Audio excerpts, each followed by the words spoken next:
A big welcome to the final round of the South African Endurance Series here in Cape Town, the Mother City. It's absolutely perfect conditions to go racing on, and we are here for the next 9 hours. That's right, the SA 9 Hour has hit the Mother City, and we're going to be giving you all the action that's happening on the track, as well as what's happening down in pit lane, all 9 hours long. So make sure you tune in and tell all your friends about us, because we're in for some epic action here today. Joining me in pit lane will be Gary van der Spey. Gaza, I know you're looking forward to this one. We've been itching to get down here for this 9 hours. Yeah, it's been a long time waiting for the final to happen. For 9 hours, to do the things that you and I have been doing for a long, long time, and to be at this stage is absolutely awesome. And I hope we can bring all the fans out there, all the excitement that you and I enjoy.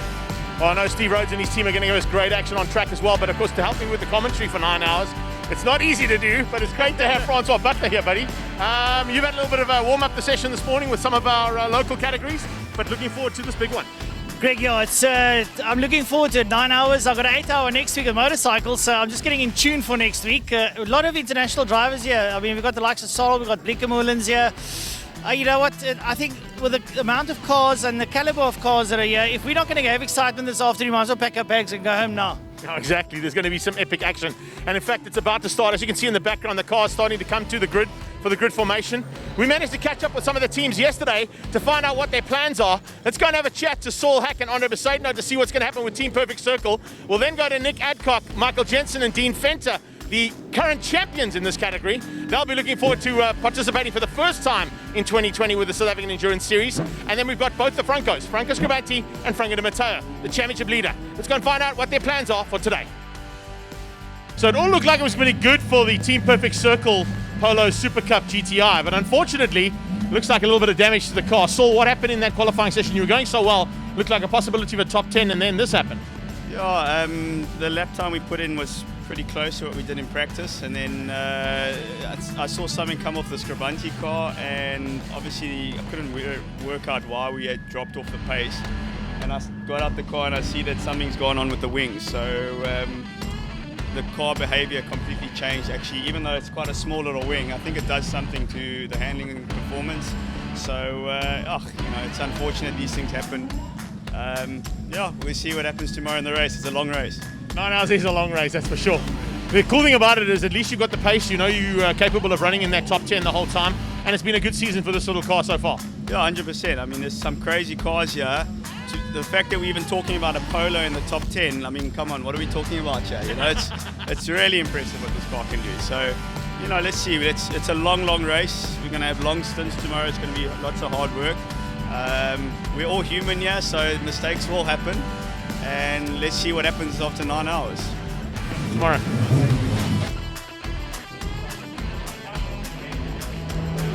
Our 8 Call 247 is back in the house. It's great to have Nick Adcock and Michael Jensen there, but you brought Dean Fenter along because you're going to need at least 3 drivers for this 9 hours. You just scared me then because you put that mask on and turned towards me. Have a look at this, people. Exactly, there you go. Now look, it's great to be here at the Cape Town 9 Hour South African Endurance Series. My good friend and teammate Michael has been racing all year together in Europe. And then I'm delighted to welcome Dean Venter to the team. We make a really good lineup. The team have done a great job. This is a rebuild car from the ground up. A lot of new parts on it. We're hoping we bought some reliability. Time will tell if we're talking again tomorrow night at 9:30. I'm hoping so, I really am. Dean, we spoke to you earlier on. You were so excited to climb in the car for the first time. It must be pretty impressive to get out there and see what this thing can do. This thing is really impressive. With the aero, it's spectacular around the circuit. So yeah, no, very impressed. Great car. A little bit of work to do to try and sort of get up to the speed of the two teammates who've been racing together for a long, long time. I can see Michael's having a chat in the background. We'll get to him now. But the cool thing about 9 hours is that's exactly it. You've got the time. You've got the time to learn the car. You've got the time to do what you need to do. And when things turn ugly like they do, not for yourselves, but for the other competitors, that's when you've got to come to a point. No, for sure. This is all going to be about reliability and staying out of trouble. It's a long race. You're definitely not going to win it in the first hour. It's all about literally the last couple of laps just to come across the line. So, yeah, that's what we want. Michael, we've chatted to the team and things are looking pretty tasty so far. You guys kind of had a bit of an up and down season in Europe. It didn't quite go according to plan. But of course, the number 1 car is back in SA. Yes, of course. It's nice to be back in South Africa. It's lovely weather, lovely people. It's a bit more relaxed here compared to Europe. But no, we've got to give it a good shot tomorrow. We believe we have a good chance.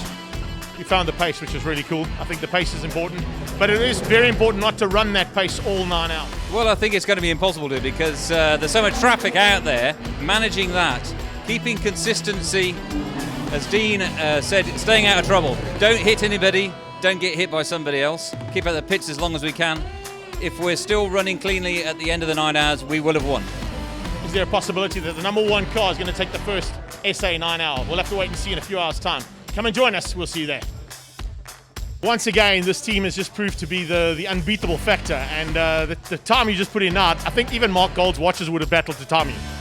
No, most definitely. I mean, the car is set up so good. I mean, thanks to the team, Frank, your team, for setting up such a good car today.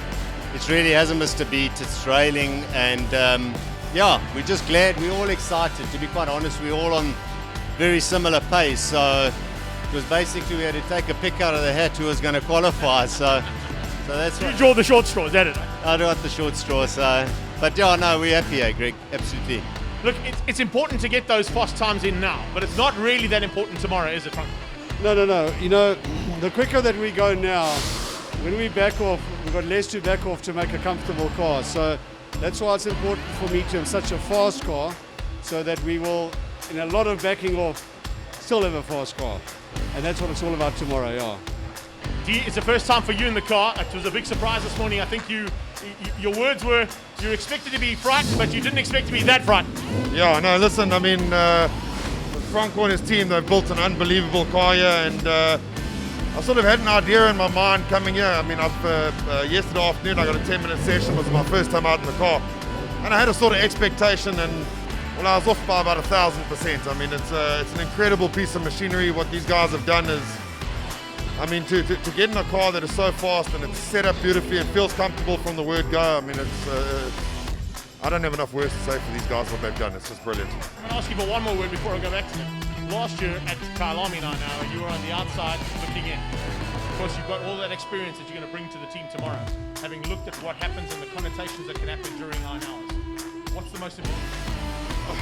You know what? I think it's more about consistency at the end of the day. I think the old adage of, to finish first you got to finish.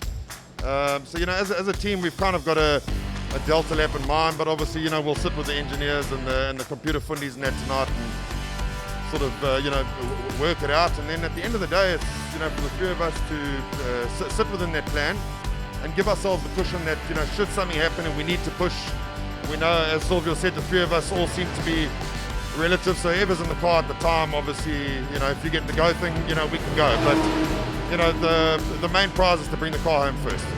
Franks, I know that you're really, really keen to win this one. It's going to probably be one of those that's going to be a tick off on the bucket list. But I think the important factor here is something else that you haven't really looked at, and I talked to all three of you here. There's definitely an opportunity for index of performance as well, because you're all on similar pace. Yeah, that is the thing, but that's a nice to win, but for me to come first is the most important thing. Yeah.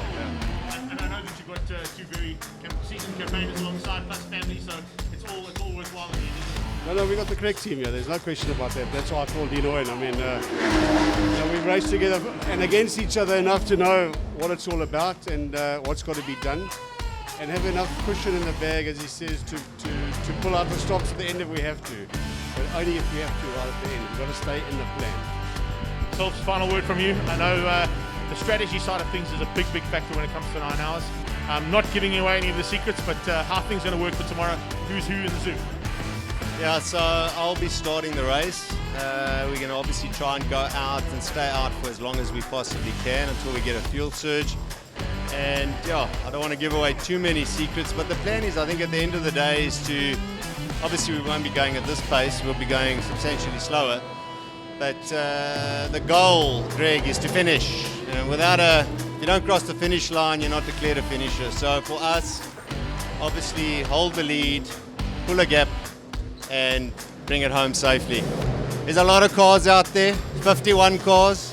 So I think there's going to be a lot of safety cars. So yeah, stay out of trouble and bring it home safely. He's one of my favourite drivers, and he's got my favourite number, of course, on the car, which is always a good adage, but unfortunately it hasn't quite worked out. What went wrong? Yeah, Greg, it's just one of those things, you know. We took so much care about the gearbox, and because we know it's a weak spot in it, and I replaced all the spares. We bought the spares from England. We put them all in, made sure that it was right. And on the last race, I mean, the last practice, I mean, my son went out with the car, and I mean, he's not going very fast. And it disintegrated. The gearbox, the spares that I brought in actually disintegrated, and I'm actually so cross with it. But anyway, that's motor racing. So yeah, Wayne and them, Rian Botman and them, they've got the car that burnt out. So now we're flying the spares from Joburg tonight, and it's already been parceled on its way. So we'll have a late night, but I'm sure we're going to get it right tomorrow morning. It's one of those things. I've got to start in the pit lane. But 9 hours to go, eh? Well, it's going to be more than 9 hours for Franco and his team, there's no doubt about it. If they can get that gearbox sorted out, there's a very good possibility he can get into the running. And remember, this is our championship leader, so let's make sure we get that car on the grid. We're going to try hardest, my friend. That's where we never give up. You know me. There you go. Can be upstanding, and we can remove all headrest. We're going to have a moment of silence. The moment of silence is for those folk that were involved in motorsport and have sadly passed on.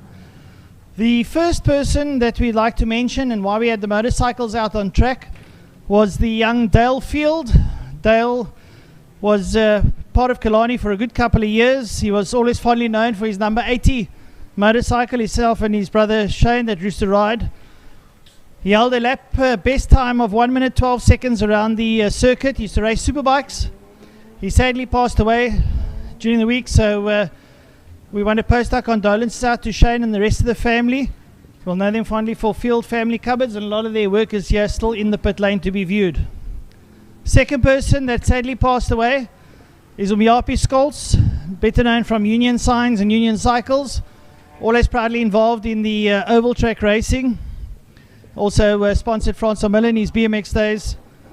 And third but not least, Stefanie van der Merwe, mother of young Karel van der Merwe and wife of Karel Sr. Karel rides GTI Challenge. Stefanie was also the secretary of the CHD Club, and she'll be sadly missed. And all these people passing away at a relatively young age. So our hearts go out to them. May God bless them, and may they rest in peace. Folks, thank you for your time, and to all the drivers and teams out there, we wish you all the best of luck for the South African Endurance Series 9-hour at the Western Province Motor Club, Killarney International Raceway. Mike's side will be Francois Butler and Greg Maloney, proudly assisted here by Emil Brandt, who will be on the radio. So all the best, and I wish everyone the very best of luck.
A massive welcome to everybody joining us here for the South African 9-hour from Killarney International Raceway. And as you can see, cars on the grid.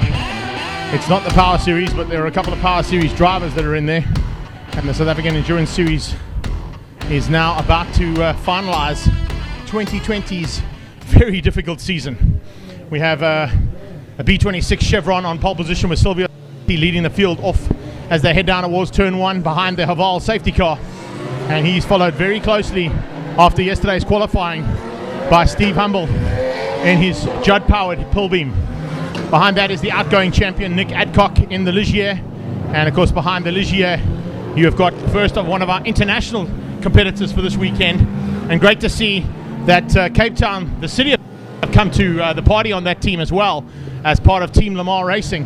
It's great to have the likes of Jeroen Blakey-Mullen and of course his fellow countrymen as part of the two teams involved in the Orange Ginetta 5.5s. You've got Rian Botman just behind that, then you've got Charles Oranges. A chance now to possibly regain some championship points due to the fact that our championship leader will be starting from pit lane. It's Franco Di Matteo, who had issues yesterday on his gearbox, and I can see that car has still not rolled down pit lane. I can just pick it up in the pit lane area as the rest of the field make their way up the back straightaway and of course into Jaguar Corner. It's a big field of cars. We've got 49 entries starting this race, and something completely different to what we've ever seen here at the International Raceway, of course, is the mix-up of saloon cars, sports cars, and purpose-built endurance racing cars. The likes of the Backdraft Cobras are in there as well, with a massive field of Backdraft Cobras. I can see Franco Di Matteo now starting to roll down pit lane.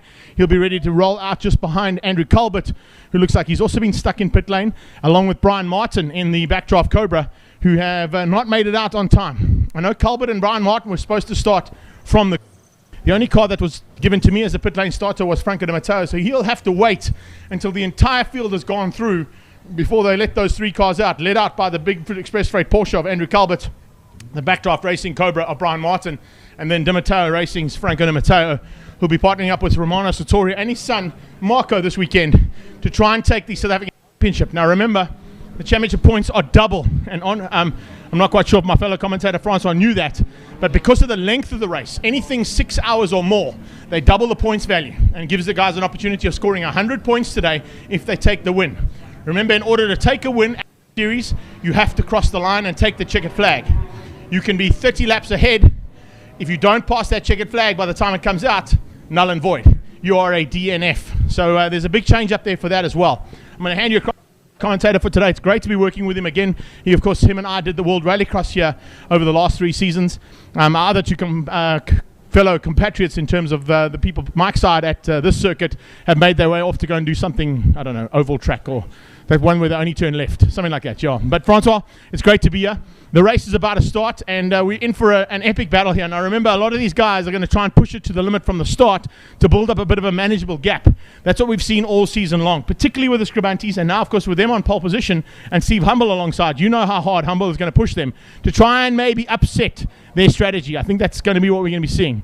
I'm going to just hang on to it for a few more seconds as we're about to go to race. And as the lights go out, the South African 9-hour kicks off here in Cape Town. Down towards turn 1, it is Scribante who gets the whole shot. Behind him is the pull beam. And then Nick Adcock leading the best of the field into turn 1. The Ginetta of Jeroen Blakey-Mullen just pulls in there to 4th place ahead of Charles Oranges. Charles Oranges just pushing through ever so slightly and making his way just ahead of Rian Botma.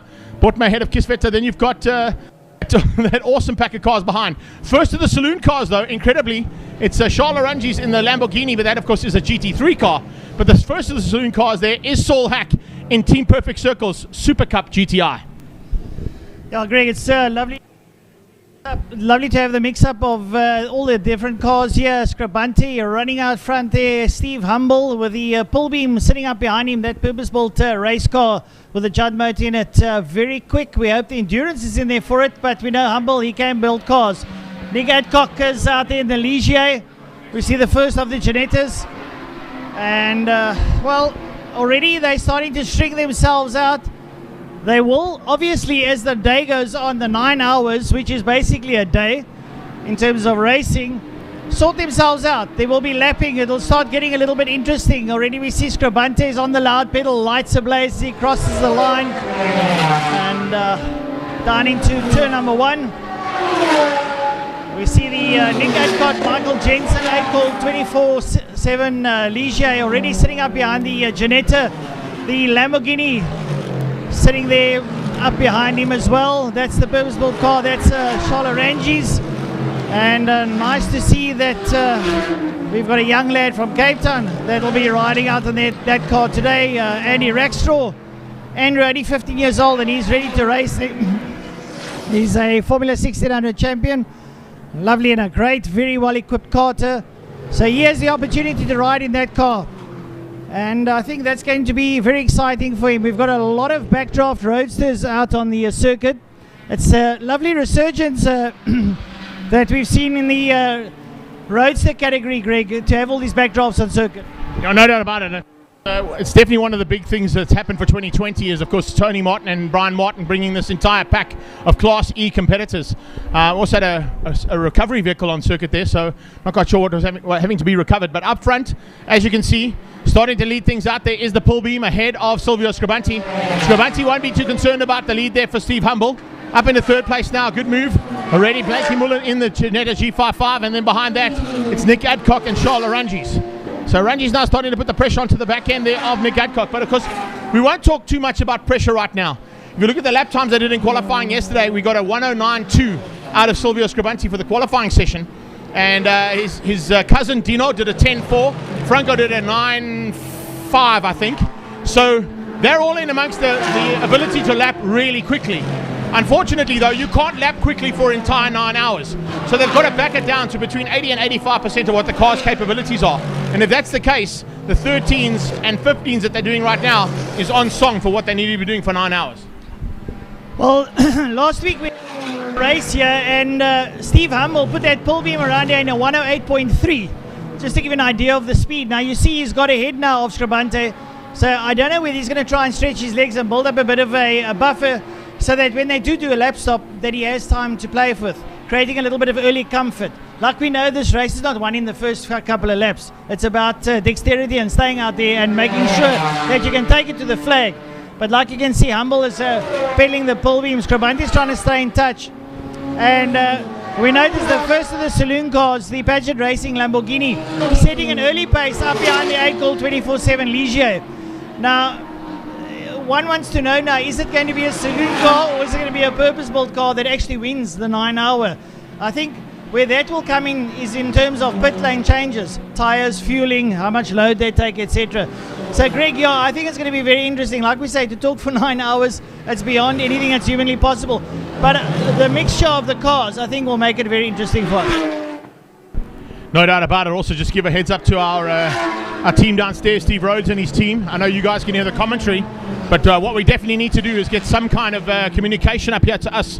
We need a radio down to your team if possible, so that we know when we're going to be going to pit lane or not, because I've got no communication up here whatsoever to Gary van der Spey, who will be down in pit lane. So if I can ask maybe one of the team here to come up here and just give us a two-way radio, so we are definitely in touch with what's happening. A big welcome there to Kyle, to Nikki Smith, all the way from New Zealand. Anthony Theobald's joined us as well. Yes, thanks for that. Rest in peace there, Don. We're definitely going to say that. David Nordier's here too. Kevin Clark, and so is Iman Mia. Toys R Us, of course, one of our sponsors today. It's great to have Mo Mia and his team here, and a big thanks for Iman for joining us. And of course, we're looking forward to bringing you all the action here for the next 9 hours of racing. We looked at the way things went. We've got, well, 12:13 is where we are. 8 hours and 54 minutes still to go. That's a lot of racing. And as I say that, we've got one car already slowing down on the main straight here. The main straightaway is the 33 car coming through there with some issues. Mike Verrier with some problems as he goes down into turn one. I don't know if we can pick up on that Solhack. Yeah, there's Solhack around the outside of Verrier. Verrier did have some issues yesterday in the qualifying as we go through turn one. And you can see it looks like he's just giving Solhack a little bit of a tough time to get out of turn one. Coming up to turn two now, up towards G Energy corner. You can see Hack's got through there, but Verrier has definitely got a problem. So this might be one of, I'm going to say, a numerous amount of not retirees, but technical and probably issues that they didn't expect on race cars over 9 hours and over the next 8 hours and 53 minutes.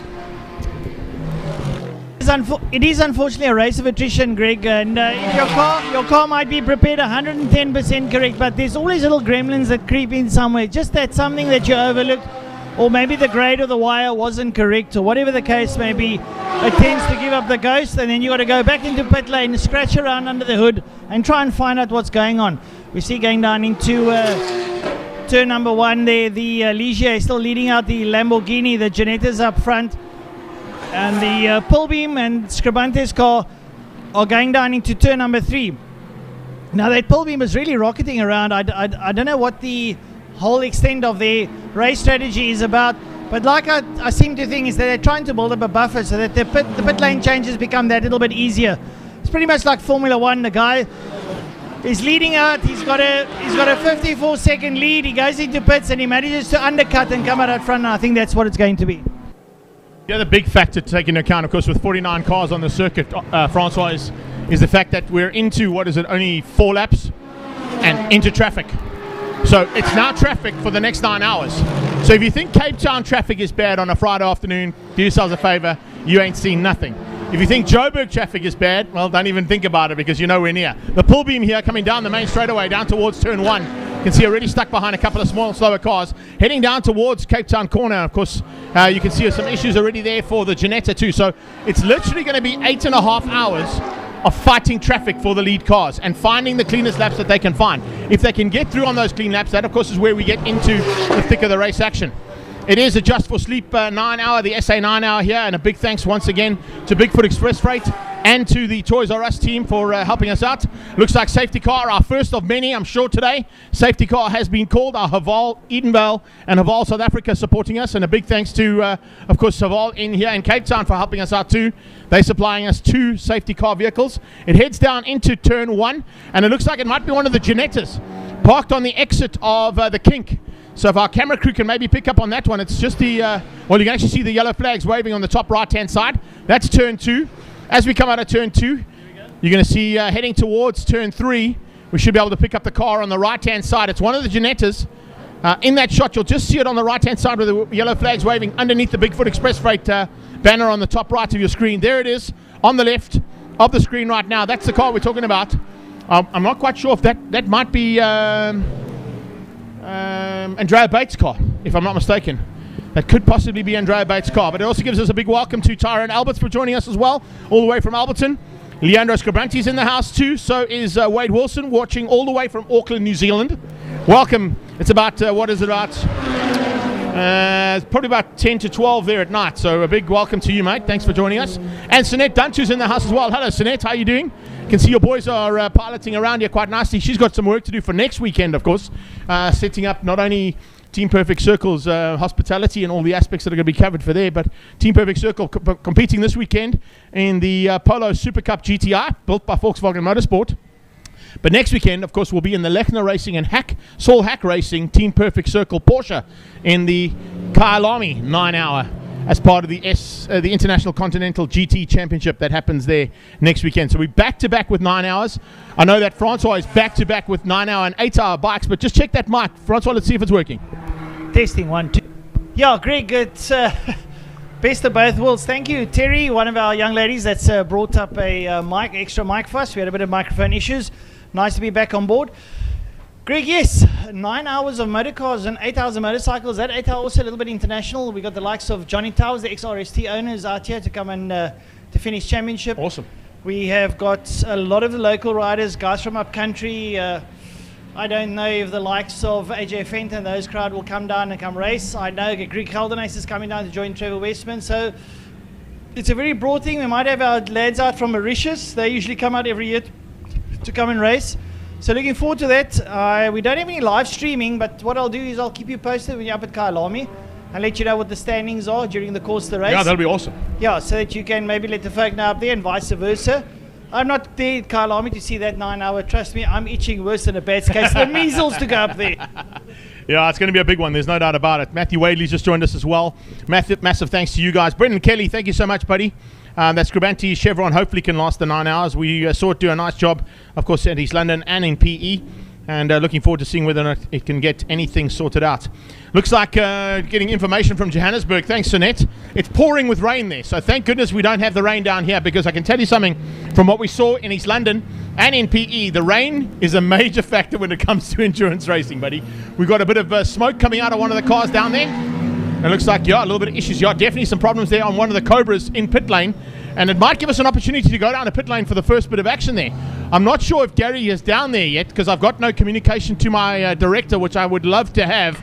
So if Z and the team downstairs can hear me on the commentary, I do definitely need to get some kind of commentary communication so that I know when we're going to go down to Gary and when he is on standby to take us into the action that's happening down in pit lane. I can see it on the screen at the moment. A couple of changes that have happened there. So let's see if I can get the screen to work a bit better. I'm not quite sure if Gary is down there or not. I did see them going into the pit lane to show us what was going down there. Aldo Scribanti all the way from PE as well. Thank you, mate. Appreciate that for your support. Ravin Bahari is there. So, Gaz, I've got Gary on a WhatsApp call here. So I just wanted to make sure that we've got communication with you, Gary, because if you can see what's happening down there, we want to come down to you for the first bit of action down in pit lane. But I've got no comms to you. So if we can get that comms sorted out, that'll help us out a huge amount.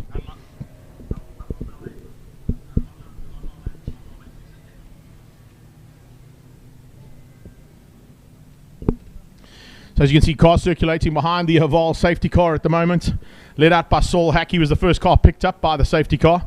And it's not a case of a normal safety car scenario where they pick up the lead car. They pick up the first car that comes through. Everybody else, concertina's behind that safety car. And when that concertina effect happens, it's a slightly different way to what we normally do it as well, Francois, for your info. Work on the car or work on the area where there is an issue can only start once the entire field is concertinaed behind the safety car, because then what happens is the marshals that are working at that point know that they have X amount of time to work on the road if they need to. So it's just a safety factor that's been brought in by South African Endurance Series, slightly different to what they normally do. When the safety car goes out, those guys normally jump onto the car wherever it is and start working on it. What they will do is they'll wait for the safety car to, unless of course it's an emergency, they'll wait for the safety car to pull all the field up and then start working on the problem. Oh, that's pretty interesting. It's actually quite clever because then they know that they have to wait for the safety car. They've got that time for the safety car to roll around. The safety car, like Greg said, proudly brought to you by Haval South Africa. A lovely motor car, that Haval. I've actually seen since it started. I remember seeing the Haval in the James Bond movie, believe it or not, before it came to South Africa. And excellent, very well engineered motor car. I've got to jump in all the time on these kind of comments, because remember we are keeping up with the comments that are coming through here. So Siebert Nierkelin, we're not bad-mouthing oval track racing at all, not at all. What we are bad-mouthing is the fact that our fellow commentators decided to leave us here to do 9 hours on our own. We've got nothing against oval track racing, so I don't know what you're saying, but look, I love oval track racing. I mean, I watch oval track racing as much as I can. If there's anything I like, it's V8s rumbling around on the oval. But like you rightly said, why they left us, it's beyond thought. But you know what? Passion lies elsewhere, and we are thinly spread around the countryside. Just give you a heads up. What's actually happened over here is a fire with the brake pads. But I've got one of the drivers with me. Hello. Yep. No, cover your mouth. Okay. Yeah. Okay. Yes. We've been struggling with our brakes for the last 2 days in testing and qualifying. 2 laps in, the brake pads caught fire. Wouldn't go out with speed, so unfortunately we had to come in, and we're now losing time already. Right, for those of you that don't know Greg, the gentleman that we're talking to is Guy Hodgson, previously from some rally experience, if I missed. Yes. Rallying was my preferred sport. I rallied in the works cars for 32 years. Thank you very much. Greg, back to you guys upstairs. I'll try and find out more information for you.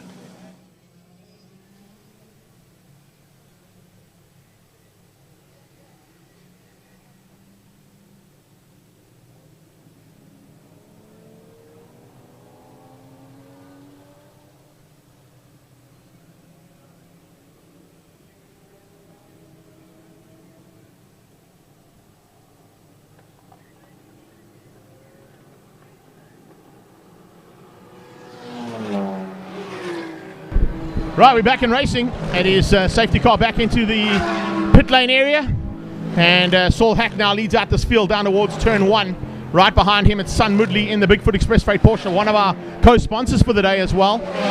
Sun Moodley and a couple of these drivers as well, which we haven't mentioned just yet, Francois. A lot of the drivers in some of the saloon cars, I remember, are only out there for an hour.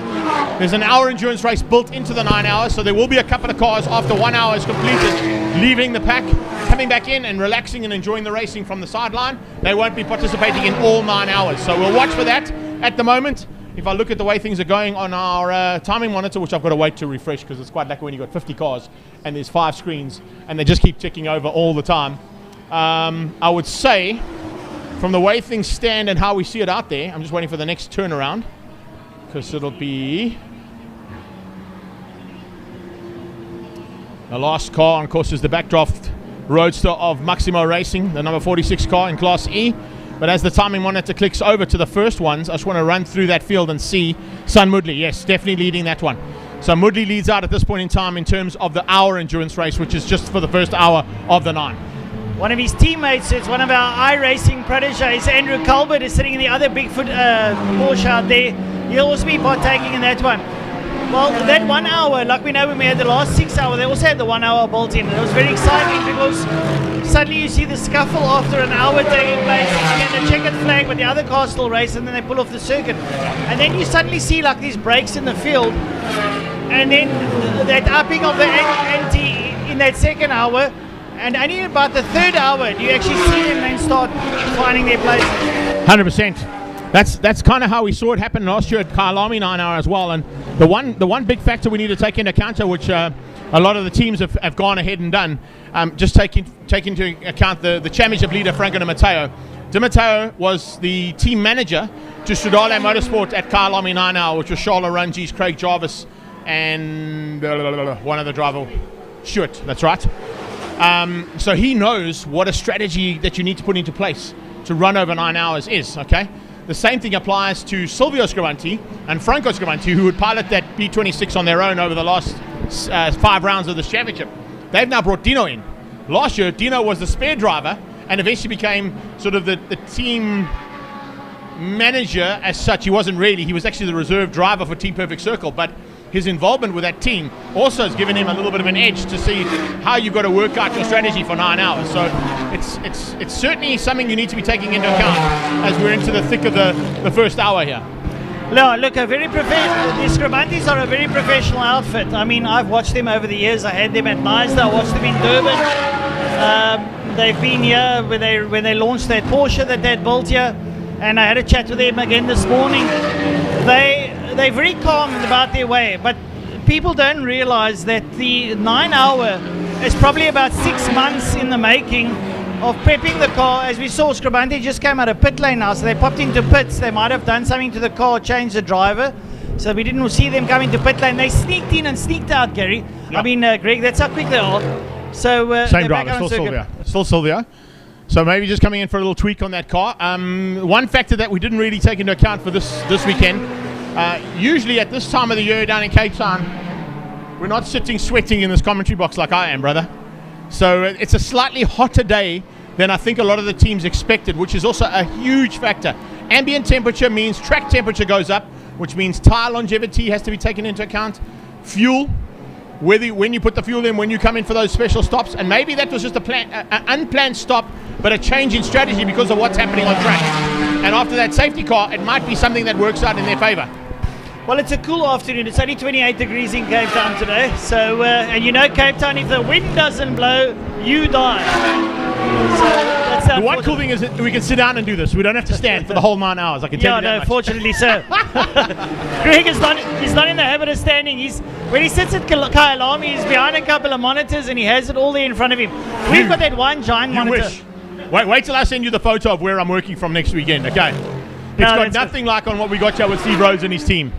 So Z, thanks for coming up and sorting that out. I do appreciate it and appreciate the fact that we've been able to get the communication all sorted out. It's Harp Motorsport out front.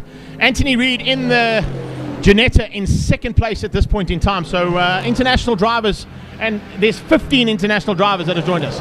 We've got from the UK, from the Netherlands, from Germany, and from Zimbabwe, who have joined us as well. Darren Winterboer, of course, part of Bucket List Racing this weekend. So it's a great international field. And the one thing I'm going to talk about, and it's going to probably get to ad nauseum by the time we finish this one, is the fact a lot of these international drivers have come out and seen what we're doing and said, you know what? Maybe we need to tell our friends about this. You know... Safety car again. So safety car has been deployed again. I'm not quite sure. I think it's for the same reason. The Ginetta's back down and parked in the exact same place. So I know that they tried to recover that vehicle and get it back in. I don't know if our guys will pick that up on the screen, but it's definitely down at the exact same place. We've got double yellow flags waving there with that white Ginetta parked on the sideline. But it gives us a chance with 8 hours and 38 minutes to go. So we're only 20 minutes in, just by the way. All right, time flies when you're having fun again. You know what I'm saying, eh? You know what I'm saying. I wasn't going to go there, but you went there. But a quick welcome as well to everybody who's... Oh, look, Francois Butler's just joined us. Who's that guy? I don't know him. Francois Butler's here. Leon Oudendaal's in the house. Hello, Leon Oudendaal's a great day's racing down here in Cape Town as well, boy. Thanks, Leon. Neil Harrison's there. Willie Adlam is as well. That's, of course, that's young Willie Adlam who's involved in the racing today. He's involved in that. Najma Patel has joined us for the Toys R Us team. So has Neil Harrison. A big welcome to everybody on our live stream coming here from Cape Town International Raceway, the Killarney International Circuit, where, of course, we've had the likes of World Rallycross and now, for the first time in a long time, the international feel of a 9-hour. Byron Mitchell in his Volkswagen Golf just ahead of Andre Besaidno. Andre Besaidno's dropped back slightly there, so I think there may have been a pit stop during that safety car situation for Saul Hack to change to Andre. Saul Hack started the race, and Andre Besaidno is now in Team Perfect Circle's Volkswagen Super Cup GTI. Now, just to go to Byron Mitchell's little Golf. That's a normal Class C Polo Golf GTI that's out there, just having a little bit of fun. We do not distract from anybody entering. As long as you can go within the percentage that is allocated, you're more than welcome to join us. And sometimes, like at Desi's Raceway for the 6-hour we had there, we had an Alfa Sud, bud. A 1974 Alfa Sud. And he finished the race. So yeah, bring it. If you like it, bring it. We're happy to take it. As long as you fit in with how things are going to look and feel, you've got to make sure that you've got your refueling rigs all sorted out. And of course, for 9 hours, that's a very important factor.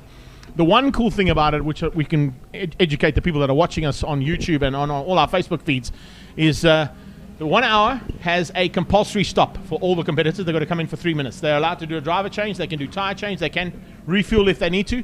Not that they really need to. Those cars should be able to run in an hour without having to do any tire changes or fuel issues. And then, of course, the 9 hour, the entire field have to come, when they come in, the only thing they're allowed to do in the pit lane is refuel, change tires, and change brakes. Brake pads, that is. Anything else, if there's a major issue in the car, it's got to be rolled back into their pit boxes and sorted out in the pit boxes. Sun Moodley coming to take up opportunity as he comes into pit lane. I don't know if we can go to the pit lane camera there, but Sun Moodley has come in. He's coming in. I think that'll probably be for his opportunity to take up the 3-minute pit stop he has to do. So he's coming to take that pit stop under safety car, which is a great option for him. And everybody else behind him may make up some ground. Kisvet, I think, is in for the hour. I don't think he's in just for the 9 hour. So he will take the lead of that 1 hour endurance race as he came in there. Robin Creel, that's a podium finisher at Desi's Raceway. Her husband, Steon, and of course, Kosi Veyers, finished up on the podium for the first time in the Backdraft Cobra. Was the first Backdraft Cobra to actually get onto the podium, which was great to see. And it looks like they're going to have to try and recover that vehicle again. Now, I'm not quite sure how they're going to do that because the flatbed and rollback is going to have to get onto the circuit to get him sorted out. It looks like the Backdraft Cobra as well with some problems too. Yeah, Greg, they're coming out of Car Care Clinic corner turn number 4 to bring that Backdraft back down through Park Vermeer. All right, if I can just jump in there. Sorry, Francois, getting information from Z downstairs. We're going to go to Gary van der Spey, who's down in pit lane. Standing by and ready to go, Gary. Sun Moodley is in for his 3-minute pit stop. I see also that came in a bit earlier, and I don't know if the camera can get further down the end of the pits, was the Pelbeam of Mr. Carruthers and what's his name that have come in for their 3-minute pit stop. So that's what's happening at the moment. Sun Moodley just fired up his car and he's about to make his way out onto the pit lane. Over to you, Greg.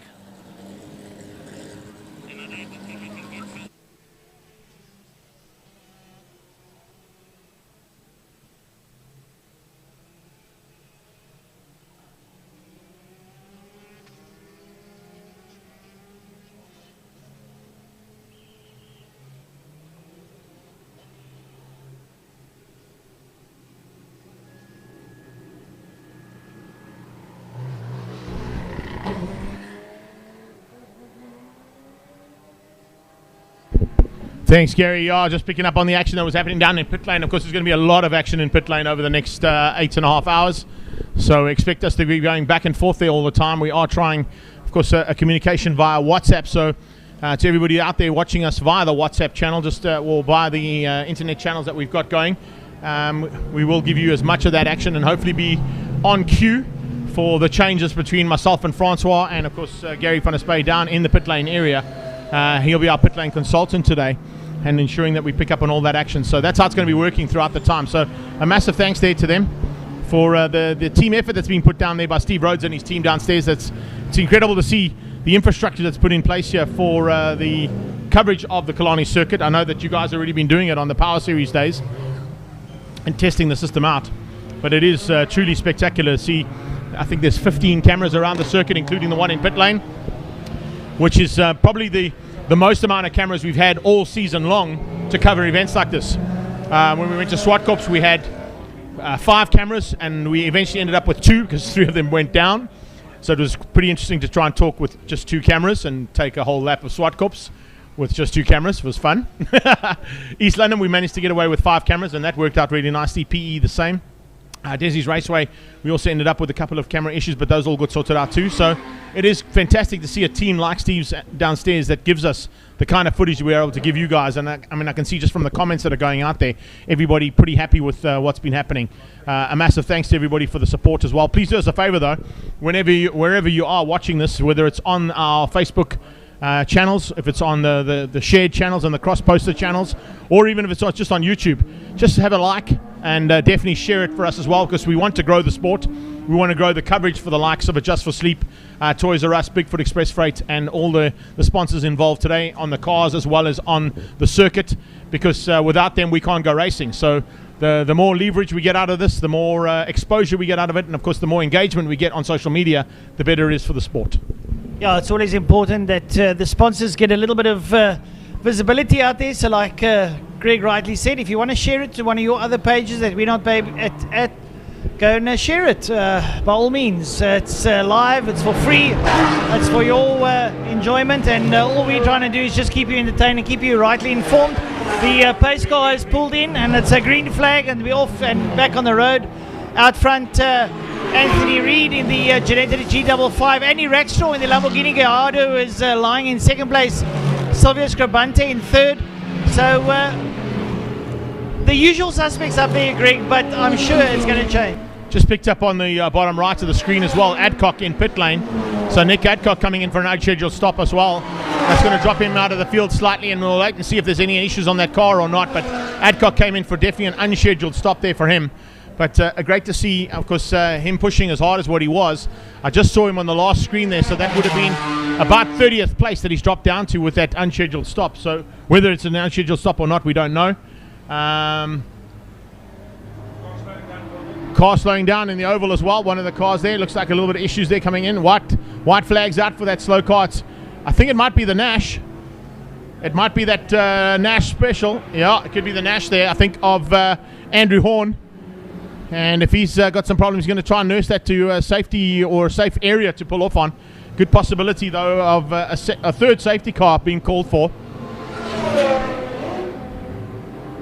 Well, Greg, now the question beckons, with all the safety cars that go out there, how much racing do we actually do out of the 9 hours? Because there's going to be a lot of safety cars. But I mean, we have seen the likes of NASCAR, Formula One, World Sports Endurance. How many races actually finished under a pace car? Yeah, that's unfortunately what happens on a few occasions.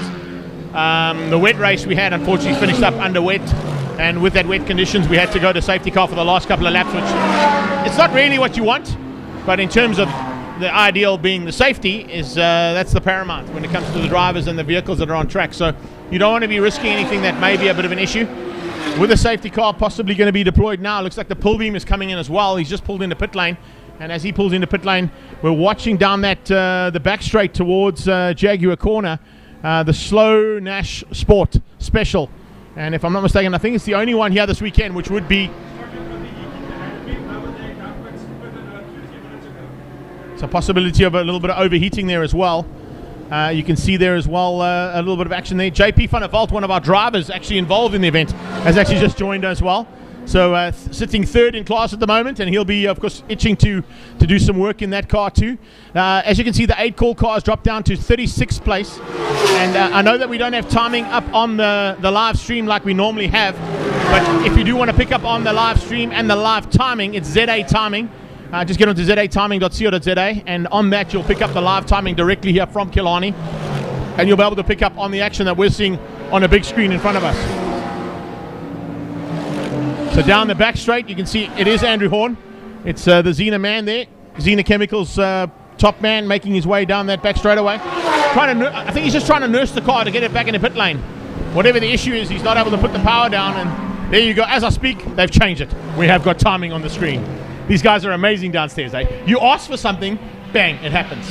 Well, Greg, you know what happens in Cape Town. You sit down at the table. Can I help you, sir? Yes, I'll have one of those, and you get it. So there we go. I love it. Lovely work. Great stuff there, Stevie Rhodes and your team. Where we go. So we got, it's actually the Janetta out front leading at the moment ahead of Rackstraw. Rackstraw, of course, piloting a little bit of a different car to what he normally pilots in Formula 1600s. Scribanti's back up to third place, and that's a nice recovery from him after having to come into the pit lane for a scheduled stop there. Jan Lammers up into fourth place ahead of Andre Besaidenote, who's now moved into fifth. Delatore is now sixth place on track. That's our championship leader. So the one thing we've got to take into account all through this race, once we see that's the white Janetta. Schechter, you picked up on Schechter's name there at the bottom of the list. That's Schechter's car parked over there. The white car is Schechter in that car. So Jackie Schechter, unfortunately, out in the white Janetta G55. Looks like there may be a problem as well. Another slow car coming out of Cape Town corner, Fostron corner. It's one of the backdraft Cobras by the looks of it, who's slowing out of Cape Town corner. The rest of the field streaming around the outside, and there you can see it actually going into Cape Town corner. Andrew Horn pulls off the sideline, and as he pulled off, one of the backdrafts started to slow up dramatically and is still remaining pretty slow coming into pit lane, but has been able to get into the pit lane. Andrew Horn has actually got through the drag racing tower and Park Fermé area and is making his way back to his pit box as well. So remember, with 9 hours, the one cool thing about having 9 hours of racing is if you do have an issue early on and you get it sorted, you can still make up some time, because the rate of attrition today should be pretty high. And it invariably will be, because of the heat. Cars will be possibly overheating if they don't have sufficient cooling systems. The tires will be wearing off a lot faster because it's melts off on the tar and it scrubs off going into corners, etc. And obviously the fuel usage will be a little bit higher because there's a high rate of evaporation in the motor because the heat's going to be quite extreme. So the guys are burning off fuel at an alarming rate. But as I say that, I'm having a look around the circuit at a couple of the cars there, and some of the lesser, and I say lesser cars, take the likes of Byron Mitchell out in the little Golf there, doing fantastically well. And then you go and you have a look at the pull beam of Steve Humble with the Judd mode in it, absolute hurtling around the circuit trying to make up places. So it just gives you an idea of the diversity of this kind of race.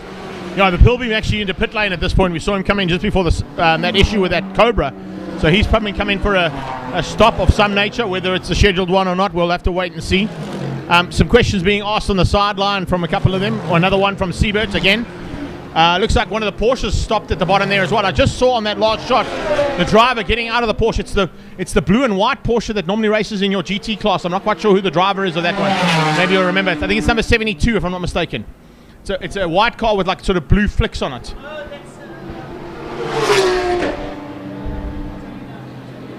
Have a look and see what's on there. I can't see it on that list now, but it'll come up now. I think it's a bit further back there.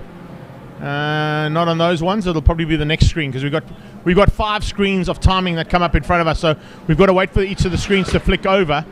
But it's there we go. Is it not Tony? No, it's not Tony Martin. It's the other one. There, Martin Prince. Martin Prince has just retired his Porsche at the bottom of the back straight and pulled onto the side of Park Fermé area. I just saw him walk away from the car with a high camera angle. I don't know if he got together with the Cobra, I'm not sure, but he's definitely retired the Porsche and walked away. So that's not a good thing there for him. But to answer the question there from Seabit, our oval track master, it's Robin Creel at the wheel at the moment. So between those guys, Robin Creel started the race. Yeah, nice to have a couple of ladies racing. We've got Robin, we've got Claire Bale, and we've also got Andrea Bates. Andrea Bates. Well, I don't know if Andrea's going to be driving anymore because that's her car. She's parked on the sideline. Jackie broke the car. Sorry about that, Andrea. We'll shout at Jackie, but he won't hear you, so it's okay. I'm sure if Andrea had the little Morris, she might have made the 9 hour. Exactly. Nonetheless, the power flow, folks, it's nice to have everyone on board here. The viewership is climbing. That's nice to see, and hopefully the guys are enjoying. Always a little bit of a coming together there in turn 1 between the 350Z and a Cobra. Hopefully they can sort that one out. Oh, Okay, and the Janetta Janetta's goes just around the taken a outside, double just avoids yellows, it. waving frantically there. There we go. 282. That's Han Pretorius. Han Pretorius coming together there with, I think that's the 350Z. Yeah. That Nissan 350Z is Emil Buerta. Yeah. Emil Buerta, yeah. Emil Buerta coming together with Han Pretorius there in turn 1. They're back into turn 2 though. We can see it out of our windows here in the commentary booth. But yeah, definitely an issue there between the two of them. Little niggle there. Rubbing's racing. True. That was a serious rub, a bit of a touch. A little bit more than a rub. Having a look coming out of G Energy corner there, we've got old Sun Moodley, who's still down in the hour race. Sun having a bit of fun from Bigfoot Express. So himself and Andrew Calvert obviously put a little bit of money on the bonnet and said, I'll challenge you to a bit of a race. So that one's going nice. That's the hour race, and we are 22 minutes away from it. 22 minutes away from that hour race. So I reckon that's going to be something to watch. We'll try and pick up who's in the lead there and let you guys know. And I'm having a look there coming out of Car Care Clinic. Turn number 4 is the Paget Racing Lamborghini going down the back straight at an alarming rate. So great to see Andy Rackstraw out there together with Charles Orangis. And they're having lots of fun with that Lamborghini, trying to keep it also out of harm's way. And it's got to be a car that's got to be well managed. It is a sports car. It is made for racing. But you've got to look at all the little dials on your dashboard, all the little different temperatures that are being maintained to make sure that everything stays within its limits. And if not, you need to manage it accordingly and make sure it doesn't step out of line. So the Nash is back on circuit, pushing hard there. Obviously went into pit lane, had its problem sorted out. And Greg, as you saw now, it's back out. And it's all totally sorted. So lovely to have the Nash back out on circuit. As we look into turn 2, Paget Racing Lamborghini pulling in there, breathing fire this time of the day. I can imagine at night it's going to be quite a spectacle. Going into turn number 2, G Energy corner, is the Byron Mitchell Golf, looking pretty rock solid up behind it, a Porsche and a couple of Cobras and Janettas. I must admit the backdraft Cobras, Tony Martin and co, going out there and doing a fantastic job. One of the Super Cup Polos going into the G Energy corner. I see Franco Di Matteo's car also in there. So a proper mix of cars and drivers, different talents from different aspects of racing. Now all incumbent in an endurance race, so you tend to have different reactions out of them.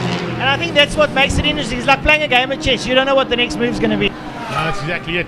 Well, one of our moves that we need to do is possibly go down a pit lane. I believe that Gary van der Spey is standing by for us, so if we can just get a shot of him on screen to say that we're ready to go.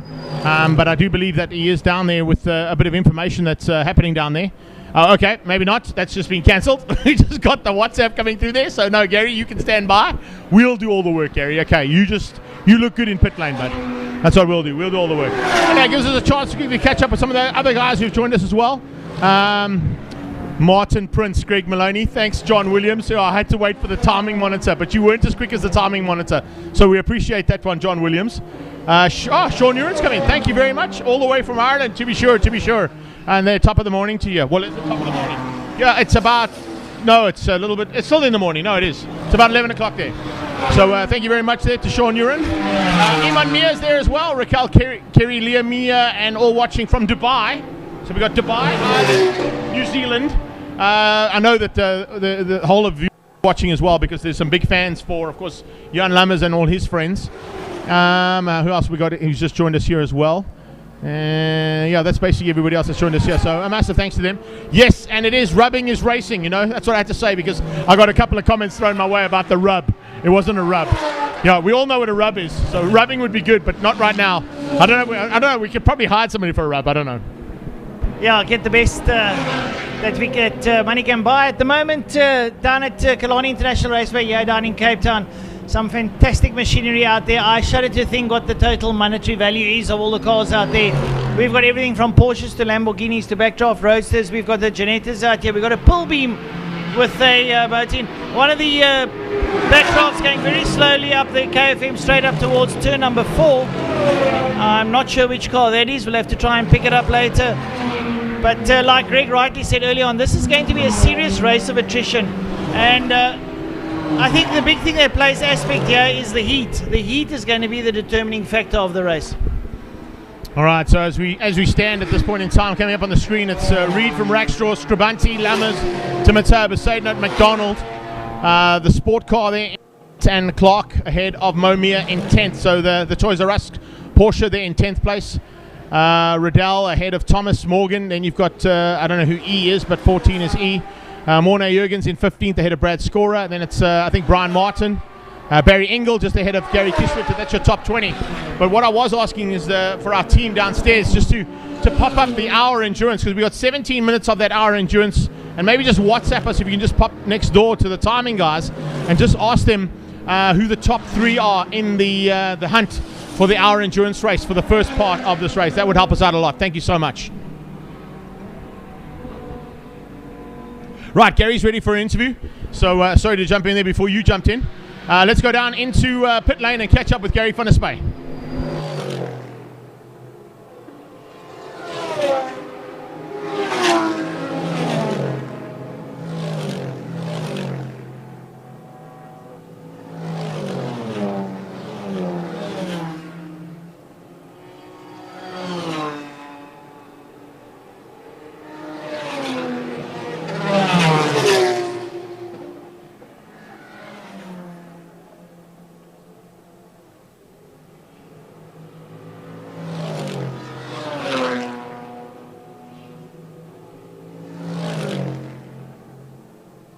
Give you a bit of an update.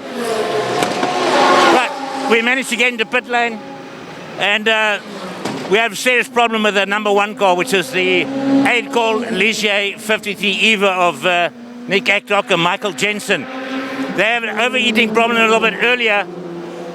Came in, tried to sort it out, went out. Unfortunately, the overheating has taken too much of an effect on the car, so they let the engine cool down before can they remove fluid and put new fluid back in.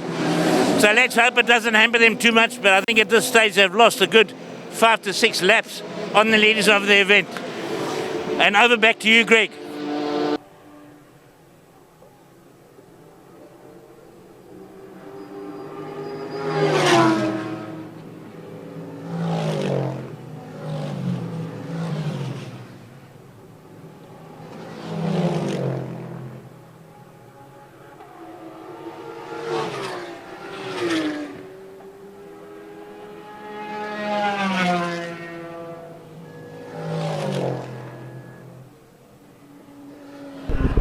So thanks for that, Gary. Yeah, we can see some issues there with Nick Adcock's car. Unfortunately, I couldn't hear Gary at all, so I'm not quite sure what's gone down there. We'll have to try and get that information fed through to us. I don't know how we're going to work on that, but we'll work on it through the 9 hours and how we're going to get the information up to us as well. Things looking good out there as well on our live stream. So a massive thanks to everybody for joining us on the live stream feed here from Killarney International Raceway. As you can see, we're here for the South African 9 hour. The Adjust for Sleep South African 9 hour, courtesy of Bigfoot Express Freight Toys R Us, our associate sponsors here this weekend. And a massive thanks, of course, to Steve and his team downstairs for all the action that you're seeing on track and in pit lane.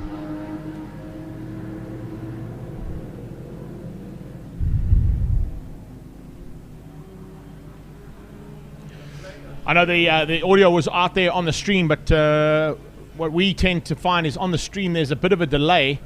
So to listen to what's going to happen there, we'd kind of like to have it in our ears. But if we need to, we'll use that audio from the stream, and that'll work out quite nicely. So thanks for that one. We do appreciate that information being fed to us from downstairs here in our production team. What we want to try and find, if we can, production team, Z and everybody down there, we just want the top 3. I mean, we can see it on screen, and I can probably work it out for myself. But it would just be nice to get the time guys, because they'll know exactly who's entered the 1 hour endurance, and just the top 3 there would help us out. You can just WhatsApp it through to us. It'll probably help out a lot. So the 55 Janetta is in the pits there. That'll be the lead car, if I'm not mistaken. That should push it into the garage. Possibly going to have some work on it. That would have been Jeroen Blinky-Mullen and Anthony Reid actually at the wheel of that car for the start. So Reid, now he had a 3-second gap over Andrew Rackstraw's car. And now, unfortunately, Rackstraw will possibly take the lead of this race in the safety car scenario. The safety car coming out, though. Tiny, I didn't see where the issue was for the safety car. So I know there's yellow flags for that Janetta. I'm not quite sure why the Janetta still gets yellow flags. they've all seen it there. I don't know why we have to keep the yellow flag waving there, but I think that just might be for the safety car. Can you pick up where it is, Tiny, where the issue might be? I don't see it on circuit. Turn 5 seems clear. 1 and 2 is definitely clear. So I wonder if it may have just been to get that Janetta out of the kiddie litter, the second Janetta that spun down in the kiddie litter. And once they've got the circuit clear and the car's off track, they may give us a green flag again.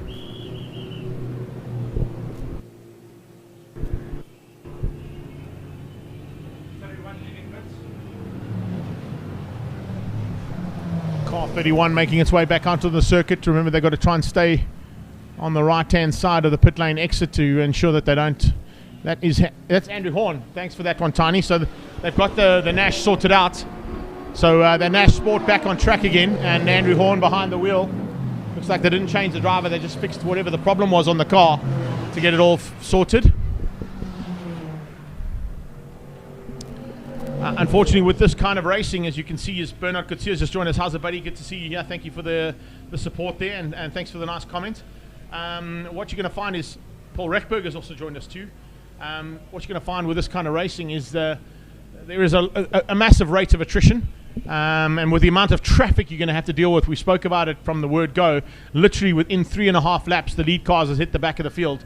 So it's sort of, what are you lapping at, a minute and a half or just under a minute and a half per lap? So within, what are we looking at there? 90, 180, 270 seconds. 270 seconds of racing, we were into traffic. And that's going to be how things go for the rest of the time. If I look at the way things go at the moment, and I know that our team downstairs are trying to get it, I don't know how the timekeepers can't give it to us. It's not our fault. No problems at all. Thanks, I'll get to that one now. The way things go at the moment, I would say, I think Kisvetter might be leading.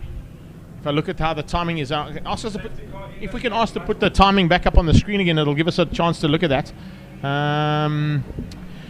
Penalties for vehicles that get stuck, assistance, how does it work? Do they say...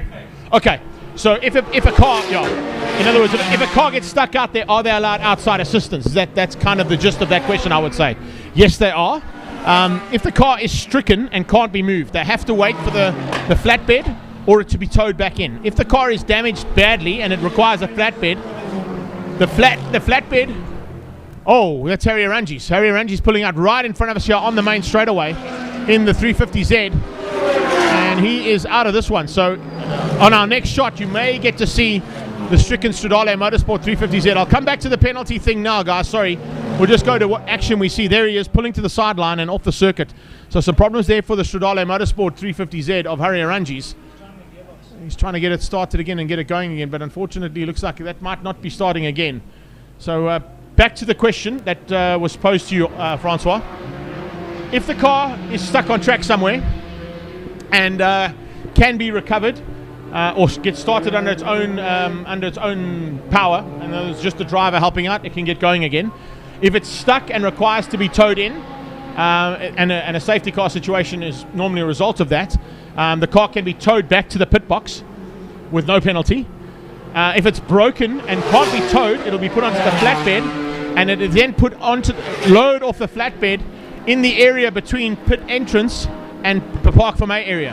And it's up to the team to go to the car, repair it there, or somehow get it back to their pit box. But the flatbed is not allowed down pit lane at all. It cannot unload vehicles off the flatbed in the pit lane. The vehicles can be towed in by the recovery vehicles, but it cannot be the flatbed. So there's no penalties incurred for recovery of vehicles that are stuck out on circuit though. So Greg, what you're actually saying is the fact that your car breaks out on circuit, you bring it back to your pit, you can repair it, and you can actually go back out on circuit. 100%. So it's actually a very incumbent race in the fact that you can continue. Yeah. Things do happen. As long as you can get it sorted out, you can get back on track. I mean, you have a puncture, you run off the circuit. That's unfortunate. Yeah, you come back in, change the wheel, get back out there. So folks, if you're out there in viewership land and you want to know how that works, Greg explained it actually very clearly to you. You can be stricken out there, you can be picked up, you can be brought back to Park for May if it's on a flatbed. Your guys can roll down there quickly with a rollerbed or whatever it is, put your car on the rollerbed and scream it back up to pit lane, have it fixed, maybe it takes 30 minutes, you can be back out there, and it even might just give you a chance to be back in the points. So great to watch there. And I'm having a look at these names here, Greg. It's the who's who of South African motorsport that's out here today. Now look, we have got a really, really great array of drivers that are involved in this championship and have been all through the season. A couple of guest drivers here and there that came and participated on a few occasions as well. The opening round, of course, at Zwartkops, we saw the likes of Volkswagen Motorsport enter their 2 Golf GTIs for global touring cars just as a test run. And both of them participated really nicely with Daniel Rowe and Keegan Masters partnering in one, and Brad Liebenberg and Jonathan Mahotsi partnering in the other. I know that Mike Rowe has kept those cars as well and possibly looking to bring them into this racing for next year too, which will be great from Volkswagen Motorsport's point of view. You can see by the success of Team Perfect Circle and the way that they've gone about their business in the endurance race and having podium twice now in that little Polo Super Cup car. The entrance from the second Super Cup car that was here today, from Kish Patamba's point of view, shows that there's definitely a prowess in those vehicles and their ability to run not only in sprint races in the Super Cup, but in the endurance race. And if you look at the modifications that they've done to that car, they've kind of got 2 setups for that car now. What the car will look like in circuit racing sprint race trim, and what the car will look like in endurance racing trim. And it's minor changes, but it's things like the additional lights on the front, more air vents, different windows on the side for the drivers to get their air into the car when it's hot like it is today, because it's the one thing that Saul battled with in Desi's Raceway was the heat inside the cockpit. You know, it became overbearing. He had to actually come in earlier than what he expected because he was losing concentration because he was almost blacking out from the heat. Yeah, that is very important, as you rightly said there. And just a comment that was made earlier in the month, and I see it's been quelled, is that we heard now that Volkswagen Motorsport is pulling out a motorsport worldwide. But, however, South Africa will continue the Polo Cup and the Super Cup for the next couple of years. So it's good to see. And I mean, taking the amount of money that's been invested in South African motorsport in terms of VW Motorsport, I think it's only rightly so. And I cannot see that South Africa within the next 5 to 6 years will even get close to having electric car set up. I actually had this conversation yesterday with Mike Rowe while we were watching one of the practice sessions. I said to him, what's the deal? He said, they had no idea. When AG made that announcement, Volkswagen South Africa had no clue it was coming. It hit everybody by surprise, and Mike had to react. The reaction he was that he's going out to market with a statement saying Volkswagen Motorsport are behind South African Motorsport. They are not pulling out. Super Cup will go ahead. The global touring cars are available, although there's no championship for them to participate in. And of course, Utinga Polo Cup is full blast for 25 years next year. There's a massive, it's an unknown certainty, because if you look at the world of AG as the global force that Volkswagen is, and that encompasses Porsche, Bentley, Lamborghini, Audi, Seat, all those vehicles that are underneath that AG brand. When they made that announcement and saying Volkswagen are pulling out of motorsport worldwide, they failed to recognize the fact that each of the areas in the world that are looked after by their various Volkswagen Motorsports, South Africa and Volkswagen South Africa and Volkswagen India as an example, they are lone entities. They don't report to the big bosses in Germany. So they run their own show, which is why Mike could say, listen, we're in. And remember, you've mentioned Global Touring Car Super Cup, and you mentioned Polo Cup. Take into account, there's nearly 460 competitors racing in Volkswagen products here in South Africa. Your own GTI Challenge, Volkswagen Challenge, Super Hatch, Clubman, you name it. All of those competitors are still going to be looked after by Volkswagen Motorsport because they're not pulling out, which is great news for South Africa. And in terms of the reasoning for the worldwide pullout is the look to go e-racing and electronic racing, etc. Mike is saying that here in South Africa, the combustion engine, we're nowhere near ready for an electric revolution.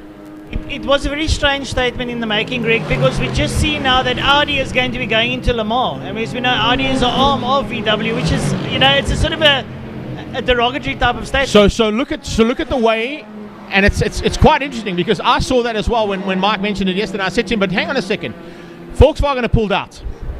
Audi are going into Le Mans. Bentley have pulled out. Where are they going? Formula E.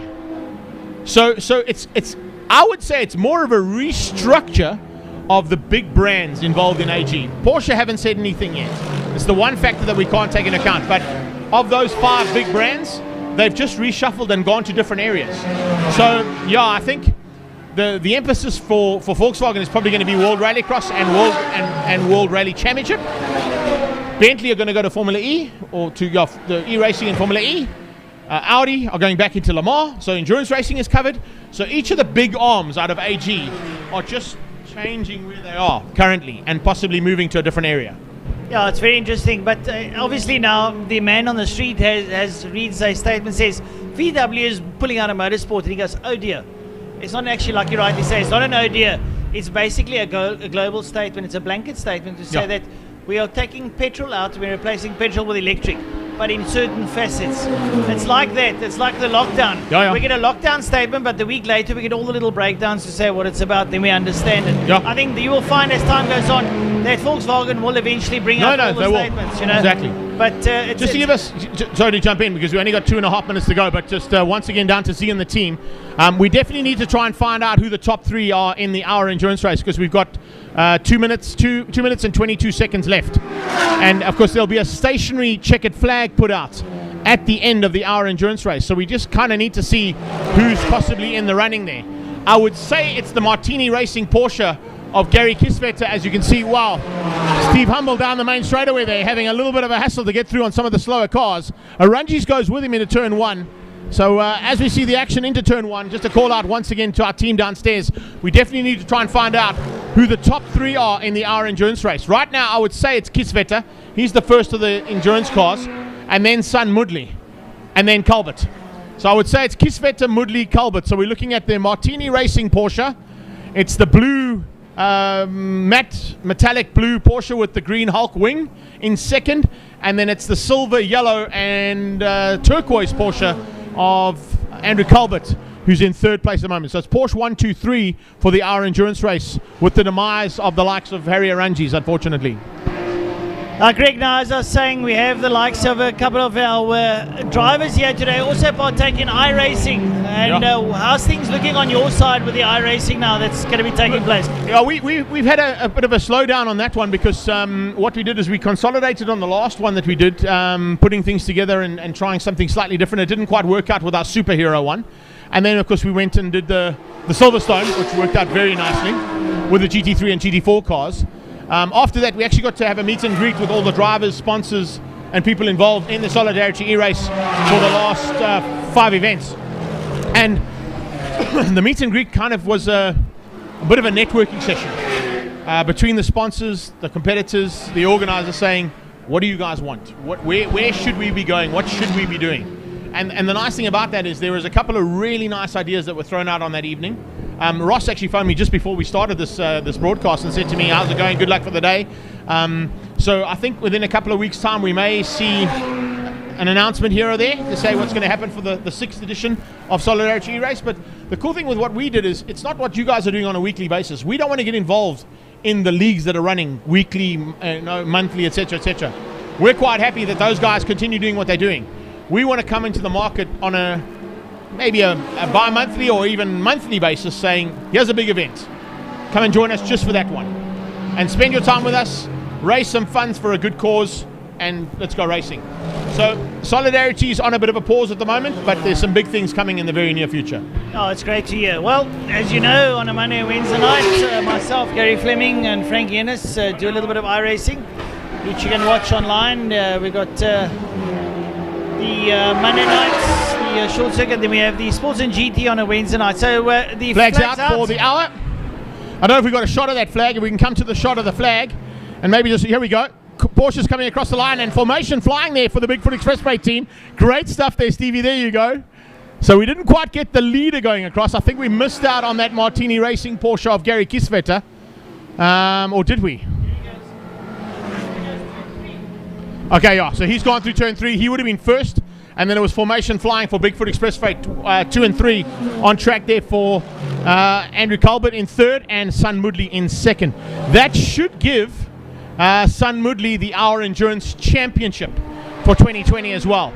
And that, of course, happens tomorrow morning at our brunch here at the Western Province Motorsport Club Clubhouse. So congratulations there to Sun Moodley and to Andrew Culbert. Formation flying there for second and third. One of our day sponsors as well, part of our associate sponsors for the day, Bigfoot Express Freight. So that's how that's rounded up there. So we don't need to worry about it too much now. I can now get off the bandwagon here with our team downstairs saying, give us a top three.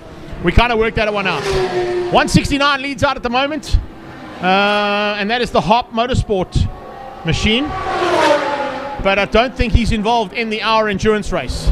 He's definitely in the 9 hour. So, yeah, thank you for that one. But we've got that one sorted out now. Our endurance sorted.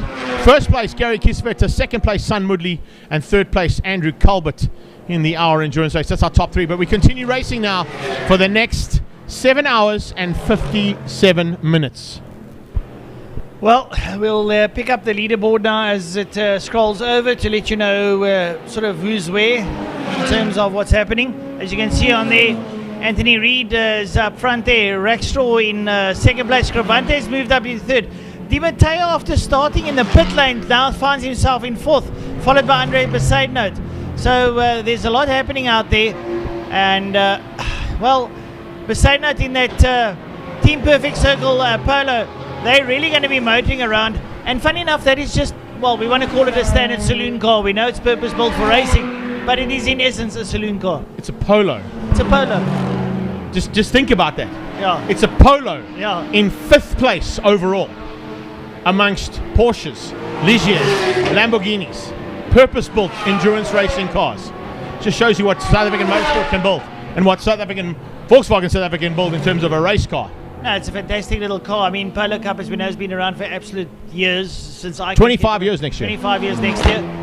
Well, I've only been around for 26 years, so. Yeah. 25 years next year.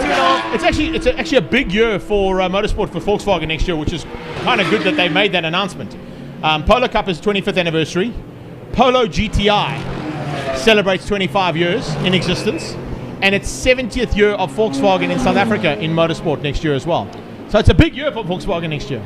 Well, hopefully I can have my car resprayed in time because it is a Volkswagen. Yeah. And there's some really nice, exciting news which we can't mention at the moment. No, but we know that. We'll bring that in as soon as we can. But if you're thinking about going racing next year, Polo Cup might be a very good option. I'm just saying. Just don't take my word for it, but it may be a very good option. Okay. Well, we can see the kind of drivers that Polo Cup has actually cultivated over the years. So we've got some very big names coming through Polo Cup. And if you even have a look at the current setup in Polo Cup, the amount of drivers that are in there, I'm sure a few of them are going to step up to the plate and go elsewhere. And it just goes to show it's a breeding ground for South African race drivers, is Polo Cup. It has been all the years. And, you know, I don't think, I mean, we can look around the world. I mean, some of the greatest drivers in the world come out of South Africa. I mean, we don't have to stand back for anyone. Yes, I hear there's a political situation. Yes, I hear people want to immigrate.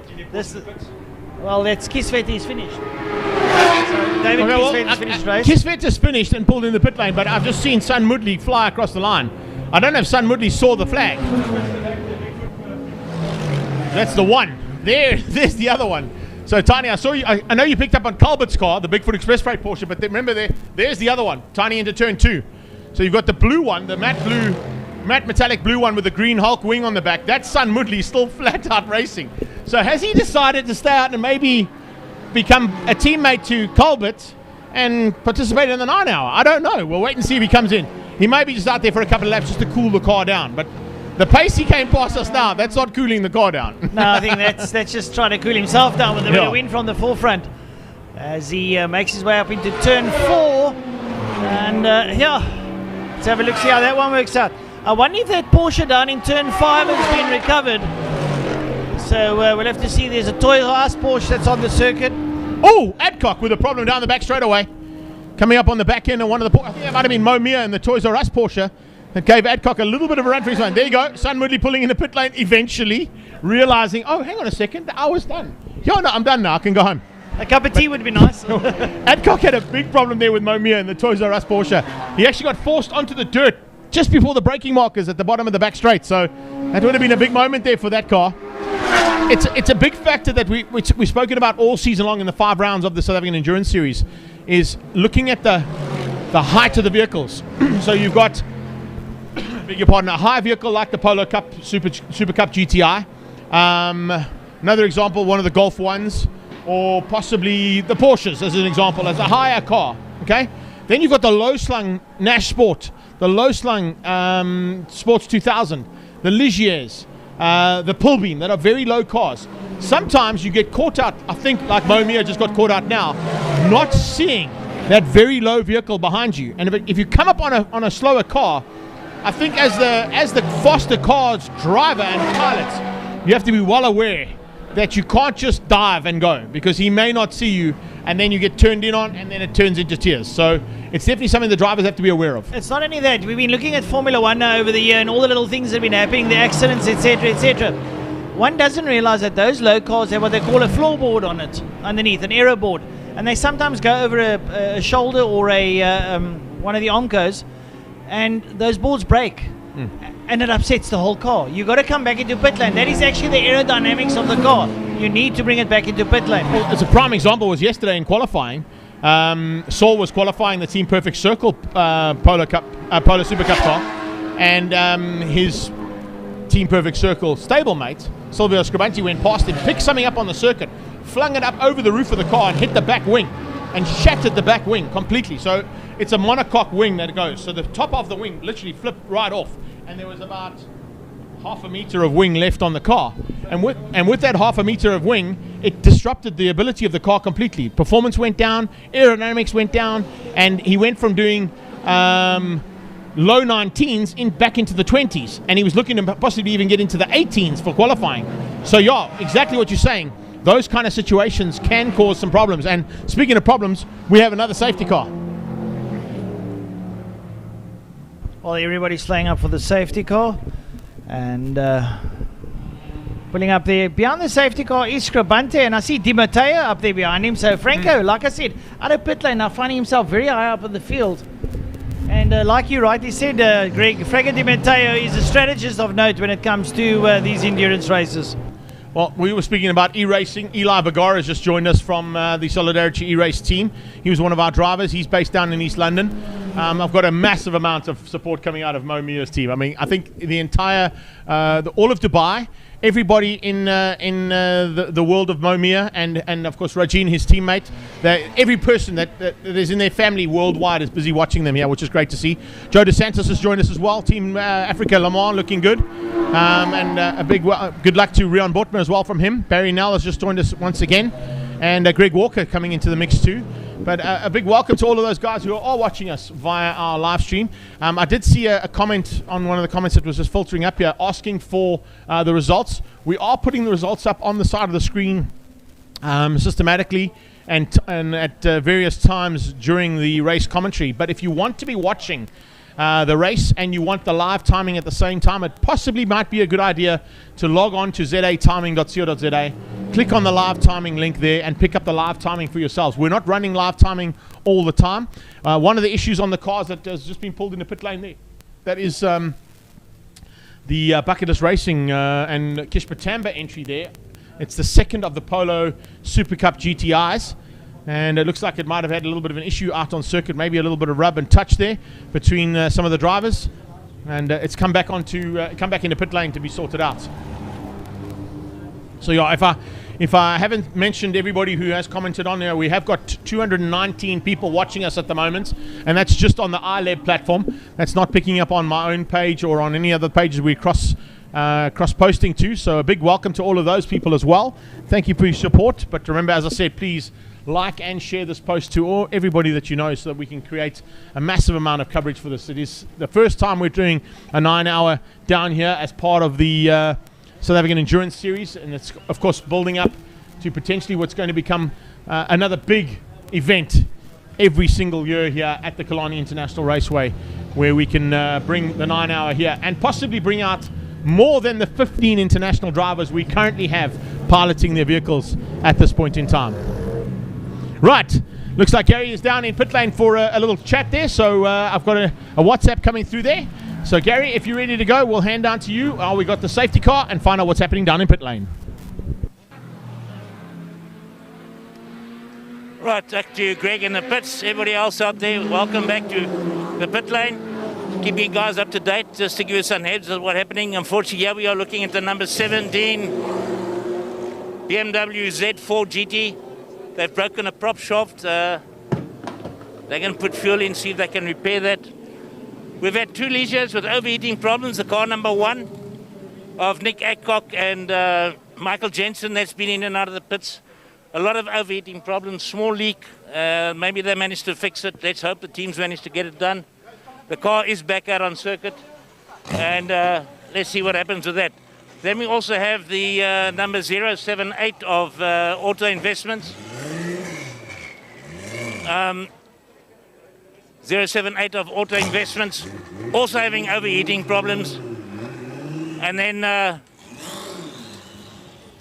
the overheating problems also giving them the same issues. They're not back out on circuit yet. Right now we're walking over to the Team Perfect Circle. This is car number 88 of Saul Hack and Andre Besaidnout. Busy doing a tyre change, fuel change, and a driver change. And in the car at the moment, I see it is Andre Besaidnout that's in there just firing up the engine, about to make their way out. And that's updates from the pit lane. Greg, back to you guys.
I wonder if we can get on, guys, as we're seeing the Bucket List Racing Mini Cooper. That's the John Cooper Works production car in the pits there.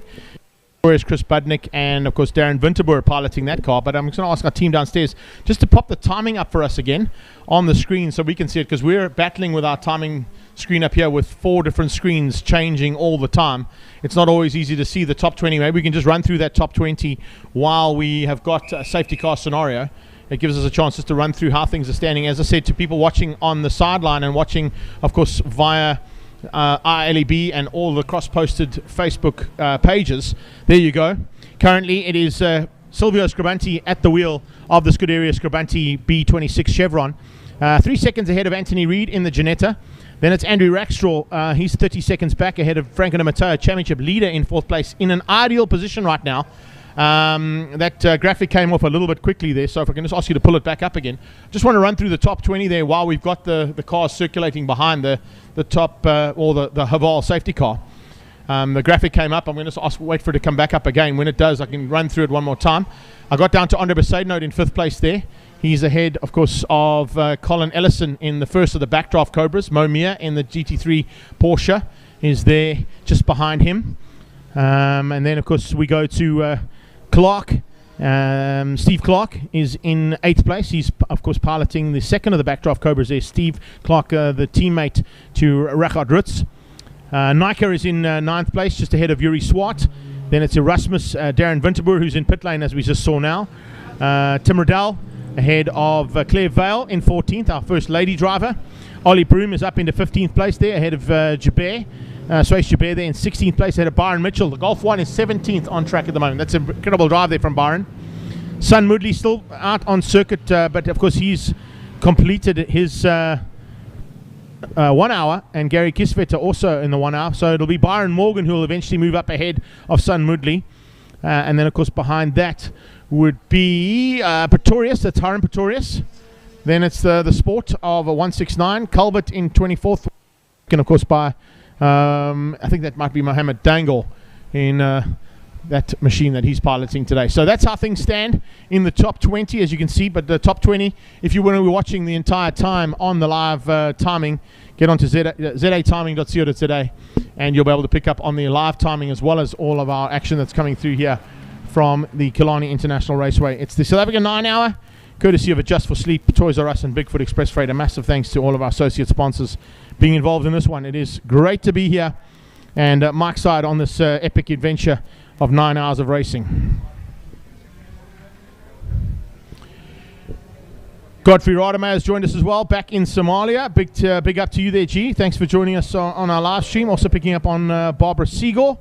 Thanks for the comments. We appreciate that. Mark Bates has joined us as well. Are there any other circuits in SA allowed to run a 24-hour? Well, I can tell you right now, Mark, there are a couple of circuits that are looking at options. The only one that currently can run a 24-hour race is Red Star Raceway, and that is only for motorcycles. It's not for circuit racing or saloon car or endurance racing, but there is definitely a lot of talk next year for potentially a 24-hour of some nature. So yeah, Mark, I hope that answers your question that you asked there.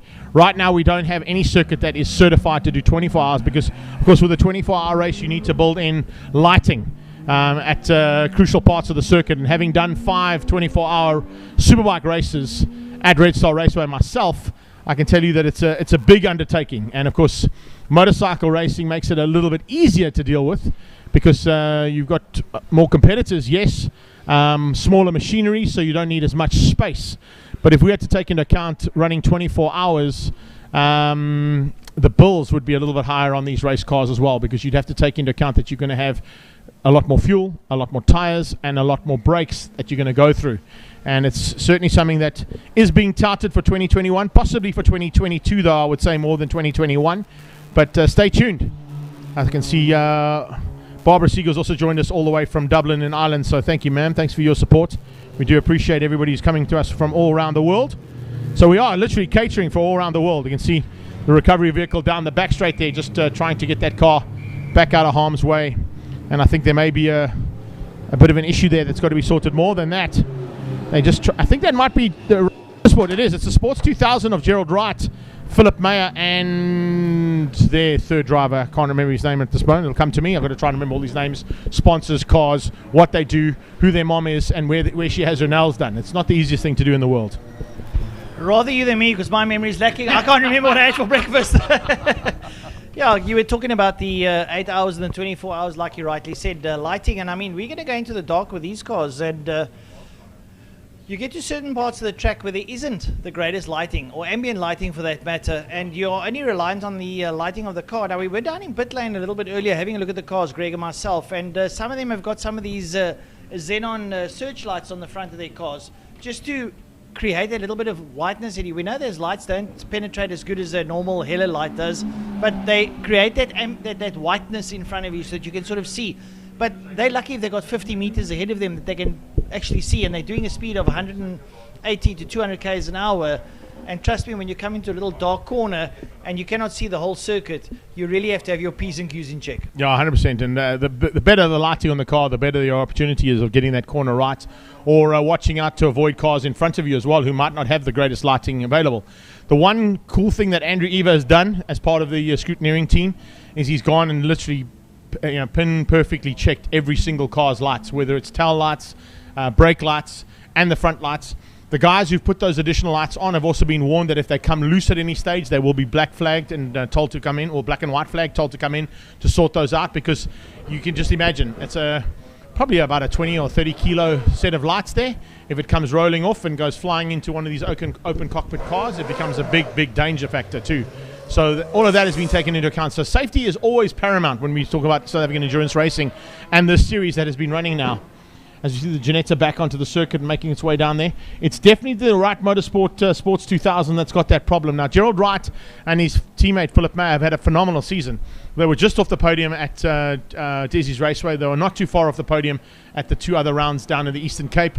They had a little bit of issues down in East London, but certainly a car that is well capable And considering the fact that it was remember that was a development series that ran in the sort of early 90s with Sports 2000 and Vodacom, when Vodacom Power Tour was still around.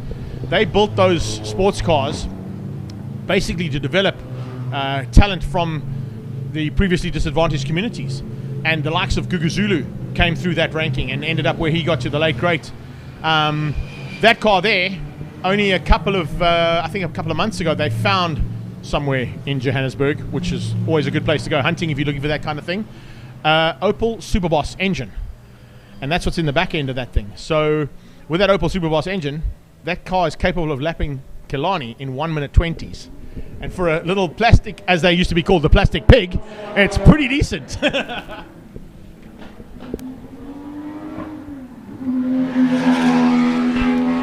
Right, so Greg and I are being left to our own devices. Tiny's decided that he needs to rock and roll.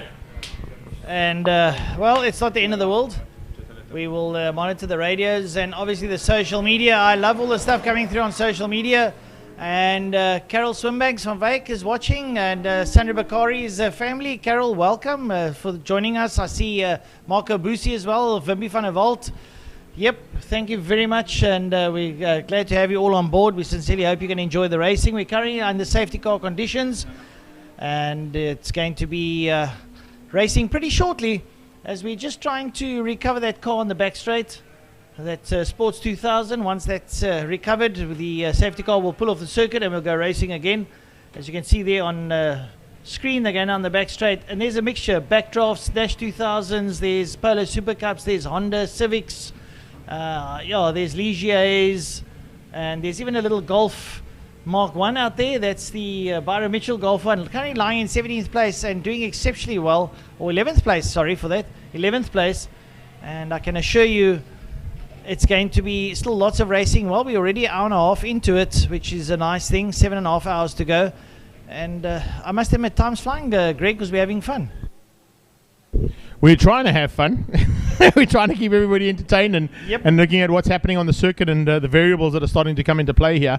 So, yeah, it's going to be a little bit more time behind the safety car before we get going again for some more racing. But once again, let's pick up on a couple of comments being thrown out there. Lieutenant Colonel Alan Mayer has just joined us as well. LT, how are you doing? Thanks so much for your support, Pad. We also see that Adrian Rootman has joined us too. Thanks for yours. Wimpy van der Walt is there. Go JP, he says. Sean Gradwell wants to be with us next year. I'm looking forward to that one, Shawnee. Troy Cochran's in the house as well. He's supporting David and Lorenzo. And, of course, Julian in car 77. And then, of course, Rocol Racing has just joined us for Emil and the Buerta GT5. Looking for a chance there. So thank you so much.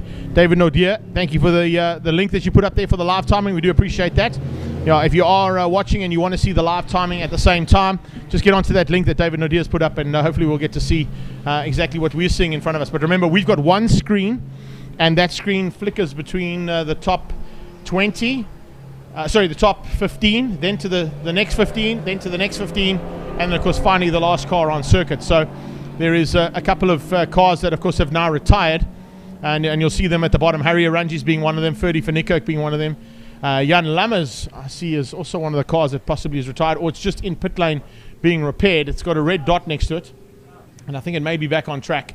So that car's got a bit of work to do to try and make up the ground. But currently it's Silvio Scribanti from Anthony Reid, Andrew Rackstraw, Franco Nimitau, Andre Besaidnout. That's your top 5 at this point in time. We're under safety car again here at the SA 9 Hour. It's Killarney International Raceway in Cape Town, the mother city. And if you are joining us from worldwide, this is definitely a place you want to be next year, because I think this event, we were talking about it last night at dinner, if this event carries on with the success it's been so far, with the 52 entries we had, 49 starters, there's a very good possibility they may have to do some kind of qualifying event to allow the competitors to participate next year, because I think they're going to be inundated with entries. Well, this year we had a 4 and a 6 hours, so I reckon that would be the qualifying events. That would mean, though, that some of your overseas competitors would have to come and visit us twice in next year. Let's hope that all these sicknesses and things that we have running around us dissipate, and that we get all the necessary medicinal compounds in to sort it out. Having a look down the back straight currently, it could be there on camera at the moment. Yes, you see all the cars rolling down back straight. It's absolutely a festival of motoring out here, Killarney. I really, really wish you could all be here. I know you're out there on sitting in the comfort of your lounge. I'm standing on 2 feet today. I don't know how I'm going to make 9 hours, Greg. I really don't. But I'll try my utmost to stay on my feet for 9 hours. I reckon at about 7 o'clock when the sun starts setting, that lull comes in, your eyes start settling in. I sincerely hope we don't get a big supper. That's the main thing. Well, I think there's a big supper planned for us downstairs, which hopefully Mariska and her team can help us out with bringing it up here. But we do appreciate all the support. And also, it looks like Thomas Jackson's just joined us from the UK. So a big welcome to you, sir. We are back and racing. It's green flags again. Down into turn 2 goes the leader, Silvio Scribanti, still piloting the B26 at the front end of this field. Second car on track is now Saul Hack, I think, who's just done a driver change with Andre Besaidnote, so possibility of that. And car, oh yeah, that could be JP or Chris Dale, who ran off at turn 1 in the Honda Civic Type R. They're just getting a little bit out of shape down into turn 1 and unfortunately just running onto the recovery road. Stayed off the dirty stuff and went onto the tar, got back on track, but lost a couple of positions due to that fact. Oranji's starting to come up onto the back end of him as we're watching 2-3 backdraft Cobras onto that back straightaway. Steve Clark, one of them, as he heads down that back straight towards turn 5 and pushing those Cobras to the limit. You can see a bit of debris starting to come off some of those cars as well as they now starting to get into the thick of it. We still got 7.5 hours of racing to go. Incredible to think that, hey? I can't wait till we get to that point where we go, we've got 6 hours to go. And that would have been the start of a race only a couple of months ago. So there we go, across the line they come. And there is the current gap. It's Scribanti from Reed, Rackstraw, Dimateo, Besaidnote, Clark and Nika. It's the E-car there, of course, in 8th ahead of Naidu and Swart, the top 10. Erasmus and Winterboer are now in the Mini. And he's now ahead of Clerval and Jabert, making up the top 15 on circuit as we speak. Speaking of Claire Vale, she's been around longer than we care to remember. She's done drifting, she's done Gymkhana, she's ridden a Mustang, she's had the Toyota 86, she's now in the backdraft Cobra. She's in a relatively good team, and Claire Vale has absolutely been enjoying herself tremendously in the racing, in the endurance racing. So we're going to keep an eye on her and see how this one pans out. So we'll have a look at Claire Vale and see how her afternoon digresses and see what she can do, because she's currently best lady in the house by far. Currently best lady who whip out the M&Ms. Yeah, the energy tablets. Yeah. International commentary food of note: salted caramel M&Ms. Oh, brilliant stuff. Well, we're having a look there. A couple of cars in the pit. You can see one of the backdraft Cobras on screen there in the pit lane, trying to get everything sorted out. Get the driver in. You got to buckle him up. That 5-point harness, everyone's is different. So you got to readjust the buckles and the straps and make sure he's in, he's tight, he's comfortable. He can move and he can breathe, because that 5-point harness sits in the most inconvenient place in the middle of your crop, and when you tighten it up, it's almost like you can't breathe. Mm-hmm. So that's Colin Ellison and Peter Jenkins sharing that car this weekend. Two of them season campaigners when it comes to historic racing up north in Johannesburg and in Gauteng. Good to see those two good friends now piloting that car. They had a good outing at the last couple of events. They had a big moment, of course, at the event down at Port Elizabeth, where Ellison actually came out of hangar sweep and put the car end over end. Climbed out of the car, all safe and sound, fortunately showing how well those backdraft Cobras are built in terms of the safety. So good to see them. They eventually got that car sorted out. I think it was in the space of 3 weeks, and we're down at Desi's Raceway, having fixed the car and got it all back together again. We also had the Brian Morgan event at Swartkops when he crashed the also Cobra, and it set on fire. And I must admit, the marshals, everyone were pretty quick at it, and Brian got out. Okay, he was a little bit hurt in that, but I see he's back in the car, so he's up and racing. He was actually back in the car at the next round as well, so the small burns on his hands were considered okay for him to race. He battled a little bit at East London, where we had to basically give most of the driving to Donovan Taylor, his teammate. But he's back in racing, and it's actually great to have him back in the seat of the car. Ex-Polo Cup champion as well. Well, there we go. Once again, we say, coming out of Polo Cup, all these drivers working their way through. And it's good to have all these gents on board, and also the ladies. And it actually pays testament to South African motorsport that losses that we sustain in SA Motorsport are actually very minimal. Greg, you and I have been, through quite a couple of serious losses in SA Motorsport, but if we take it over the years and a percentage-wise, I think SA Motorsport can consider itself very safe. No, we've had a couple of big ones. Speaking of big ones, somebody going off at turn 5 there, a little bit of a ball of dust over your right shoulder. But I think whoever that was may have got back on circuit. We'll see if we can pick that up as they head down into turn 1. The action heading into turn 1 right now. Jeanetta's starting to come in amongst some of the saloon cars. It's kind of the rest of it. There you go.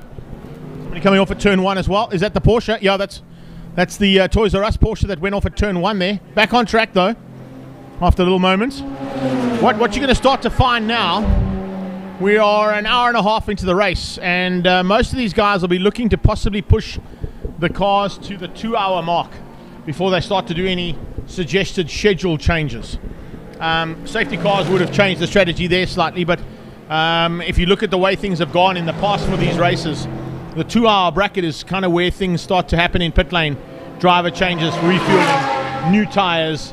I don't think they need to do brakes just yet. That'll probably only happen a bit later on, but certainly new tyres and refueling would have to happen at that point in time. So let's see what transpires over the next couple of minutes. We've got 27 minutes to go before we hit the 2-hour mark of racing.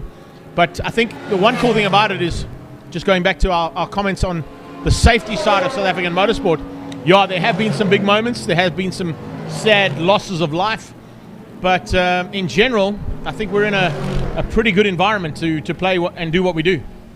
I mean, I can speak for Cape Town and a little bit. I've maybe seen up at Swartkops, etc., and I've been up to Desi as well. But I have to admit that the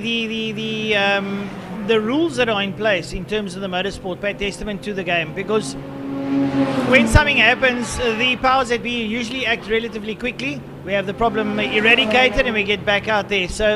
And learning from the past. I think everyone has learned from the past. So we have seen now when certain instances happen that sort of relate to something in the past, immediately everyone jumps the bandwagon and says red flag, stop it, get it out the way. Some people say, but you can race past it. You can't really race past it because you never know what's going to happen in that specific point of the track. So rather red flag it, get the guys back to second and get the race going again. Right, so 7 hours and 25 minutes to go. And things are heating up. Scribante leading out there. Anthony Reid, the man, the ex-British touring car races there. Andrew Rackstraw. Well, Andrew Rackstraw, a very well-known young lad here in the Western Cape. He's a very avid karter. He's got a couple of championships under the belt. He's also a Formula 1600 champion and is now driving a Lamborghini Gallardo. And Greg, I don't know about you, but I wouldn't mind being in the hot seat today. He's having a really good run in that Gallardo as well. I tell you, it's not an easy car to get into, and it's definitely a car that, of course, can test your wits as a driver. But he seems to have sort of climbed in there and taken to it like a duck to water, which is good to see. But it shows you the caliber of the young man. Flatbed out on circuit, which means we're back under safety car. The Haval Edenvale and Haval South Africa H6 making its way around out of turn 2. And has caught, I think that might be Andrew Horn as the first car that it picks up on. There is a car stricken, and I think it's actually at turn 5. That big puff of dust has left one of the cars on the exit of the second part of the right-hander. Toys R Us Porsche into pit lane. It looks like probably going into the garage to do some repairs. They're not allowed to do any major mechanical repairs to the cars on the pit box. They've got to take it back into the on the pit lane. They've got to take it back into the pit box if they want to do any major repairs to those cars. So there you have it, the Haval H6 leading this pack of cars at the moment into Malmesbury, or Jaguar Corner as it's known here in Killarney International Raceway. And it gives us a chance maybe to go down to Gary. I'm not quite sure if our team is ready to go to Gary. I'm just seeing what's happening. Looks like, oh, hello. A little comment coming in there from the sideline. No, you can with pleasure, Peter Cornier. I see you are downstairs. You're more than welcome to come and have a chat with us. He just sent me a WhatsApp there. Of course, the man from World Rallycross team is downstairs. And I think he's in the VIP area just below us here. So he'll come up and have a quick chat with us any second now. But just running through how things are standing. Waiting for that timing monitor to flip over. The 30 to 45 mark, you've got a couple of cars in there that should be a little bit higher up. But, of course, a couple of retirees which weren't expecting to be retirees so early on. One of them is Maximo Racing. It's a big pity that they couldn't get their backdraft Cobra onto the circuit. But Silvio Scaranti, Anthony Reid, Andrew Rackstraw, Franco de Mato, Andre Besaidnout, Steve Clark, Cashin Nika, it's Willie Erasmus. You've got Chris Radloff and Darren Winterberg making up the top 10. Brian Morgan is down in 16th place there, ahead of Yuri Swart and Bob Neal, Byron Pretorius and Mo Dangle, Ollie Broom and Ahmad. And then looks like the pull beam has not made it back onto the circuit, bud. They are currently 21 laps down, only completing 39 laps of this race so far. And if I wait for the next screen to come up, the leaders, just waiting for that screen to flip out, have completed 61. So they are almost 30-odd laps down on the leaders. So I don't know if Steve Humble and his team are going to be able to get that pull beam back on track. And if they can, they're going to be having to do a huge amount of work. So if we look at the way things stand right now, you've currently got about 28 cars fighting for the 9 hour because of course Sun Mudley and Gary Kisvet are out, but you've still got Robin Creel with a chance to come back into the race. Emil Buerta will be out. Jan Lammers possibly with a chance to come back in the Ginetta G55 and his teammates as well. We'll wait and see if that's the case. Jan Lammers was of course partnering up with Sorrel van der Merwe. So the birthday boy today. Happy birthday from all of us here at South African Endurance Series to Supervan. I'm sure we're going to do something special for him tomorrow morning at the brunch prize giving too. But Scribanti, Reid, Rackstraw, Dimato and Besaidnout, that's your top 5. And of course what we would like to do as well is look at the screen and give you Scribanti ahead of Dimato and Mortimer. That's in their category. Reid, Rackstraw and Naidu are top 3 in their class. Besaidnout ahead of Nika and Winterberg in the saloon class. And then it's Clark, Erasmus and the 19 car. And I'm just waiting for that screen to come around because every time I go to the graphic, they pull the graphic off. So I'm going to just wait for the R screen to pop over. And I think, if I'm not mistaken, there's Pete. He's coming to join us. Hey, buddy. It's Chris Radloff, who's in the 19 car. That's the Bucket List Racing Mini, who's in 3rd place for what is currently the saloon car category. So great to see all these guys in full, flat-out action. Not right now at the moment because we're stuck behind the Haval H6. But great to see the action that has happened so far in the first running of the SA 9 hour here at Killarney International Raceway.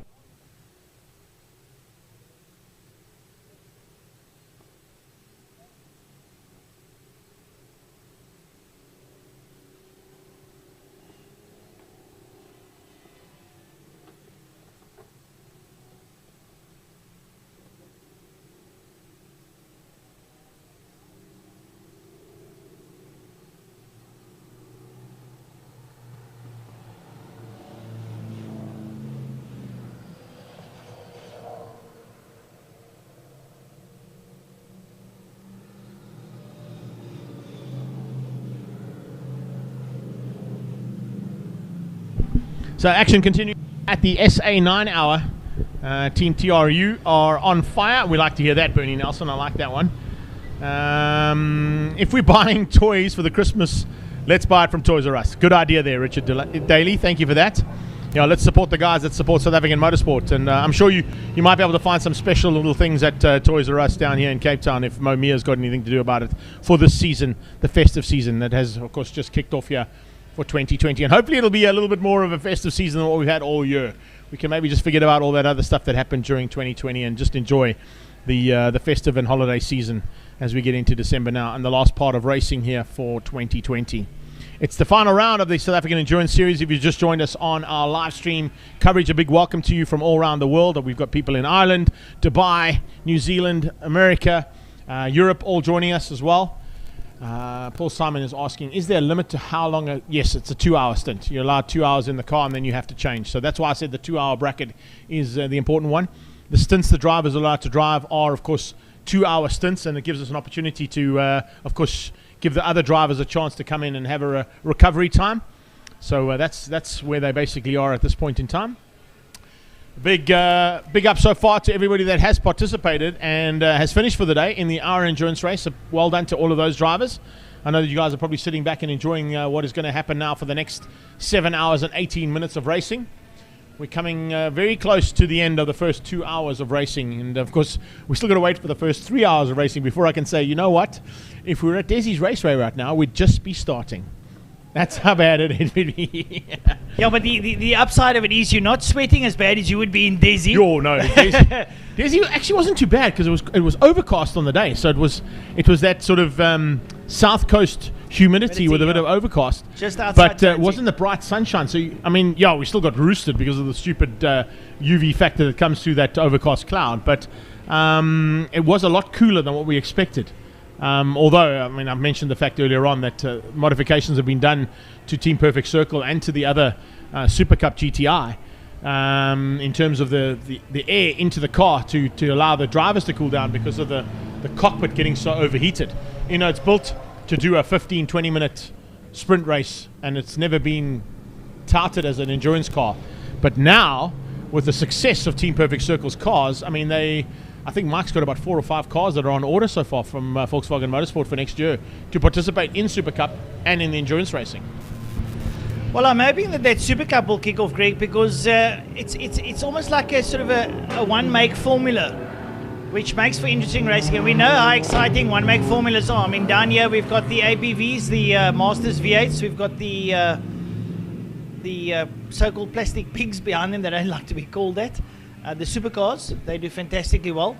And what you find with a single make series is that the drivability comes to the fore. And that is what makes it interesting. And it becomes something that people can follow because you sort of start touting a driver. You start putting your money down on somebody. It's like horse racing. They're all riding horses, but you don't know who's going to win the race. Yeah, for sure.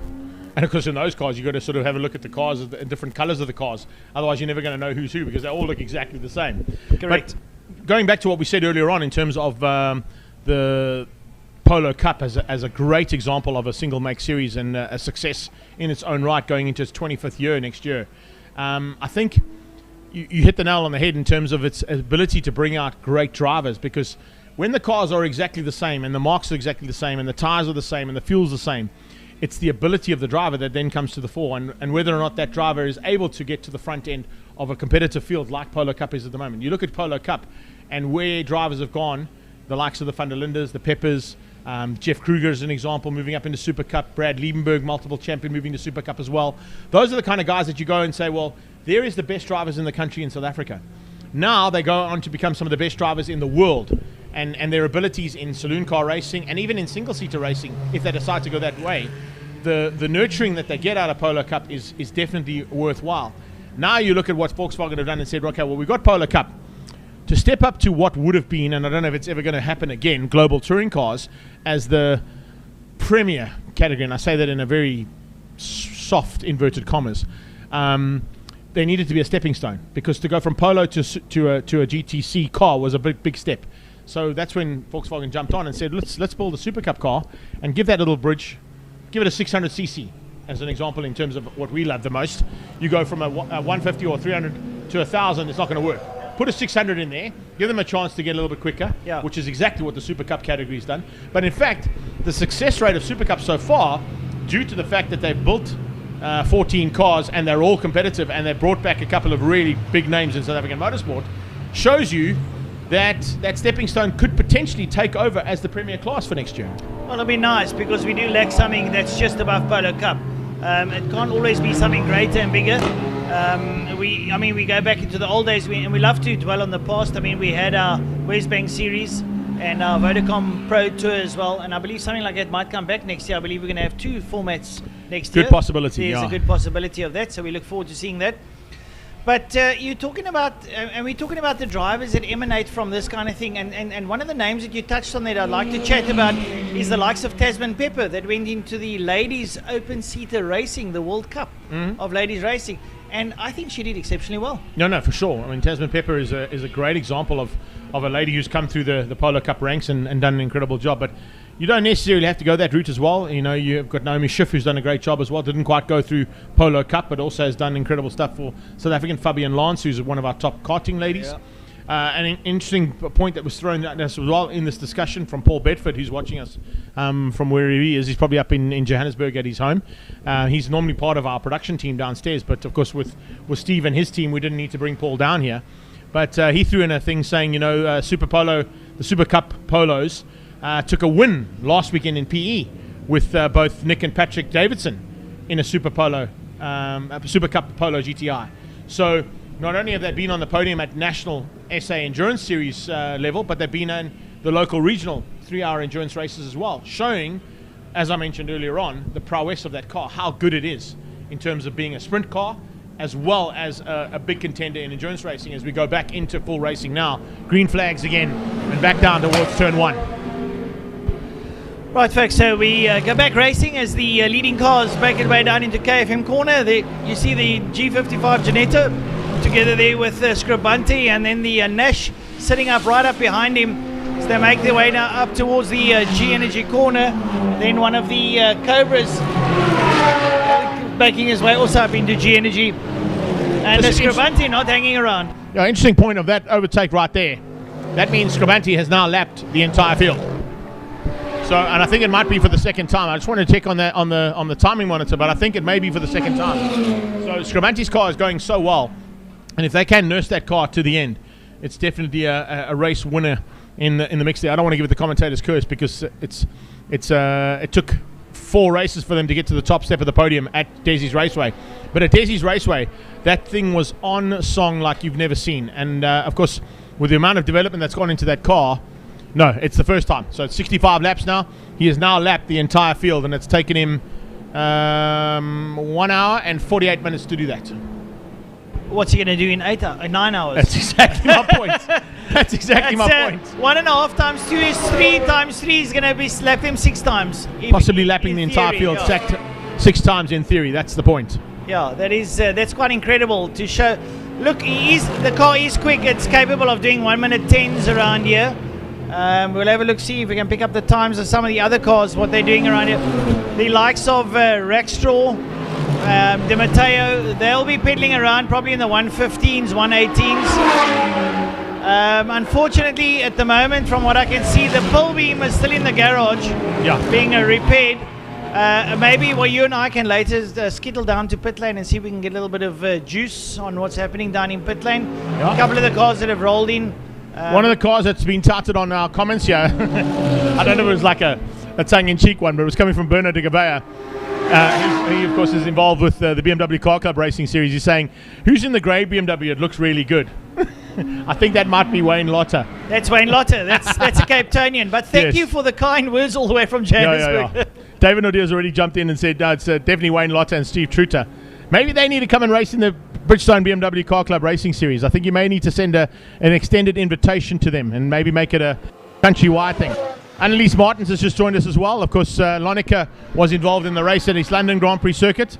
So great to see her there. And of course, Cliff Saunders is there as well. Come to join us as part of our live stream feed. We're up to 226 people watching at the same time. That's just on ILEB. That's not picking up on all the other places we're cross-posting to. And also to, of course, YouTube. So very good to see the support that we're getting, and we do appreciate it. Once again, just to mention to everybody, do us a favor. Andre S is in the house. Now, he's, of course, supporting his good friends down at Bucketless Racing and Team Perfect Circle. And if you look at his icon and the profile picture, it's that magnificent touring car that he pilots in the Bridgestone BMW Car Club Racing Series as well. It's, of course, the Enviro car. And if I'm not mistaken, and he'll probably correct me if I get it wrong, Dion Jabeur piloted that car when it was raced in race trim with Sean van der Linde. So it was van der Linde and Jabeur that were the teammates in the Enviro car colours. And at one stage, because they were so fast, they used to have to put the additional 100 kilos in, and then they ran that Oblix with the Menher on the side of the car, which was quite cool.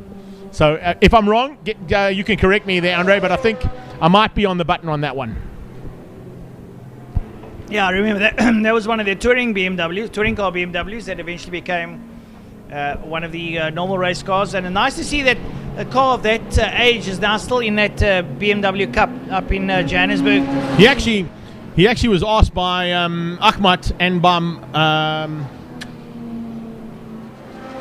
the other BMW driver. I can't remember. Sorry, it's gone in my head. I'll tell you now who it was. Whatever. 2 local BMW guys said, we've entered the hour endurance race. Why didn't you bring your car? And he said, I didn't know there was an hour endurance race. Otherwise, I would have been here. So possibility is he may come back next year and throw that little touring car in there. It's a really, really pretty car. He's changed it up slightly from the original trim. It's got a massive diffuser on the back now and a big wing on the front, which was not allowed in touring car days. And of course, probably would have been deemed not legal. But in BMW Bridgestone, the Bridgestone BMW Car Club Racing Series, ideal. And it's a naturally aspirated car, and he races and puts in faster lap times than some of the more powerful turbo cars that race in Class A against him. That's great to see. And just to jump a little bit of the subject, we were talking about what guys all want to join us. When we bought the Premier up, they stopped and spoke to one of the international drivers down in pit lane. I'm not going to mention names, and said, Alan Winnie said to him, so what do you think about it? He said, well, I have to confess, I'm going back to the UK and I'm going to tell all my friends. So we can imagine what is going to happen next year. And like you said, there will have to be qualifying series, and it'll be nice to see the 9-hour come back. I remember doing the Saloon 9-hour with the Conquests and the old Beamers and stuff down here at Killarney back in the day. Throwing coke in gearboxes, using rental car motors, all the funny things we never did that. We never did that. Avis Car Rental, we never did that. I promise you we never did that.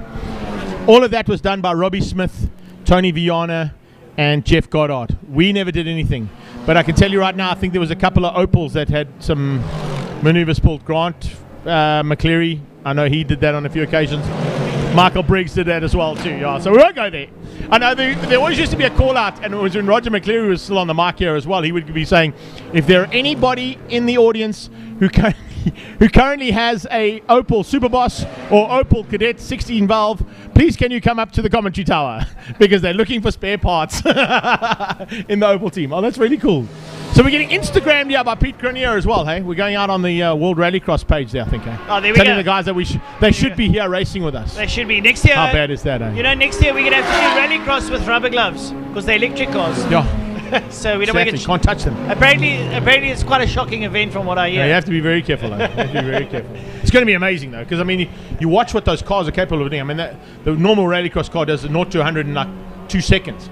I think it's like 1.7 seconds 0 to 100 in the electric car, because there's that universal torque from the word go. It just goes. It doesn't stop. Well, I was having a look at Ken Block in that Saab Fiesta that he's built up. And that thing is just stupendously quick. And even Ken was saying that he cannot handle the power. He was coming into corners. He's on a 4-wheel drift. He says, and it's so strong that it pushes him away that he cannot actually steer it. He's actually got to try and sort of lack off on the power. Well, we got some fellow Gautengers who've decimated the creed that Gautengers are supposed to have and not supposed to leave Gauteng, and they've come to join us here. Car Care Clinics, Wouter Roos and Mel Spur. They've come to join us here in the commentary booth, so massive welcome to them as well. I'm sure they'd love to be participating in this big field, and maybe next year we can maybe talk Wouter into bringing the Super Cup GTI and putting a Car Care Clinic car in there. I think that's not a bad idea. The way things are going with these Super Cup cars, it's the car to be in, I can tell you right now. So great to have them here. Of course, if you want to get your car serviced, there's 3 of them now, hey? 4, jeez, okay. I'll keep losing count. There's 4. Stellenbosch, Paul, Greenpoint, and CY, Belleville. I'll see you there. So that's the Car Care Clinic that you can pick up on there. Huge congratulations coming out from Aliyah Mia there to Son Moodley for taking, I think he finished 2nd in the R Endurance race. Confirming that, we'll get that confirmation to you as soon as we can. And also, big thanks to everybody that will be there. And there we go. Andre's come back and said, I'll be here, but not for the 9 hours. Well, 1 hour is good enough. We'll be happy with it. Bring the Beamer. Let us have a look, see how it runs around Killarney. As a matter of fact, I think there was at one stage, was one of the favourites at Killarney with Dion Ube and Van der Linde. We used to have lots of fun out here. And you're talking about the Opals, to go back to the days of Grant McCleary and Mike Briggs, and we had our own John Craig, who was riding the Grapnel. Yeah. That was great stuff. Those days were fantastic. We won't go back there, but there seems to be something looming in SA Motorsport. I know you on the backdrop and you have it, but there's something looming, and I'm not quite sure what it is, but it seems pretty exciting. There's something somewhere stuck away that's coming to the fore. Guys are starting to put their heads together. There's a possibility of 2 series. We're having a look at the motorcycles. Things are coming up there. Yeah. I think the idea, of course, is, you know, we've had a very good run of Extreme Festival, and it has been a very successful event. But I think there is definitely a chance now for for a second opportunity and a second tour, because it not only gives the competitors another option, but it also gives the circuit a second bite at the pie. Because, you know, when you run one national championship series, it means it comes down to Cape Town. Fortunately for you guys, we used to come down twice, but it would then be split between the Eastern Cape Series circuits and the likes of Desi's Raceway. Whereas if you have the two tours like we used to in the old days with Vodacom Power Tour and the Pro Tour, and then Westbank Super Series and the Pro Tour, there is a nice way of giving everybody a nice platform to play on and do what they need to do. From a television point of view, it makes for good racing as well, and for good entertainment. If we're keeping on the live stream aspect, it gives you another live stream aspect to play with. So yeah, there is definitely pros and cons to both. I think there's more pros to it than cons, but we'll wait and see, because as you said, there is certainly talks in the background of Motorsport South Africa and the powers that be to look at creating other options. Well, something that I've been involved very closely with of late, and I think it's grown in leaps and bounds, and we've got a whole lot of guys going to the World Nationals in Portimao, Portugal, is South African karting, Greg. Yeah. It has grown in leaps and bounds. I know for sure. The karting fraternity has had a phenomenal last couple of seasons, and of course we've got youngsters heading off in about 4 weeks' time to Portugal for the Rotax Max finals. We already had the Rock finals only a couple of weekends ago, so we had some really big successes in those events in the past, particularly in Rotax more than in the Rock. And I know with the team that's going to represent South Africa at those finals in Portimao, very good possibilities of some more SA champions becoming world champions, which is a big thing. But that stems, of course, from what is done at regional level. For instance, you've got a big karting fraternity here. There's a big karting fraternity up in Idubi and, of course, at Swartkops. And what that does is it just creates the future of motorsport in a big way, because all those youngsters step up and they come through the ranks and go into single-seaters in Formula V and then to Formula 1600, or go into saloon cars and become the next Polo Cup champion. Dario Busi being an example of that one. So yeah, there's certainly, we are very rich in terms of talent in this country, and both two-wheel and four-wheel. Now, Greg, I have to play the Northern Transvaal Western Province thing on you. In the karting and also in, as you say, in Polo Cup, a lot of champions coming out of Cape Town of late, where 10 years ago they all came out of Gauteng. Now they're coming out of Cape Town. So it's almost like there's been a shift in the championship contention, and also maybe a little bit of a shift, I won't say in the brain power, but in terms of the technology and so forth. I think one of the big factors that we've spoken about on some of the live streams that I've done in terms of karting particularly is the fact that you've got a strong club here. We've got an issue down at turn one by those things, one of the Cobras going off there. So Cobra off at turn one, but action, of course, happening all the time around the circuit. Leader into turn 5, into Fostron corner, into some back marker traffic. The Cobra that did go off at turn 1 is back on circuit, so it's not really going to affect the race as such. It may have been Claire Val, I think, or it's the best drive. It's the best drive Cobra that went off. I'm not sure if it's Claire Val at the wheel of the car at the moment, but definitely an issue there for that car. As the leaders head back down, and that, of course, is Silvio Scribanti at the wheel of the car. Pete, good to see you again. Thanks for coming up and popping in. 2 hours up as we speak in 10, 9, 8. Coming up onto the 2 hours of racing mark in 3, 2, 1. Done. 2 hours of racing in the bag, 7 hours still to go. Unbelievable to say that and think about that at this point in time. You've still got 7 hours of racing, and that's just a huge hurdle still to climb. So we've got a lot of action there. Bernard de Gavea says Malspur is no longer a Gautenger. Yes, we know that, Bernard. We did mention that, of course. We were just having a go about the fact that she's left the nice part of the town, the area, and come back down to Cape Town. So looks like a little bit of support there for Mel. Well, Mel's staying in probably one of the prettiest parts of Cape Town, where they make all the brandewijn and the wine. Back in Paul, and also part of Stellenbosch. Malspur, you, while you're here, I believe that you won a championship up north while you were down south. Let us know how that one worked out. Luckily, I could still get to take part in the Car Care Clinic Super Patch Series. Unfortunately, I lost the overall championship. We went to the last round with 3 points between us, but I won Class B and came second overall. Well, there we go. And another lady racing. Thank you very much. We like ladies racing, you know how it is. Malspur, doing us justice. She's now a Cape Townian, so now she's flying the white and blue, and she will make sure that she races locally. Voterus, well, he doesn't say anything. He's one of those skims. He keeps it on the down low. Voter, nice seeing you. You will do. Thanks a lot. Nice to have Car Care Clinic, some of the local sponsors up in the commentary box with us. And racing continues. Now, the thing about an endurance race is it always stems down into a sprint race down in about the last 20 minutes of the day. It'll turn into a sprint race. Speaking of sprint races, little information from Matt Nash from Nash Motorsport. Thanks for that, Matt Nash. Nashville. He says, I'm quite sure the pill beam was only involved in the 1 hour. Oh, that's such nice information to give the commentators to know. Two drivers. It's a pull beam with 2 drivers. Why would they just be doing an hour in an hour endurance race? That's a car that's built for this kind of stuff. That's very strange. So Steve Humble and Franz Carruthers, and Steve Humble have decided to park the pull beam, and they will enjoy the rest of the day from the sideline. There we Thanks, go. Nashville.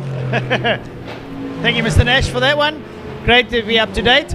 And you know what? We're not infallible. We can be corrected down the line. Well, it's not a case of being corrected. It's a case of they've given us the information correctly. We could have got it sorted and not have to worry about that kind of stuff. But anyway, that's not our problem. Roger Stevens just joined us. Thanks so much, Rog. All the way, of course, in PE, the man who was behind Polar Cup for a long, long time as well. So we've got lots of support all around the world that have come to join us, and we keep going.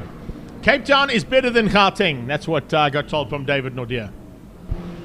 That debate is going to go on for the rest of the time. Yes. However, a lot of Gautengers are emigrating to Cape Town. Yeah, straight into the heart of COVID.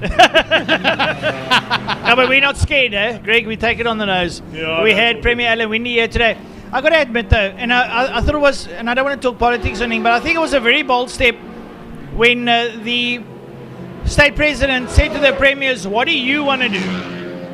They called a lockdown on PE. I feel for them under the lockdown. But Premier Alan Windy has got so much faith in his staff here in Cape Town. Look, they already, and I saw it with my own eyes even yesterday in a shop. A Metro cop went up to somebody, pulled them out of the shop, and gave them a fine for not wearing their mask while walking into a shop. I actually experienced that myself. So this is going to show that the guys are serious about it. We've got a lot to say when we're out there. Look, the Metro don't do that, the cops don't do this, the blah, blah, blah, blah, blah. But if you've got to think about 5.4 million people to control, it's not easy. And you've probably only got about 100,000 law enforcement officers and first line officers. It's not easy under any circumstance. I think the big thing is there that the responsible citizens need to take responsibility for their actions. I mean, I know I'm out on the road a lot. It's not comfortable wearing a mask all day. But at the end of the day, it's for your own good. Because here we are, a year down the line, and we're still healthy. So it must pay tribute to the fact that we are taking care. And I don't think it's a lot to ask for the man on the street. Well, we just keep up the good work that we're doing around the country. Hopefully we can get through this and get through it relatively unscathed, which is what's happened so far.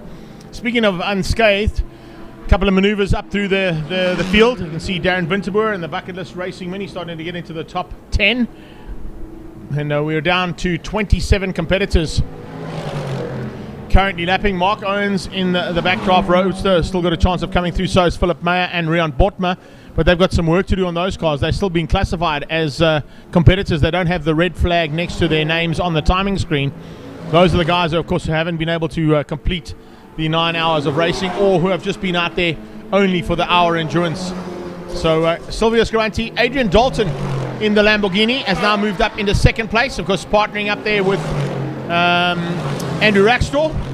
And on a side note, in the Team Perfect Circle Super Cup Polo is now currently sitting in third place overall.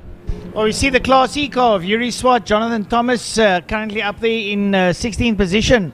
They're doing fantastically well. They're also one of the backdraft Cobras. Nice to see that they're out there and enjoying themselves. And having a look there now, currently into turn 2, a whole array of cars going out of G Energy corner. And making their Wayne Lotter in that BMW up behind him. I think he's just keeping it all together. That's the main thing. The Janetta and one of the Cobras up ahead of him. as they make the Nash also in there, and they make their way up the KFM straight up towards turn number 4. As we watch cars in turn number 2, the Lamborghini coming out of turn number 2. How funny is that, eh? We're just talking about that South African touring car with the Hulk, with the Obelix on the side, carrying the Menno with 100 kilos. Warren Dodd just sent me a message saying, you guys have just been chatting about this on the 9-hour commentary. We're currently building a replica of that car for Stanek. It was, of course, the Stanek touring cars at that stage. So thanks, Wazzy, for that one. Really cool that we can get that kind of information fed through to us. But that'll be a nice car to see back on track. Yeah, I know there are a couple of I was on Facebook not so long ago. Apparently, 1 or 2 touring cars that are lying in mothballs around the country. The guys are looking to rejuvenate, to put back on the circuit, to race in the likes of Clubmans or whatever the case may be. So, to the folk that are actually applying in there and doing that, I think it's a great thing. Just picking up on the fact that we got Frank de Matteo coming into pit lane there for a quick tyre change. I just saw it in the corner screen. Slowly but surely looking for a chance of course, taking the overall championship. He's got to just finish up the race and try and finish up not too far behind, if they are ahead of him, the Charles Orangi's car. So we'll wait and see if that's going to be the case. Joe De Santos just sent me some information. Andre Besaidno running in 3rd overall in the little car. Well done, loving that. And then, of course, Jason Sinai, if I'm not mistaken, I think the Super Cup Polos are about 750,000 Rand. I stand to be corrected on the pricing on those cars, but I think that's the amount of money you can spend to buy one of those cars. It's a purpose-built race car built straight out of Volkswagen Motorsport in Uitenhage. And at this point in time, I think there's a bit of a waiting list on them, because I know they're prepping the next 5, and 4 of those 5 are already been sold. So if you want to get one, my suggestion is get in there and get onto as much as, micro as quickly as possible. Yeah, no, great. So we see Micro was here today at the circuit. So oh, big problem. Oh, that's a massive problem. Look here on the screen. Well, I've seen it on my screen as opposed to your screen, but it looks like Team Perfect Circle has just had a big moment. A big moment there for Team Perfect Circle. And I think it's at turn 4. Yeah, turn 4. And it's Andre Besaidno who's in the car at the moment. He's had a big moment coming out of Malmesbury, and he's gone left, right, and over the circuit. The car is broken quite badly, but hopefully you'll be able to get it back on again. I don't know if our team can pick up on turn 4. We got the car recovering. So just go back to Malmesbury, the exit of Malmesbury onto the back straight. Onto the back straight. We need to just pick up on that car that's being recovered there if we can, guys. It's not that one. The previous shot. One shot back from this. You'll get to see it. There you can see the marshal's just telling the cars to slow down. And, well, there's a bit of damage to the front end of that car. I think it was a big moment there for Andre. Hopefully not. No, it doesn't look too badly damaged, actually. It's on the other side of the car where he's hit the tyres. Hit the tyre wall coming out of Malmesbury, and hopefully you can get that car back into pit lane, because Team Perfect Circle have now got some work to do. You can see the recovery vehicles making their way to that point of the damage to the circuit. They're going to have to try and get those tyre barriers put back into place in the same place as they were. But Besaidno is making his way back down this back straight. So if we can pick up the back straight, guys. On the back straight, you'll see Team Perfect Circle's Polo Super Cup GTI. There it is. Nursing it round and probably be able to get it back, looks like under its own steam, into the clutches of Freddie Pretorius from Fast Developments, and hopefully they can get that car sorted out. There looks like there may be a bit more damage than what we could see initially, but certainly a big problem there for Besaidno as he came out of Malmesbury, or Jaguar Corner as it's called here now, and we're back under safety car due to that. There you can see the Haval Edenval and coming into play once again as our official safety and pace car for the event. Just to go back to our earlier conversation about the safety aspects and the build of the race cars and all the things, he clunked into a good barrage of tyres. He actually shifted the tyres, yet the car's able to drive away. Yeah. Now that just goes to show the good build of these cars. And speaking about the Polo Cups and the Super Cup cars, and I mean, I'm not here to bunt VW any measure of means, but it just goes to show how well these things are built. And we're using new all high-tech carbon fiber and lightweight materials, but those composite materials are so much stronger than the old days of steel and that. I was actually seeing on Facebook recently that they're building conrods now out of woven graphite, so carbon fiber. So it just goes to show how technology has moved on. We always put up barriers to change, but the change is sometimes good at the end of the day. 100%. So pulling into the pit box. Some work to do now for Freddie and his team. Hopefully get that car sorted out and back on track as soon as possible. It's not always the easiest thing to do in the world to get a car sorted out when you've had a big incident like that, but of course you probably haven't got a better team at the moment than Freddie Pretorius and the fast development team to get that car back into action, if that's the case. And of course they have got time. That's the most important thing, is the time is available to them, and we're going to hope to see that there's going to be some work done on that car and they can get back in, because they were in contention and they were sitting in third overall. They've dropped down to fifth at the moment, going into the pit box, which means Cashin Naika has now moved up in his Polo Super Cup into third place. So it's still a Polo Super Cup in third place overall on track, but some work to do now for the lead car at that point in time and Team Perfect Circle. Well, that Cashin Naika VW is, I must admit, the paint job, or should we say the sticker job on that car is really pretty. That black and green. And it's Nika's actually in pit lane at the same time, so that's why he hasn't sort of moved up. He's actually come in for a stop under the safety car scenario. So the Super Cup Polo GTIs into pit lane at the same time. Looking down pit lane as well, the Nash is in too, so a possible driver change there for Andrew Horn. Going to hand over to Philip Meyer, or the third driver there. And it looks like, is that the Porsche further down that's also out? Nice to see the work being done on Wright Motorsport Sports 2000. Gerald Wright and his team have got that Sports 2000 back on track as they're coming through. Some work being done on the 31 car there of Andrew Horn, and you can see that's the car I've just mentioned back in the pit lane.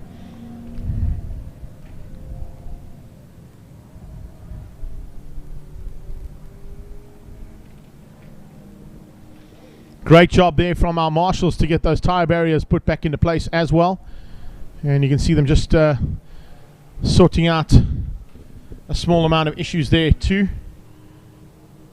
Dropping a little bit of soil, I think, just to avoid the drop-off point there and the hole that might have been created by the incident. Just to for the viewers, when we have some oil and some fuel spills there, we see the marshals using a brown, what looks like sand, being thrown down. Now that's supplied by Greg Parton of Grizzit. Yeah. It's a special compound that's been designed that actually absorbs the oil and nullifies the damage to the environment. Correct. It's actually a very clever product. And as we know, I was speaking to Greg Parton not too long ago, he's actually involved with almost every airport in the world. Yeah. In terms of their fuel spillages and stuff. Yeah. So now we know why Greg rides a Lambo, with all due respect. Yeah, exactly.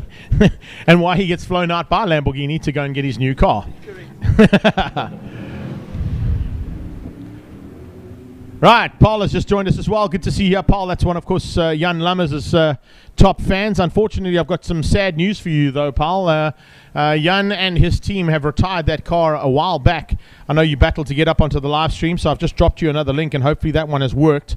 And you are on the stream. I can see you on here now, so that's good to see. But it is unfortunate that your main man, Mr. Jan Lammers, is no longer involved in this event. Or if he is, and they are still working on the car, we haven't had any information from down in pit lane for a while. And hopefully Gary can give us a little bit of an insert as to what's happening down there as well. Cars being forced to the far side of the back straight just to ensure that they stay out of harm's way of that incident that's happened on that back straight with Andre Besaidnout hitting the tyre barrier, which is a big pity there for him. But of course, they have got a good team there that can get that car sorted out, and we saw that at Desi's Raceway after an incident where Andre broke the sump of the car. It took a while to get it sorted, but they did definitely get that car back on track, and Saul was able to finish the race, even though it was a bit further down than what they'd like to be. Currently, we got Scribanti from Dalton. So it is the Chevron B26 from the Lamborghini Gallardo out of Stradale Motorsport. The Ginetta G55 in third place.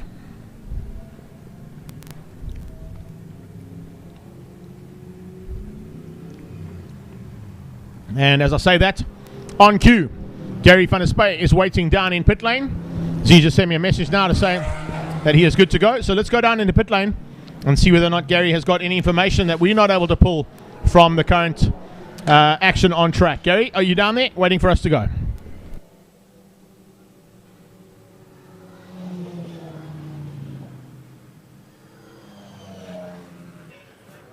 Right, just to give you guys an update from the pit lane here, lots of dramas, all sorts of happening, which we don't like to see.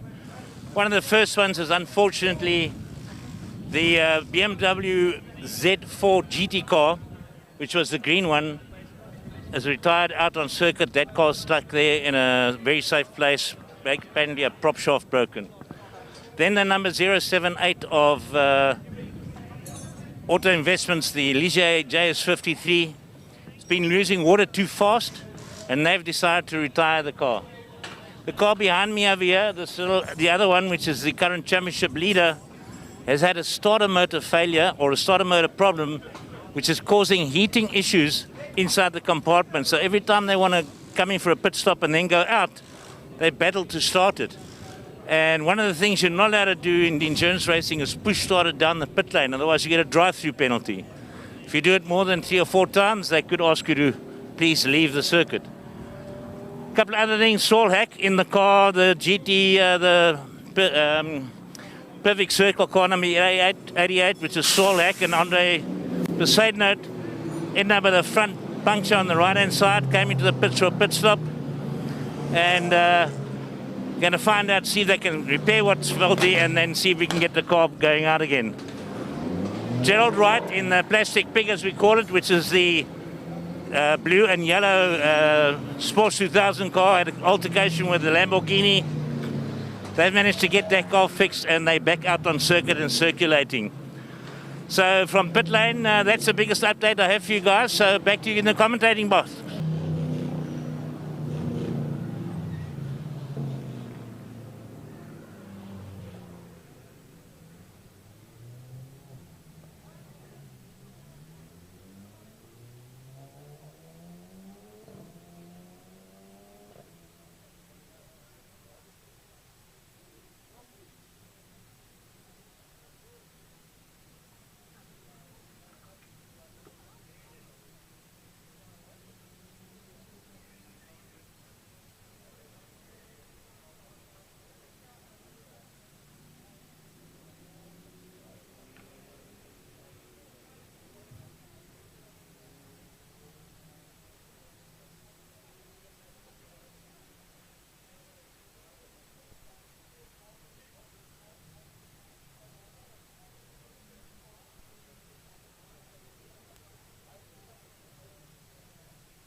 So if you have just joined us here on our coverage from the SA 9 Hour, Just for Sleep SA 9 Hour at Killarney International Raceway. Reason for the safety car that you're seeing and the stream of cars heading down the back straight into Fastron Corner is a big incident that happened with the Team Perfect Circle Polo GTI Super Cup car of Andre Besaidnout crashing into the tyre barrier on the exit point of Turn 4 Malmesbury, or of course as it's known now, Jaguar Corner. And you can see it's given the marshals a huge amount of work to do, because his front left of the car was damaged quite severely. He was able to drive the car back to the pit lane, but in doing so has dropped a numerous amount of fluid from the top of the back straight all the way down the back straight, and of course into Turn 5 Fastron Corner and into the pit lane as well. So unfortunately it's given our marshals a lot of work to do, but we do have of course a very capable team of safety car drivers that are part and parcel of today's event, which will be just maintaining a decent enough pace to allow all of the work that's being done on the circuit to be done at as quick a pace as possible. You can see drivers being told just to maintain some cool, calm pace as they get down to the area that the marshals are working in.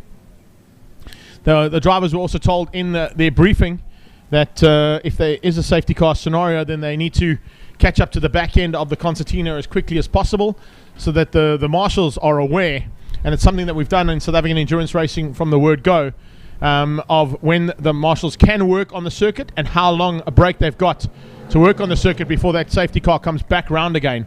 and that just makes it for a little bit more of a safer environment for the marshals to repair anything that needs to be repaired out on track, which is exactly what the Killarney marshals are doing now, frantically, to ensure that we can get this race back under green flags as soon as possible.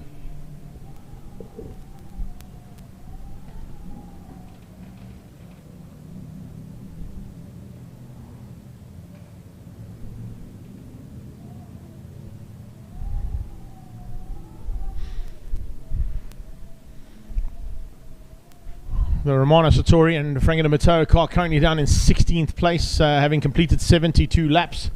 But more importantly for them is that they just need to finish up, and hopefully finish up not too far behind the car that is being piloted by Adrian Dalton and, of course, young Andrew Rackstraw, along with Charles Orangi. Charles Orangi is still in with a chance of the championship overall if he stays where he is right now at Lamborghini with two teammates.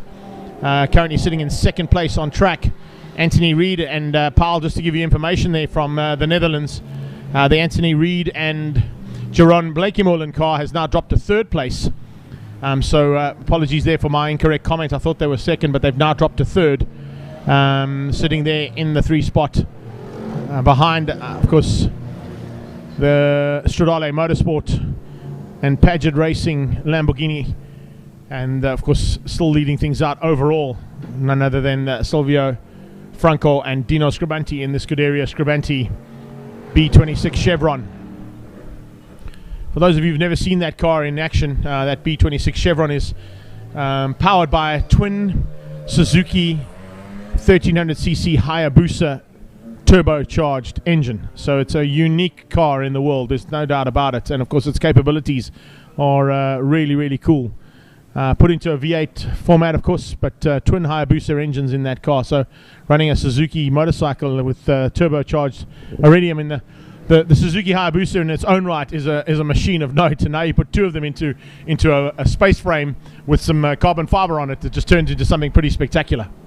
Yeah, obviously a billet crank casing that has been built for the two head parts of the motor to come in, and then it runs off a singular crank to make it a V8. That crank will obviously be a billet crank because it's running 8 rods off it. So a real feat of engineering, to say the least, and put onto a racing gearbox, and like you said, with the carbon fiber frame, just makes for absolutely exciting stuff. One of the local lads here too, Josh Broom, has got the Radical, and that too runs off a turbocharged Hayabusa motor. Also just picking up on information there from Carol, all the way from East London. Wanting to see where, of course, her son has got to. It's the 19 car of the Racing Cobras. I'm just waiting for our timing monitor to refresh, Carol. Unfortunately, I don't have the timing monitor all the time in front of me. But if I look at the 19 cars, it's not in the top 15. I think he's in the second. No, in fact, he's fourth at the moment. Fourth place at the moment, and the first backdraft Cobra. And Chris is at the wheel of that car as we speak. So they're sitting fourth at the moment, Carol. So that'll give you the information that you're asking for. We call him Mr. Flatout. Paul is asking whether we're going to see Jan Lammers and Sorrel back on track. I don't think so, Paul. I know that they pulled that car in a long time ago, and they've lost a huge amount of ground, so it's highly unlikely we'll get to see that one back on circuit. It's the second of the Africa Team Le Mans cars, and of course a lot of support from the city of Cape Town for that entry from Team Le Mans. I know there were 4 Janettas entered this weekend, and really nice livery that they put on those cars. One with a cheetah, one with a leopard, one with a rhino, and I think there was a Cape hunting dog as the 4th bit of livery that was put onto those cars for this event. So really nice to see that Anton Rooney's team from the Team Africa Le Mans cars put in some South African livery and a little bit of a South African theme to the livery on those cars as well. But I don't think, unfortunately, they'll be back on track there, pal. So your man is going to be spending the rest of the day watching from the sidelines.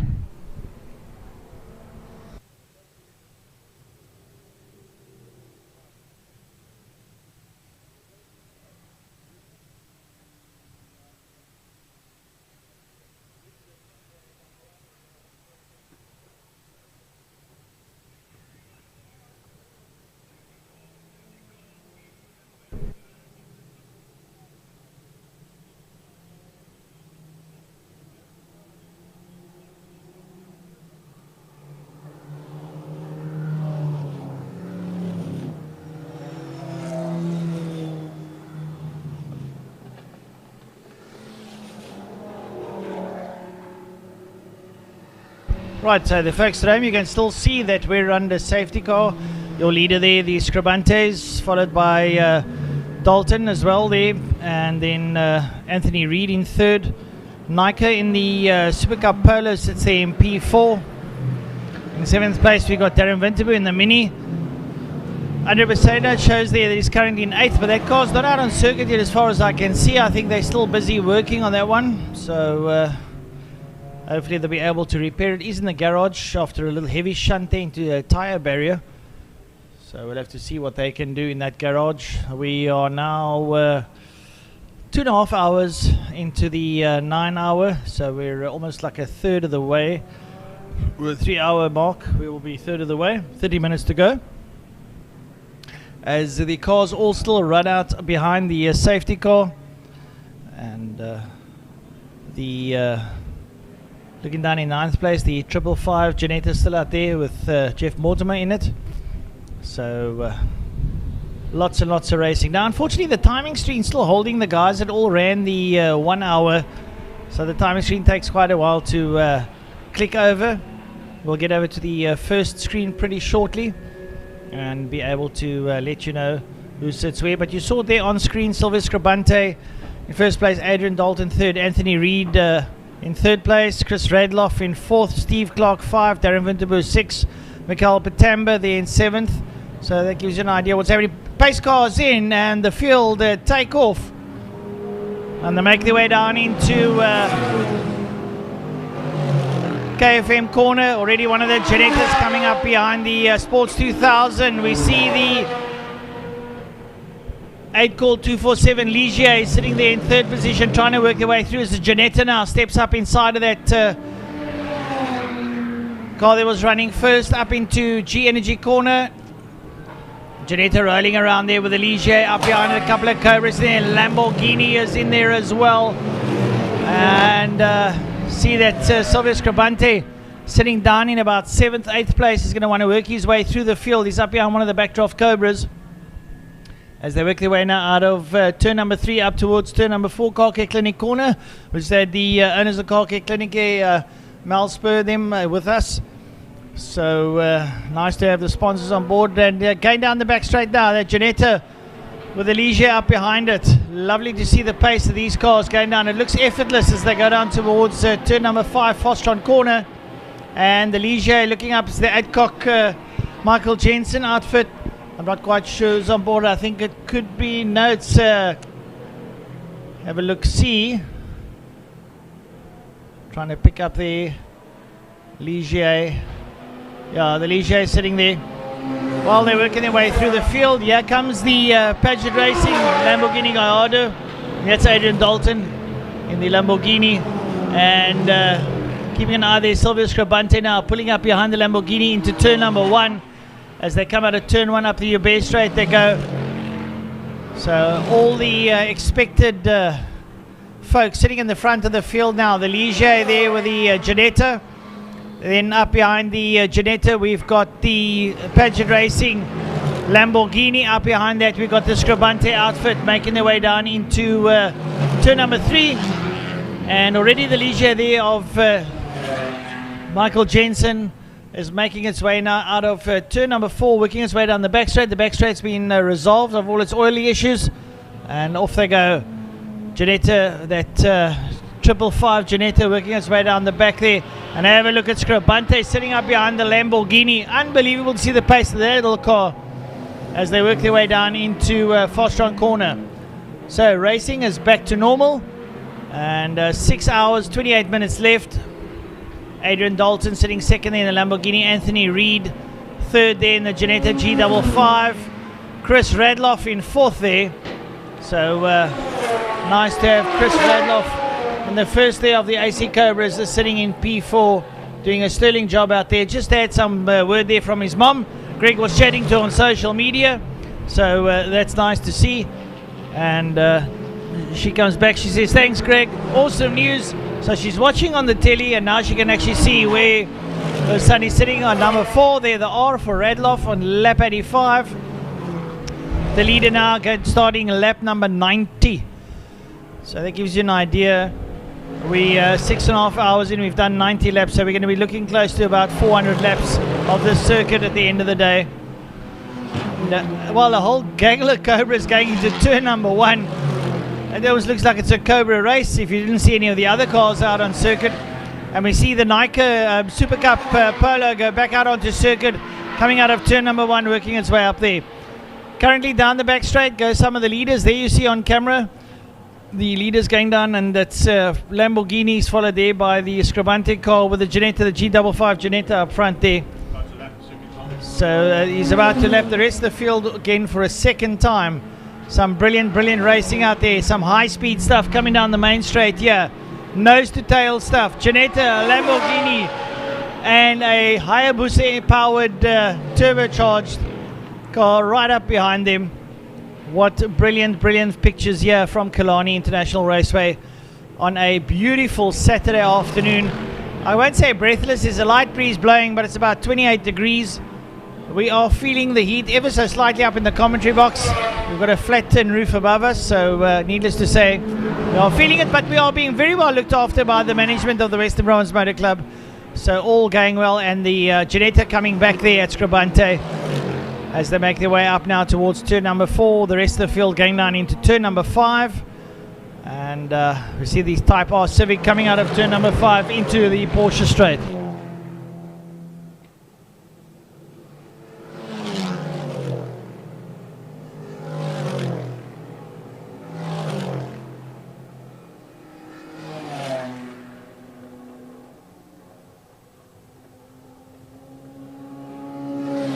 Well, nice to see David Goosen, the Goose. Welcome, David, man on 2 wheels, South African motocross champion. David Goosen watching. Well, I'm glad to see that everyone is on board. Sincerely hope he has a good 2021 on the 2 wheels. Man that rides motocross, and surely a force to be reckoned with. Still out here, lots of racing happening, and Scribante has got out under the challenges there, now works his way away. And the Lamborghini sitting up there behind him with the G55 Ginetta. Oh, the Ginetta hard on the brakes, locking up the back end going into turn number 2.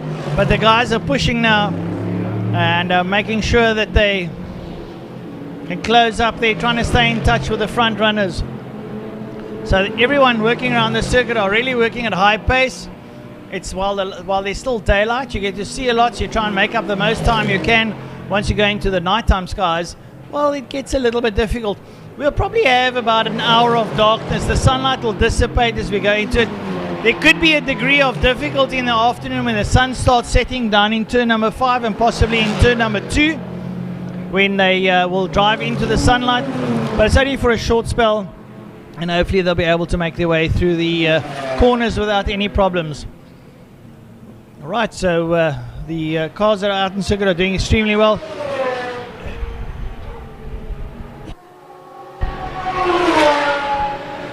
Stand up in the commentary box. All these different sounds of these different cars coming through, sports cars. It's like music of a different nature. We enjoy the tunes. As a matter of fact, we can actually now and again put in a few requests and we get the right song sung to us, whether it's a V8 or a V10 or a V12 or a turbocharged Hayabusa. You can get the right song sung to you.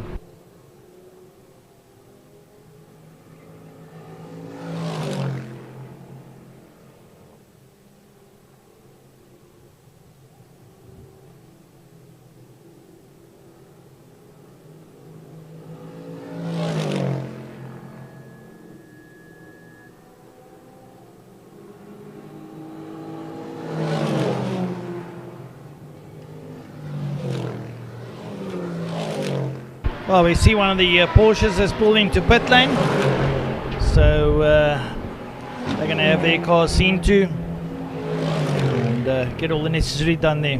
Gary van der Space down in pit lane. Gary, you want to give us a shout, buddy?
So if you just joined us here at the South African 9-hour at Killarney International Raceway, we're under safety car for a little while. We're back under racing now, full flight. Cars back and forth into the pit lane area all the time, and the race action is now starting to get into the thick of it. We're about 20 minutes to go before I can make the announcement that we're going to start the 6-hour at Desi's Raceway, because we're about to complete the third hour of racing. 20 minutes to go for that. The latest safety car scenario, of course, was caused by Team Perfect Circle's Andre Besaidnout, who on return to pit lane, and a big thanks to Dave Marshall for the information being fed up here, part of the media team there for Team Perfect Circle this weekend. The shock broke. So the back end shock broke and basically caused the car to lose control. He went off track, but repairs are underway, and Saul's actually already in the car. So it shouldn't be too long before we see Team Perfect Circle back on track and going to be fighting to try and get back to the front end of the field. They have dropped down to 21st place, 76 laps completed. So they've lost about 14 laps in the pit lane after that incident. Besaidnout was in the car, as you'll see on the timing monitor if you're watching on ZA Timing. He's out the car at the moment, and of course Saul Hack, his teammate, has climbed in and waiting to get the green light to go out on track again. And if you have joined us, of course, there has been a huge amount of retirees so far, despite the fact that we're only about to complete the third hour of this 9-hour. Silvio Scrimanti still pilots the Chevron B26 ahead of Adrian Dalton and Anthony Reid in the Ginetta G55. Chris Radloff in the Bucketless Racing Mini is up to 4th. An amazing bit of ride. I'm sorry, not in the Bucketless Racing Machine. In his car is up into 4th place there. Radloff in the 19 Cobra, of course, the backdraft Cobra, the roadster there of Chris Radloff. He's currently in 4th place, and the first of Class E's machinery. Still a large contingent of backdraft Cobras on circuit.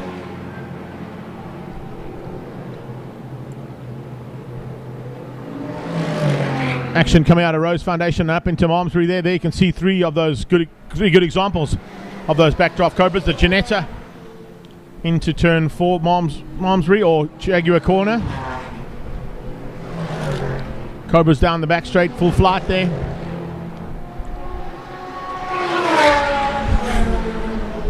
The Ligier of Nick Adcock, Michael Jensen and Dean Fenter moving themselves up now just out of the top 15 into 16th or 17th place. So there's starting to be some maneuvers happening there from the cars who had problems earlier on.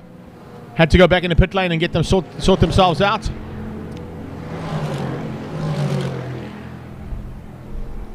Steve Clark in 5th. He's the second of the backdraft Cobras. Then it's Mikael Pitambana at the wheel of the Polo Super Cup car there of their entry.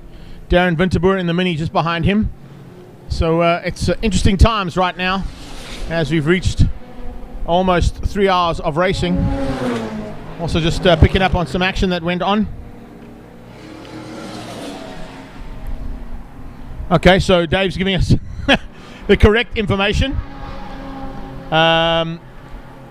He said Andre told him himself that he went wide, the nose dipped and went off the track and hit the wall. Impact likely broke the shock. So I think on the that's why they were putting all that soil down. I think there was a little bit of a drop-off point from the track to the grass, and as he went off, the car's nose dipped, and as it went off, it shot him to the left-hand side of the circuit, and when he hit the tyre barrier, that's what broke the shock. So thanks for that one, Dave. Appreciate that. We got Ellison in this shot now. You can see Colin Ellison's car parked on the inside of the exit point of turn, or the entry point of turn 4. So Colin Ellison and Peter Jenkins' blue and white Cobra is parked on the entry point of turn 4. Just saw a shot of it there, just the previous shot there. We're waiting for them to go down. That's the cars going down towards the bottom end of the straight, of course. Lotta and Truta car still on track there, the BMW. But we have got a Cobra stricken on the inside of turn 4 as well, which our team might want to pick up on. I wonder if there's going to be a possibility of another safety car. Now, interesting scenario was just thrown at me by Dave, saying, is there a limit as to how many laps can be done under the safety car? And no, to answer that question, no, there isn't, because all of the safety car laps count towards race laps. So there's no limit for them to be under safety car. They can run under safety car almost the entire time, so not too worry there. I can see that we're sticking with that back straight at the end of the back straight. Well, it's pretty impressive. 1:11 is the fastest lap so far from Silvio Scribanti. But I do know at the top of the back straight into Malmesbury is where the issue is. We've got a Cobra that's parked on the sideline, and maybe we can try and find out and see if it was actually the Colin Ellison and Peter Jenkins Cobra. It was the blue and white one.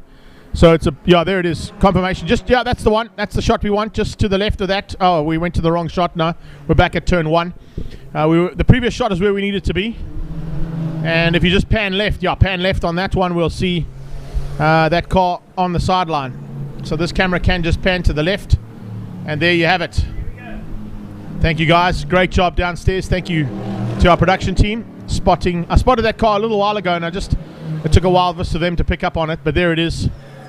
And I think, if I'm not mistaken, that looks like it might be the Jedi at the wheel of the car. So I'm not quite sure what's gone wrong with that car, but they will put the tow rope on it, tow it back in. That's the cool thing about this racing as well, is if the car is recoverable, they will bring you back to pit lane and give you a chance to fix it and get back on track. If you do have to be put onto the back of the flatbed, though, you'll be taken into pit lane, but not down the actual pit lane itself. You get parked in the Park for May area, and then it's up to your team to go and recover the car and bring it back to the pit box, or you can do the repair where they drop the car off, which of course is a bit more difficult to do in the bright sunshine. So there you go, picked up by the second fastest vehicle ever around the circuit, the yellow Chevron, oh no, it's not a Chevron, it's a yellow Ranchero Ford Bucky of the Killarney Marshals. It's the second fastest. I say that because Stuart White still holds the record here, of a lap record. It's got a bit quicker. It's got new shoes on. Oh, okay. Yeah.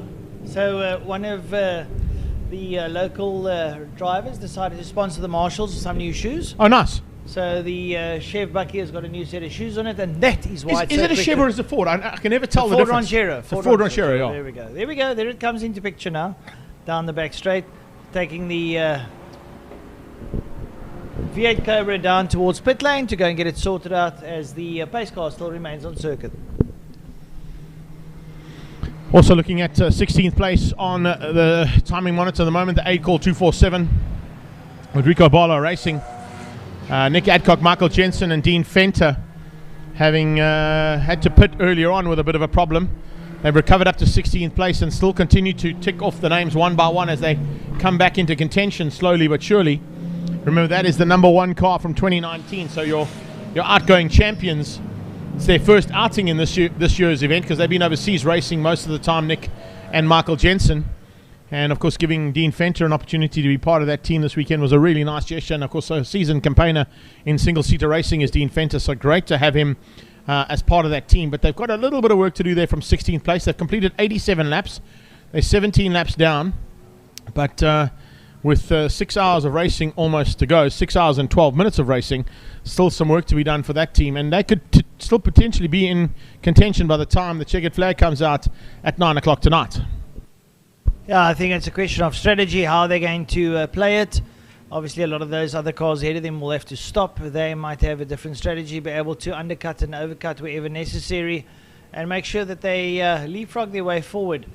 Having a look out there now, Silvio Scribanti in first still.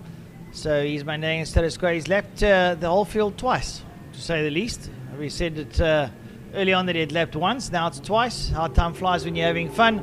But they must be having oodles of fun pedaling around the circuit at that speed in order to be able to lap a whole field twice. And there are some cars out there that are on even kill with that car of theirs. The Lamborghini leaves their pit lane now with a change of driver. I'm not sure if it's a Ranges or Dalton or Rackstraw. I think Dalton's got out. I don't know if it's going to be a Ranges or Rackstraw that's got into that car. We'll try and have a look at the helmet when it comes past and let you know. And who's now sitting out in the hot seat of that Paget Racing Lamborghini Gallardo.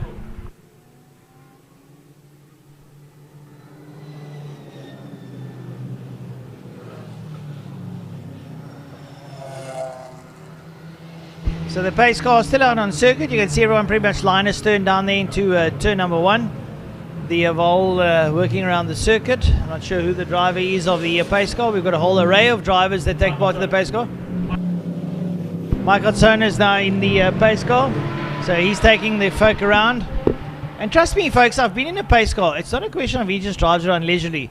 He actually punts that car around the circuit, because a pace car, or should I say a race car, excuse my language, a race car cannot idle behind you. It gets too hot. It becomes uneasy. So that pace car is doing about 140, 150 kilometers an hour, while the race cars just idle up behind it.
So there you have it, back under racing and green flags again here at the South African 9 hour at Killarney International Raceway.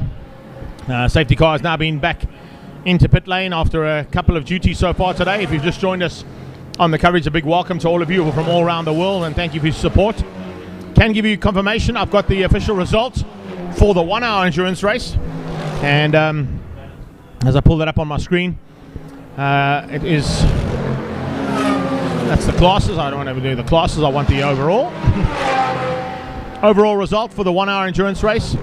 First place went to Francis Carruthers and Steve Humble in the Harp Motorsport 169 machine, ahead of APT Racing's Gary Kiswetter. It was then Team Toys R Us's Jay Naidu, and then fourth place Bigfoot Express Race's Sun Moodley, ahead of Andrew Culbert, Martin Pugh and Emil Buerta beating out Harry Arangis. Unfortunately, Martin Prince and Mike Verrier unable to complete that one and were not classified. So confirmation of the hour endurance race, and apologies for earlier on. We didn't quite get the numbers right there, but that was due to the fact that we had no idea, first of all, that Francis Carruthers and Steve Humble were going to be racing in an hour endurance race when they've got a purposely built endurance race machine underneath them. Nor did we know that Jay Naidu in Team Toys R Us was only participating in the 1 hour. So at Harp Motorsport, Carruthers and Humble ahead of Kiswetter in the APT Racing Porsche, and then Team Toys R Us, Jay Naidu in third place, beating out the Bigfoot Express Freight pair of Sun Moodley and Andrew Culbert. If I look at the results of the 1 hour endurance race in terms of their classes, though, in GT3 it's Kiswetter, Jay Naidu and Andrew Culbert, top three. GT4, it's Sun Moodley who takes the win, so he does get a win, but only in his class. And GT5 goes to Emil Buerta and Harry Arangis, top two. In the T class, of course, Carruthers beating out Martin Pugh. And that's the official results coming from ZA Timing. If you have joined us and want to get onto ZA Timing as the live timing link, there was a link put up a little bit earlier on, but of course you can just get onto the internet, type in www.zatiming.co.za and click on the live link for the timing that's happening here from International Raceway at Killarney in the mother city in Cape Town, here, South Africa. Thanks to everybody who was also joining us. I saw earlier on David Goosen jumped in as well. So we got one of SA's finest motocross riders looking at the world of... Looks like there's a bit of a problem there on the Ginetta as well, and that's a car who's running at the front end at the moment. I think it's the 5-0 car of Anthony Reid. Yeah, if Anthony Reid's car slowing, or is this Reid coming through here? No, this might be Reid coming through here now. I think that might have been Reid who just crossed the line now, so it may be the other car. Mike Bleekemollen, so 55 coming into pit lane there, the G55 of Mike Bleekemollen, who's at the wheel of that car now coming into pit lane. Also looking down in pit lane, which you guys can't see, but we can see out of our commentary booth here at Killarney International Raceway. The Jedi, Peter Jenkins, back into the cockpit of his backdraft Cobra Roadster. And I can see Saul Hack also at the helm of the Team Perfect Circle Polo Super Cup GTI. As Blakey Mullen comes into pit lane, just want to double check on that number. Is it the 5-5 car? Yes, it is. So it is Mike Blakey Mullen who's in there. That's Jeroen's dad who's piloting that car at the moment. So a nice international contingent there for Team Lamar and Africa. Team Perfect Circle back on track as we speak. Making their way back onto the circuit with Saul Hack at the wheel now to try and make up some ground. And he'll be just taking it easy over the first couple of laps, I'm sure, to ensure that he can possibly get that car back into contention after a number of laps. And as he goes out, a spinner in turn one. A big spin in turn one. Turn one, we've got a big spinner. And it's one of the Ginettas by the looks of things who spun out at turn one. Yeah, there it is. Oh, just to the left there. We panned right as we went. There he comes, coming back. Oh, just missing it again. Just to the right-hand side of that shot. In the middle of turn one, you'll see a white Ginetta spun out. And there you go. So the Ginettas have had a real up-and-down day as safety car is deployed once again. Wow. If you ever wanted to get good coverage as a safety car supplier, well, Haval, South Africa, you couldn't have asked for a better event to be involved in than the South African Endurance Series, and particularly here in Cape Town, because yet again, the Haval 86 is called into duty, and I think Mike Altona must be thinking himself, I've never had to work so hard in a safety car as I've had to do today.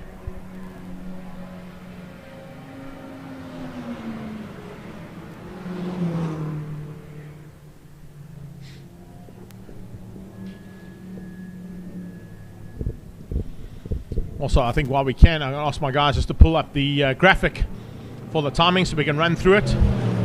It's amazing to say that we've kept about an average of about 200 people watching all the time, constantly on the feed. That's just on the ILEB feed, of course, and of course it's going out on the Voice of Choice, it's going out on Team Perfect Circle's page, it's going out on Silvio Scribanti Racing's page. We've also got some likes and shares coming on various platforms from around the world. I know we've got some people from Ireland and England that are watching us. Dubai is in the house as well. Big thanks for everybody who's come to be part and parcel of this event. There you have it. Scribanti, Dalton and Reid, the top three, ahead of Clark, Mikael Patamba, and then it's Chris Budnick. Schneider's into 7th place. It's Jeff Mortimer in the 555 car. That's the car that's actually just spun. I think that actually might be Jeff who spun down at turn 1. So the 5.5 car of Jeff Mortimer spinning out at turn 1 there. Mornay Jurgens in 9th. It's Taylor in 10th place. Ahead of Dean Wilson, I think there is in 11th. Then it's Van der Walt. Dolenschek in 14th. 15th is just Jay. I'm not quite sure who Jay is and RA is in terms of 14th and 15th place there. They haven't put their full names in. Somerville in 16th. Martins in 17th. Van Reenen in 18th place ahead of C and Base, the top 20. Hole and Pierce making up the top 22 that we can see at this point in time. So that's how things stand, as you can see on the left-hand side of your screen. But as I said, if you do want the full live timing, just get on to zatiming.co.za and you can pick up on the live link there to see what's happening at the circuit here at Killarney International Raceway.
Safety car is going to need a full service after this one. I like that one, Adrian Burford. You're not wrong. I think what we should do next time, 80, is maybe put the Stigworks system onto the safety car. It's done more laps than anybody else out there. Paul, yeah, bad luck for the Janettas again. It just keeps coming. But hopefully they can get that car. You can see it's just stuck. Unfortunately, where Jeff's gone off there, there's also a bit of a drop-off from the track to the grass. And that can prove to be a bit of an issue. And it seems to have sort of beached itself on top of the curbing there, and I don't think they're going to be able to pull it out. They're going to have to try and get something in there, or possibly use the flatbed, which is what they're doing from the back end. The flatbed, of course, having to work numerous times here today too, so it's not easy, that is for sure. Francois Butler down in pit lane, he's gone to have a look and see what's happening down there. He says at this point in time, if it was being classified, the safety car would probably be about 6th place overall. So there you go, Roy Aubrey. Your team are doing a great job out there.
So a little bit of work still being done there to recover that Ginetta G55. It has got onto the back of the flatbed, as you can see, as the Haval and pack of cars go past it on the left-hand side between turn 1 and 2 there. KFM turn and into G Energy. The rest of the field will go flying past, and they'll realize that if they haven't seen it already stricken on the sideline, that it's the reason for the safety car. And that Ginetta G55 now being returned on the back of the flatbed to the pit lane area for Team Africa Lamar to sort out and hopefully get back on circuit.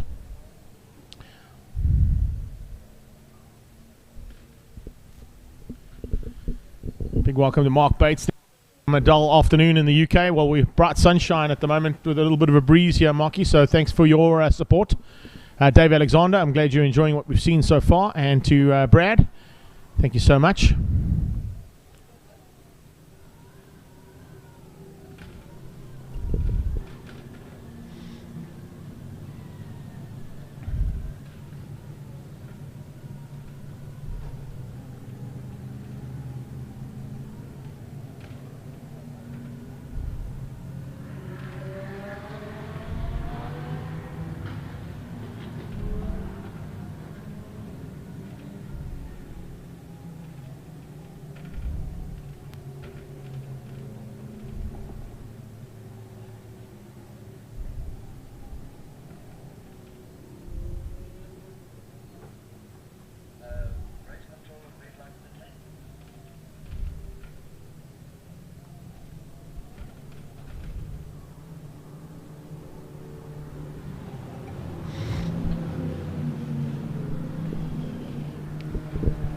So we're coming to just over 3 hours completed in this one.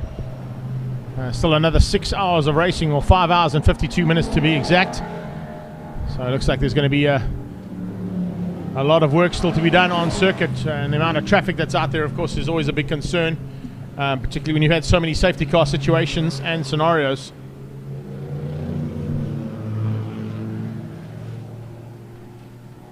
See Team Perfect Circle's car in shot there, heading down towards turn number 1, and of course now towards turn 2. It's the Wright Motorsport machine, Demateo Racing Cobra, the Ford Falcon, the Golf 1 of Byron Mitchell still involved in the race as well. You can see the Jedi and Jenkins at the wheel of his Cobra Backdraft Roadster.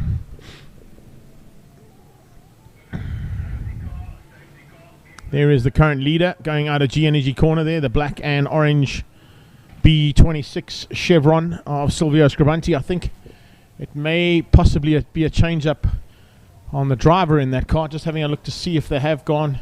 I just missed the timing monitor there, unfortunately. Maybe look at the comments coming through there. Brad, Brady, just to let you know, the Harp Pull Beam wasn't a retirement. They actually won the 1 hour endurance race. They were only out there for the hour endurance race. Apologies for the miscommunication there, but we were told that they were involved in the entire 9 hour, but sadly for the 9 hour they decided to pull out after 1 hour after winning that one at the assistance of both Steve Humble and Francis Carruthers. Dino Scribanti at the wheel now of the Scuderia Scribanti car. And the safety car pulls in. We are back under green flags. By the time we cross the line, we are back under full race conditions again. And as you can see on the screen there, 5 hours and 50 minutes to go. Yellow flags and safety car boards will be pulled in. And we go green and racing again.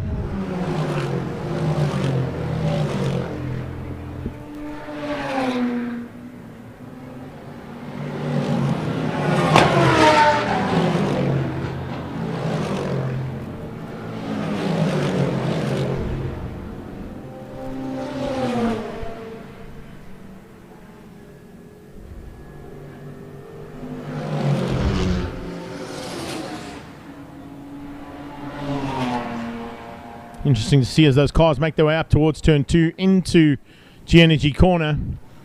It's the G55 trying to make up some ground there, but if we just hold that shot for a little bit longer, we'll see the two lead cars, or one of the lead cars going through there of Dino Scribanti, followed very closely by the aid call 247 Ligier. I'm just trying to... Oh, we got a car off at turn 3. Spinner at turn 3 there. coming out of Rose Foundation, and one of the Cobras has gone off the circuit completely. Hopefully they can get that Cobra going again, whoever's at the wheel. I can't quite work out who the car is. Not quite sure we can zoom in any more than what we had already zoomed in there to see who the car on the right hand side is. Maybe we can see it here on my screen. No, can't work out, unfortunately. It's just too far away from the camera angle that we've got. But cars down towards turn 1 means it's going to be double yellow flags into turn 3. Double yellows will mean no overtaking into turn 3 because of where that car is stricken.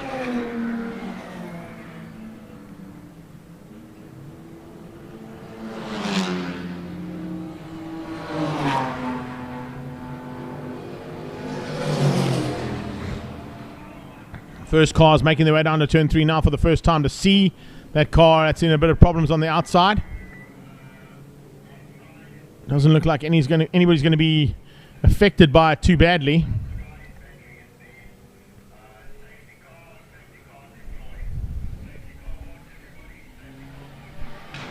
All right, looks like the safety car may be deployed again.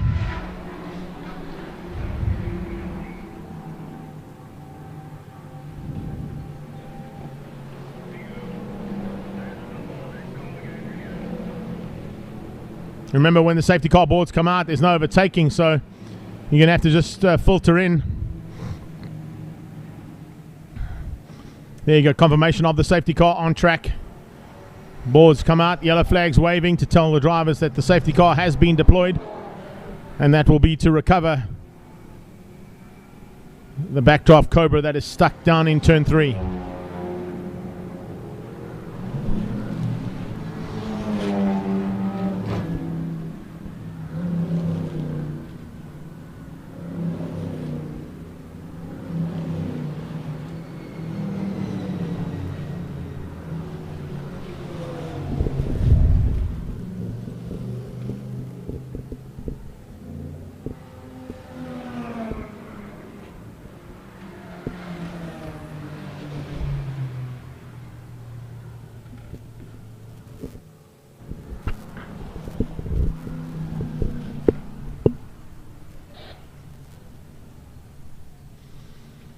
Oh, there you go. As we go into another section of safety car and behind the Haval H6.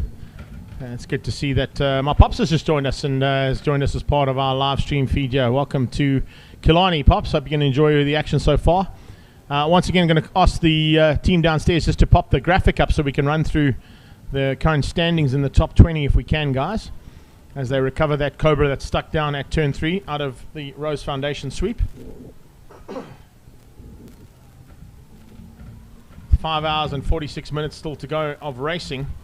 Still a huge amount of racing to happen on this track, and a lot more drama, I'm sure, to unfold in at 5 hours and 45 minutes or so.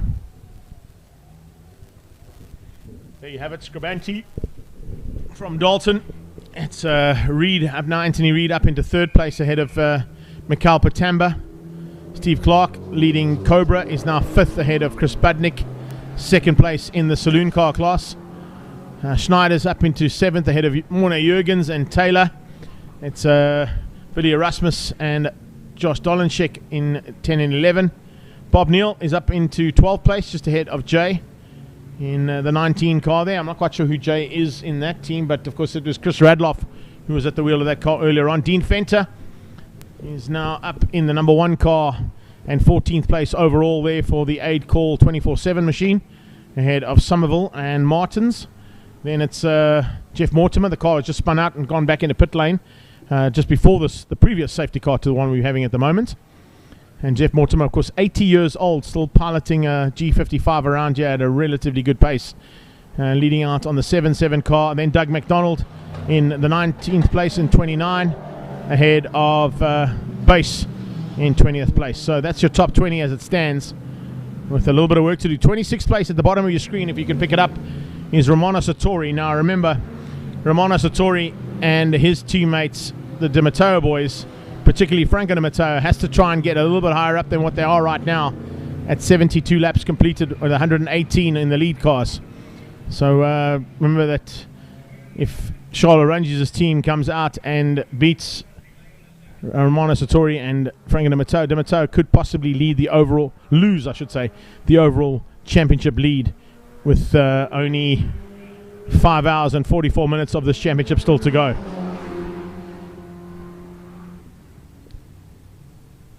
Is that another car? No, it's the same car. Just a replay there. Thanks for that. There's a little replay of the car going off and two different angles of that car going off as well. Spinning out and into the dirty stuff on the exit point of turn number 3. He has it from a front-on point of view. Oh, I wonder if that could possibly have been Steve Clark. Similar livery to the Clark car. And there you can see the replays there from our team downstairs. They've done an amazing job here this weekend. They really have. So hats off to Steve and his team, Z, and everybody down there for giving us the action that you're seeing here from Killarney International Raceway. We do appreciate the efforts being put in there.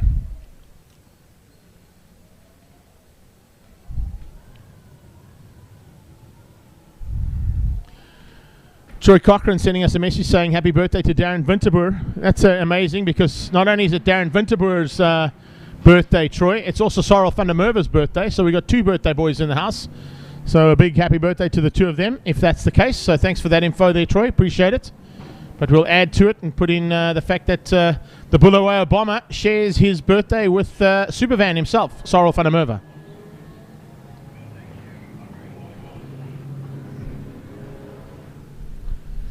Right, looks like safety car has been brought back into pit lane, and we are back to green flags. Down towards turn 1.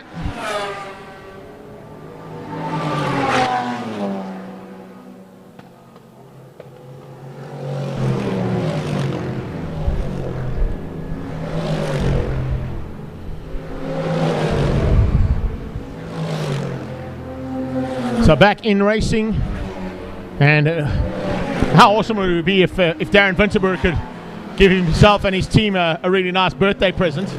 I didn't realize it was your birthday, buddy, but from my side of things, of course, a fellow Zimbabwean, massive congratulations on another year completed, and it's been a tough year for everybody, particularly for you. And we know that you were stuck up in Bulawayo for a long time, not able to come down and play in South Africa as you always do, but it is great to have you here, and I'm sure that Chris Budnick and Chris Pretorius are loving having you as part of their team this weekend. So yeah, all the very best from us at South African Endurance Series to both Supervan and the Bulawayo Bomber, Darren Winterboer.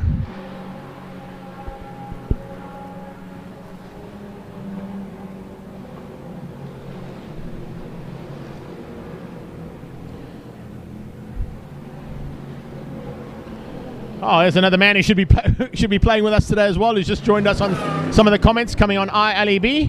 Salvi Gutteri, thank you for that, buddy. We hope you're enjoying all the action there. I know Sav's down here helping out with the Di Matteo car, and there it is in shot as we go to that on cue. Flat out down towards turn 1 is the Di Matteo Racing Cobra Backdraft Roadster. It's starting to get busy again. It always does. It's the one concern. Oh, we've got a problem in turn 1 there. I think we may have had a Cobra just running wide. I don't know. They all stayed on. Very lucky there to stay on. But there were 3 Cobras going into turn 1, and all of them were sort of hoods up and spinning.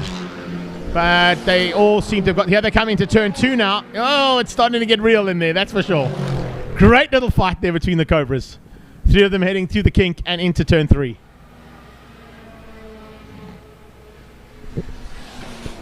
A nice little fight out there, that's for sure. Adcock starting to come into that Cobra battle. He's got one of them ahead of him. I'm just looking to see who might be at the wheel of the Adcock car right now. It's just unfortunately gone off our screen again. We sit with a scenario where with 46 starters, there are 3 different timing screens that interchange all the time. In fact, 4 of them, because there's 46. And the 4th screen would be just the number 46 car on its own. I think that little fight there was Steve Clark, Willie Erasmus, and Peter Jenkins that were fighting on the track there. So nice little fight out there. Lonica Martins at the wheel now of her car as well in 16th place. Reverse number for her in 61.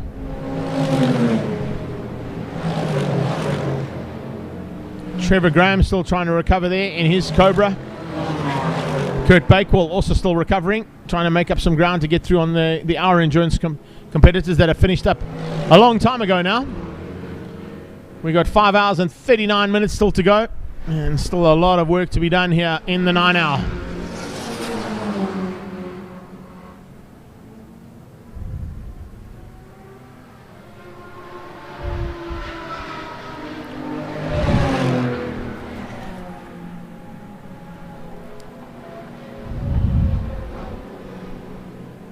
Andrew Horn in the Nash Motorsport Special there, being closed down by the Bucket List Racing Mini.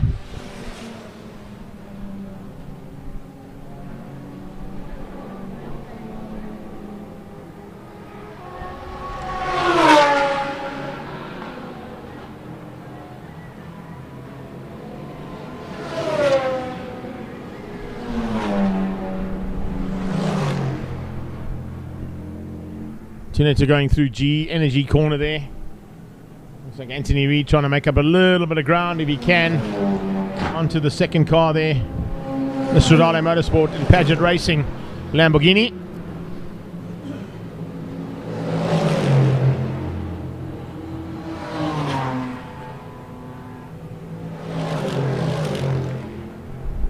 Nice little fight down there as that Janetta comes up on the back end of the Ford Falcon and Byron Mitchell's Golf 1. I'm not sure if Mitchell's at the wheel of that Golf 1 at the moment. I'm probably going to be somebody else at the wheel of that car. He was at it for a long, long time.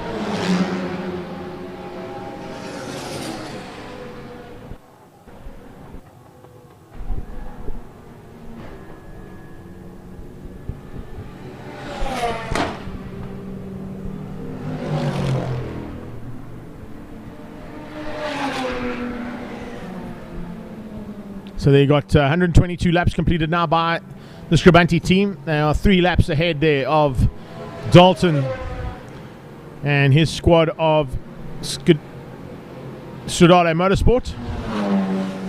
Lamar, Africa, Janetta G55 of Anthony Reid, Jerome Blakey Mullen in 3rd place. Mikhail Patamba up into 4th place in the Polo GTI Super Cup. Ahead of Chris Budnick now in the Bucket List Racing Mini Cooper, John Cooper Works. Taylor leads out. So Donnie Taylor at this point in time leading things out ahead of Stefan Schneiders and Morne Jurgens, Billy Erasmus, Dolenschek and Steve Clark. So I think it was Steve Clark that crashed out there. Very good possibility that that's what's lost him so much ground. Beg your pardon, in the battle for the Cobra category. Bob Neal in 12th ahead of Fenter, who's now piloting the 24/7 8 call Ligier.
Nice to see a little fight starting to happen as well now, even though we're in an endurance race.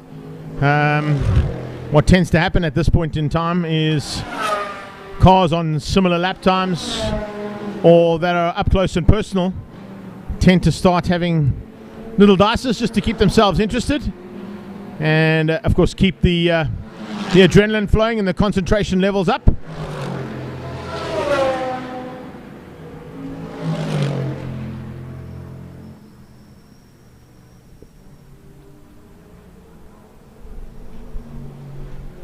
Lap times yesterday were into the 9s and 10s for the top two cars in qualifying. It was a 9.4 out of Silvio Scribanti that put the car on pole. And earlier on he went and did an 11.8 as the fastest lap recorded so far today. Not easy to do lap times in these cars when you've got so much traffic to deal with. Also just picked up on the Lamborghini leaving pit lane, so hold this shot if we can, because that Lamborghini that was in second place is about to come down into turn 2 and dive up the inside. There is the second car, the Paget Racing and Stradale Motorsport Lamborghini, up into now second place overall. I don't think it lost any ground to Anthony Reid in the Ginetta, even though there was a pit stop there for them. I'll confirm that in about 10 seconds time as the timing monitor flicks over to lap 1. No, they have actually lost. They've dropped down 1 lap, and it's now Henny Groenewald at the wheel of that Ginetta G55. So Henny G in the car in second place. That's the number 5050 Ginetta from Team Lamar Africa. And with that pit stop and the driver change, I think we'll probably have to wait for the car to cross the line to see who's at the helm of the Lamborghini.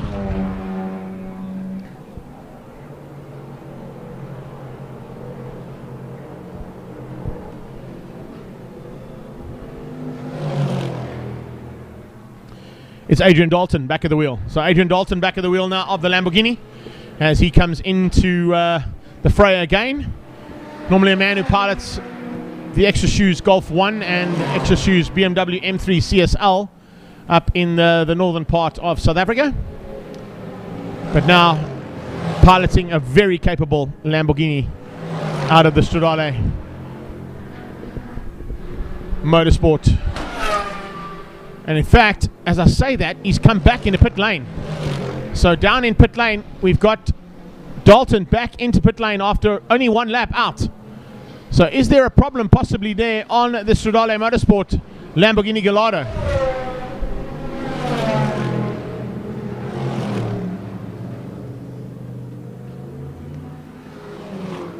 A very good possibility that might be the case.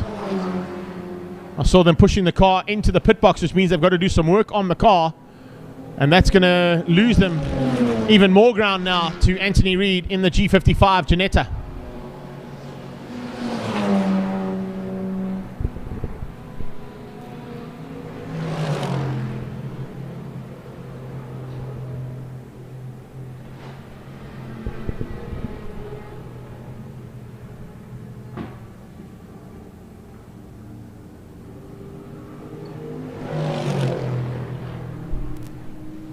Simon Murray's just joined us as well, a man who's also knows his way around endurance racing. Big welcome to Simon. Thanks for your support and for jumping in on us to catch up on action that's now starting to get a little bit more serious as we're getting into 5.5 hours to go. 3.5 completed.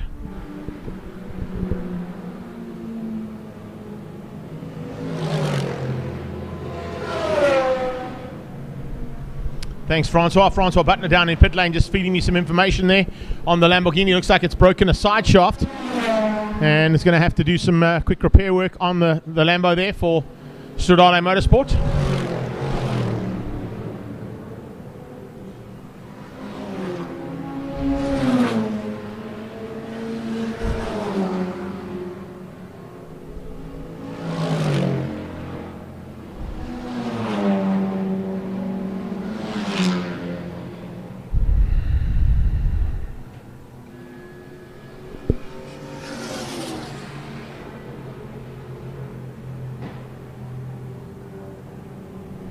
Wow, thanks so much, Philip and Linda from Van Tuberg, from North Carolina. The USA is in the house. They've just woken up and have joined us here in Cape Town for the start of the next 5.5 hours of racing in the SA 9 hour here from Killarney International Raceway. We do certainly hope you've enjoyed all the coverage so far, but if you have just joined us like Linda and Philip have, big welcome.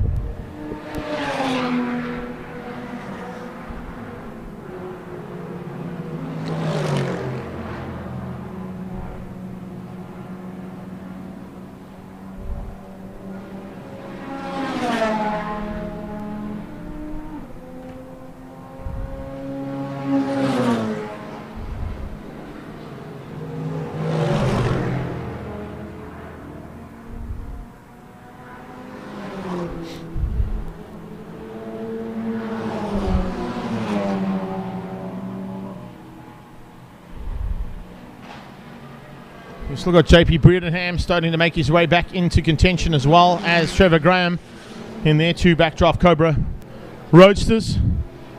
So there are a couple of cars that have had issues earlier on, been in pit lane and have lost a lot of ground, and are might not be classified high up on the timing list at this point in time. But remember, they've still got 5.5 hours to get back into contention and back into the race if they're able to get those cars sorted out.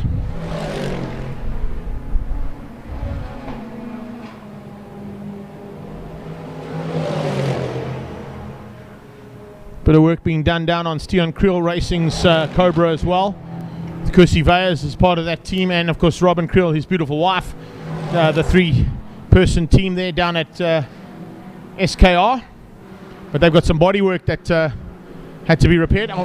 Good possibility that if I got the car spinning out wrong and said Steve Clark, it may have been Kusi Veyers who spun out down at turn 3.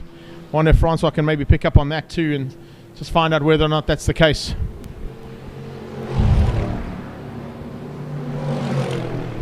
Also, just to our team downstairs, I know they were waiting for the camera to get sorted out, but I do know that we have got an interview lined up with Andre Besaidnout, which we're going to play out to you as soon as it's available, and they've been able to download it. It wasn't able to go live, unfortunately. We're having a little bit of issues there to getting the live stuff done from pit lane, but we do have a pre-recorded interview with Andre Besaidnout just after his crash there for Team Perfect Circle, and we'll wait and see whether or not, as we see his teammate Saul Hack trying to make up some ground now and get back into contention, possibly even still for an overall podium there for the Team Perfect Circle car. That car, of course, has already podiumed twice overall in the championship this year, so certainly a car that knows how to get around racetracks.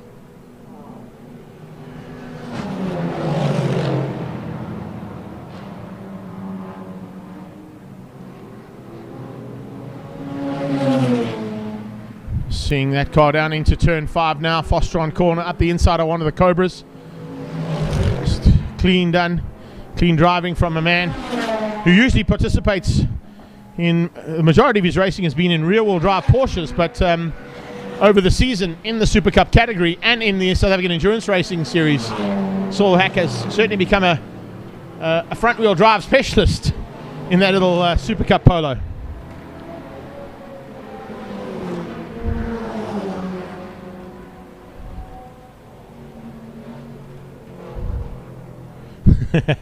We're working hard there, Hein. Thank you for that, buddy. I have got a couple of things that I can hopefully get that throat sorted out, but it's hard work.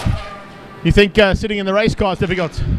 Try and keep it entertaining for 9 hours as well. It's not the easiest thing to do, but we're doing the best we can, and we hope you're enjoying all the action, and thank you once again for our support. Terry, thank you for your message there to Darren Winterboer as well, and I'm glad you're enjoying all the action all the way from the UK. We've got lots of people joining us from all around the world. As I mentioned earlier on, New Zealand were in the house when it was still able for them to be around. They've probably all gone to bed now, and we'll wake up a bit later on to see maybe the closing stages of the race. Dubai and the Middle East were in the house as well, and of course Europe have joined us, and now that we're getting into the late afternoon, America's just woken up, particularly North Carolina. Right, thank you, Z, appreciate that. Looks like we are ready to go for the pre-recorded interview there with Andre Besaidnout from Team Perfect Circle. So without any further ado, let's come off the circuit and go catch up there with Andre Besaidnout. We're here with Andre. Hi Andre, how are you? Not in the best of spirits at the moment, but you know, this is motor racing. Oh, we all have those moments, sir. So what happened? You know, Malmesbury is an interesting turn. It normally depends on how you take it and the lap time that you do. So I came out of the corner. We've got a push to pass. I pressed it, the tyres were going off, and the car just went ever so slightly off the road on the left-hand side, put my left wheel onto the gravel, and it just pulled me into the gravel, and then I hit the wall. So we're trying to fix the car. There's 7 hours to go, so really fed up for myself. Do you think that you'll be able to get out onto the track later today? I think so. I don't think the damage is terminal, but certainly it's put us a hell of a lot back. You know, we were running in 5th place there, and just a driver error, so I'm just so fed up for myself. I think you'll be able to do fine the next one. But anyways, is there any other technology that you guys are actually using that is new? Look, there's a lot of improvements on this car. I mean, it's an amazing car that VW has built. It's got a sequential gearbox. It's got the best that one can wish to have. So the car is just doing very, very well. So I just hope they get it right and we can go back racing. Thank you, that is awesome. I hope you have an awesome race further, and I hope this baby gets back onto the track safely. Thank you, ma'am. Thank you.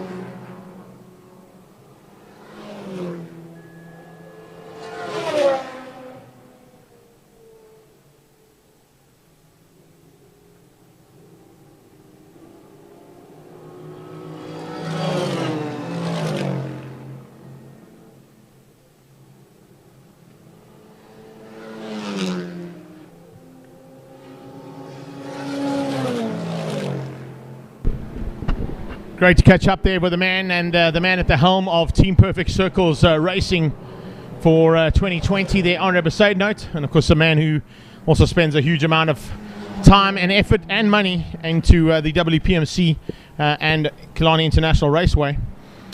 He sponsored, of course, the Ons Hasey endurance race here only a couple of weekends ago, and of course his restaurant down at Bloberg, Ons Hasey restaurant, a heritage site in terms of history here in the Western Cape, and a man who spends, of course, a lot of time not only participating in South African motorsport events like the Knysna Speed Festival and Hill Climb, sports and GT racing here in Cape Town, but also will be part and parcel of Team Perfect Circles and Hack Racing and Lechner Racing Porsche's entry next weekend at the Killarney 9 Hour. So Saul Hack and on Episode Note just getting a bit of a warm-up as to what's going to happen next weekend in a slightly more powerful car here than what they're piloting here today, I should say.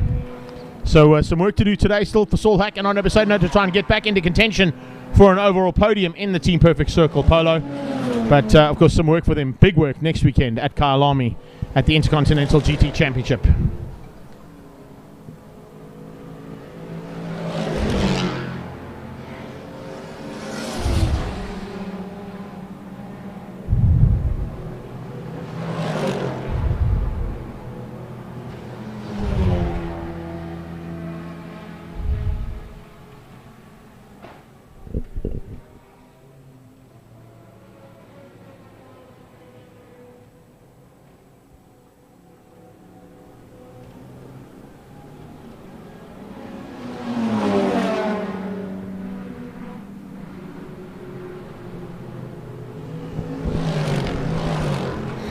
Dino Scaranti from Anthony Reid, that's the top two on the track at the moment. Dino making his way down the main straight now, passing Truta and Lotta's BMW with relative ease. Second place at this point in time, Anthony Reid and Jeroen Bleekimolen in the Le Mans Africa entry. The third place car, the Lamborghini and Paget Racing Gallardo of Adrian Dalton, had to come back in the pit lane for some emergency repairs to a side shaft that blew.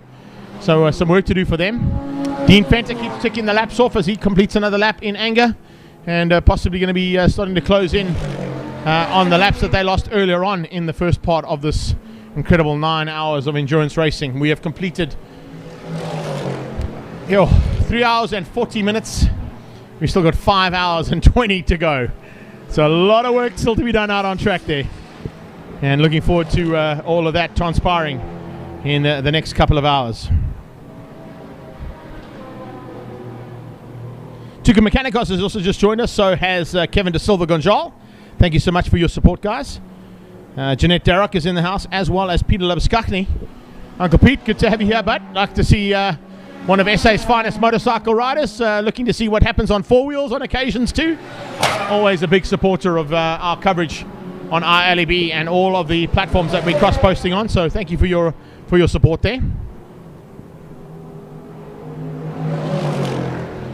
Nice to see Adrian Burford also sending me some information that is always taken as a great bit of assistance to the commentary. Thank you for that, Adi.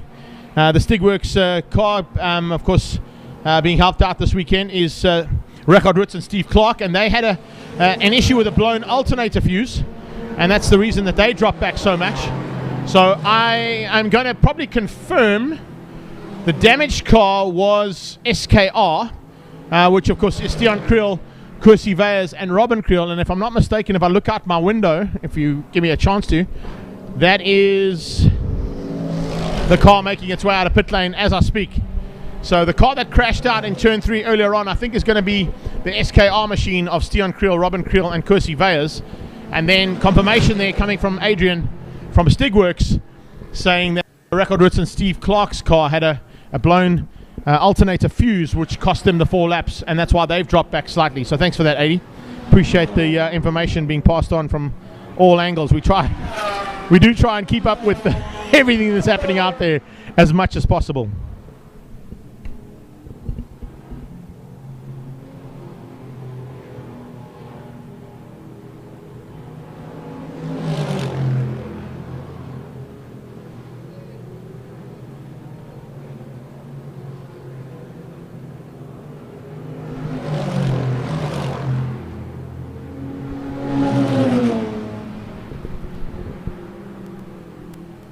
Also, just a message coming through there from Jan Lammers, his biggest fan in the world. Paul, all the way from the Netherlands, having to bow out and go and enjoy his little son's birthday. We wish him all the very best from us. If it is his actual birthday today, he shares it with 2 very, very strong competitors in South African motorsport. And happy birthday to him from all of us here at the South African Endurance Series. And thank you for your support, sir, all the way from the Netherlands.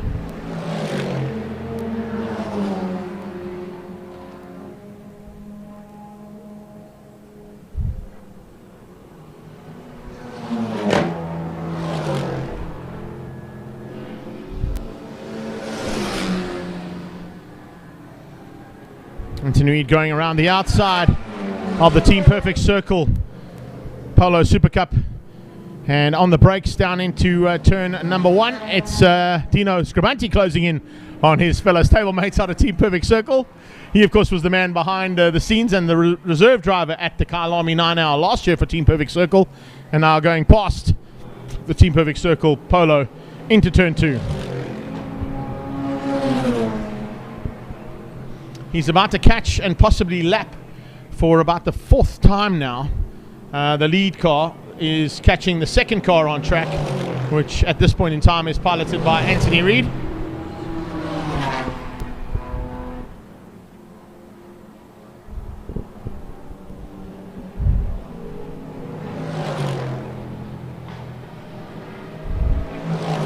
Scribanti's completed 139 laps, 134 laps now for Anthony Reid, about to be 135, and he'll be 5 laps down.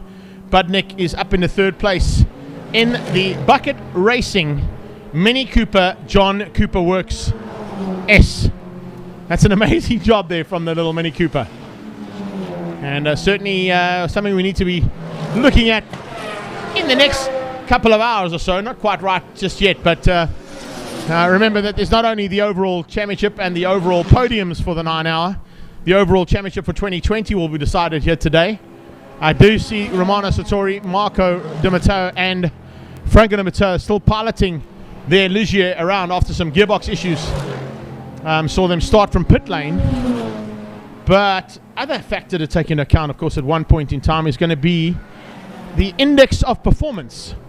Now, if you haven't watched any endurance racing in the past and you're not quite sure what the index of performance is, in layman's terms, it's basically the fastest lap that one of the drivers does in that car and the ability for the other drivers and that driver to stay within a certain percentage of that lap for the entire 9 hours. So it's the most consistent 3 drivers or 4 drivers, depending on how many are per team, and how they can possibly stay at the front end for as long as possible and as close to that lap time as possible as well.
So things starting to heat up again here in the mid-afternoon. A possibility of a safety car board being put out as I speak. Saw an incident up at turn 5. It looks like one of the Cobras might have just been stricken on the outside of turn 5 there and stuck in the midst of it. But it's great timing from my good friend Silvio Scribanti from Silvio Scribanti Racing and Scuderia Scribanti. I asked him to, as he climbed out the car when he got a chance, if he wouldn't mind popping up to have a little chat with us, because it's always great to have the action on track, but it's fantastic to have the driver's side of things. I mean, you've been out there, Silvio, now for a couple of hours, and things seem to have gone really, really nicely. You guys have moved up to a 6-lap lead now. I think it was a lot more than what you expected at this point in time. But take us through, what are the conditions like and what's it like to be in the car? Yeah, thanks, Greg. It was obviously we tried to get away in the beginning, which we did, and then unfortunately I never saw a yellow flags come out on, I don't know which turn it was, possibly turn 3 or 4, and I happened to pass under yellow flag, so I had to do a drive-through penalty. So I kind of lost the advantage that we had made up, and then I fell back to 4th or 5th, I think it was, and anyway, then I had to push a lot harder because I had to try and gain what I'd lost, and managed to eventually get back to the front. And and we kind of like just kept a nice consistent pace, and we edged away. And I think after the just short of 3 hour stint that I did, we had about a 4-lap lead. How was our feeling throughout the race? Pretty comfortable. We're obviously lapping at like 5 to 6 seconds a lap slower than what the potential of the car is. Yes. And besides a sore lower back and a sore neck, pretty much fine, eh? Listen, I hear if you go and speak to Andre Besaidenout down at Team Perfect Circle, which of course you were part of last year, they had a masseuse there yesterday. So maybe you need to go and have a quick chat there and see if you can wangle a plan with your old teammate. As long as she's hot. In terms of we saw literally from 3.5 laps in, you were into traffic, and it hasn't stopped. How does that affect a driver and what you've got to do, particularly when you've got to chase like you had to? Well, look, there's no room for error. Absolutely no room. I mean, I was lapping probably 3 to 4 cars every single lap, and one wrong move, and you can be out of the race. Yeah. So your concentration is key, focus, and obviously don't take unnecessary chances, I think is the key. I know for any racing driver it's hard to say that. Yeah. When you see a gap you want to go, but you kind of got to just hold back and take your chances safely. There's been a lot of safety car scenarios like we're seeing right now, Silvio. It must play around on not only your mental game, your physical game, but also has the car got the capability to handle going slow, going fast, going slow, going fast? Yeah, look, my car started to overheat a little bit. When I say overheat, it was going to around 87 degrees, which Kobus, our team manager, said I need to try and hold back a little bit from the car in front and get clean air, because if you ride too close to the car in front of you, you get a lot of hot air coming from the car, and that obviously doesn't help the cooling of the engine. So we did that, and the temperature came down. So in actual fact, the safety cars there were a lot of safety cars in my session, but it kind of gives you a breather because you can drink. You've got time to push the drink button, get some water in your mouth, and you've got time to cool the engine down and the brakes down, and also have a rest. So, it was fine. But a lot of safety cars. A couple of guys got unstuck quite seriously, but I see the field is kind of, I don't know how many cars we've lost, but it definitely looks like there's less cars out there than were earlier. Yeah, I think we're sitting at about 27 cars still competing, although a lot of them are sort of, if you watch the timing screen and put this out, this is what we're going to deal with, by the way. Every sort of 10 or 15 seconds, the timing screen flips out, and you'll see all the ones that have got red on them. Those are the guys who've either competed in the 1 hour or have retired their cars. So from 46 cars starting, we're up to 37, but you can see in the 37, 8 of them are out. Yeah. So we're looking at probably about 29-ish, 27-ish cars still participating, with a few cars still having to come through after early issues that they had too, and then having to tick off the laps that they lost early on. Yeah, I see, it's a long race. we only now see 3 hours 53 minutes into the event, so it's a 9-hour event. So yeah, we're happy to be in the lead, but obviously we will only be happy, ready to see the checkered flag at the end of the day in first place. So that's our plan, and I think Dino is out now, and he's going to just try and conserve the engine, conserve the gearbox, and conserve the brakes, and just try and get the car to the finish and hold the advantage that we've got currently.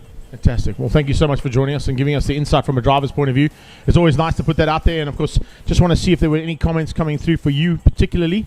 Willie Hepburn saying it's good to have you up here as well, and getting the driver side of things. One more thing there as well. Let's just have a look and see in case there were any comments coming your way. No, we're all good. Thank you for joining us, and good luck for the rest of it, and hopefully we'll get to chat to you at the end and on the winner's podium at the top step. Yeah, we hope so too, and thanks for the interview. Awesome, buddy. Thank you so much. Silvio Scribanti there from Scuderia Scribanti, the lead car and the lead driver at this stage. He set the pace early on and got the lead that they needed. It's now up to Dino to sort it out and maintain as much as he can as we're into almost the 4th hour of racing. We've got about 54 minutes to go, but 5 hours and 5 minutes is a long way. And I mean, I was talking a bit earlier on, and I said that when we get to the 6-hour mark, it'd be great to sort of have an in-car commentary to say, listen guys, by the way, we're about to start the Desi 6-hour, because that's what would have happened at that stage. Unfortunately, we couldn't do that, but I think majority of the drivers realized when they got to the 3 hours completed that there's still a long way to go, and only a third of the race had been done. And really some awesome stuff so far. So once again, a massive thanks to all of our support coming in from all around the world. Just for Silvio's info as well, and also for Gary van der Spy, who's just joined me here. He probably hasn't seen all the quotes and bits and pieces that are coming out. We started out with coverage going all the way down to New Zealand and Australia. We then moved sort of to the east, from the east to the west, and we ended up going through Dubai, Abu Dhabi, and Bahrain. People watching from there, which was fantastic to see. We then headed into Europe, Germany, the Netherlands, and of course the UK and Ireland were watching us. And as of about 10 minutes ago, the USA woke up, and North Carolina are in the house as well. Is Mr. Donald Trump watching us? I'm hoping so, hey? It was Philip and Linda, if I'm not mistaken, who came from North Carolina. I just want to run back on our comments. Yeah, Philip and Linda Van Tuberg, all the way from North Carolina in the US of A. And now all the way from Randburg in Johannesburg, Mark Van Willensdorf has just joined us as well. And I do notice that I know it's not entered in the race, but Val's getting in as many laps as some of the leaders. Listen, if you look, I didn't want to mention that, but if you look at the current leaderboard, 6th place between Willie Erasmus and Robert Briggs is the Haval, piloted by Mark Altona. Yeah. And Silvio is very worried about that car. That's our official pace car, of course, for the South African Endurance Series. Well, if Silvio doesn't mind, we can tell him not to get undressed and maybe use him in the night stints for the pace car. No, we may need to give Mark a little chance to have a breather, because he's done a lot of work out there, Gary. You've been down in pit lane though. Have you got any information for us? Yeah, quite a bit of sort of things that are carrying on. Unfortunately, car number 69, which is the Porsche Cup car of Momia, the Toys for Us car, they're busy trying to replace the clutch. So it's been in the pits quite a while. Let's hopefully they get that out. Unfortunately, our friend in the Nash, Gerald Bates and what's his name, they've grown a motor, so they've retired that car. So that's at little number Nash was sitting pretty well up in his class and not doing Andrew too Horn bad. in that car, eh? Yeah, Andrew Horn and Gerald Bass. And then a lot of other cars. We have the Jan Lammer's car, all right, which is the number 50, 55. Yeah. They're in their pit trying to get a drive shaft sorted as well, similar to what Charlotte Rangers and them have done. They were out over there, and I don't know if you saw the car. It suddenly got a set of false neutrals, which the electronics does to protect itself with a drive shaft issue. They brought it, he drove in, put on the jacks, fired it up, went through all the gears, obviously, because there's no weight on the drive shaft now. So got the car back out, went out, and obviously a lap later just said... Side shaft, game over. Pulled it in, now they're busy trying to place the side shaft. Okay. But it's actually very important, this, and the reason I'm mentioning it, because between him and Franklin de Matteo, yes, they're chasing for the overall South African Championship. Now, if Charles and them can get that car sorted out in lesser time than what Franco had to do sorting his car out, in other words, a lesser number of laps, if they get that pretty well sorted, they could come out within a touching distance of one another. But the only thing that we will know that is purely time. Yeah, and I think another thing I want to mention at that point, and it's a great point that you raised there, Gary. We mentioned it earlier on in the commentary, is if you have just joined us, this is a double point round. Correct. So not scoring 50 points for the win, you score 100 points for the win. That is correct. And 80 for second. Yeah. So there's a 20-point differential to play around with. And both of the lead drivers in those in the championship hunt have had issues today. That's right. Now, there is a third place man, all right, who was 6 points behind Shaw. Okay, 6 points. Yeah, 6 points behind Shaw, which is the Stian Krell car. I haven't been keeping an eye on it, but if that's run a pretty clean race. It's also had some issues. Okay, it came in for a while after a crash at turn 3. Ah, okay. So it's been in and had some bodywork repaired. In fact, Francois Butler sent me a message only a while ago to say that they've had the bodywork had to be repaired. So the 3 top championship contenders have all had their little issues today. Yeah. So it's not done and dusted yet in terms of 2020's championship. No, and we've still got 5 hours to go. Yeah. So, I think the team of those 3, the team that manages to keep a car on track the longest, is going to be... The management is going to come into play as opposed to the drivers. Yeah, exactly. Yeah, so the funny thing, in all 3 of those workshops, it's frantic. And when I say frantic, it's not thing, but the concern on the drivers' faces, the mechanics' faces, and they know something, they can, okay, fine, the car's out by 3 seconds a lap, so on the slash, where's the car, where's the car type of thing. You know exactly. And so the nerves and the mechanics, and I admire the mechanics. I mean, these guys are sitting there, no-make suits on, fire overalls, fully clothed, wearing masks, and tell Greg, when I tell you, I feel them. Why? Because I'm dressed the same as what they are. Exactly. You know exactly how they're feeling. And you're walking down that pit lane with a mask on. You just wait for a breeze, and as the breeze comes, you lift the mask slightly so it can cool your nose and your mouth. It's crazy stuff, but it's part of racing, eh? Other information coming from pit lane, of course, from Adrian Burford at Stigworks, saying the number 18 car on the Maximo entry, they were working with them yesterday, was running the V-Box video data logging. Yeah. They're going really well. That's Barry Ingle, of course, relatively inexperienced in the team, but an experienced race driver, which is always a good thing to have.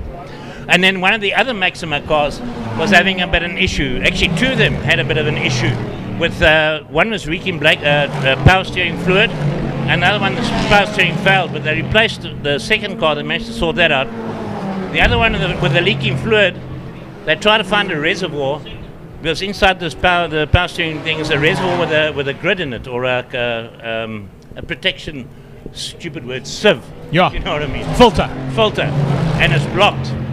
But it's a sealed unit, so they can't just bust it open to get in there. So hopefully they found another one, and hopefully they get that onto the car and keep it going. But like with Reggie Roots, is in the same team, car number 42. If his cars play the right and they run the right way for him, he could also be a surprise coming out in the top 5 of the South African Championship at the end of this race. Yeah, I think there's a lot of variables still to play around with here today. There's no doubt about it. Also, just picking up on some information coming down there as well. Great to see all our support worldwide coming through. But there you have it, Scribante, Reed, Budnick, the top 3.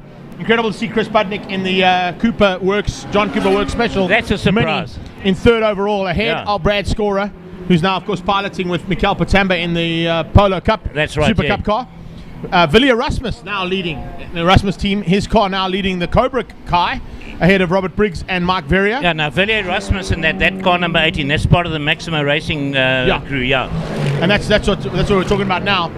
Okay, with you. With Adrian Burford saying that they've been working with the Maximo team there with that video V-Box and getting the data logging in there. So it's starting to pay off there with that information that's provided. And they can tell the drivers where they're making mistakes, where they could be a little bit quicker, where they could ease off slightly, so that they can ensure that they keep the pace that's required to get to the end of 9 hours. But you know something, I'm going to get this, I'm going to catch it in the pit lane. We've got a guy in the pit lane, Werner Hinoff. He does predictions for the number 1 car for Nick Adcock and them. And him and I sort of had a brief chat. So when our cameras are fully charged, I'll go down to there. We'll show them his predictive software. And he can give us predictives of what may happen, which is purely all things, circumstantial. All things running, and everything runs equal. Everything running equal, and no problems on track. Based on average time per car run for so long. In other words, if you had a long pit stop, your average goes longer and shorter, things like that. If you're still in the race, we can start throwing predictions out and let people know what the predictive results could be. which I find very interesting. I know how it works, but I'd rather let Werner go through it and give us a detailed thing. And when the camera's down there with me, we can actually put it onto the screen. We can actually watch how it works. I can see exactly what's going to happen. Pleasure will he take us through the whole that's thing. Werner Hinnom, of course, from True Race. He'll give us that information. Yeah. Great to have him down there as part of the 8 Call 247 team. Also just picking up. Thanks for that. Les, the marshalling has been very good. So we're not concerned about that one. Thank you for all the information that you're going. And there we go.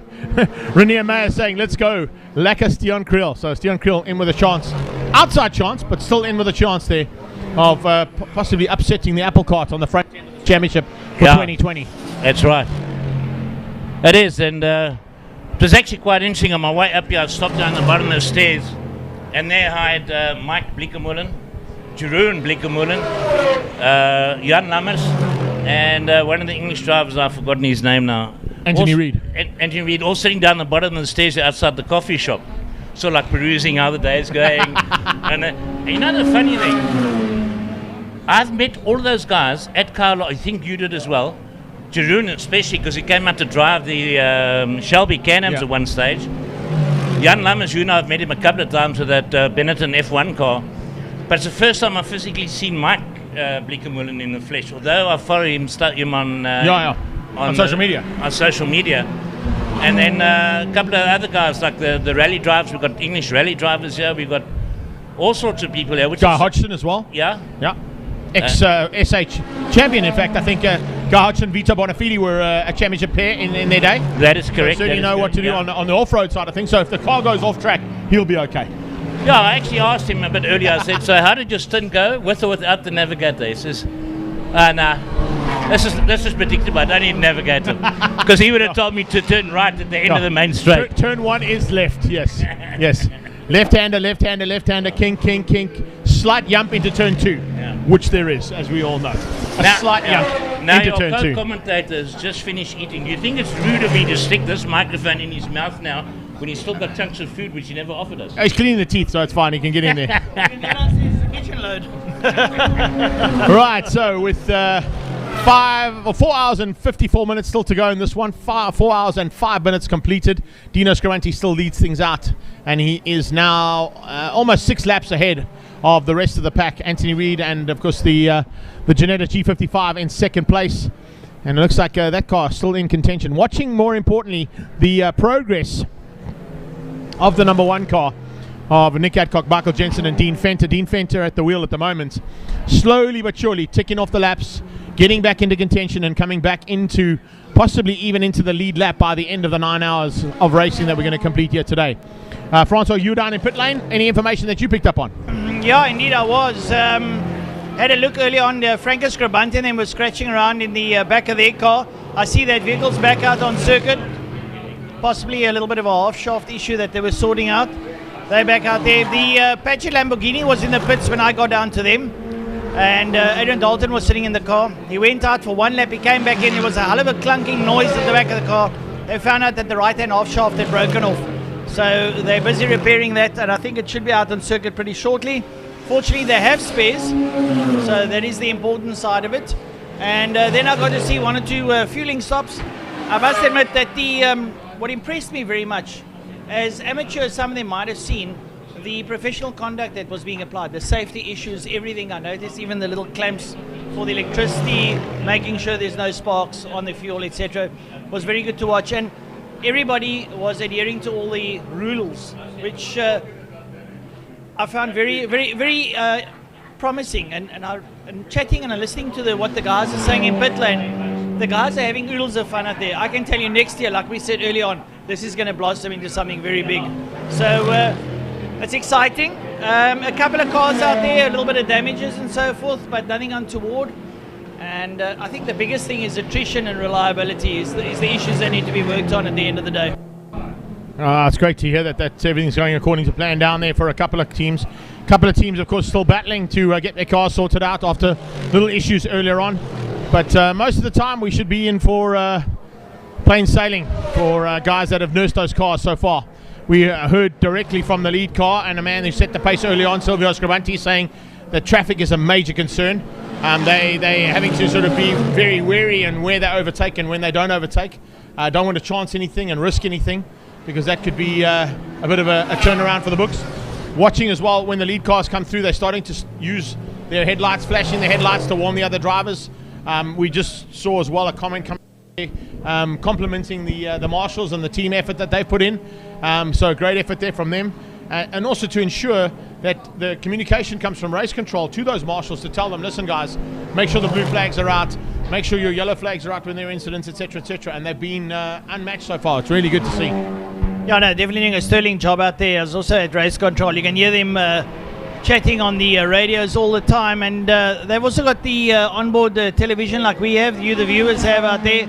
So when they see something, they've actually got multiple screens. Each camera is on race control. So when they see something untoward, they can actually tell the marshals in that corner, turn 3, turn 2, whatever the case may be, yellow flag, blue flag, white flag, black flag, whatever the case may be.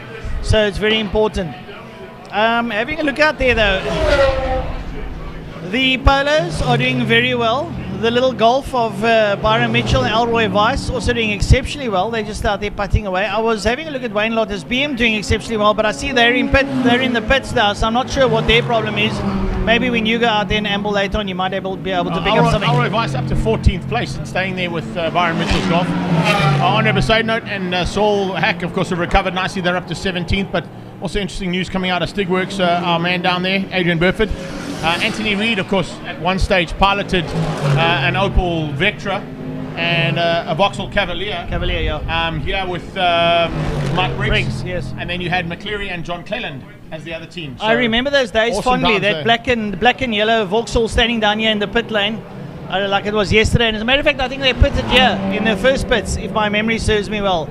And those Opel Vectras were really stunning touring cars. That was in the heyday of touring cars, if I remember correctly. So nice to have Anthony back out here. And I'm sure when the word goes back to the UK, a lot of the old drivers will be budding, and some of the current drivers will be budding to come back over here next year. So we could see some. Hopefully they're going to tell all their friends about us. That's what we want them to do. Yeah. Tell all their friends and come and race, because there's a good possibility we're going to have an oversubscription for this next year. And if that's the case, it's fantastic for South African motorsport. Absolutely brilliant, Greg. Yeah, no, definitely. And it's nice to see the energy and the camaraderie down in the pit lane. Even though some of the guys aren't driving, Sarle's still sitting in his seat. He's still got his suit on, and he's hoping for the best. The birthday man. Never give up. Never give up. No. There'll be 2 minutes left, and they'll jump in the car. That's how they are. So some great racing out there. The Scribante car still circulating, coming out of turn number 1 KFM, up behind the Janetta there of Reed. So it could be lap number 7 that possibly do, but we'll have to wait and see. Yeah, slowly but surely being caught, and could possibly be passed again. Another lap taken away there from the second place car. And Jeroen Blakemullen, Anthony Reid and Henny Groenewald behind the wheel of that machine, so watch out for that. And that could drop them down to the 6 laps behind the lead car of Scribante. Yeah. Well, if my memory serves me, Henny G still doing Westbank, or is he not there anymore? No, he's not racing at all. Every now and again he climbs into the Plymouth Fury for the Passion for Speed Festival. That's right, yes. But that's about the only racing that he's been doing at the moment. So he's had a bit of off-season and a bit of off-time. So maybe feeling a little bit rusty, but I'm sure you know what it is. Muscle memory kicks in for these guys pretty quickly. It's like riding a bicycle. Exactly. No. So he'll definitely be a man to watch out for in terms of lap times. Wheels just the wheels come off completely on the Team Perfect Circle car. And looks like he's going to have to pull to the sideline. That's good driving there. I think Andre Besaidno is at the wheel of that car at the moment. Yes, he is. Andre Besaidno having to pull to the sideline again, this time because the wheel has literally come off the car, coming out of the kink between turn 2 and 3. And are we going to need a possible safety car? They'll probably be on standby.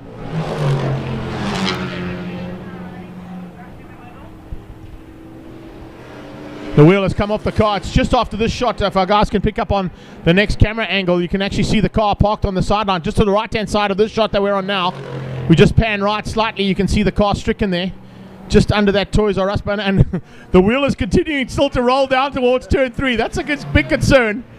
Hopefully it turns into turn 3 and carries on around the inside and doesn't come onto the circuit. But that wheel was still rolling around turn 3, and I think it might have just gone against the wall.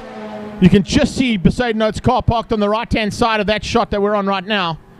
And unfortunately, the back left wheel has come off the car completely. So it may be a case of a flatbed getting that car back to pit lane, getting the wheel put back on again, and he'll be able to get back out if there's nothing majorly damaged to that car. Safety car has been deployed though once again.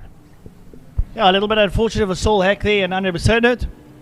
That car, well, that was the shock that was replaced. I'm wondering if that center hub was maybe not locked correctly. I'm not pointing fingers, but yeah, possibilities the center hub was not locked on there. Or there may have been more damage than what they saw. They might have not seen the damage to the hub, and that's what's caused the wheel to come off. Correct, yeah, indeed so. But that wheel came totally adrift from that strut. And I'm sure 100% that is sitting rather dejected inside that Polo, Team Perfect Circle Polo. Yellow flags waving. Safety car's been deployed. The Avala's out there. And the field now locking up behind it. Maybe a couple of guys will dive into the pits. See one or two of the Cobras coming into pit lane. Under safety car, good time to possibly refuel, change driver, or possibly put new tires on the cars. So the safety vehicles are there now by Andre Mercedes Golf, and they're going to get it sorted out. They're going to wait for the rollback to make its way out there. Greg, we got 4 hours and 45 minutes that are left. We almost, well, I reckon we're almost at the halfway mark, and it's looking rather promising. But like I said earlier on, we're going to get to 20 minutes to go, and the sprint race is going to erupt. I don't think you're going to see much of a sprint race, not with the gap that's out there, unfortunately. But you may see a couple of little fights in the mid-pack for the guys who are close to each other in terms of laps and could possibly spoil each other's days. The way that the gaps are at the moment, I think the spread is too big to have any sprint races at this point in time. But as we see, you know, the likes of Franco Di Matteo, I should say, Barry Engel, even the little golf of Mitchell and Weiss. Morne Jurgens and possibly Peter Jenkins, David Hall, those kind of guys could have a little bit of an in-house fight as we're getting into the second half of this race, because we're almost at that halfway stage. And just to give a little bit of update, another thing that happened down in pits, I spoke to Mike Verrier, he's Ligier. Unfortunately, that broke a CV joint and damaged the box, so they weren't able to repair that one. A bit unfortunate about that. Hi everybody, so we are at South African's endurance race, and I'm sitting here with Ernest Page, with whom I have known a long time, and he just got out of the car, and wow, you are looking tracky. Yeah, I'm feeling racy today. I'm feeling good. The car's fantastic. The team sorted it out. This car will do 20s, 21s around the circuit all day long, so that's the plan, is to do that for the next 6 or so hours. 6 or so hours, and what car were you in now, Ernest? I was in the, it's a Shelby Can-Am. Warthog Racing over here, and you can see I'm not used to working with a mic, guys, sorry. Unfortunately, this is how we're doing stuff today, so you're just going to have to roll with it. But how was the race? How's the track out there today? Track is busy, eh? There's a lot of cars out there. There's always overtaking, so you constantly got to look around. I think that's a big danger, is making sure that you don't get tussled up with anybody, the slower guys, the faster guys. Because there's not that many races there at the moment. You've got to find them, but there's a lot of cars that are slower or faster, so it's that balance. Cool, and you're going to be here for the whole endurance race, but since arriving here today, how has it been? Like, is there anything interesting that's happened? Oh, yeah. Any new teams that you've seen that you haven't noticed before? Oh, plenty interesting. On the track, there's incidents all the time. You're always looking out to see who's going to go flying off next, because the guys are pushing hard. They're taking this very seriously, and some of the guys that I'm working with, the Warthog Racing guys, Doug McDonald, you know, we come here to have a good time, but at the same time, everybody wants to win. So it's serious out there, and the guys, you've got to stay safe and stay fast. There we go. Thank you so much, Ernest. So good to see you, and I hope you guys have an awesome day further, and shout out to Warthog Racings. Awesome. The action that's happened so far on the circuit, from this point of view, we've got the Team Perfect Circle Polo Super Cup GTI being put onto the back of the flatbed. Now, interesting to say that it's not over for them, because if that flatbed can bring them back into pit lane, Fast Developments can get onto that car and get the wheel back onto the car and hopefully get it back on track as soon as possible. They've already lost a lot of ground due to an incident earlier on with Andre Besaidnod at the helm of the wheel, and losing it coming out of Malmesbury and breaking the shock. Now we're contemplating whether or not that hub might have been damaged in the same incident, and that's why the wheel literally came off the car coming through the kink. It actually rolled all the way down into turn 3 and nearly back onto the circuit in front of some oncoming race cars, but fortunately it just rolled to the left hand side and eventually fell over with the lack of momentum on the wheel. Cars in pit lane capitalizing on the safety car issue. One of them was Gerald Wright, and he's back on circuit now in the Sports 2000. But as we see the cars going past the stricken Team Perfect Circle Polo, we've got an array of cars still out there. It's not quite as much as the 46 cars that started, but we're still in with a big field and still a lot of race action and drama to unfold here at the SA 9 Hour, courtesy of Adjust for Sleep, Toys R Us and Bigfoot Express Freight. Picking up on some of the comments that are coming through as well while we've got some time. Thanks, Mark van Willensdorf. What else we got there?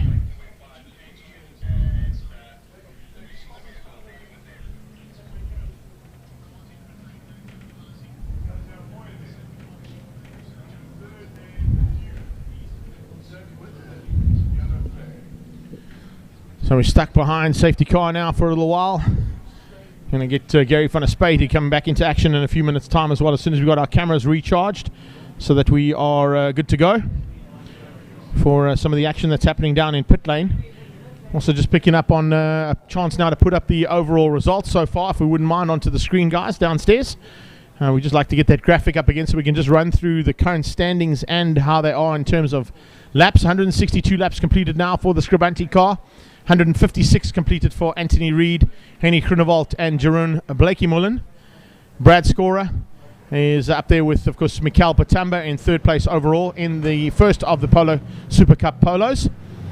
And you've got Chris Budnick in the Mini John Cooper Works S in fourth place, second in the saloon car category.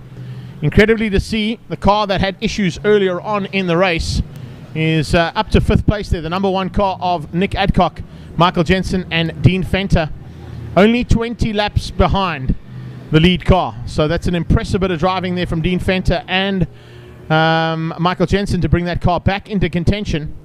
In terms of the Cobras, it's now the Briggs car. Robert Briggs, I beg your pardon. Robert Briggs at the wheel of that machine.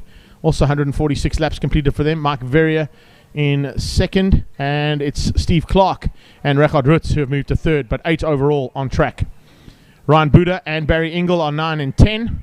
Bob Neal is third in the saloon car category, and he sits in 11th place ahead of Alroy Weiss in the invitational class there in the Golf 1. It's Ishmael Peck, and I'm not quite sure who C is in the 7-7 car, but that's the 7-7 car in 14th place. Page leading things out in that category is, I think it might be Sean Page there, who's in 15th place ahead of the 2 car. And then you've got Andre Mercedes and Saul Hack down to 17th now, having completed 123 laps of action. Kersey Veyers, Steon Creel and Robin Creel just behind 21 laps, and they're going to make up some ground now on that Team Perfect Circle car, with the car now on the flatbed and making its way back into pit lane. Looks like they're going to pull the safety car out, having listened to the radio in the background there. Safety car lights are out, so it means we're going to go racing on the next pass. I think that's due to the fact that they've probably sent the flatbed back into pit lane. I'm just trying to pick up where it is. I think it has got back into pit lane, and now up to fast developments to go and fetch that Team Perfect Circle Polo off the back end, and then hopefully get a chance to get it sorted out and back onto track and back into the fight for the next 4.5 hours almost of racing. We're almost at the halfway stage, and with 4 hours and 36 minutes still to go, it's 6 minutes to halfway, and we're about to go racing again. Pace car is in pit lane, and it's green flag time, and back into race proper once again across the line.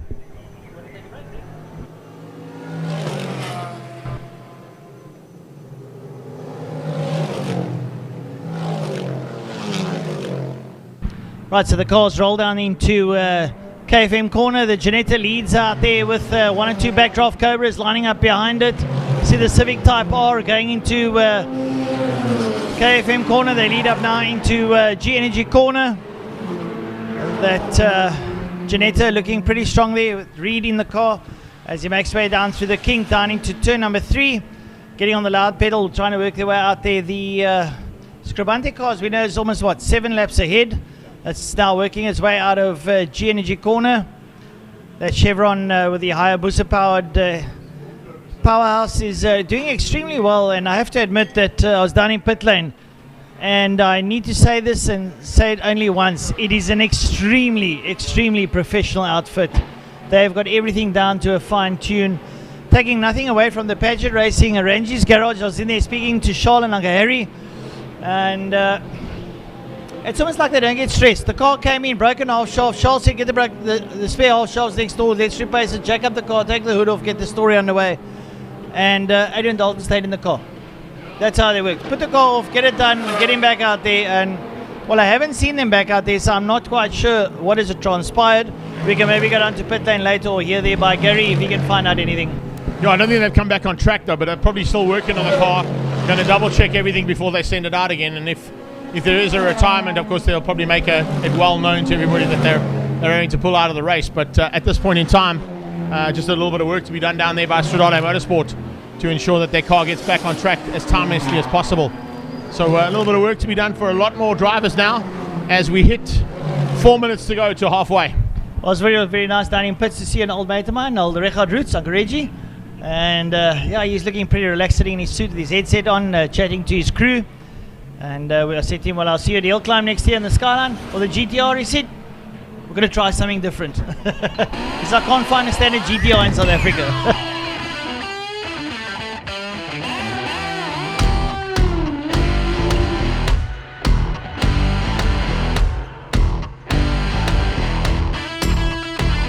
Cobras now very, very up close and personal. Here they come into turn 2. Look at that. No, keep it to the right. Oh, we just panned at the wrong time.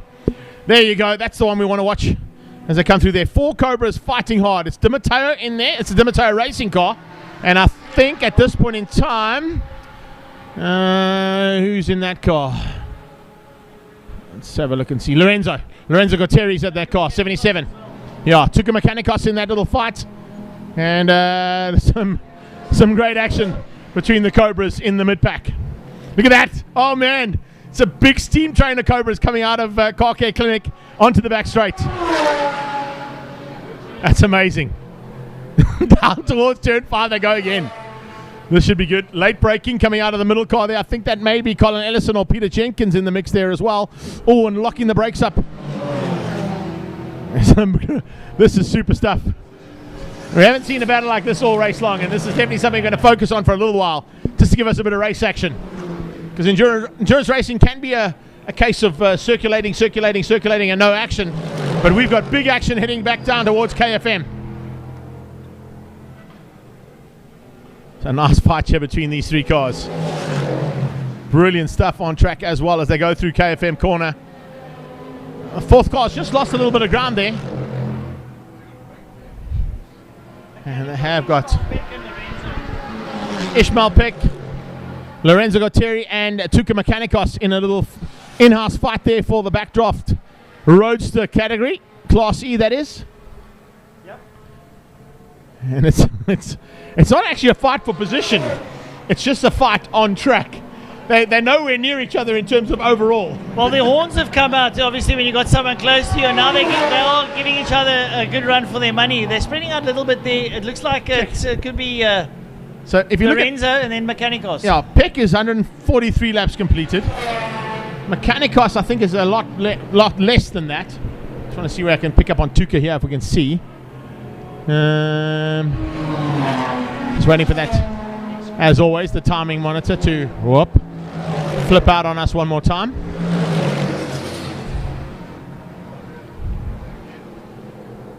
So Tuka Mechanicos 144, Ishmael Peck 143, and Lorenzo Gutierrez 147. So there's 4 laps in it between those 3 cars, and they're fighting like it's the end of the race. Well, that's what it's about. We come to race, and check them go now into G Energy corner. And now coming into the mix as well, let's take Barry Engel and throw him into the mix too. Oh, great stuff, as always, in the South African Endurance Series here at the SA 9 Hour at Killarney International Raceway. If you've joined us on the live stream via our Facebook feeds as well as the YouTube, great to have you guys here. Thank you so much for your support. We do appreciate it. This is what it's all about.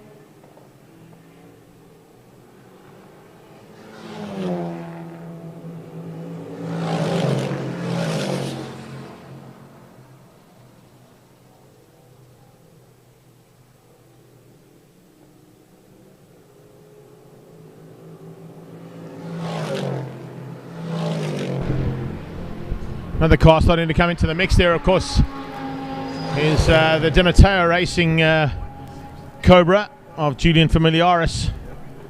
If I'm not mistaken, Mark van Willensdorf. Just want to double check, see where they've ended up.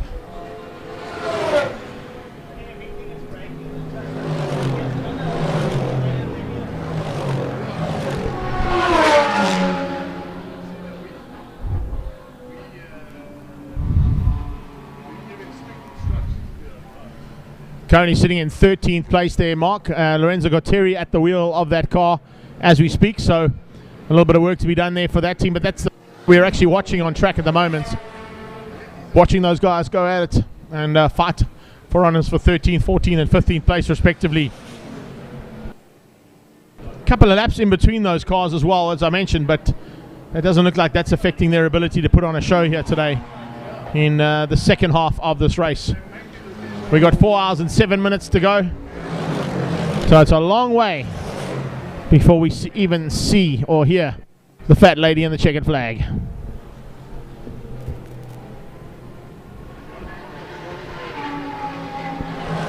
For those of you that are watching on the live stream, I know we don't have a live timing all the time up on the screens, and the graphic comes up every now and again, but you can log on to www.zatiming.co.za and get the live timing yourselves and watch from the screens the footage that we've got on Facebook and YouTube, but you can watch on your laptop or smart device the live timing that happens here from the circuit.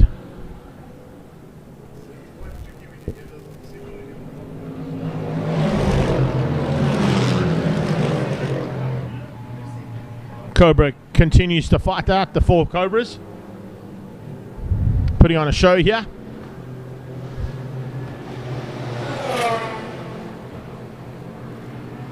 Down into turn 5, Fostron corner they go. Also looking at the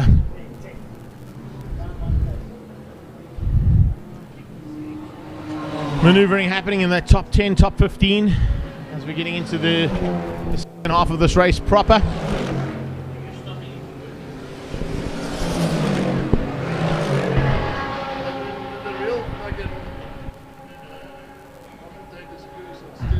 Scribanti with 182 laps completed, 174 for Anthony Reid, 166 for Scorer, 165 for Budnick. Little fight to happen there, and watch out for Robert Briggs coming into the mix there as well as he starts to make his way into the battle for the top 5 overall.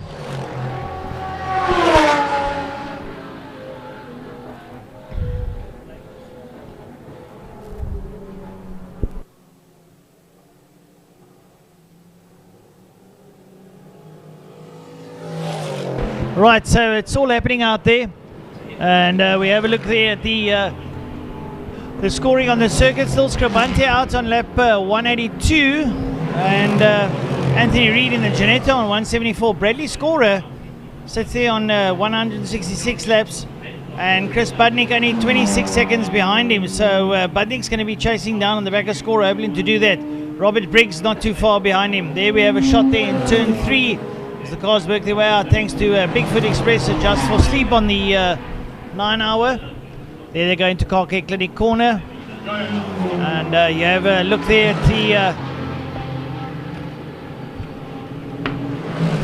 Super Cup Polo they went through. You still see the backdrop roadsters all having a lovely scrap coming out of turn 4 there, and those are the cars there of Ishmael Peck and Barry Ingle, Quercy Vayers. They're all in there with those backdraft Cobras, having lots of fun out there. Now into turn number 3. You watch any cars coming up there into turn 4. Now that little Golf there in picture, that's the one there of Byron Mitchell and Elroy Weiss, doing a sterling job. I mean, they're up in about 16th place at the moment, so nothing untoward about that. And going very hard down into turn 5.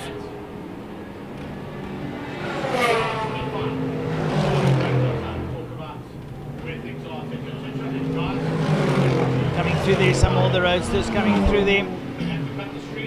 169 viewers on board. To the viewers out there that have joined us, we want to say thank you very much. It's very kind of you to share company with us. There's the car there of Byron Mitchell going down into KFM corner. That little Golf has not missed a beat. We sincerely hope that it does the full 9 hours. We're already almost 5 hours into the race. So they've passed the midway. It's now the downhill battle, as they would say. Having a look here in G Energy corner.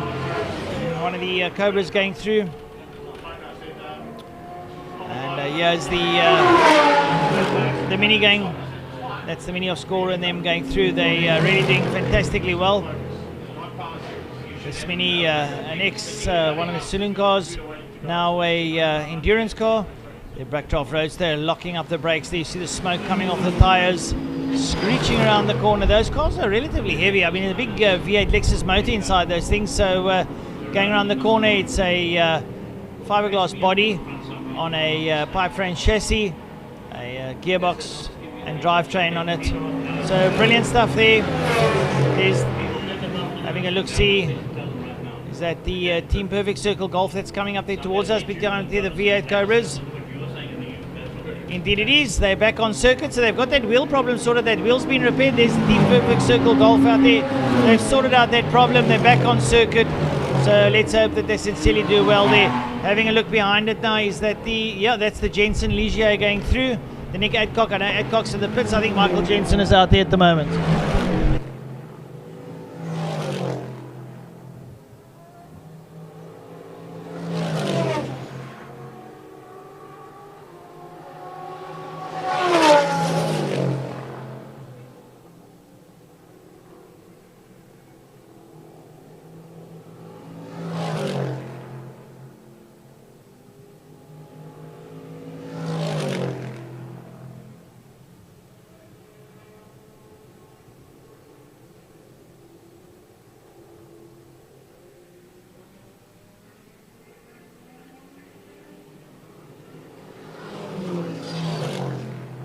Right, so coming up into turn number 4, that Super Cup Polo. There's your leader. That's the Scribantes going through there. There's the Peugeot Racing Lamborghini. I think that's Charles Orangis that's out there on circuit at the moment. Yep, indeed it is. Charles Orangis on. He's out there. He's 50 laps, 130. He's 50 laps behind the leader. Currently sitting down in 19th position. They were in pit lane for quite a while. They had a broken half shaft on the right rear. They managed to repair that, and that is why Range is now hurtling around the circuit. He's got 4 hours to make up a good bit of time, and he's not hanging back. I can assure you. Well, Lamborghini is built for racing, and Ranges is making sure he's putting that car through its paces. But a fantastic team they have, and they've really brought a sterling car down to the circuit for this 9 hour. And lovely to watch it. I can't actually, Greg, I can't wait for the sun to go down to watch the flames pouring out of the back of that Lamborghini. An absolute sight to see. We can see it in the daytime. Imagine at night. It's going to look like a moving veld fire. Yeah, the other interesting fact that it'll happen when those lights go out and the sun drops out of the sky and behind Robben Island is the fact that you're going to start to see the brake discs lighting up as well, which is going to be really awesome to see. So, expect big things. Folks, we have just gone into 5 hours completed and 4 to go, or just under 4 to go, and to the tune of about 30 odd seconds or so. But we are going to start giving you a heads up that in about half an hour's time, we will be breaking our live stream coverage from Facebook and YouTube just to reload. Unfortunately, what happens with our Facebook stream and with the YouTube stream, you're only allowed 8 hours of streaming at a time. So we do have to take a small break in the proceedings. We don't want you to run away. We want you to stick around. So don't go too far away from your smart devices or laptops or smart TVs, wherever you're watching this from.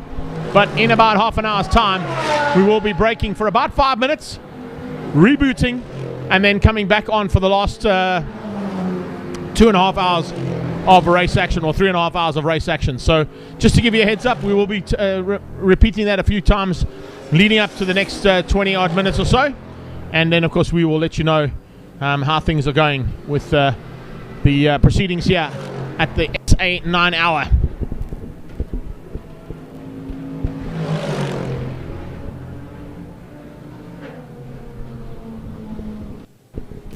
So on-track action coming out of Car Care Clinic.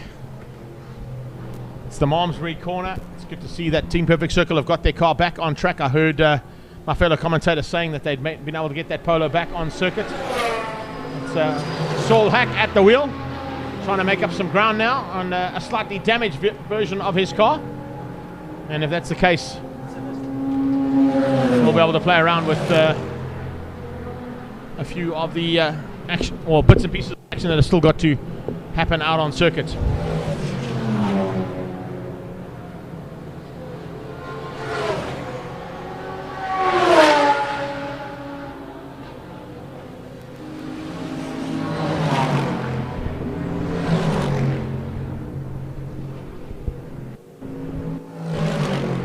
Can-Am followed by the Cobra Backdraft Roadster.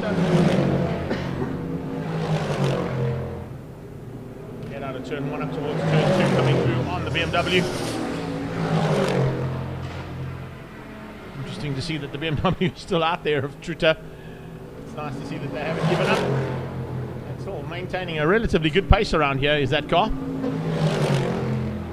Paul Harms has just joined us as well on the live stream on ILEB, and a big welcome to everybody else who's watching on the various platforms around the world. It's great to have you guys with us.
Just watching out on circuit as well, and just to give our live stream team a bit of a heads up, I can see some action down in the bottom right corner there, picking up on some of the pit lane action. But just if we can try and pick up on the Lamborghini Padgett Racing Stradale Motorsport Gallardo of Charles Arangis.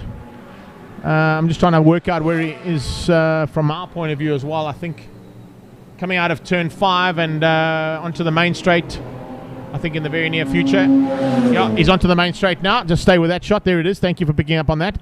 Reason I've asked for them to pick up on that car is watching the timing monitor. Charles Arangis at the wheel of the car now. Of course, that's the owner of the car, so he's going to probably thrash it a bit more than the other two or other drivers he's got with him. Not that Adrian Dalton or Andrew Rackstraw wouldn't have gone as fast. Arangis is now lapping in the 1:15.9s. To try and make up the deficit that they lost. He's currently down in 19th place, and of course having to try and make up that deficit with the broken side shaft means that he's got to push the car probably past its intended pace at this stage. 17s out of Scribante, 20s out of Anthony Reid, 21s out of Scorer, 27s out of Budnick.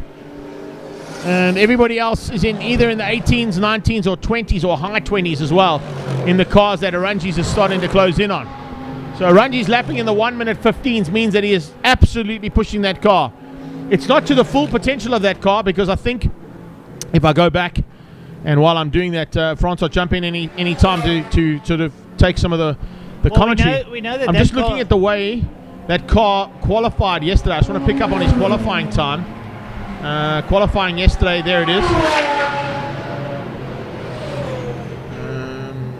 Just want to pick it up and get the exact one. Stradale Motorsport finished in 5th place, and they did a 13.7. So he's only 2 seconds off the qualifying pace. That means he's pushing that car big time, as you picked up on. Well, we know that car's probably capable of a 1:11 or 1:10 if it wants to, but obviously with the traffic it's not totally possible. He's got to do overtaking maneuvers. There's also a safety factor. There we see the Lambo going out of G Energy corner down through the kick into turn number 3. He's going to be pulling up behind the Michael Jensen Ligier pretty shortly. And I can assure you that... Get a lap back on him. Yeah, get a lap back on him. And Jensen obviously not hanging around. He's pedaling as well. So it gives you an idea of what that Lambo is doing at the moment as it exits Car Care Clinic corner down the back straight now. Lights up the back straight and works its way through the gearbox. You hear it change gears as that splutter comes out of it. We see, however, the Scribante machine is... Greg, as I say, the Scribante machine are hanging back just a little bit. Probably letting the car cool down and just preserving possibly fuel and tyres.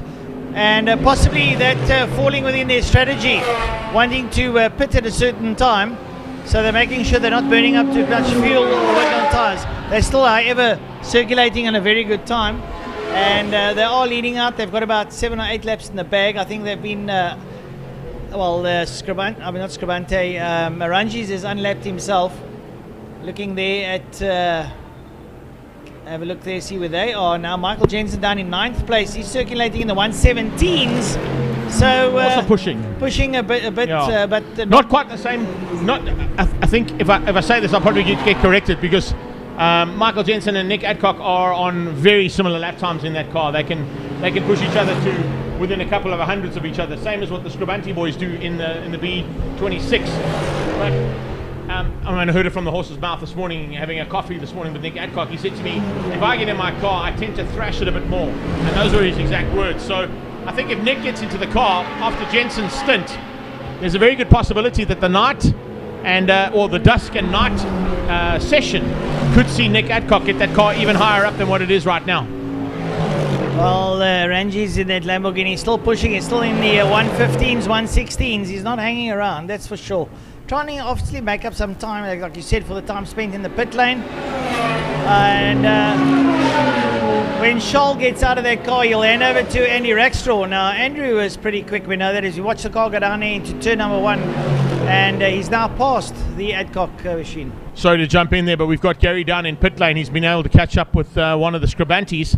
So let's get down into pit lane and catch up with Gary van der Spey and Scuderia Scribante. So we are here today. We're at Killarney International Raceway, and I'm busy standing with Franco Scribante. Hello, how are you? I'm good, and you? Very, very good, thank you. So the last time I saw you race was 2 years ago at the Samola Hill Climb, and you're still racing today. How's the endurance been?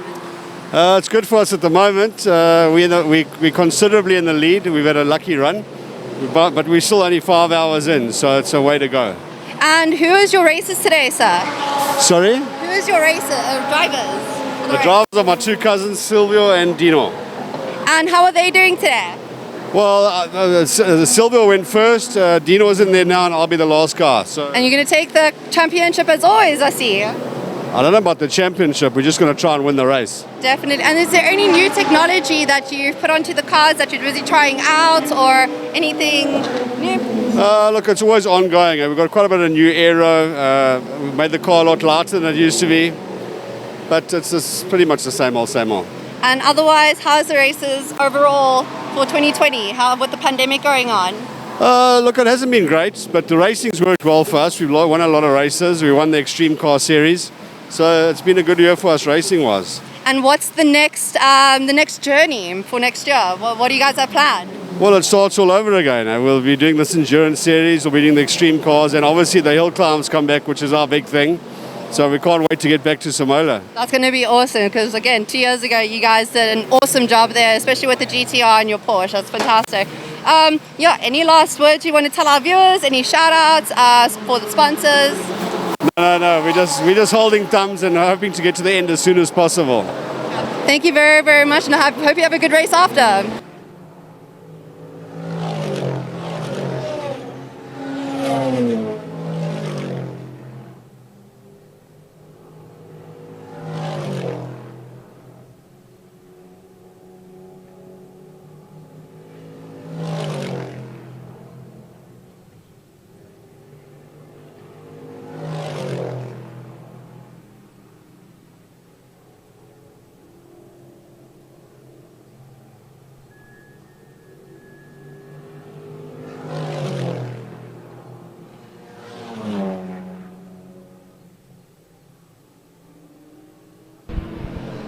Well, folks, a bit of a online interview there with the Scribantes, and They're basically just hoping that they make it to the finish. They have got quite a comfortable lead. They're 6 laps ahead there of the rest there, and still pushing pretty hard.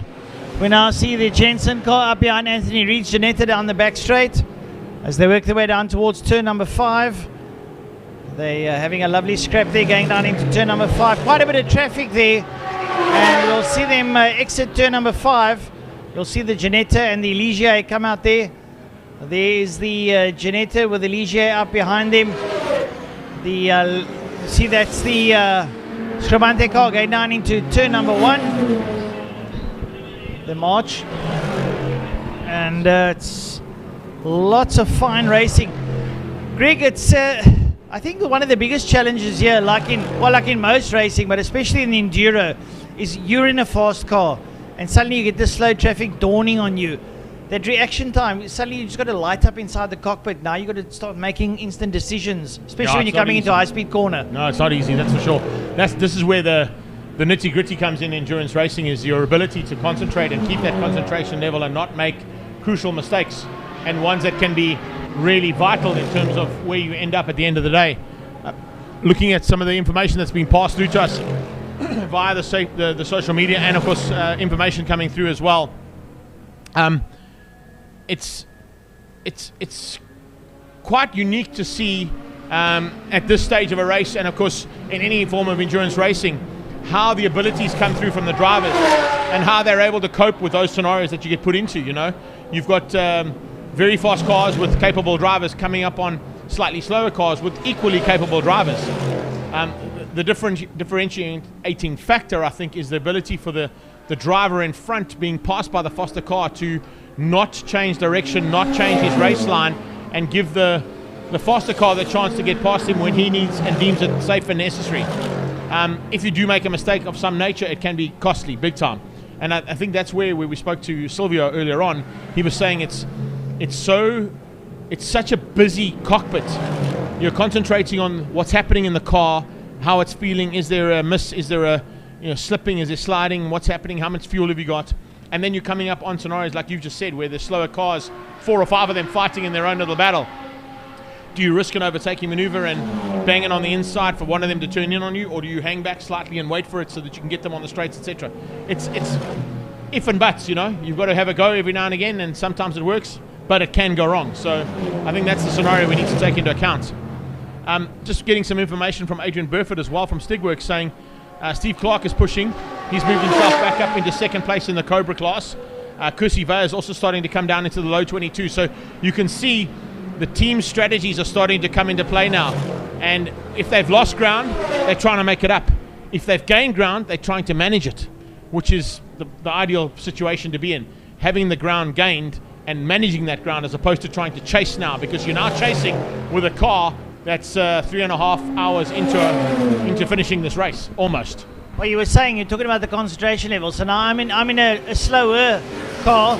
I'm enthralled in a little battle of four-way tie like we saw earlier, and suddenly there's a fast car coming through.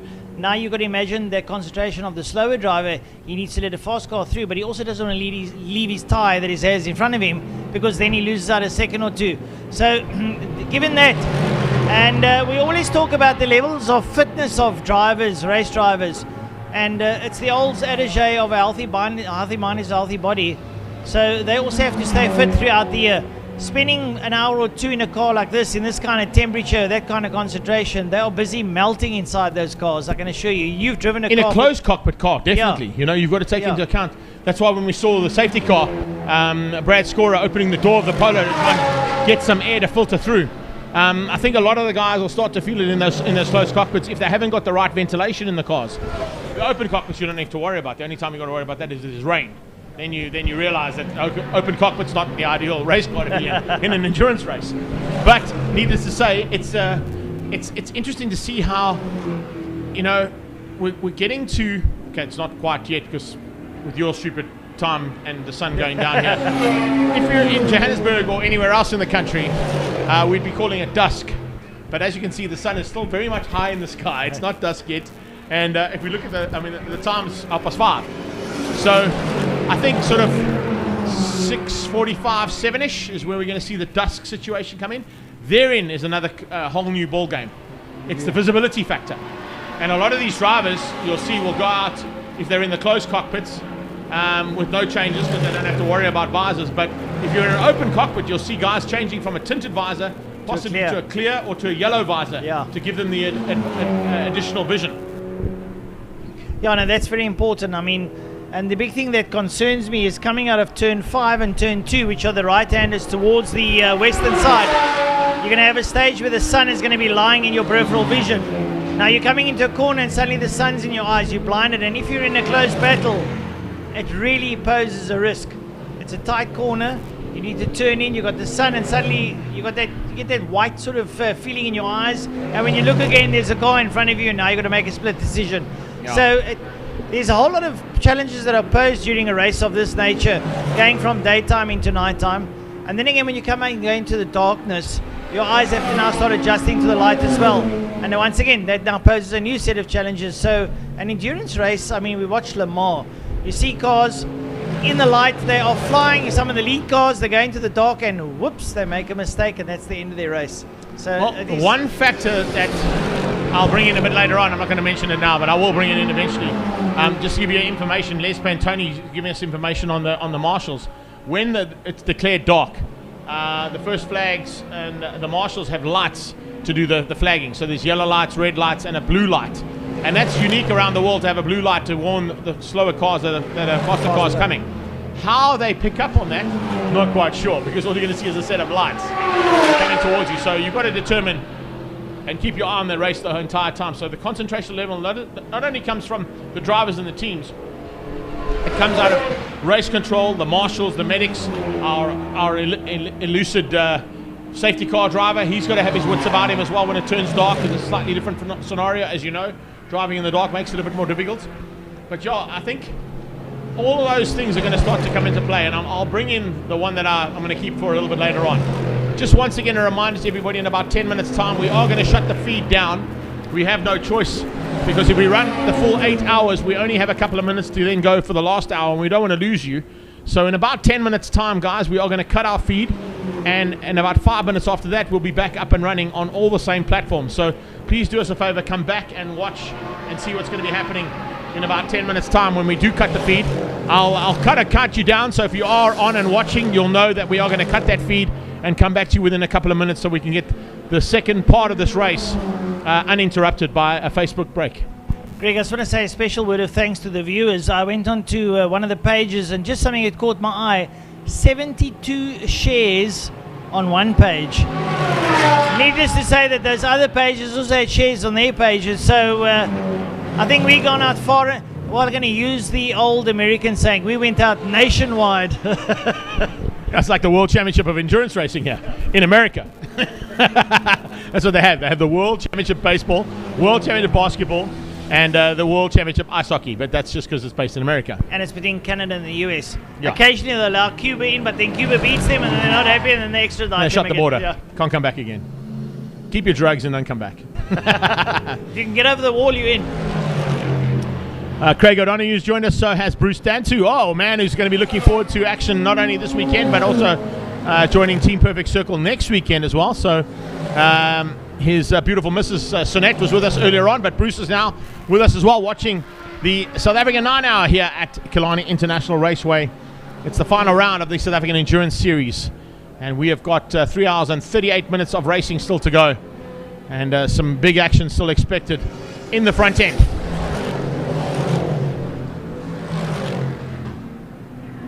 Well, a brilliant view there of turn 2, G Energy corner as the cars work their way through. There's the Mitchell car, one of the backdrop roadsters up behind them. And you can see Killarney is in absolute pristine condition today. And the weather is playing into the hands of the drivers. The track is in good nick. The marshals have been doing some sterling work there where fluids have been dropped. They've been using the drizzle powder to sort it out.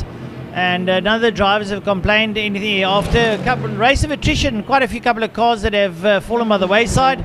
It's a bit unfortunate, but that's the nature of the beast in endurance racing. For the cars that are on circuit, it pays testimony to the preparation of those teams to get their cars ready for the racing. And lovely to see them all out there. Greg, I'm sure the likes of you and me, to a smaller degree, would like to be out there having a bit of a pedal on a endurance race, because as a matter of fact, it's normal driving, just with a little bit of speed added at the end of the day. Yeah, it certainly is, but of course you've got all the factors that we've spoken about to be taken into account as well. Other drivers of a similar nature around you, faster and slower drivers that you have to contend with. Yeah, but there's no doubt about it. I mean, having done 24 hours on my own on a superbike, I've done a couple of the Pakisa 200s as well in a super hatch category car. Yeah, I'm built for endurance. I'm not built for sprint racing. So when it comes to endurance racing, it's kind of my forte, and it's definitely something that I enjoy a huge amount. Having spent hours and hours around Red Star Raceway on two wheels and a couple of circuits around the country, even down here, I did a 45-minute here.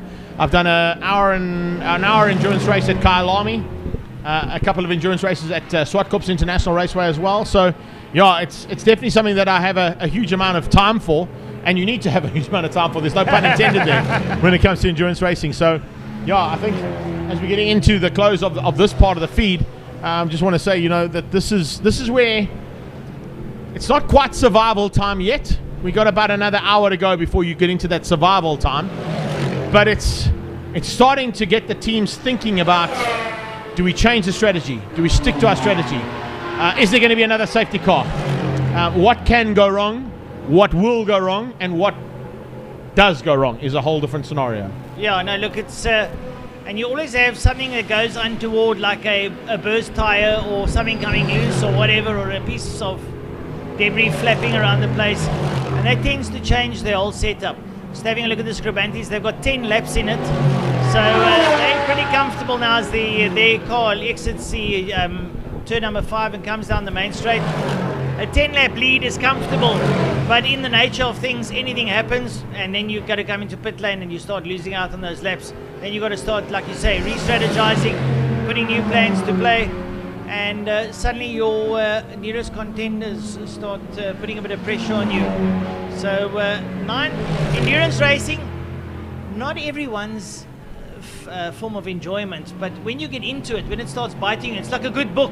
You go to page 10, you get your bored. When you get to page 20, you can't put the book down. And I think that's the nature of this one. The other thing is, of course, it's the whole beg your pardon, it's the whole chess game. It's the whole strategy of where to place your pawn, where to place the king, where to place the bishop in terms of the team, or it could be the queen if you got a lady driver. And do you put those plans into place now, or as I see a bit of smoking under braking down into turn 5? It's the next car coming through there. And in fact, yeah, under braking there, a little bit of smoke from the BMW. I think that might have been Tritter's BMW that was smoking there under braking. We'll keep an eye on that for the next couple of laps.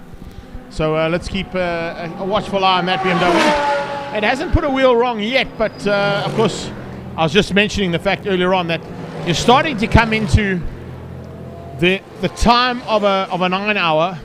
It's kind of the 6 o'clock in the morning on a 24 hour where things can go wrong.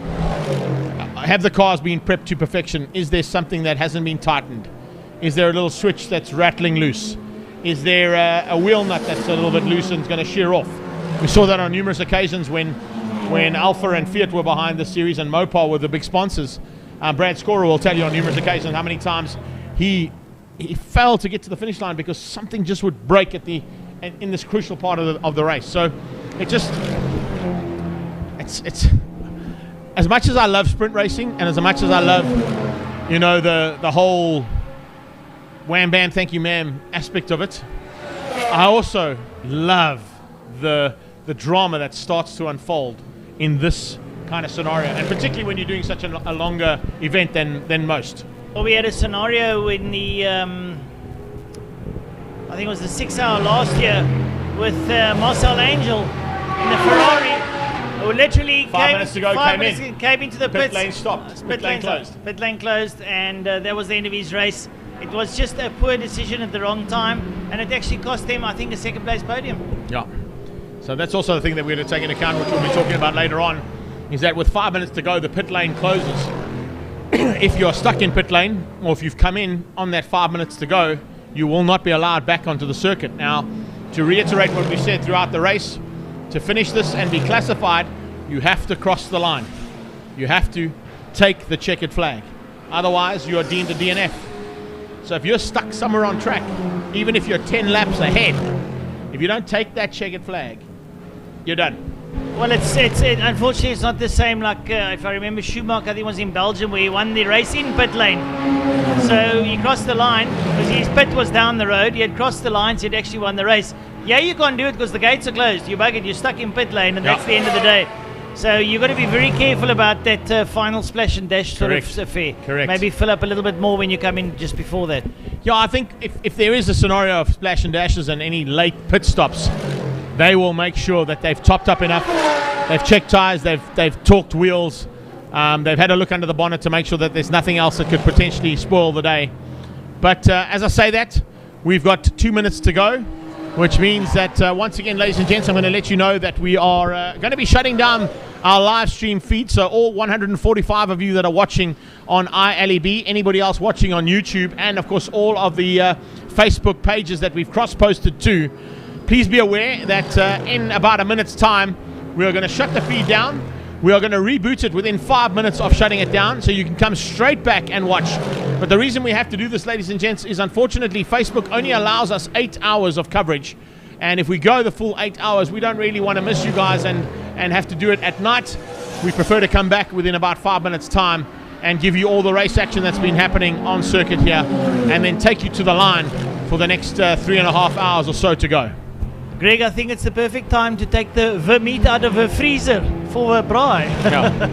Yeah, if you haven't taken the meat out yet, maybe have a chat to the wife. Say, listen, ons gaan nou braai. No, ons gaan nou. Nou gaan ons braai. Ons gaan nou braai. But ons gaan nou 'n bietjie van 'n breek. Is dit breek? 'n breek, ja. 'n breek in die transmissie. Ja, neem. die uitsending. Die uitsending. 'n breek in die uitsending. In die uitsending neem. Because we've got 57 seconds to go. So to our team downstairs, guys, we'll stand by for you to cut the feed, and we'll catch you in about 5 minutes' time for the second half of our coverage here of the South African 9 Hour at the Killarney International Raceway.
It's a big welcome back to everybody, and thanks so much for understanding that we had to do a quick reboot on our live stream feed on both Facebook and YouTube due to the fact that we get only 8 hours of live streaming available.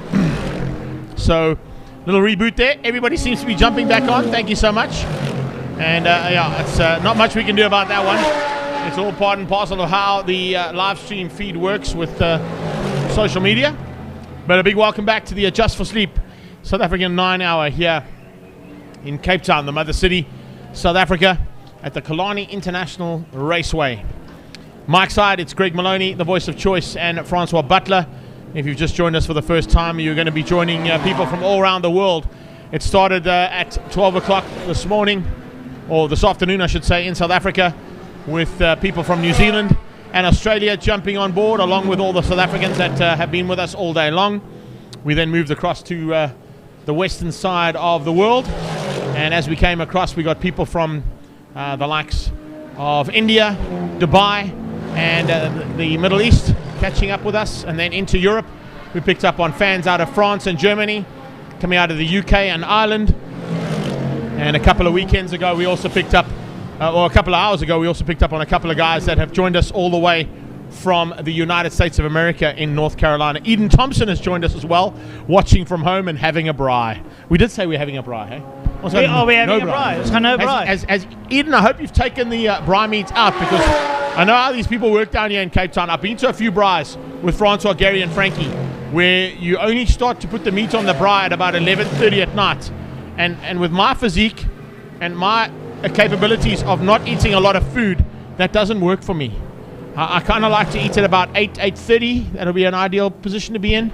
But at about 10 o'clock the evening, signs of malnutrition step in. It starts to eat me away, Bryn. And you guys are fine because you're all drinking beer. I don't drink beer, so it doesn't help me. And then you guys are all full, and I'm like, no, ons moet no braai. And then I utter those words, Manny, take the meat out the freezer. Yes. Greg is hungry. And then I have to go and say, okay, well, those Pringle chips that I bought, I'm eating them on my own. You're actually getting nothing.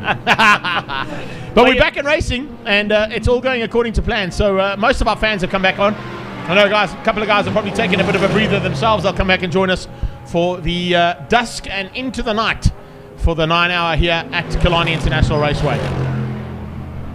Well, great to have all the viewers back on board. And we've got 3 hours and 18 minutes to go.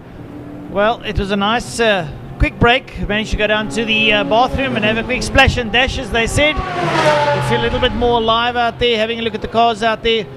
Charles Larangi still in 16th position. He's 50 laps behind the leaders. But nonetheless, in GT3 class, making sure he works his way through the field. That Lamborghini, I promise you, you could probably fry an egg on the hood at the back there, because it's mid-mounted motor. That fiberglass cover will be absolutely glowing hot. And like Greg says, when we go into the night, not only are you going to see the deceleration flames coming out of the cars, but you're going to be able to see those discs glowing in the night. You see these little red hubs, especially on the front wheels, and sometimes on all four wheels, depending on how the cars are set up. And it makes for some spectacular photographic moments. You'll see the likes of Patrick Vermaak taking some photos later as we go into the night, and you'll be able to pick him up on social media. Greg is, I tell you, he's hammering the iPad. Yeah, he's trying to keep all the people out there happy, so sending them messages and all the rest. And I'm sort of looking from an angle here. I tell you, there's so much fatty finger marks on there. He'll make any CSI a good challenge out there at the moment. So, Greg keeping everyone happy, and nice to have him doing all the social media. I've sort of been looking on the phone here on the side to see what's happening. And it's lovely to interact with the folk out there. What I can tell you, just from an interest point of view, before we even went live this afternoon at 12 o'clock, the interaction that happened over the last 2 weeks was over 80,000 engagements. So we've had 80,000 people looking, viewing, liking, sharing the lead up to this race. So whatever happened today has just gone and blown the world of, I think, motorsport away, and our action that we can provide. Looks like a bit of an issue down into turn one there. I just picked up on the screen, which I think has been sorted out, but it might have been me watching the slightly delayed one on my screen as opposed to watching the live screen on my right-hand side. But there is some action about to kick off here. There's no doubt about it. Greg, we also had that discussion about a year ago. There were a lot of people that were sort of anti-social media. when this all started. You and I sort of had the view social media as a plus factor. Now that everyone has seen the advantages of social media, my thought process is that when eventually we get over this COVID hurdle and those gates open, I think we're going to get a lot more people than we expect to get through the gates. Yeah. And the thing is, if we do it right, which I can see Steve Rhodes and his team are doing here, and the team that we deal with Paul Bedford up in Joburg and around the country, and people see the value in terms of the live stream effect.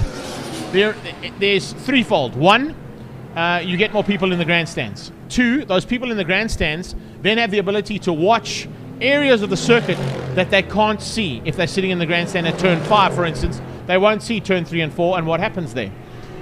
Third part of the fold is it can be monetized, and of course that's exactly what race circuits want to do. They want to earn money from people coming in to their circuits and buying merchandise, food, whatever on the day. It also means that they can now sell advertising rights and advertising space onto the live stream feed, which is a money earning capability for the circuit. So it's a win-win in my opinion. In fact, if it's threefold, it's a win-win-win. And when you have an international event, and I think of the likes of World Rallycross, you can then sell tickets over the live stream for those guys that can't make it into the circuit or that are maybe far away. Yep. I know in the States they will televise an event in a certain city, and in that state you cannot live stream. You can live stream outside the state, but inside the state you have to attend. So they sort of compel you to come to the circuit, but if you're outside the state, you can then watch it on the telly, but you buy a right, like pay-per-view. You start a subscription to it. So the same way that you guys tried to do it initially, and of course then Des said, no, don't worry about it, just put it out because people want to see the racing. The subscription factor can be brought into to play. And if you want to watch MotoGP on MotoGP's website or Facebook page, you have to subscribe to it. So there's, I don't know, what is it, $7 or whatever it is to cost you. You watch as many times as you want. F1's the same. You want to watch F1 on their site. The cool thing with F1 is they've gone even one step better than most of the other things. The same with MotoGP. You can watch F1 from Charles Leclerc's car for the entire race if you want to. Okay? So you can choose options that you want to play around with. We don't have to go that hardcore to make this work. What I'm suggesting is the footage we're putting out right now is ideal. We're seeing most of the racing. We have the ability to show replays. We have the ability to go live in the pits to do interviews with drivers and racers and riders. We have the ability to entertain the crowd, and we have the ability to sell advertising on that entertainment.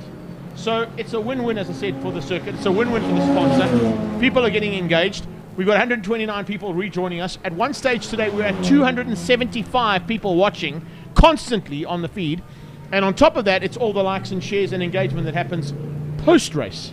Because all of this now becomes available for whenever you want to watch it again, anytime you want to watch it, as many times as you want to watch it. There's no post-production aspect to this as well. So there's no having to go and pay a television channel a stupid amount of money to put it onto their channel because they think that we're not good enough and we need to pay to be on their channel. No. We're providing you great content. You should be paying us to give you that content. That's my opinion. No, and I rightfully agree with you in that sense. And like you said, it's the perfect platform to have advertisement. We have the likes of a strip banner at the bottom, or you can have, as you can see on the right-hand side of your screen, one of the sponsors, Toys R Us. Perfect time for Toys R Us to jump on board. It's Christmas time, the kids, Toys R Us, excellent to have them on board. We'll have a look at the likes of Bigfoot Express. I was chatting to Son Moodley and Andrew Calvert downstairs just now, and I'm sure Son gets a little bit exposure. What better time you want to transport something from Joburg to Cape Town? Bigfoot Express, there it is, it's banging in your face. And on top of that, if the circuit had been proactive enough, which I don't know if they have or they haven't, having the likes of Toys R Us sponsoring an event at the track on the Saturday, and tomorrow it's the drop and run toy run. There's networking capabilities and opportunities of note. It's all over the show, And I'm sure that Des and his team have done that. They've capitalized on the networking opportunity that could arise from the fact that Toys R Us are involved here. And Momia and his team are going to provide, a 5% discount on a toy that you're buying for the toy run at his branch go there and support him because he's supporting South African racing. There we go. The same thing must apply to everybody that's involved in terms of the sponsors involved here. If you see something on the side of a car, and it's a car that you enjoy, and it's a car that you love watch racing, the only way that guy can continue racing and you can enjoy the factor that, or the fact that he's on track, is if you support the brand that's on the side of his car. Well, we always, in Cape Town, we've got this thing, support those that support us in motor racing. And it pays. I mean, I'm the same. I have my car serviced as one of the racing drivers. Janne van der Westhuizen done a quick fix. I take the car down to him, do a steering job. I'm not giving him the airtime. I'm using him merely as an example. But in essence, it creates that family atmosphere. Now that goes for the public as well. You are just becoming a larger part of that networked family. And at the end of the day, because you supported somebody, you eventually get to meet something your kid gets to meet his hero because he's at that place in time when that guy walks through the door. We Correct. know that's the nature of networking. Correct, and that's how it's got to work in all aspects of the sport. Getting some comments coming through here as well. And of course, the way things are standing, we're going to ask our team to put the standings up there. But David Nadir, Kyle Lamy is not going to be live streamed. It will be live streamed on Intercontinental GT Challenges page, but it's going out on Supersport. Yeah. So if you are a Supersport subscriber, you can watch it on Supersport. Otherwise, you'll have to go onto the internet, watch it via Intercontinental GT Championship. Scribanti team there from Wayne Trollope saying well done. Janine Stratham saying thank you for the live stream, much appreciated. Well, we appreciate your support too. And streaming's here to stay, says Kat Pretorius. You know, there's making money and there's opportunities. Kat, I have to agree with you, and it's something that I mentioned to Francois, Frankie, and Gary the last time we chatted before we went into lockdown. The fact that during the lockdown period, and in fact, I think it was during one of our discussions on Gary's page, you were there, Frankie was watching from the sidelines. The very first race category to try the live streaming option during lockdown was NASCAR. And it was Charlotte Speedway. 7.5 million people watching Charlotte on the Speedway. money, yeah, on the So money. that shows you what the capabilities are. Yes, NASCAR is a whole different ball game. You know, when you deal with those guys and you deal with the circus that is NASCAR in America, it's a different ball game. But it doesn't stop us from doing that here, or on a smaller scale. Well, we had one of the races here on a Saturday, one of the Power Series meetings. I think it was Power Series 7, if I'm not mistaken. And we looked in the morning and we had 200 and odd views, and we thought, we don't know if it's going to be that great. The following morning we went to the page, there were 12,500 views. I mean, I was absolutely mind blown. We don't get more than 3,500 people here on a Saturday. At a national, maybe 5,500.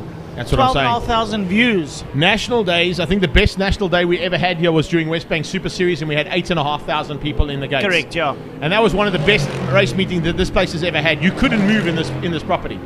I think that one of the best days we've ever had in general here has got to be either the Motor Show or possibly World Rallycross. Yeah. Or even that F1 day where we had the Red Bull car. Yeah. But in terms of national championship racing and circuit racing, 8,500 people was the biggest attended event here in my history of coming down here. And at that point, I was at the head of West Bank Motorsport. So I know the figures were very important to what we needed to do in terms of our leveraging of that sponsorship. So it's to say to somebody like Des Eason, okay, on a good day, in the current lifestyle that we're in, you're going to maybe get 3,500 to 4,000 people on a good day. On a live stream, I'm going to give you 12,500. It's a no-brainer, but it's a no-brainer. Absolute no-brainer. Anyway, let's go back to some comments coming through here. Brian Martin from Diane Martin saying, "Go Papa, go." That's nice to see. Ashwin Hurry's joined us. Thank you so much, and a big welcome to you, Aldo. I like what you're seeing. We are trying to get some of the pit lane action. Unfortunately, the pit lane cameras link is not working as well as what we'd hoped it to be. They are working on it, and we're going to try and get some pre-recorded interviews there. Aldo, you would have probably missed at the end of our first part of the stream. If you want to go back onto that and pick up on that one, you'll see the interview with Franco. They did an interview down there with Franco, and I hope you're going to enjoy that interview on the previous version of this. We're back up to 155 people watching us constantly, and what are we getting to? It's almost it's 6 o'clock. 6 o'clock means downstairs it's supper time, which means we're going to possibly get some food downstairs here. But I can tell you what, you know what I'd really like right now? A mince pizza, like a Mexicana pizza. That'll go down like a bomb right now, hey? Well, yeah, that sounds about right. I also enjoy. Are we allowed to get like Mr. D in here? I don't think they're allowed through the gate, eh? Oh, they're wearing masks. We can make a plan. We'll phone a friend. Yeah, things are looking up now. We're going into the final third of this race. We got 6 minutes to go before we hit the 3-hour mark. And Greg, very encouraging to see the amount of cars that's still on circuit. Yeah, it is. I thought we'd have a lot bigger attrition rate, but I think this is where we were speaking about it earlier on before we changed the streams from stream 1 to stream 2. Things are about to change up here, and this is where we're getting into that survival mode. It's a case of backing the car off, short shifting, maybe not revving it as high, watching for sounds that you haven't heard, any little niggles and stuff that you feel in the car that may need to be sorted out. They might have to be done now before we get into the dark, because if you get into the dark, it makes it more difficult to work on the car. So all of those kind of things could be big factors to be looked at right now. Vaughan Swanepoel's just joined us as well. He, of course, spends a lot of time when it comes to side of things, so he'll know what it means to do the kind of racing that we've done, having been at Suzuki originally, moving on to Honda South Africa, and then of course now part and parcel of Haval. So it's great to have him here, and of course picking up on all the action. And we want to say a big thank you to Haval South Africa and Haval Edenvale and the local branch here for supplying us vehicles throughout the country, so that we can go and do what we do and help us out in terms of those sponsors we're talking about with the safety car and the pace car that we need today. Well, at least we know that the pace car is performing well. It hasn't let up on us, and I think it's still 5th on index. So, only joking, folks. The pace car is out there. No one wants to pass the pace car. It's too quick. A Vol at 1.5 turbo really performing well. When it comes out on circuit, nothing gets past it. I just can't understand it. I mean, there's Lamborghinis, they just can't get past an Haval. Great. Yeah. Vaughan, if you clicked up on a little bit earlier, you would have seen that the Haval H6 has done a couple of laps around here in the first part of this race, in the first 2/3 of this race.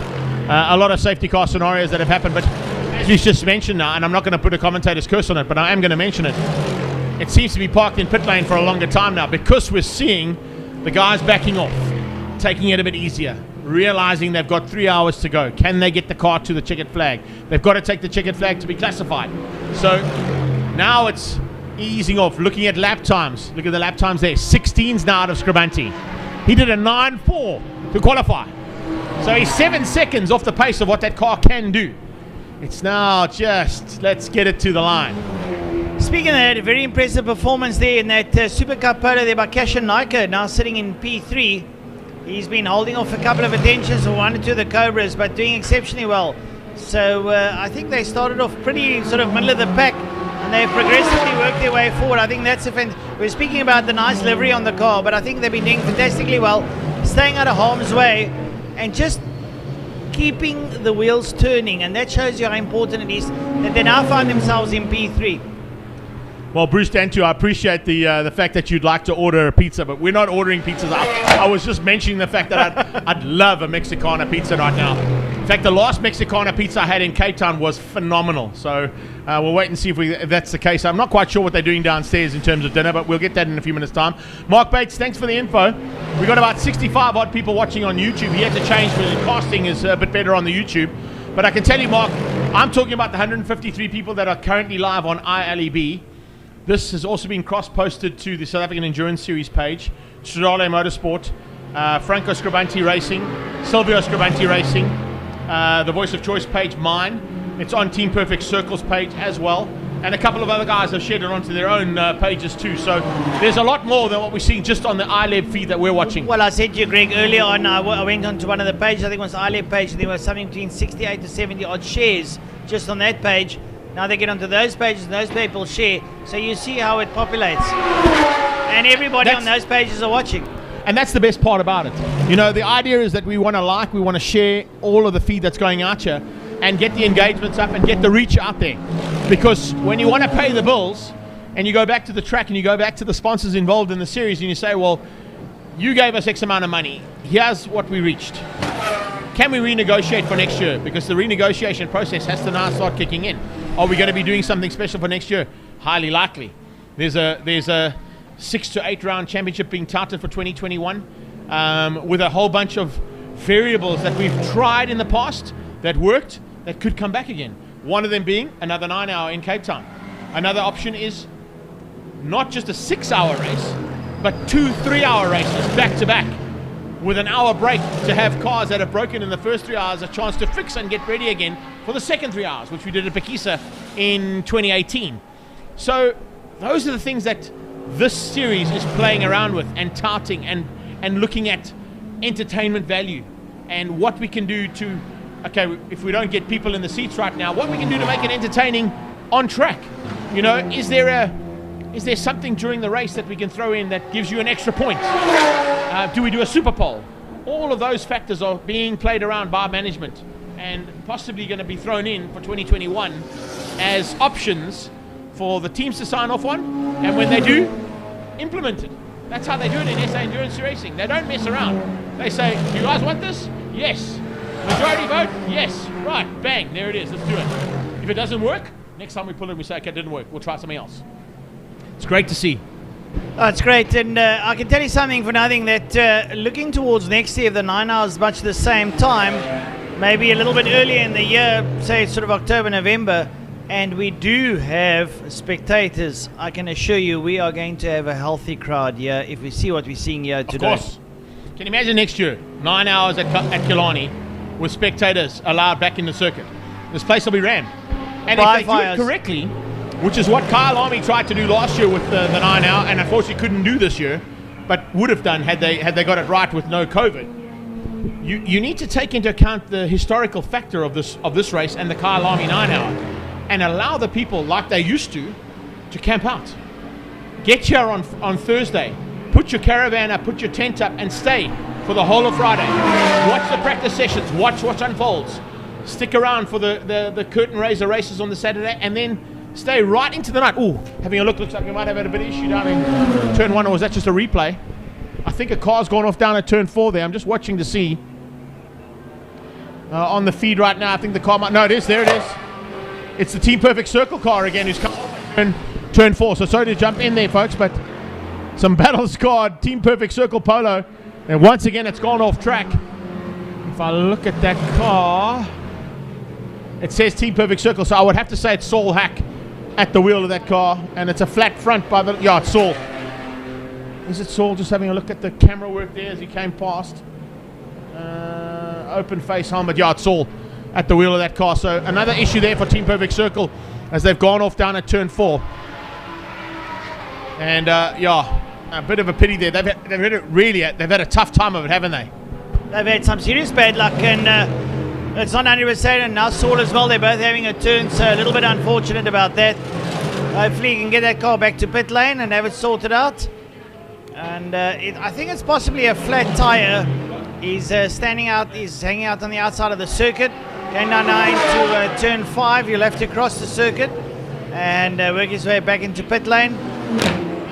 Saul, I don't know, he didn't go into park for May. There he's rolling around. You can see that tyre's as flat as can be. He's riding on the right-hand rim. He's taking a pretty easy around Fostron corner.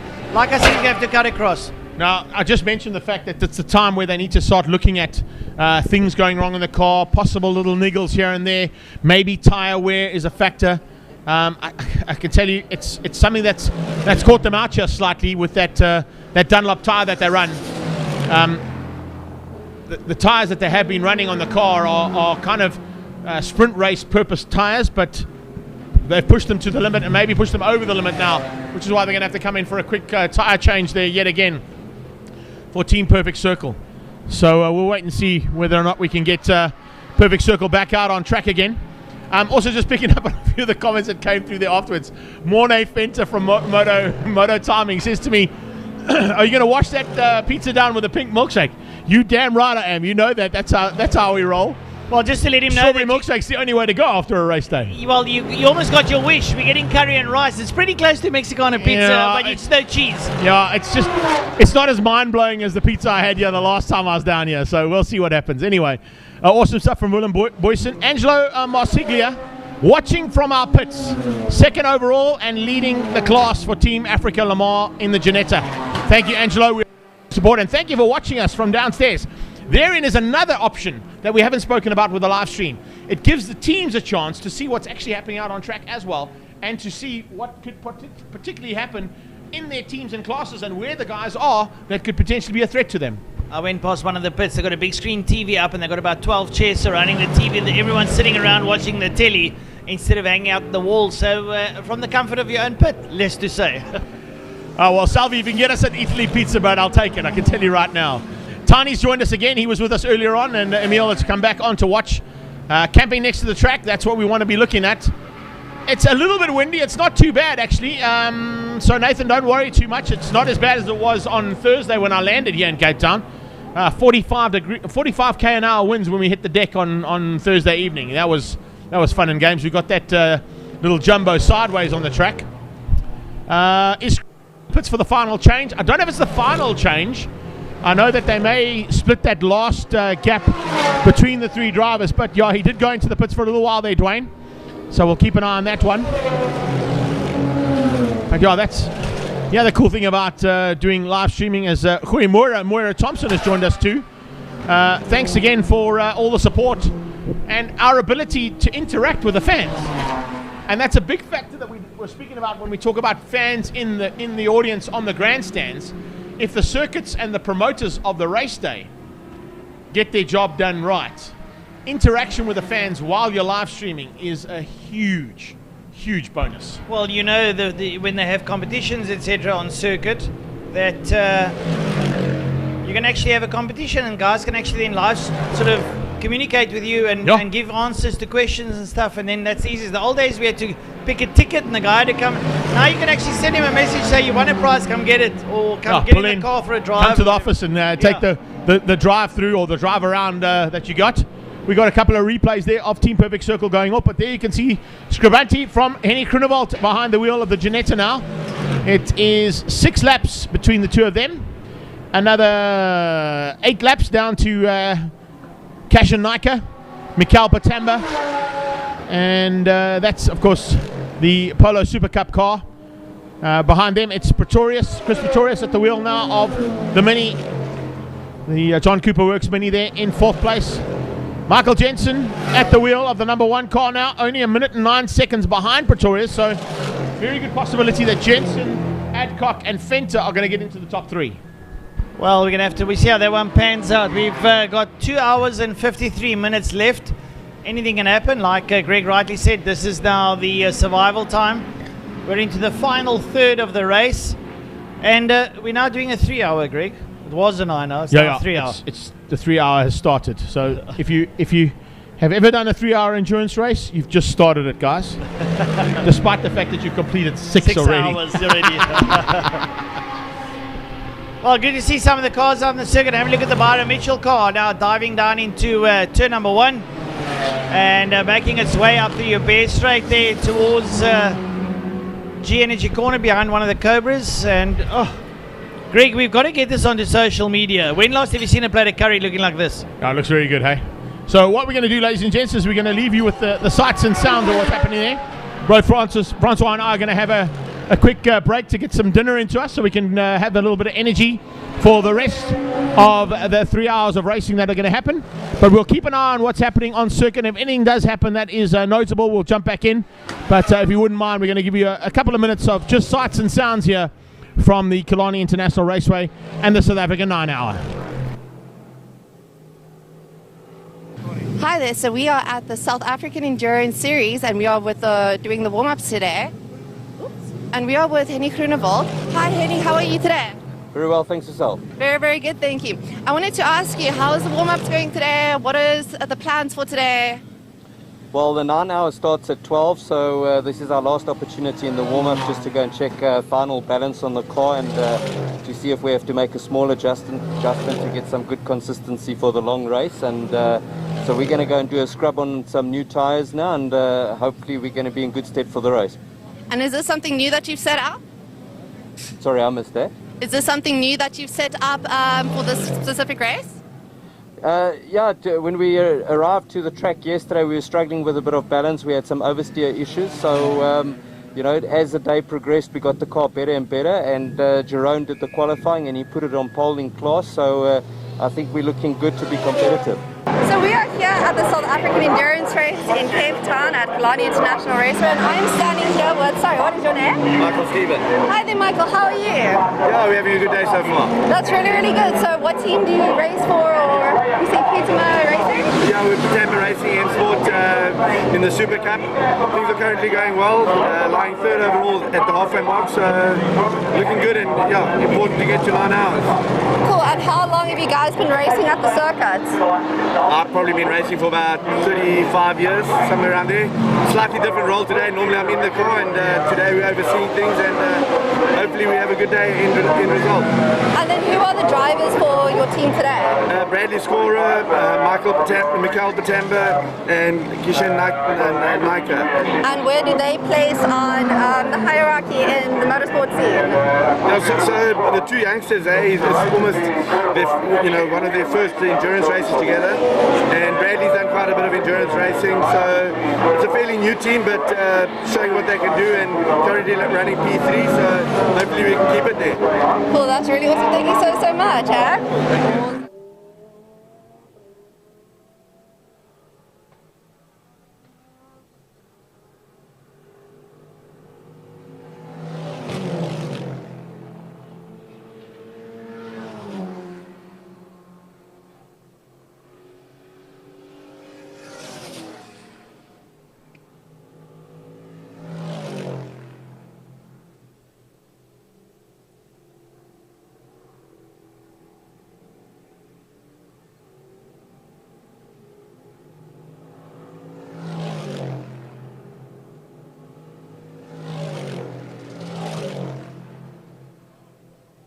So we are ending off today with the South African Endurance Series, and we are standing here with Toys R Us and Bigfoot sponsorships.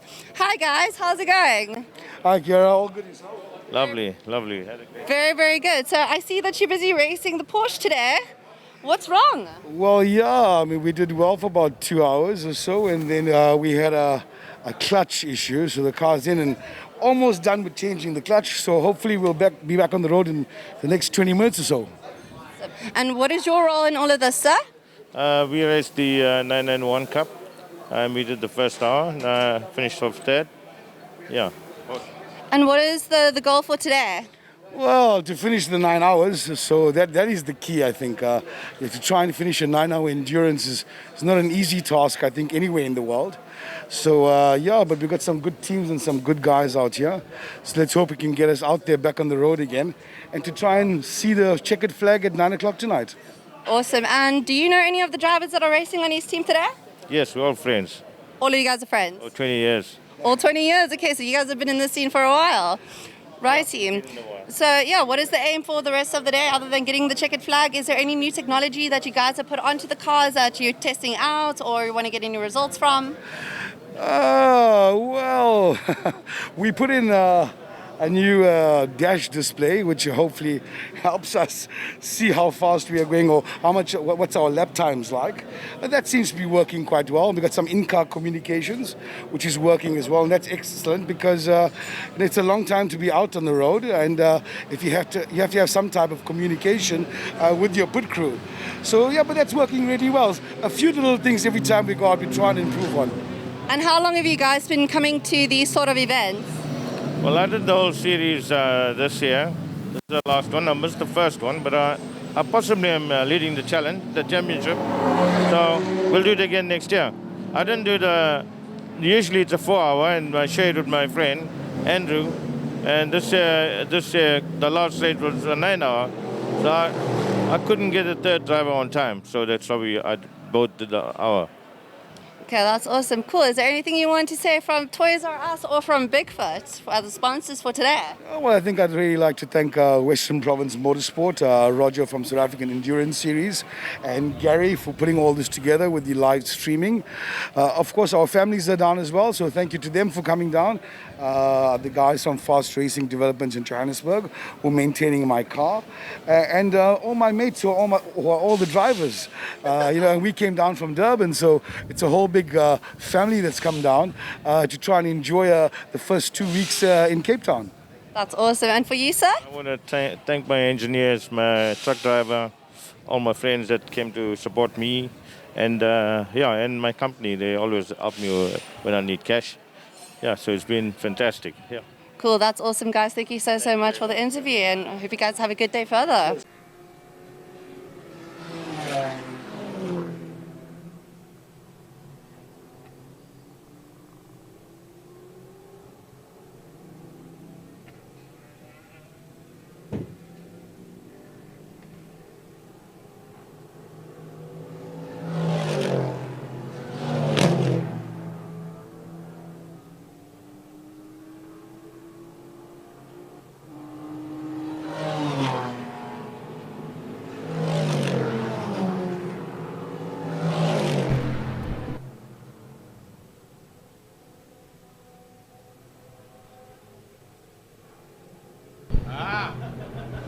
So, ladies and gents, a big welcome back here from myself, Greg Maloney, the voice of choice. Alongside me will be Francois Butler to take you through the last part of this race. Now that we've had our finger-licking good. It wasn't as good as the pizza, but it was very good curry. So, big thanks to them for sorting us out with a bit of dinner tonight. Vota, I'm sorry I couldn't help you out with the photos, but you can see the trees in the clubhouse are in the way there, and apologies for earlier on. But Francois only told me about the new sponsorship of Turn 4 in one of the comments he made in the commentary at about 2 hours into the race. I'd been calling it Jaguar all the way through, and then realized that my good friend Vota Roos and Mal Spur have taken over Turn 4, and it's now Car Care Clinic Curve. The CCC going through there. You know what, it's all good. But yeah, good to have you guys on board and helping out with the sponsorship. Going back to a couple of the beg your pardon, questions and concerns that were raised while we were having our dinner. Tiny says he's going to make us breakfast. That's really cool. But Tiny, I have got breakfast sorted out here with Yvette and her team for the brunch and year-end function happening tomorrow. Kevin painted the YouTube channel. I don't have the YouTube link with me right now, but if you just go on and search SAES, you should find that pretty easily. Peter Falyun, thank you for joining us, sir. It's great to have you here as well, watching from a two-wheel point of view. Johan Kern catching up with Willie Erasmus saying, you go, boy. Giles Darroch, thank you so much. Di Matteo, at this point in time, you are asking for progress on the Di Matteo car. I've got to just give me a few seconds to catch up on it. Thank you for putting up the YouTube link there, Gary, from ILEB. But we're watching for the best number in the world there, the 27 car. That's not in the top 15.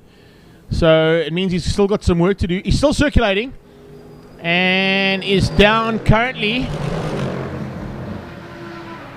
in 27th place. But it says that it's got a red flag on the side of it, so I'm not sure if Sartori and Di Matteo may have retired that car. That's a big pity if they have. I'll try and get confirmation of that from Gary down in pit lane if he can find that out for us. But we do want to find out whether or not Franco Di Matteo, I might actually just send him a WhatsApp to find out if that's the case. Adam Williamson, you're asking which of the backdraft Cobras is leading. Currently, I would say it is Steve Clark. Oh, beg your pardon. I've got a frog in the throat now. Steve Clark and Rechard Rutz currently leading the Cobra class. They're ahead of Ryan Buda and Sandra Bakari, the top three there. So hopefully that sorts out your query there, Adam Williamson. Kirsten Winstanley's just joined us as well. How are you doing, Kirsten? Thanks for joining us here. Sunette Dantu's back in the house as well, also watching now. So there's a bit of a fight in the Dantu house. I think Bruce and Sunette, once they've ordered those pizzas, are going to be sorting things out. It's going to get pretty juicy, in fact, I think, in that little Dantu house there. We'll wait and see. Can you hear the guys from... Oh, you can hear us from your house. It sounds so good. Kirsten Winstanley can hear us from her house. Well, Kirsten, we're going to be around for a little bit longer. We've still got about 2 hours and 38 minutes of racing to go. Greg, they can always send something to us. I mean, we are here. We're not going anywhere. So they're welcome to do a delivery. You know, a couple of ice creams or, you know, something to that extent. I just don't want to say too much, though. Yeah. I think you're moaning at the moment, so. You just had a great dinner, now you're moaning. It's all good. But you know what? It's great racing so far. We have had a phenomenal day, and it's still a long way to go. 2.5 hours of racing is still a lot of racing to happen out here. And of course, we're now getting into that Dusk. Well, about 37 minutes we'll be in Dusk. 242 laps by Franco Scribante, Henrik Grunewald on 236. Kishipatamber there on 236 as well. So that Golf 3, or that Polo Cup GT car doing fantastically well. And not too far off the lead, 6 laps off the leader. And at one stage he was 7 laps ahead of most of the field. So they've actually managed to claw their way back into the circuit. Pretorius them down on 223. The Clark car on 221. Jensen on 220. Jensen still down in 6th place. We would have thought by this time they would have clambered maybe their way up a little bit. But it just goes to show the quality of the drivers ahead of him that are making it so much more difficult for him to come back. Yeah, and also, remember I mentioned earlier on with the Jensen car, they capitalize on a lot of safety cars where they're able to get through the field quicker because of the concertina effect. And as soon as that green light comes out, they take 12 cars in one lap as opposed to taking 4 cars in one lap. So the safety car definitely worked in Jensen, Adcock and Fenton's favour. We haven't had a safety car, touch wood, for a while, and that's possibly why they haven't been able to bridge that gap as quickly as what they'd like. A question coming in there from Kathy Martin. It's Franco Scribanti who's behind the wheel of the car at the moment. So that hopefully sorts you guys out. Donovan Taylor and their team, that's the 111 car. I've got to just get across here out of the sun. Let's have a look and see where they've ended up. I'm just waiting for the timing monitor to switch out. So Class E, Familiaris, Erasmus Dangor, Robin Creel up to 15th with Stian and Kursi Veyers. Where are we? Rackstraw. Just trying to pick on where they got to. Don't see it. I think I might have missed them on the first turn there, so apologies. But if you want to catch up on them, Wesley Craver, just get onto ZA Timing. They'll be able to tell you exactly what's happening there. So look at that. So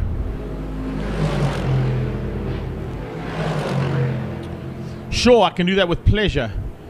Kevin Painter at the front end of the field is Silvio, Dino and Franco Scribanti piloting a B26 Chevron. In second place is Henny Krunewald at the moment at the wheel of a Ginetta G55, and his teammates are Jeroen Blakey-Mullen and Anthony Reid. Mikael Patamba is piloting a brand new Volkswagen Super Cup Polo GTI. He's sitting in third place at this stage.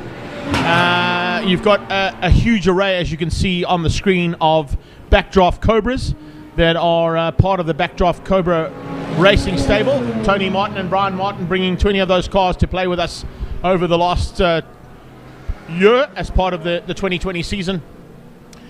You've got Chris Pretorius in a John Cooper Works Mini Cooper S. Michael Jensen in a Ligier.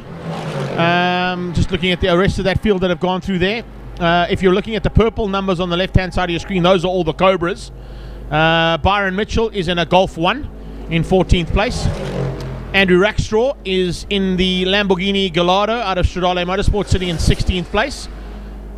As the graphic goes down again, it's tough to go through the field, unfortunately, because of this timing monitor flipping out all the time. I'll just try and pick up on a couple of other cars out there. Chris Pretorius, of course, in the Mini Cooper. You've got Doug McDonald in a Shelby Can-Am. Wayne Lotter in a saloon car. It's a BMW 328i, I think it is, eh? 2JZ single turbo on that one. There's the field there.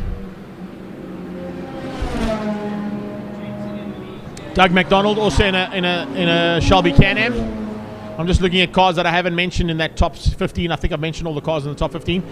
Team Perfect Circle are also in a Volkswagen Polo Super Cup GTI.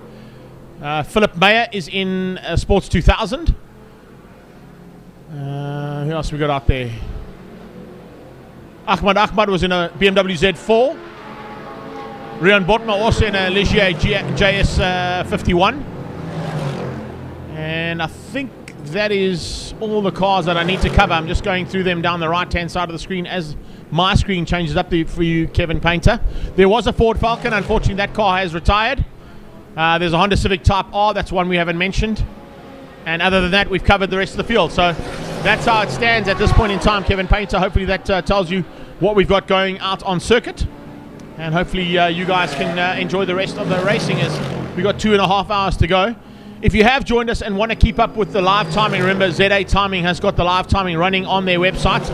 It's zatiming.co.za. Click on the live stream link or the live timing link for the SA Endurance Series at Killarney International Raceway, and you'll get to see all the live timing that we're having to battle with as it flips out the screens. We started with 46 cars. We actually started the weekend with 52. 46 cars started the race today, and we're down to I think 27 cars still participating. Yeah. And Romano Sartori, championship leader, is his teammate in the form of Franco Di Matteo, down in 27th place. And if I look at the standings there, they have to try and make up 129 versus 199, 70 laps. It's going to be a hard ask. We may see a change up in the championship going to Charles Rangi's. Turn 4 with the car off. Oh, right into the wall at Car Care Clinic. He definitely didn't take care of his car through that corner. And he's ended up straight into the wall there. That's another big factor we need to start looking at as well, Francois.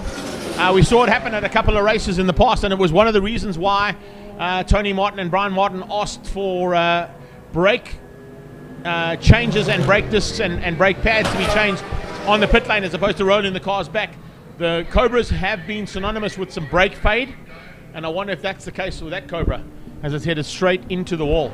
Comes a discussion again now about the Ligier. We're going to have a safety car aspect out there. Now the Ligier can close up on the rest of the field.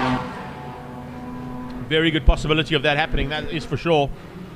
With the safety car coming into play again, it allows the field to concertina up again, and certainly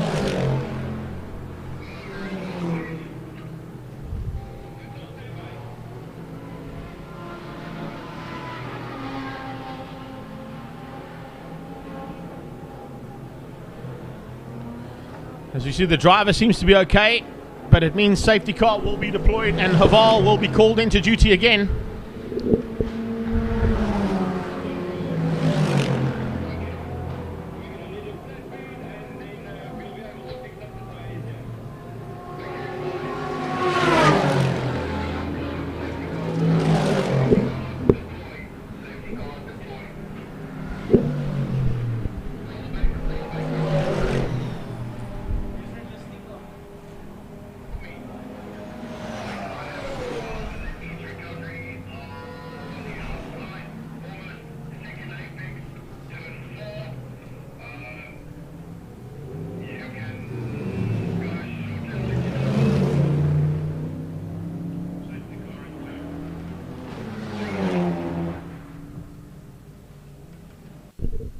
So you can see cars circulating around the track at the moment due to the incident up at Car Care Clinic corner, or Car Care Clinic curve. It's the old Malmesbury, and a Cobra going directly into the wall, into Vota's brand new signage by the looks of it as well.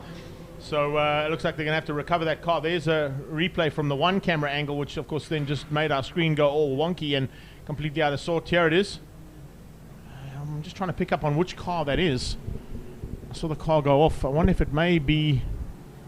Let me get one more action replay of that, or as it goes off there. I'm not quite sure what the number on the car was.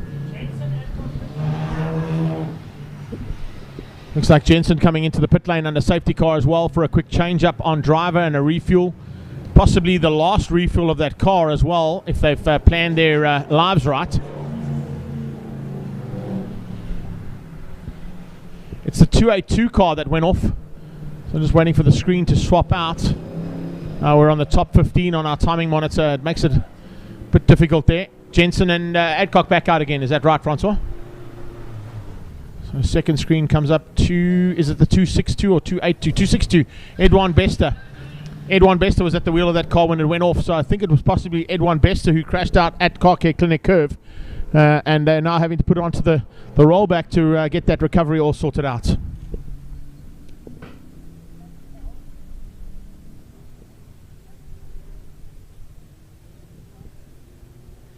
Oh, hello, my queen. Jumping in here at last. I think you've been busy and not concentrating on what we're doing here in Cape Town. Other things have been more important. The rain in Johannesburg has been more important there. Thank you once again to Paul Bedford and to Derek van der Merwe for sharing some of the links that are associated with what we're doing. Beth, thank you so much for joining us as well. Great to see you on the sideline. I would have loved to see you at the track, but your husband's been busy all day long, and so has your beautiful daughter, so thank you for that, and for allowing them to come and be part and parcel of it and helping out with the Aid Call 247 team. Johan Engelbrecht, of course, a previous customer and client of mine, looking after the Jogga Jogga Racing Porsche that he had, and I can see that there's a bit of plans in the near future to hopefully get that car back out again. Behind the wheel of the 19 Cobra at this point in time, Carol Radloff is, as I wait for my timing monitor to flip out again, it's been a very difficult day with timing monitors and only one screen. 19 car, it's Chris. Chris is at the wheel. So your youngster is at the wheel at the moment. They had to change a gearbox earlier. Yes, we know about that. We actually wanted Gary to go down there and have a chat to them, but he unfortunately didn't quite work out. He's going to come get us with a bit more information as soon as he's down there. He had a little quick chat there to Saul Hack to find out what was happening with that car. But we have had a little bit of issues with the link down in the pit lane, and we've done as best we can to get the interviews back up here. Some of them have been pre-recorded and then played out of it later on, but we are going to be trying to give you as much of that action throughout the rest of this race, with 2 hours and 23 minutes still to go.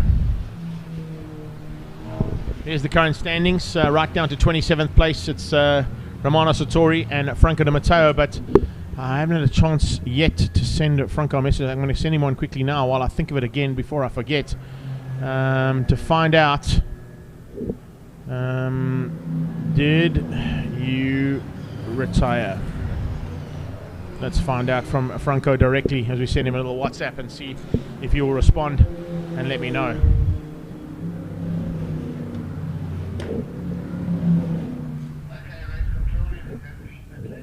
So pit lane will open up again as they allow the cars that are in pit lane to come back and join the circuit, and give them a chance to get onto the back of what is now the third lap under safety car in this second half of our live stream feed. There you can see Scribanti, 252 laps completed, 246 laps completed by the second car of Henny Groenewald, Jerome Blakey Mullen, and Anthony Reid. Mikael Patamba in third place. What an incredible drive coming out of these guys. It really is a great effort there from those youngsters in the Polo Super Cup GTI. It's a brand new Polo Cup Super Cup GTI that they are piloting ahead of Chris Pretorius, Chris Budnick, and Darren Winterboer. Leading things out in the backdraft Cobras, it's Steve Clark and Richard Ritz in fifth place overall. And as I say that, in fact, I think they may be in pit lane. No, they're not. It's just a quick correction on the timing monitor there. So Clark ahead of Jensen, who is in pit lane. Of course, made a quick change there between himself and Nick Adcock. Nick Adcock at the wheel of the 24/7 8 call Ligier.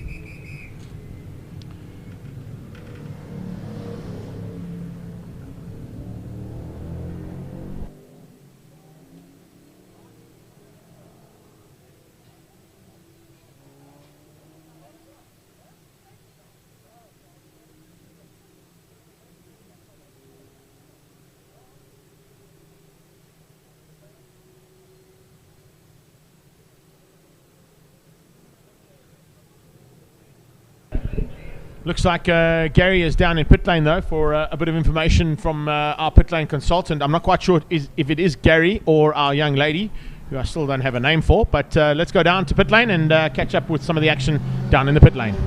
With Franco Di Matteo, the current leader of the South African 9-hour series, South African Endurance Series, and in the 9-hour. And as we say that, there's a car coming out, but Franco, you've had a race of attrition. If I must say so myself, I'm going to use the wrong words. It's called a note of it, only because that thing beats like that. How many gearboxes have you built this weekend so far? Gary, you know what? I can actually build these gearboxes with eyes closed at the moment. And lucky I've just got the spares here. Qualifying came and I broke a box. So no qualifying for me. And what you call it, some bolter guards, and I had to start at the back of the grid. Well, I actually started in pit lane, you know. And I mean, within an hour and a half, I was lane third. So I thought, well, boys, we got it in the hat, yeah, you know. And I put Romano in the car. He went out, he got a puncture. So the car broke. He came back in here, and we had a starter problem. Got that going, sent him out again, and he broke the gearbox. Well, the box broke. He didn't break it, the box broke. So we pulled it in here thinking, well, now, okay, let me call it a day. And I said, no, you know what, let me have a look. So I stripped the box in 15 minutes, put it together. In 30 minutes, I had the car going again. We're back on the track again. Well, I know that Greg has got the timing sheet up there, and Greg will work it actually out. But I'm pretty sure that one of the few reasons you're actually still giving it a go is because you believe that in a long race, it might help in the end, and hopefully you win the championship. Yeah, Gary, look, I don't give up. I've never given up in my life, you know what I'm saying, especially in motor racing. And you know what, to just throw I've got the championships, but just to throw it away. If things happen that I don't finish, it's a different story. But giving it up, no, never. So we got out there. So maybe with a bit of luck, I've got to do that 60% and cross the line and finish. Well, I'm behind Joel now at the end of the day. But I still finished in the top 3. I might, doing the proper calculation, still win the championship. So that's what I'm going for. Frank, I'm going to say thanks very much. You go and take care of your car. And to you guys out there, Greg, I just want to say that is what we call fighting spirit in endurance racing. Thank you very much. Thanks, guys. To find out what was happening and whether there has been a change-up. But I'm just looking at championship scenarios as we're speaking, and there's a couple of guys that are sort of throwing in a couple of bits and pieces that could be happening as it stands. We're under safety car, so it's going to be tough. The interview there with Franco, he's still upbeat and still in with a chance of winning this championship, but he's down in 27th place with Romano Sartori at the wheel of the car at the moment. So he's got to make up a lot of ground. First of all, on Andrew Rackstraw, who is fighting in the Lamborghini, and Charles Arangi's his teammate. But more importantly is looking at the way things stand right now, because of it being double points, and with my workings out, and of course also being helped out by Paul Bedford, the man who usually helps us out on the live stream feed, he's saying that there's a very good possibility we could be looking at somebody else as a huge factor in this championship. And all of a sudden, the lead car in the Class E Cobra category of Steve Clark and Richard Rutz are starting to become a threat to the championship, not only to a good race victory for the Cobras in their class, but also for the overall championship too. So we'll wait and see how that all pans out. Still a long way to go, 2 hours and 17 minutes. And it looks like, just looking at the timing monitor at this point in time. Well, it's on screen, so I can just read it from the screen there. Scribanti 254, Groenewald 248, so still a 6-lap advantage there. No change up there. Patamba down 236, 233 to Pretorius, 230 to Clark and Rutz. Jensen, though, 14 seconds back. So Michael Jensen probably going to be overtaking that Cobra relatively quickly at the restart now as we get back under racing. And will move himself up into 5th place pretty soon after we go green. Oh, a big moment down into turn 1. Turn 1, a massive crash as we get down into turn 1 there. One of the Cobras looping it out, probably with slightly cold tires coming out of the pit lane, having waited under the safety car scenario. So turn 1, we've got an incident. We're at turn 2 at the moment, but the Cobra's back on track. It's a pity we went to turn 2 so quickly, but we had a big moment down to turn 1. We maybe I'll pick that up on the replay camera. Hopefully we can. But there was a big spin out there with one of the Cobras in the mid-pack who spun out and looped it into the kitty litter. Back on track though, fortunately. I'm just looking to see, was that Rechart? I'll wait and see that Cobra coming down the back straight away now and see if we can pick him up. But heading down the back straight, you can see that's traffic again due to the concertina effect under the safety car. Yo. Dusk is starting to fall here over the circuit.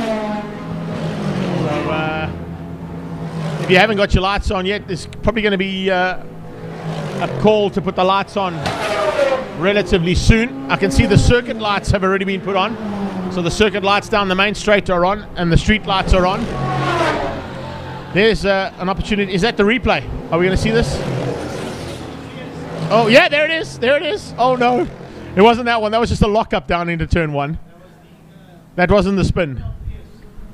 Was it Zane Pierce? Okay, so Zane Pierce was the looping Cobra down into turn number 1 there. And, well, as you can see, there's still a lot of action to happen here today. It's not over yet. Yeah, some fantastic racing out there.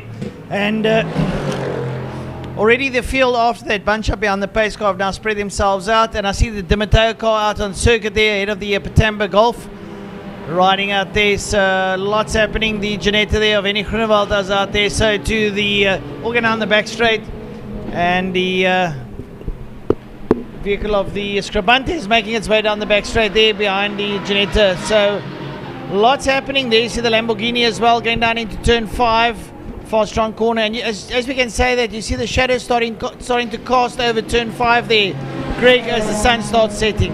Yeah, I think, as I said, the Dusk situation is now starting to become a big factor in this race. And I'm looking at championship battles at this point in time. Overall championships, not for the race day win. Right now, the 6-lap advantage. Franco Scribante controlling things, lapping currently in the 18s.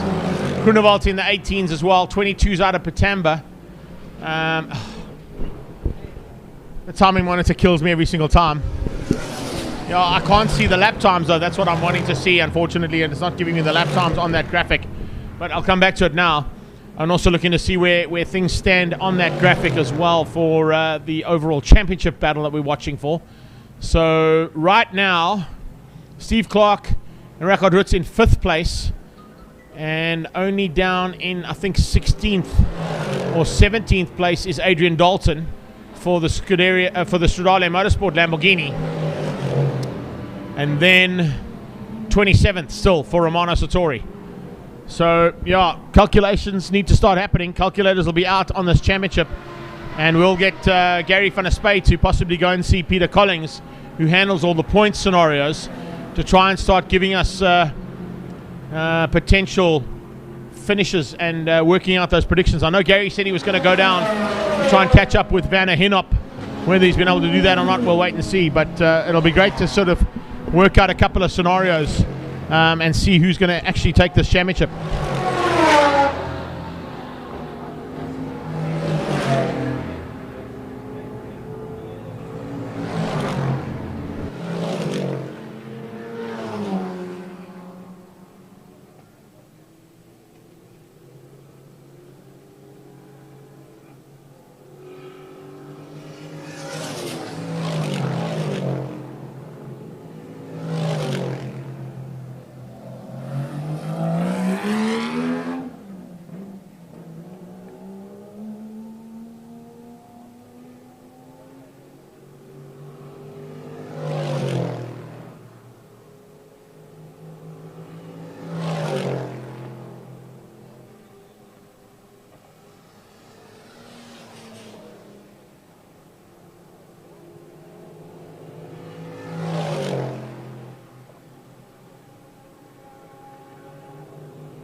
Well, that sun is in that awkward position here in the commentary box at the moment. Greg's got an old television box here donned up in front of him. I'm hiding behind the monitor not to get eye blinded by the sun. It's now literally in the eyes as we look at the monitor. See that the Janetta there or the Lamborghini of Adrian Dalton sitting in 16th place. And we were talking a little bit earlier about that Golf of Byron Mitchell and Elroy Weiss. They're down to 14th position. They have just plugged away merrily. And they, like you said, bring what you like to the track. I'm sure you can make a stamp of authority. And they are ahead of some very big names and some very big cars at the moment. And they've survived the race compared to some of the big cars that normally would be in contention. So certainly a valiant effort there from the local boys. Looking at the way things are going as well, we've still got Andrea Bate and Romano Sartori for 26th and 27th. trying to make their way through there on Bob Neal, who looks like he's had a bit of an issue in the Honda Civic Type R. Whether or not that's going to be a case, we'll wait and see. But into the Dusk stage of this race, you can see the cameras are starting to battle a little bit out there as well with the low light. Reverse cameras out of the sun are pretty good still. And remember, with these cameras, on a similar vein to what we see with the television production cameras, they will enhance the light slightly. But it's only a little bit compared to the big television cameras that we'd normally be using if it was a live TV production. However, you can see conditions are starting to become a little bit more difficult to race in and a bit more difficult to negotiate the traffic with, because the lead cars, even though with their lights on, the low slung cars will now be even more difficult to see in the dying light. And of course, if you're going into corners like turn 3 or turn 4 or up into turn 2 into G Energy corner, what you're going to find is you may not get to see those cars as easily because the sun might blind you. And then all of a sudden you miss the braking point or you just get it wrong. So concentration levels are now very high. And we watch the cars going now into turn 5 there, Greg. As you see now, the sun is going to be shining in their eyes, and then they go straight out of sun into shadow casting of the trees. Now your eyes have to adjust suddenly. There you see the shadows of the trees over, and then bang back into the light. So it is very, very, very difficult for the drivers there in the course of turn 5. Well, watching go down now into turn number 1. You watch the Scribante car there behind the Janetta. They're having a right Royal Rumble, as you see the Scribante on 261 laps. Now they're coming out of turn number 1. As they come out of turn 1, they're going out now. They get that sun in their eyes. You can see it perfectly across circuit. They'll make their way up now into G Energy corner. Now as they turn right into G Energy, they look smack bang into the sun. It's in your eyes. And have a look at that now. 3 cars there going into G Energy. Now you come out and suddenly you need to adjust the light again with a little bit of shadow casting from the buildings deal. So all over the circuit now you're going to have these variances of light playing on your eyes. Either you've got a dark visor on, which is still working. You're not going to put on a light visor, but you've got a light visor on. You're going to be getting all this reflections coming off your visor. Yeah, it's going to be very difficult now with those changeable light conditions at different parts of the circuit. Bright sunshine, a little bit of shadow here and there. It's kind of if you want to go into the cricketing terms, it's where they decide, should we call it a day or should we play on for one more over? We get the light meter out and we offer them bad light. Bad light is not going to stop play here today, that is for sure. We're going to continue playing right into the dark and into the night as well. So look out for the big action out there. Just also picking up, Jay Naidu in the Toys R Us Porsche has got whatever the issue was sorted out on their car, and they've made it back onto the circuit. So just out of that top 15, I think he went out of the top 30. He's about 31st or 32nd place, maybe a bit higher up than that as well. Just looking to see there. Kurt Bakewell also back on track in the backdraft Cobra there from that team. But there you go. Jay Naidu, 32nd on the road, back on track in the Toys R Us Porsche GT3. Well, it's an evidence nice attitude here for especially the likes of Jay Naidu and the Franco Scribante car there with the Romano Sartori in the car. And it's great to have that never say die attitude. It just makes for exciting racing. You got yourself up on the list there when the race closes. And I think the big thing about one of these 9 hours, or any endurance race for that matter, is to meet the checkered flag. You've achieved something. You've managed to take your car to the end. No matter what happened in between, you drummed up the workmanship to get that car back out there and get it down towards the flag. And I think anybody, no matter what your position, when you cross that flag, you can really give yourself a pat in the back because you've achieved something. You've actually completed a 9 hour. It's not everyone that puts that on their resume. It's a big achievement to finish up 9 hours, I can tell you. It's an amazing effort that's been put in by all the teams here so far today. And now looking forward to almost 2 hours to go. We've got 2 hours and 5 minutes still to go. And of course, a lot of work still being done down in some of the pits to try and recover those cars that have had some issues earlier on.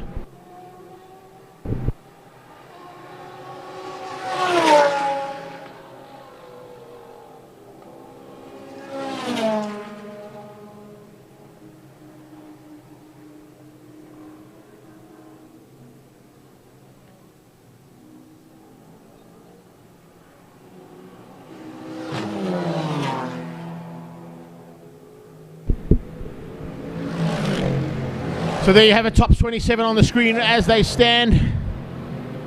And see the Class S, Class T GT3s, the B class, E class, V class, GT4, GT5, C and A, all in the colors there.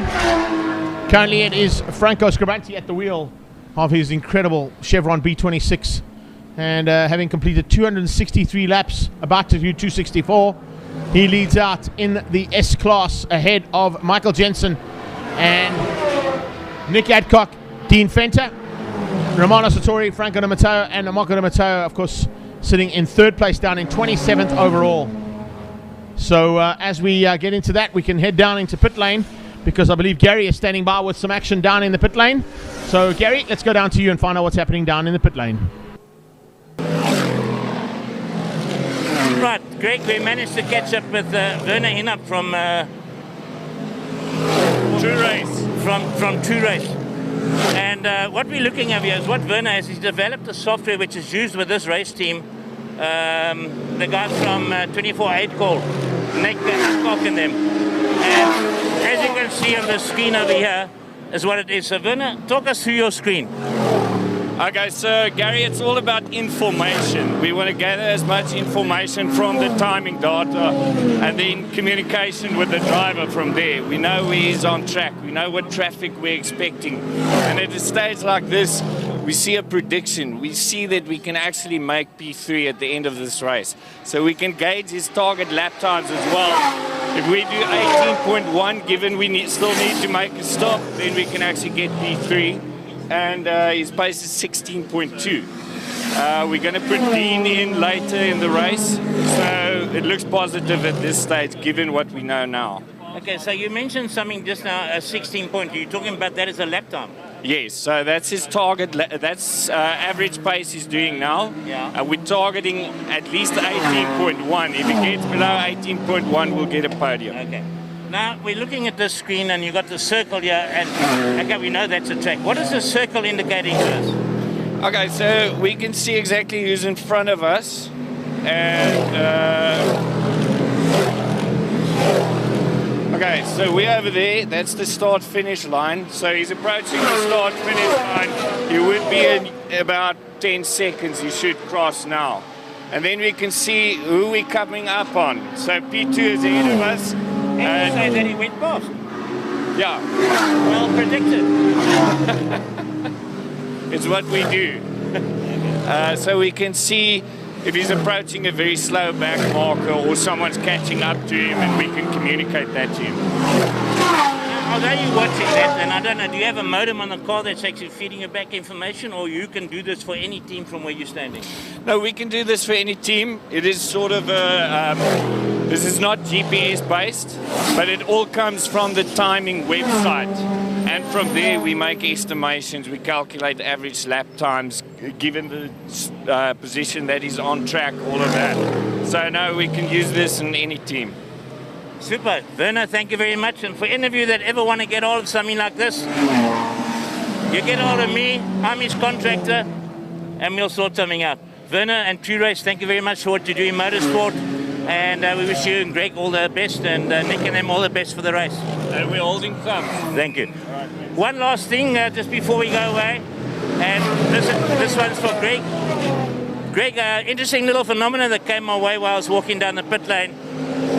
And that is that the position that Franco Scribanti in, if he wins this race, he gets 100 points, which gives him a total of 150 points for the series so far. And because he's entered every race, he could walk away as the championship leader, which will give him 150 points. And I'm saying that because the difference between where the Renchi's car and the Dementia car, they're so far back, that if he keeps it going without any issues, he's the South African champion this year. Over to you, boys. Thanks for that insight there, Gary. Yeah, incredible to see how technology comes into play there with Werner Hinnap and his True Race system. Helping out, of course, Nick Adcock, Michael Jensen, and Dean Fenter. And as you heard there, if he stays on the pace that he's on at the moment, Jensen could bring that car up into the top three and overtake both Mikael Patamba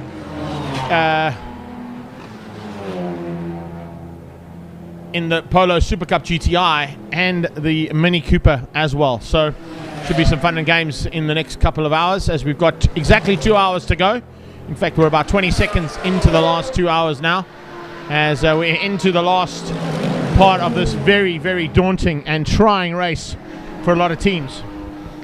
The Scribanti car has completed 268 laps ahead of the 262 laps of Henny Groenewald and his team. Patamba Pretorius 249, 245. It's still 5 laps to catch and pass to get up there, but with that kind of pace over the next 2 hours, Jensen, Adcock and Fenter could get into the top 3 overall. Big factor to take into account, and I'm just waiting for confirmation on it, but Paul Bedford sending me some information as always from Lagan in 60 seconds, and looking like we could be in for a bit of a change up in the championship lead. We spoke to Franco Di Matteo, who is currently still in 27th place there with Romano Sartori at the wheel of the Ligier 49, but he's got to still catch and pass Adrian Dalton, who's in 16th place and a huge way in front in terms of laps completed. But another factor that's just been brought to our attention, courtesy of Paul Bedford, is there a chance of Rachad Rutz and Steve Clark coming in as a last-minute thorn amongst the roses?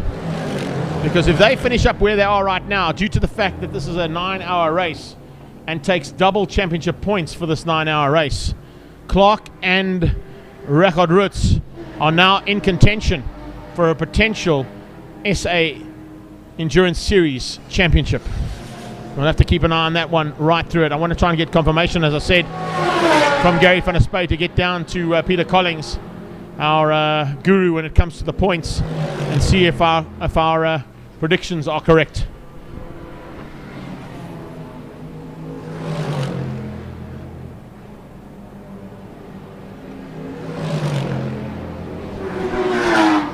If those predictions are right, it means that the 16th place car there of Adrian Dalton on 220 laps has to try and make up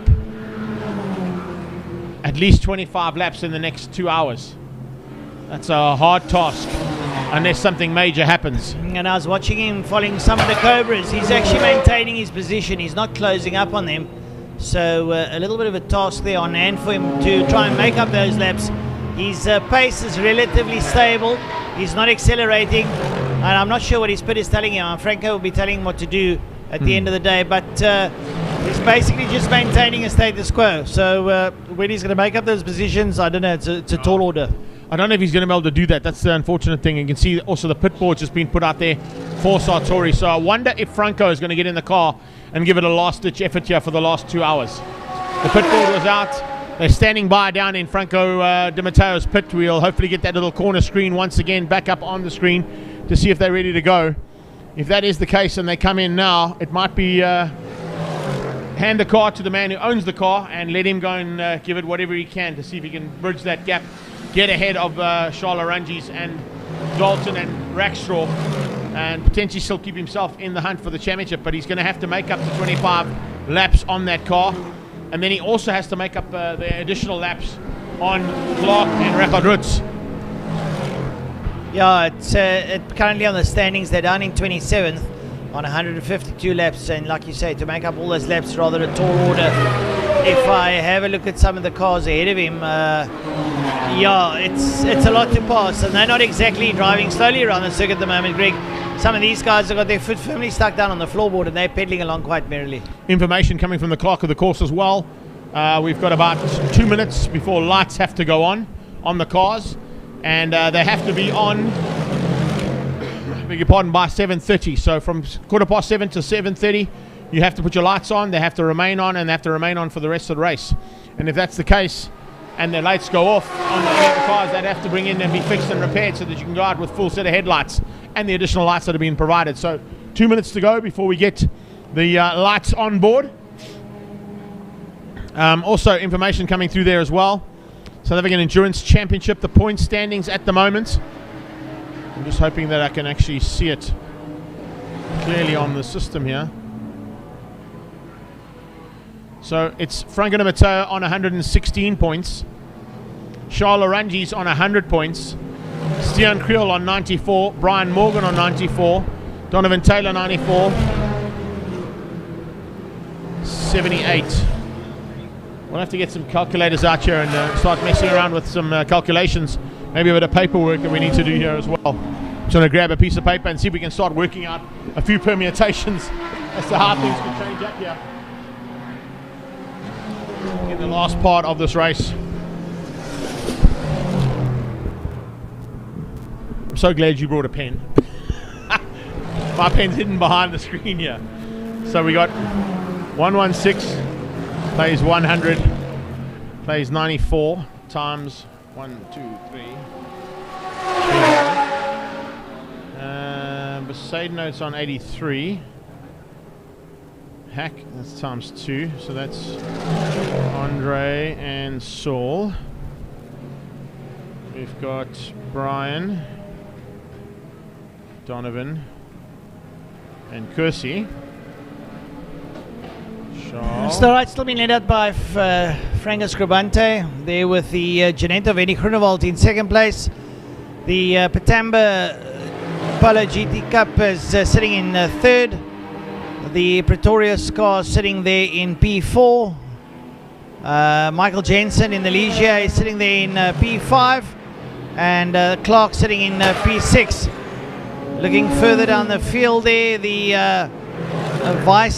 Elroy Weiss and Byron Mitchell, little golf down in P15. Been followed there by Dalton, who's a lap down, and he's pushing through pretty hard. They're in the Lamborghini, so they're going to try and make up a place there on Weiss in that little golf, just pedaling along merrily, making sure he gets to the checkered flag. So everything happening out there, lots to watch. We have a look at one of the Cobras down in pit lane. And just a quick fuel up probably towards the end of the race. So let's have a look, see how that one pans out for the number 45 AC Cobra out there.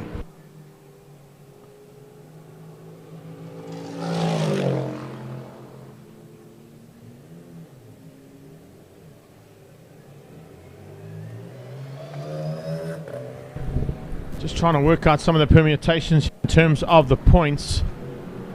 So with 50 points up for grabs on a normal race gives you 100 points for the win. It'll give you 80 points for second, 70 points for third. Siren in pit lane, I think, is to tell the guys that the lights are going to go on. 60 for fourth. And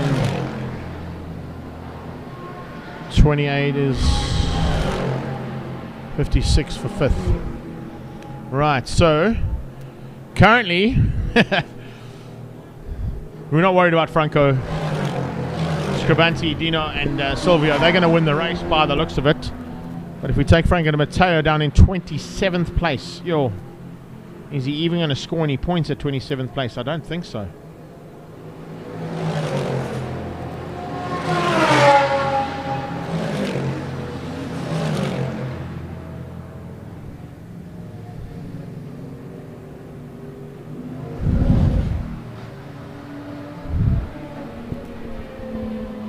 Stian Creel, Robin Creel and Kersey Vaz are in 12th. So there's a 12th place option up for grabs there. 16, 27, 23rd and 5th. So biggest scorer on the day will be Steve and Reg, and if they get just working out the connotation, so apologies for the commentary and the addition doing it at the same time.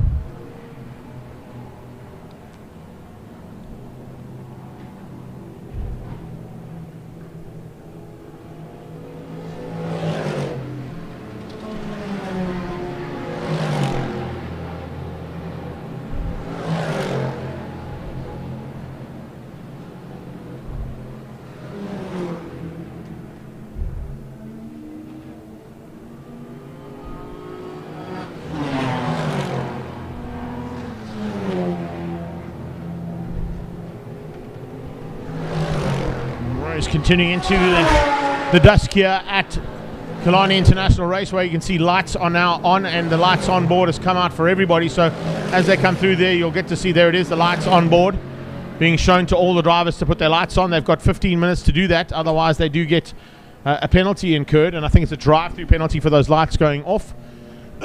Second drive-through penalty, and then exclusion. So they can't afford not to have the lights on once that lights on board comes on.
Well, folks, a little bit of lull in the commentary there. Greg Maloney is doing some fine mathematics. He's actually got a couple of formulas he's putting to the task here, a couple of algorithms, bringing his standard 6 with sums to the 4 as he tries to work out the possible point standings. Still out front on 276 laps at the moment is the Scribantes. Second in the Janetta is Henny Groenewald. Then in the Polo GT Cup is the Patamba car. Pretoria sits in 4th there with Michael Jensen, them in 5th. They're about just under a minute slower than the Pretoria's car, so they might move up in 4th place. Clark sits there in 6th. Snyder's in 7th. Doug McDonald in 8th. The Erasmus car in 9, and Taylor down in 10. Gives you an idea. And Stian Creel up in 12th. Followed there by Jonathan Thomas in 13th. Suleiman Effendi sits there in 14th. 15th place is Weiss, 16 Dalton, 17 Jurgens, 18 Pierce. So it gives you an idea. A good couple of the Backdraft Cobras out there having lots of fun. Oh, and as I say that a Cobra goes off there in KFM corner. Oh, and that car is not in a good way. There are parts plenty.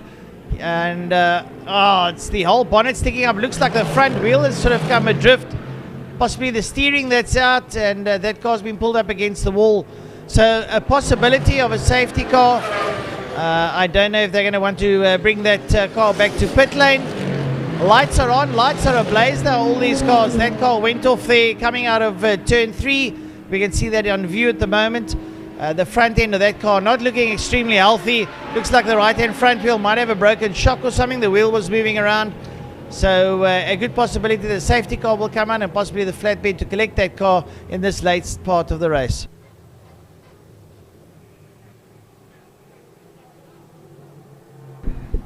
All right, so if my maths is right, which it normally is, and I work things out as it stands, currently you've got Franco Di Matteo leading the championship, but he's down in 27th place. Charles Arangis, second in the championship, down in 16th place. Brian Morgan, Donovan Taylor, and Kusi Veyers, they're in third place in the championship, but they are down in 12th place. And I couldn't remember. 10th and 12th, yeah, in those two cars, because Brian Morgan and Donovan Taylor, separate car to Kusi. Andre Besaidnout and Saul Hack in 4th place, but they're down in 23rd.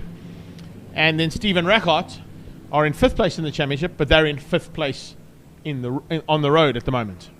So if I worked out the double points correctly, and it finishes as it is right now, with a marshal running across the circuit to assist one of the cars on the outside of the circuit, Stephen Reichardt would take the championship on 134 points, ahead of Charles Arangis on 120 points, ahead of Franco Di Matteo on 117 points. Then Brian Morgan, Donovan Taylor, Kusi Veyers 106, and Andre and Saul would finish in 5th on 87. That's if it finishes right now. We put the checkered flag out. That's not going to happen because we've still got an hour and 43 minutes to go. So that's one calculation so far. We'll be doing a couple more, I'm sure, heading into the closing stages. Well, you can see that Greg has been watching a couple of Stephen Hawkins videos because his maths is definitely up the ante. So good one there. Yeah, a very interesting times. And now once again, Greg under pace car, and this gives some of the guys time to close up and possibly jump the queue, so to speak. Maybe a few cars will jump in to pit lane under safety car, I don't know, or might want to maintain the status quo in terms of where they stand on the track. It might offer them opportunity to gain a place or two. And I'm having a look at the Michael Jensen car. It's only a minute behind now because of the safety car. It'll close up on the traffic and might be able to jump that place and find themselves getting up into P4 ahead of Pretorius and them. So we'll have to see how that one pans out.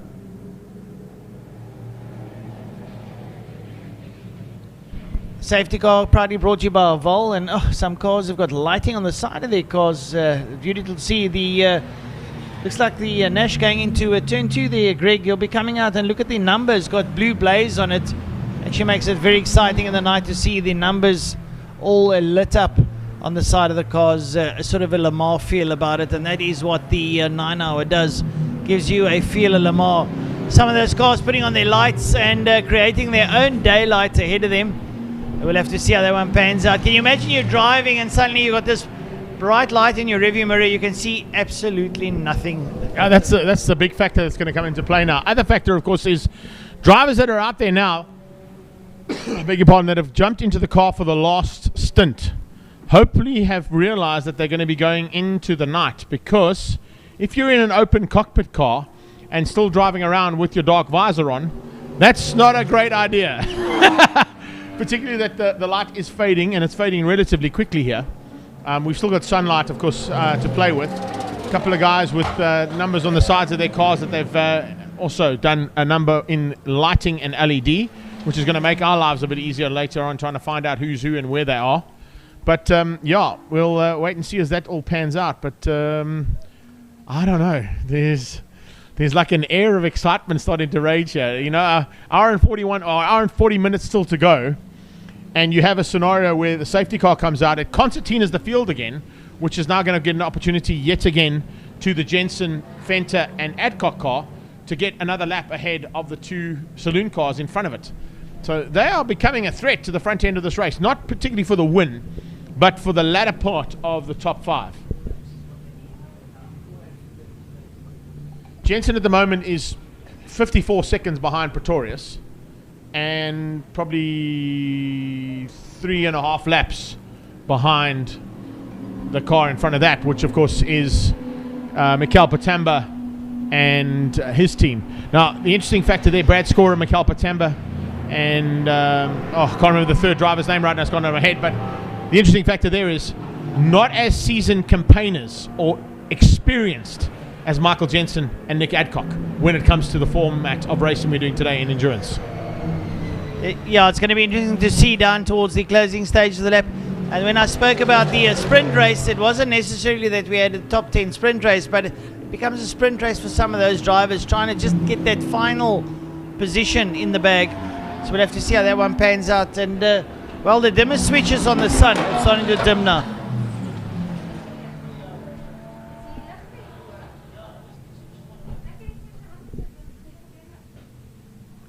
So Franco Scribanti, 282 laps completed now in the Chevron B26. Henny Kruneval, 276.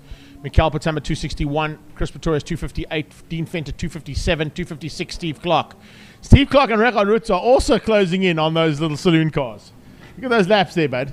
I'm looking at, okay, that's slightly, I think we may have to refresh that graphic, because on this graphic, on our live timing, look at as it changes up there.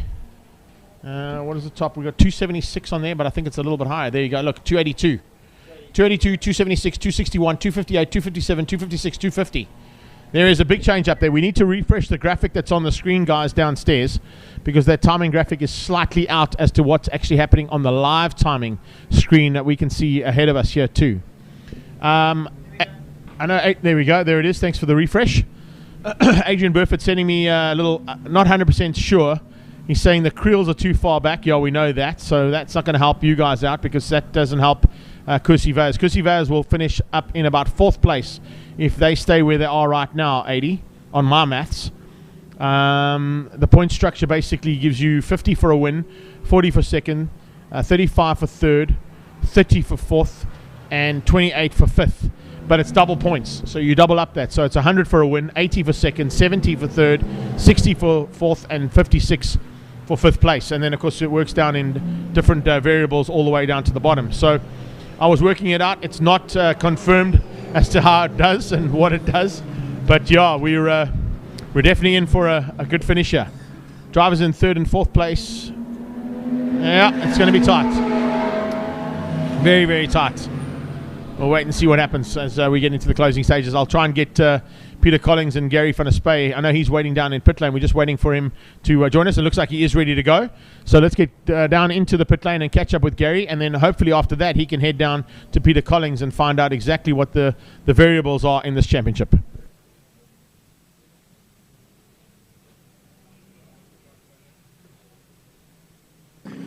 Right, Greg, just an update for you. Car number 117, which is the Super Polo of M Sport, or Motorsport as they call it. They've just done a driver change. They're busy changing wheels. They've just tested their lights. Lights are on. A lot of chirping going on in the back as guys trying to get this car finished. Ask him to put his brakes on, so when they put the wheel nuts on and the wheel doesn't spin. They're going to clean the windscreen properly.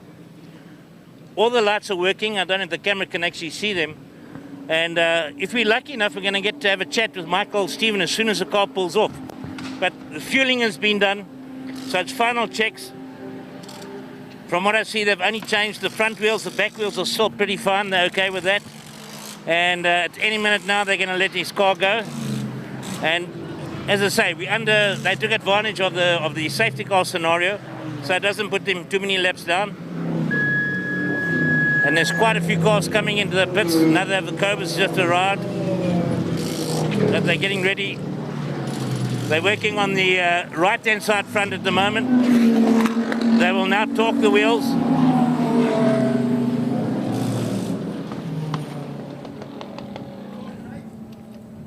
Okay, so Michael's just calling brakes, torque wheels. There we go. Okay. The reason the back door's open is because they've got a pneumatic jack inside, and that's where the release lever is. And what they'll do is they'll drop that, the car will bounce down on the ground, and then they will be able to go. So a little bit of an issue on the right front there. Putting in some easy lube, as they call it, or other guys will say Q20 or something other like that, but it's a liquid moly product. It helps them spin the nut on and off easily enough. It looks like maybe one of the nuts have cross-threaded.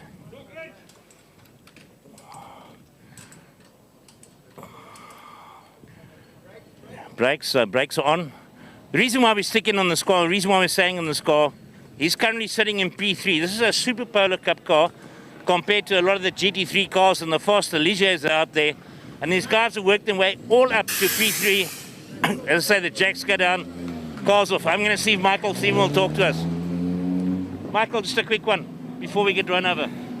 Pit stop went relatively smoothly. You guys are sitting P3. Is that your target for the end of the race, or are you looking to move further up? No, that should be the last stop. So obviously it was a timing thing with the safety car, how long we can go. Yeah.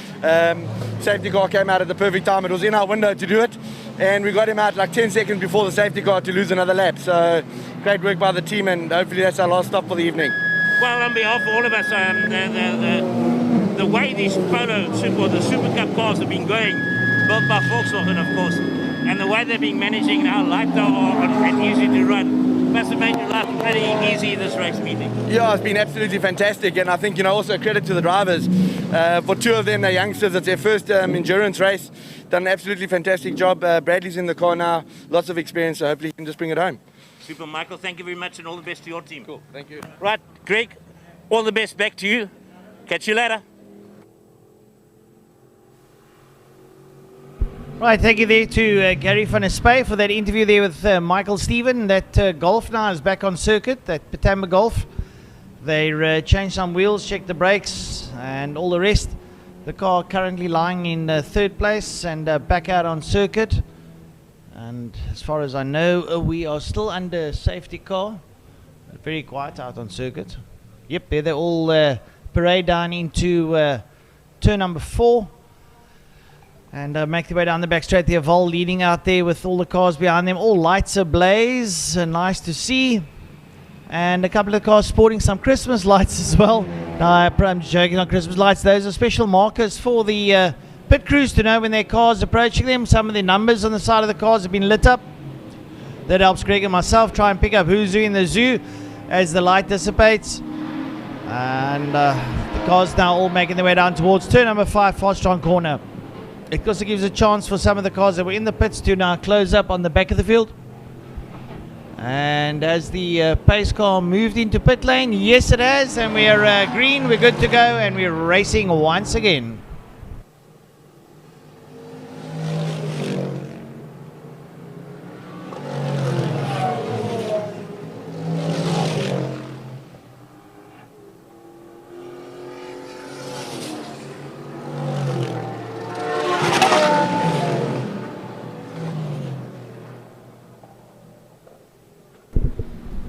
Yeah, it's I'm looking at these championship points, buddy, and I got to tell you something. There's a couple other scenarios that have been thrown into the mixture big time, so I don't want to give it away to effort, and I also don't want to put a commentator's curse on anything that's happening out there right now. But yeah, we're in for a really spectacular finish to this one, if that is the actual case.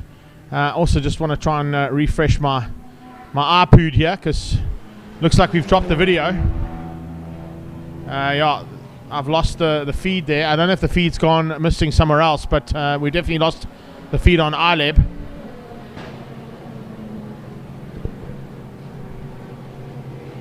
Maybe it's just me. Are you on iLab?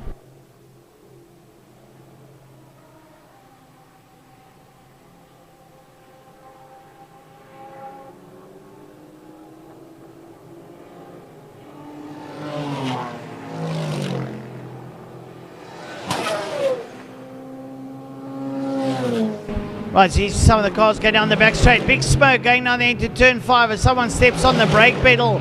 Massive smoke there. And that could possibly cause a bit of a flat spot. Going down to turn 5, you see the Cobras there. You see the little Golf there of Alroy Weiss and Byron Mitchell still campaigning out there. We've got an hour and a half to go. That's not too long. In the greater scheme of things, this is the difficult time of the day where the dusk is, the sun's setting, lights are ablaze. Your visual starts changing. You need to start this late there, and I can't say this to drivers there. Now you really need to start waking up as things start changing out in front of you. The wind blowing ever so slightly. It's picked up a little bit, so it might make a difference to the folks heading down the back straight. And braking. Cars coming there out of G Energy corner. Lots of tussles. Some of the quicker cars passing some of the slow cars. There you see lights ablaze coming down into turn number 3. And some of the quicker cars wanting to work their way through there. Right, so mainly the AC Cobras coming through the Porsche there of Toys R Us, part of that group, as they make their way up towards the Car Care Clinic curve. And working their way around. Also one of the Janettas in there. There's the BMW of Wayne Lotter and Steve Trutter, also working their way down. So lots of cars there, and the Janetta as well working through. So this is the time of the day. It's cool. Cars start performing when it's cooler. They get more airflow in them. And therefore you'll find maybe some of the times will get just that ever slightly quicker as we come towards the end of the race. I don't know if it was a problem on my iPad. I'm going to just give it a reboot there. But I lost the feed completely. I know that there was a little bit of issues downstairs too, but let's maybe just give my iPad a bit of a reboot, because I think it may just be that. And hopefully we can get the comments back and flowing here, because it's been great, the interaction we've had with all of you today. We do appreciate it, and appreciate all of the effort that's been put in from the entire team behind the production today downstairs. Steve Rhodes and his team have done an amazing job to give us the action so far. Anyway, one scenario that we haven't taken into account is the Scribantes in this championship, because 100 points on top of their 57 points that both Franco and Silvio have scored in this championship so far would actually place them ahead of Steve and Rachad Roots in the championship. So all of a sudden there's a third factor that can be touted here today. And if that is the case, we will definitely be watching with bated breath as to how things pan out for them as well, because it could possibly throw in another little spanner in the works there that wasn't quite expected. But needless to say, we're going to be in for an epic finish to this final bit of action, I can tell you. Now just trying to pick up on, let's just discard that. And lights are on, but we have no lights. That's right. I'm so glad you picked that up on that, because we got a guy coming up here telling us the lights are on, but they're definitely not on in our studio. Right, so on screen there, they're working their way out of Quarry Corner down into Dams. And from Dams now they'll make their way up the KFM straight. There they're going up towards the KFM straight, up towards Car Care Clinic Curve.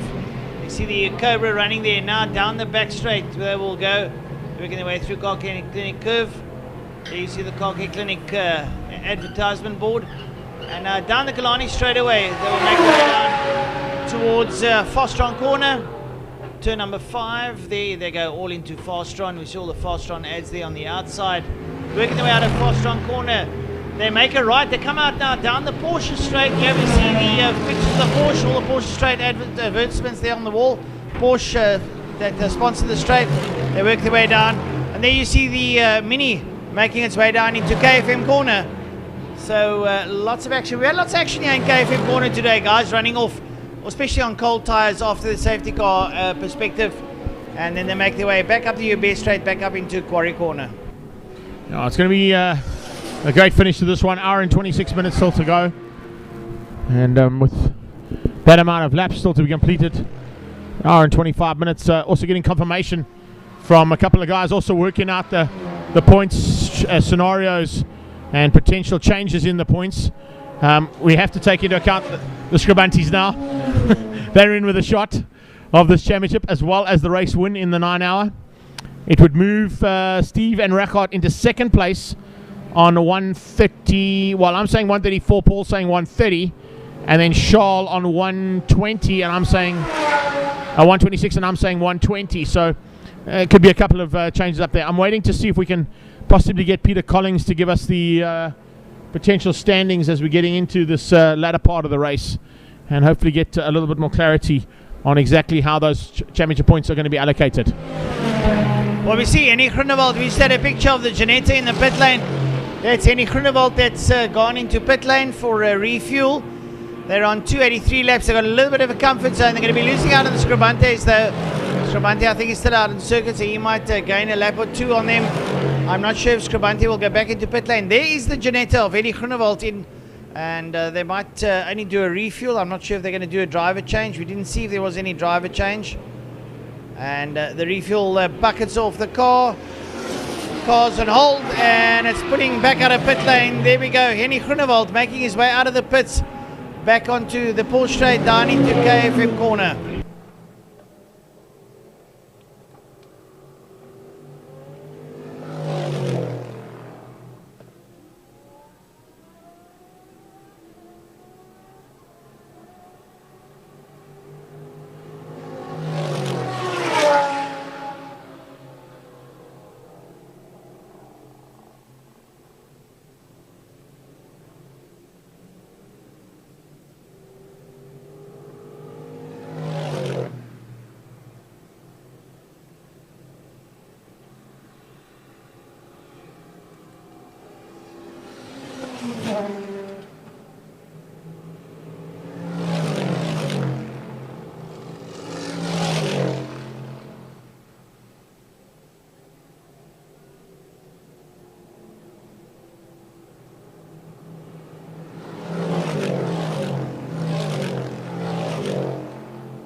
with the team who's running in second place right now in car 50. How are you feeling about that?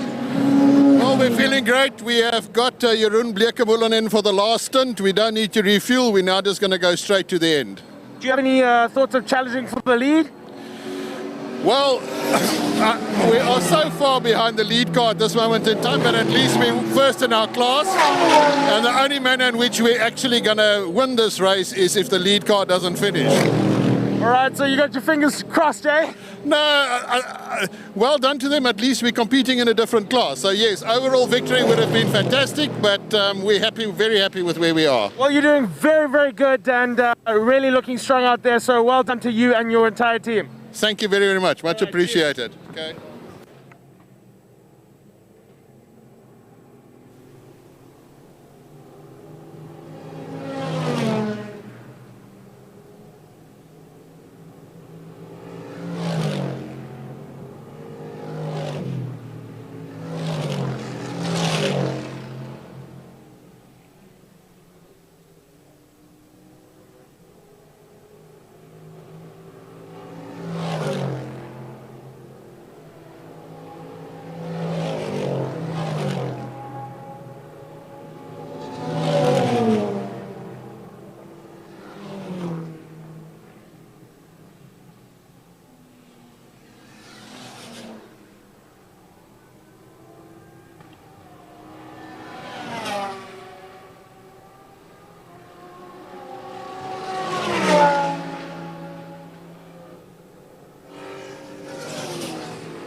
Right, so to the viewers, there's still a minute and or an hour and 19 minutes to go, and Scribante is still leading out. Jeroen Bleekemolen in second place, Bradley Scorer in the Golf there in third, and that is your top three out there currently contending.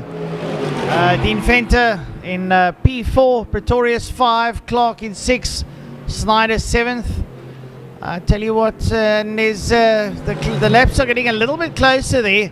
Scribante's got a 6-lap buffer there in first place. Bleekemolen on 288. He's got a 15-lap lead there over Bradley Scorer. Scorer's only got a 2-lap lead there over Venter. And Pretorius only 11 seconds behind Venter. It's getting a little bit radical here towards the end. It's getting really tight. It's great to see. Comments coming through there as well while we're just working out a couple of things to wrap the show up later on.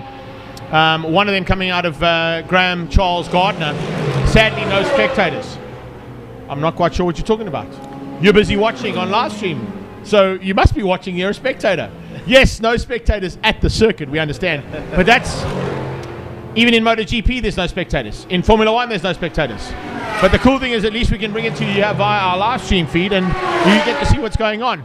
Silvio, tell him how good it is to watch on the live stream, but I know the comment came there from you. Thank you. But thanks for that comment, Graham. Right, folks, so all happening out there now. The Mini making its way down into KFM corner out the Bosch Straight. That Mini's been campaigning extremely well. Very difficult to pick up the cars there on the stream. There you see the Scorer Golf also going down into KFM. That Golf has been, or Polo I should actually say, sorry, a Polo GTI, doing fantastically well. That's the Super Cup car, and they have been maintaining it all throughout the race. They maintain their pace. The pit stops have been absolutely sublime, and they find themselves now in P3. The Blickermoelens in second place in that Janetta. Scribante is lying in first place. So they have been lying in first place probably just about the whole day and doing extremely well. Having a look here, Claire Vale down in P16. Mark Owens in 19. Trevor Graham's out there too. Quite a couple of retirements as well. So the race of attrition, to say the least. Yeah, it looks like Daniel Desmond is down in pit lane as well, catching up with a couple of the drivers and some of the action that's happening down there. Let's cross to him and find out what's happening down in pit lane with an hour and 16 minutes to go. He is running car 555. Tell us, how is your race going so far? It was running very nicely until probably about 3 hours, and our elderly gentleman, Jeff Mortimer, who came over to our car when his car had a problem, he ended up being bumped into somebody into the wall on the main straight, and with that we damaged the rear suspension, the right rear of the car. Wasn't Jeff's fault. Nobody was at no. It was a racing incident. We went, stripped the car, got everything back from the workshop out in Elsie's River where the bits and pieces of the spare parts were, and put the car back together. We lost about an hour and a half.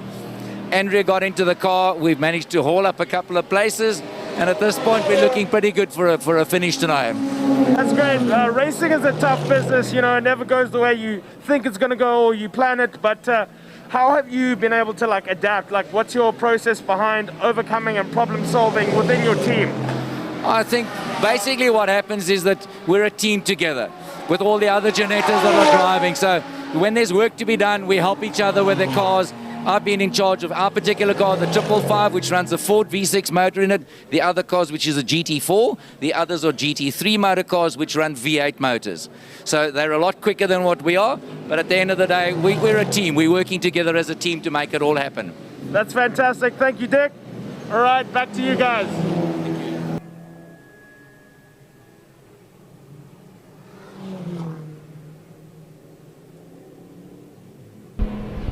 Right, so fantastic interview there with Dick Bates of Powerflow Exhaust. They're running the team there with Andrea Bates and them and their Janetta. They managed to collect all their spare parts in Elsie's River, and they got their Janetta back out on the circuit. Nice to see that they were able to pull that one together. We'll try and pick up where that car finds itself at the moment and give you an update. We're having a look there. That little Golf still down in P15. And the backdraft roadster of Lanika Martins ahead of them. Right, so we try and pick up where that car is at the moment. And, well, trying to look down the scoreboard, see if we can pick it up. And it looks like it could be quite low down on the score list. But we'll definitely try and see where they are at the moment. Right, so still Scribante leading out. A good view there of turn 3 as the cars go in, lights ablaze. Very difficult to pick them up with the lights in the camera. And someone to see a side-on shot, we might be able to tell you which car is where.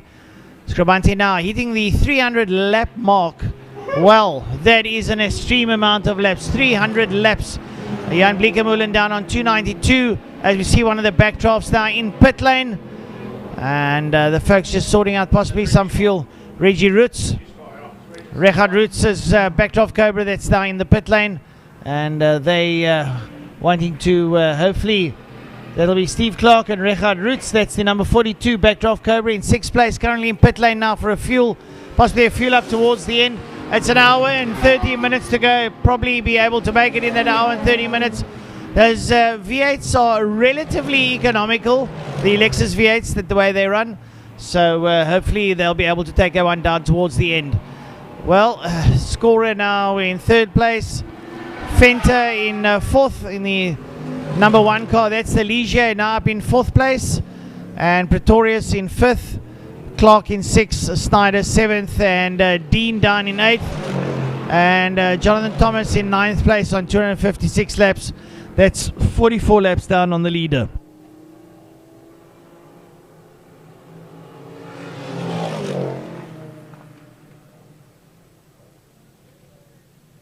Well, Greg was doing all these scenarios on who can end where and what kind of points they can do with the championship, and I was sort of throwing a little bit of a pig's ear to there And Greg, I think exciting times lay ahead within the next hour.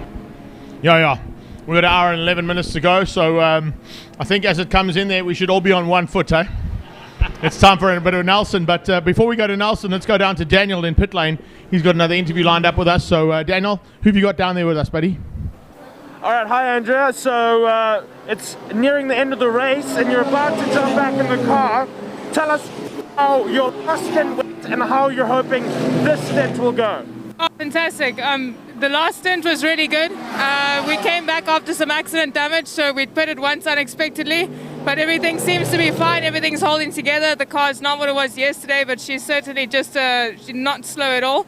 And we're just looking to now nice and safe and take the checkered flag a bit later. We're really excited to see the race to its finish. That sounds great.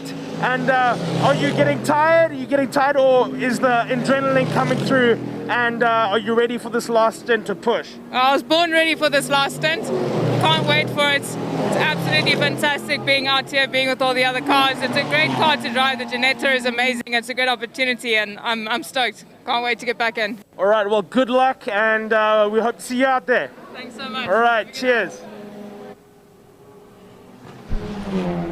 Oh, we got blue lights flashing all over the circuit there, and I picked up on a comment not only from you, Francois, but also I think it came out of, what is his name, Les Pantony, saying it's going to look like the police station out there with all the blue lights flashing, warning the slower cars that the quicker cars are coming through. The lighting system's now working in full effect. All the cars with their lights on, lights ablaze, and of course marshalling being done now with lighting as well. A couple of the cars, as you can see, with some LEDs on their actual race numbers too, which is good to see. You get a side-on shot, but most of them are head-on shots here, as you can see. Makes it a bit more difficult to spot the cars. Rear view shots are a little bit easier to pick up on as they head down the back straight away. But it is going to make our lives a little bit more difficult to try and spot where everybody is.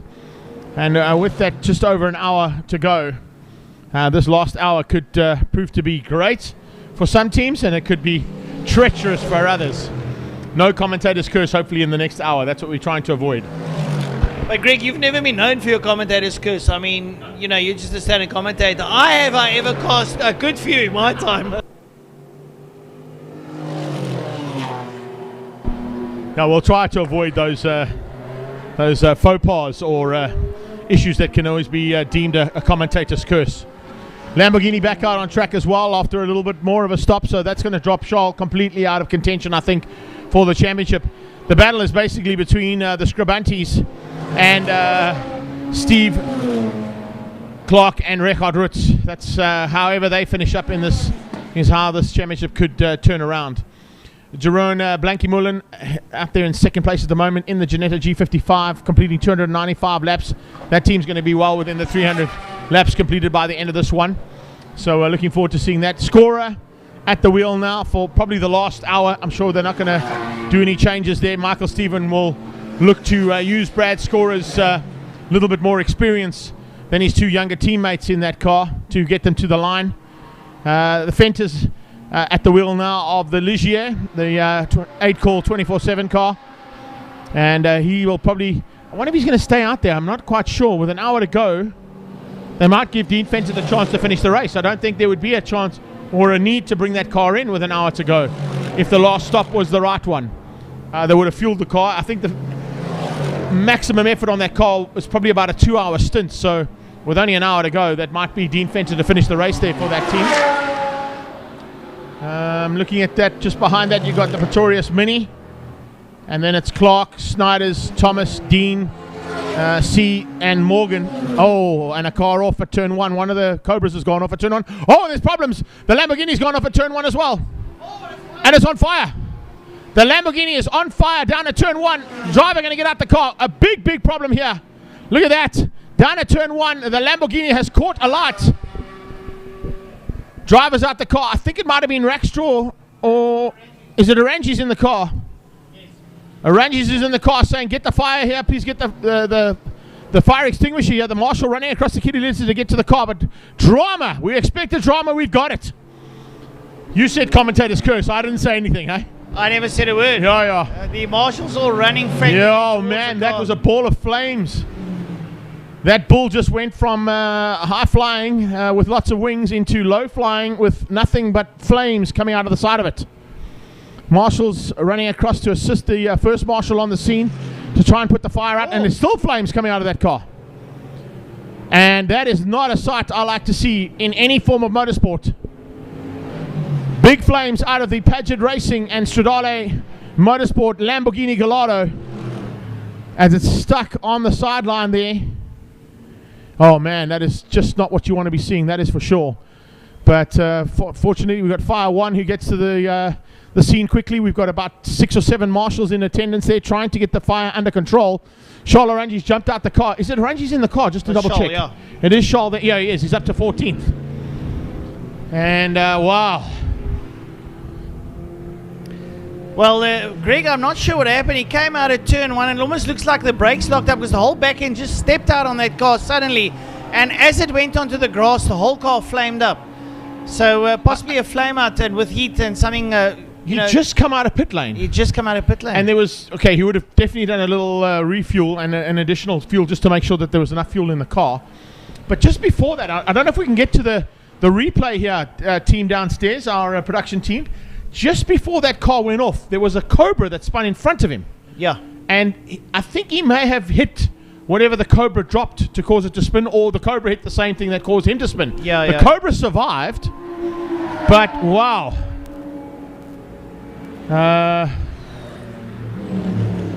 Also picking up on a comment from Kevin Painter saying, as it came out, it looked like there might have been a bit of fuel coming out of the car. Now, if he got out of shape, if I'm not mistaken, the fuel tank on that car is on the right-hand side where the filler is. So if he did get it out of shape and there was fuel spilling, it might have caught the brakes and caused the car to catch alight, because the fuel spilling out of the tank catches the brakes and causes that fire. Look, there's many things that could have gone wrong there. We're speculating as the commentators from about 1 kilometer away here in the commentary tower.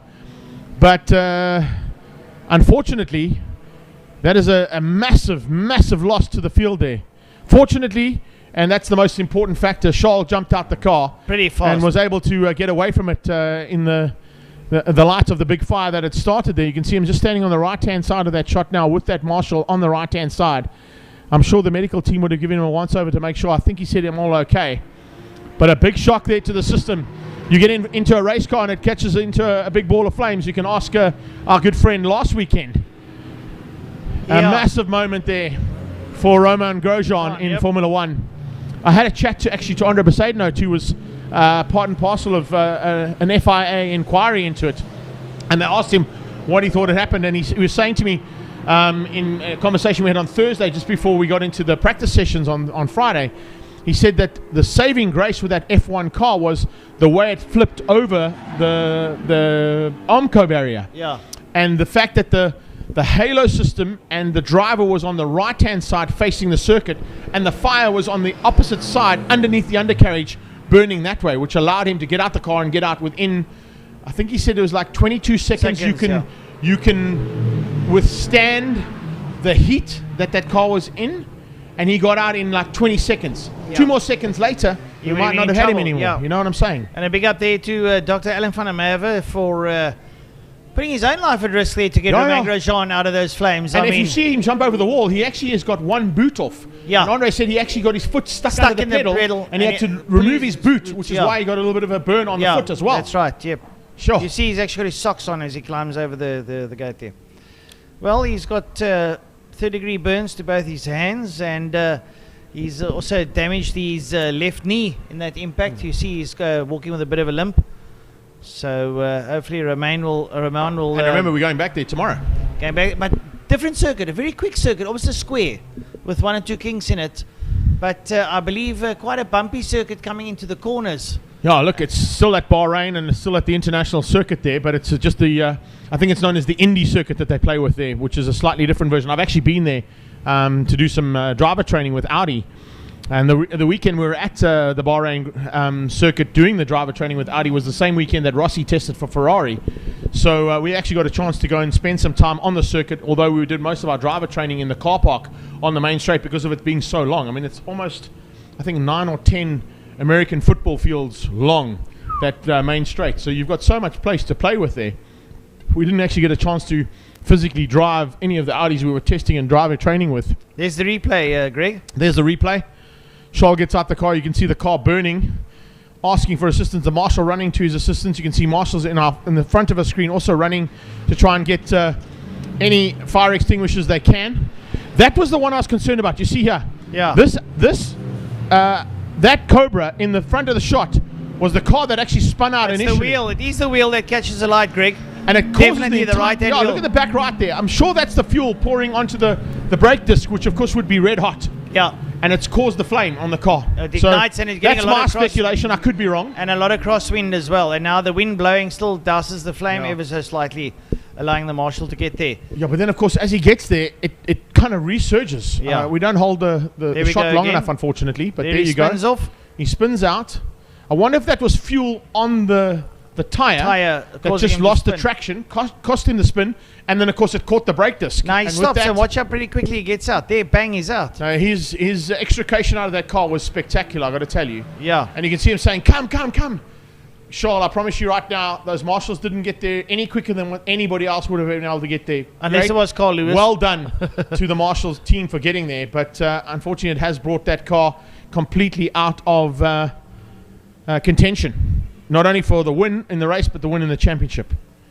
Just having a look to see some of the comments that came through there while we were watching as well.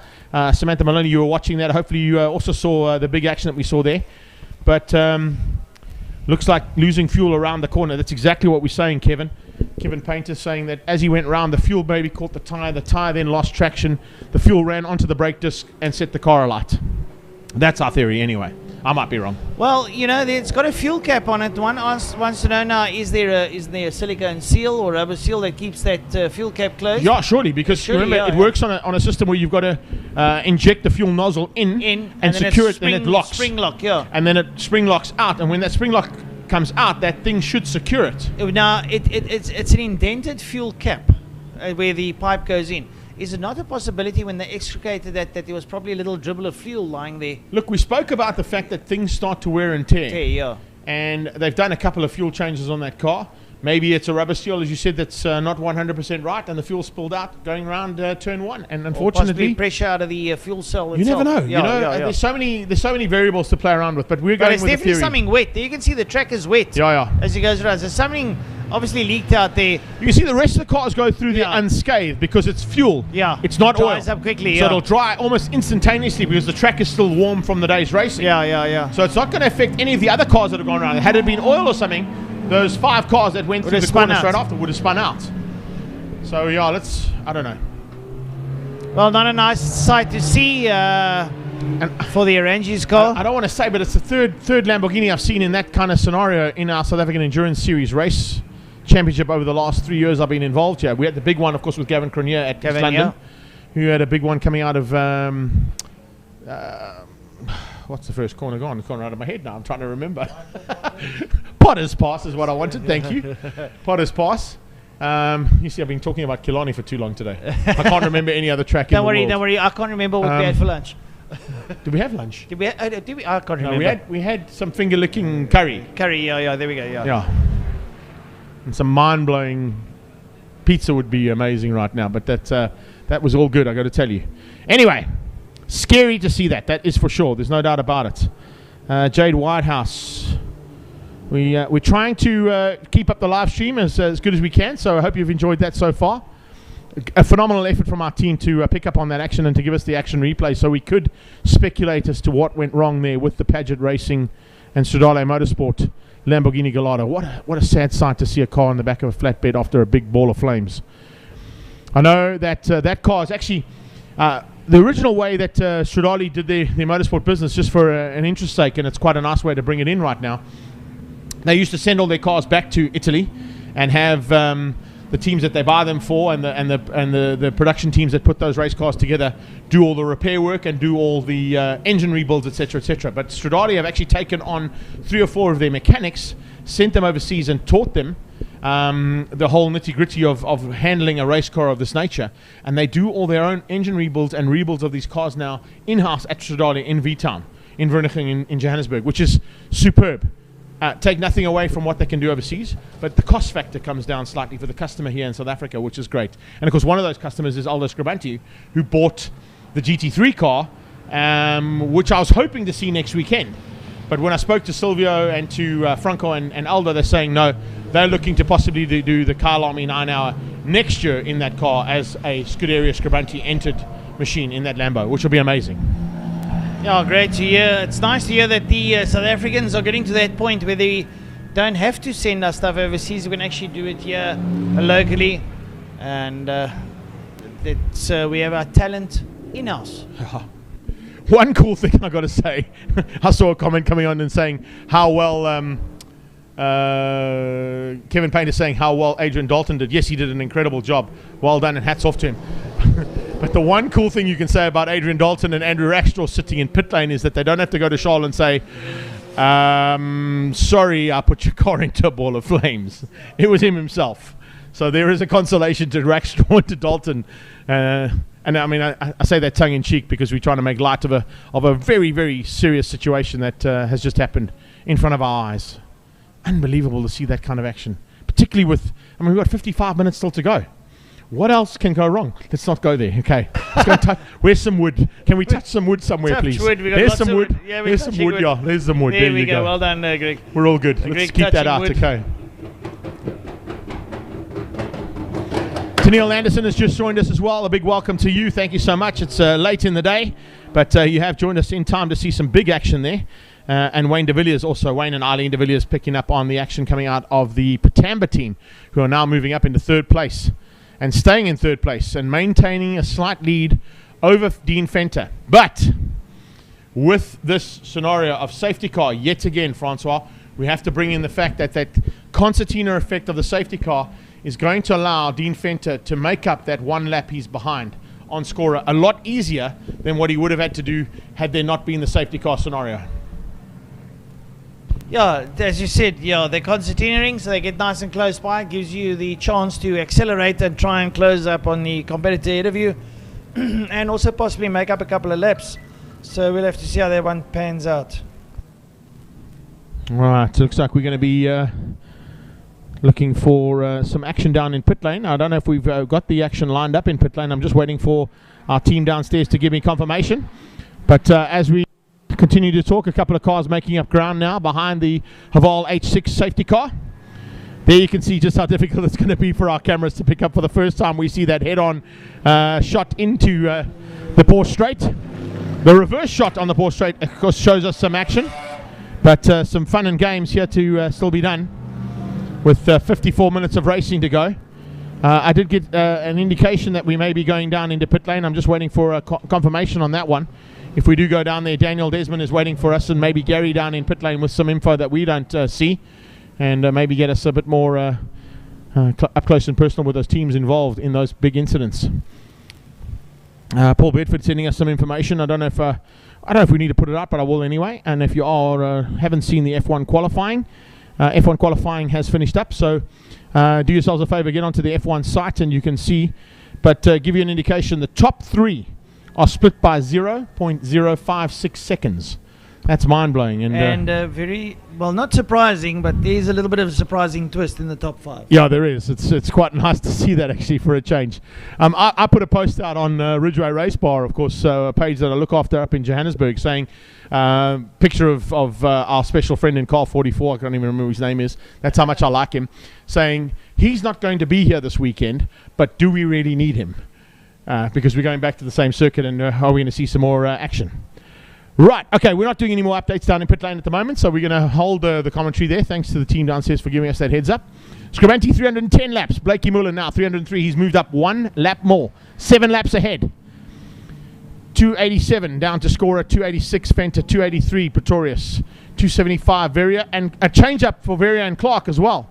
Clark and Rekard Roots coming into the pit lane, I think, over a time period that we missed out while we were watching that action. And that's dropped him down into second place in the hunt for Class E for today, which of course is the backdraft Cobra class here at the 9 hour.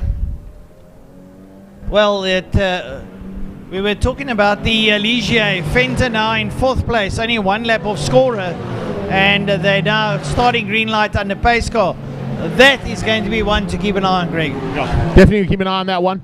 Fenter closing in on scorer, and I think with only a lap to try and make up there, they'll probably pass him and try and get that lap done as quickly as possible, because it's a case of getting past the car that they need to pass, which of course is the Volkswagen Super Cup Polo GTI, and it's just happened into turn 2.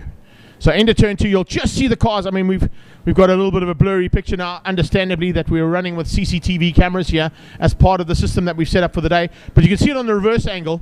It is a change-up.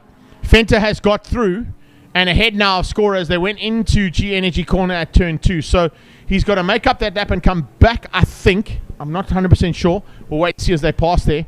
But good possibility that we've got a change-up for third place. Yeah, we'll see now on the reverse angle now as the cars make their way down the back straight down towards Fostron corner. And we wait for him to go through. Oh, not picking up so lights on the lights on the camera. There they're going down into Fostron corner. There you just pick up a shot of the Leisure ahead there of the Patama Golf. So that's with Bradley scoring. Now making their way out onto the Porsche straight. They'll be coming up past us under the commentary box now. And there we go. There goes your Ligier past one of the Cobras. There goes the Janetta, and there goes the Bradley Golf. He's on the same lap now. He's now got to come back and unlap himself. So Fenter on the pass across the line was about 1 minute 24 seconds, which is about a lap in the current lap times that they're doing, because they're probably going to be doing 23s. Scrivanti doing 23s as I speak. So he's got to still make up a lap and get through on scorer with 50 minutes still to go. Should be enough. We may see the Adcock, Jensen and Fenter car in third place overall. Well, I'm sure if Bradley Scorer's got anything to do with it, he's going to keep his foot in the loud pedal as long as he can. And you can imagine the communication coming out of Michael Stevens saying, just give it everything. We're not losing third. And Michael's probably rubbing his feet, thinking himself, I can get in the car, I can do it, I can do it. Well, why didn't I enter as the fourth driver? Yeah, why didn't I enter as the fourth driver? Well, Michael Steven, you can kick the back of your heel. You're not the fourth driver. You're the team boss. I'm sure your strategy is on point. And we're only joking up here in the commentary box. We're not down there doing all the hard work. But nonetheless, lovely to see the cars out there now. It's getting a little bit dark here. The sun is sort of setting. Lovely sunset there for you, Greg Maloney. Looking down there in the westerly direction over Bloberg. Yeah, it would be really nice if we could get a camera at that angle right now, because we could see the reverse angle and see how awesome Table Mountain looks at the moment in the dying light of what has been an incredible 9 hours of action. So I'm just also looking to see on that reboot that we've got 313 laps, just waiting for the 313, 306, 290.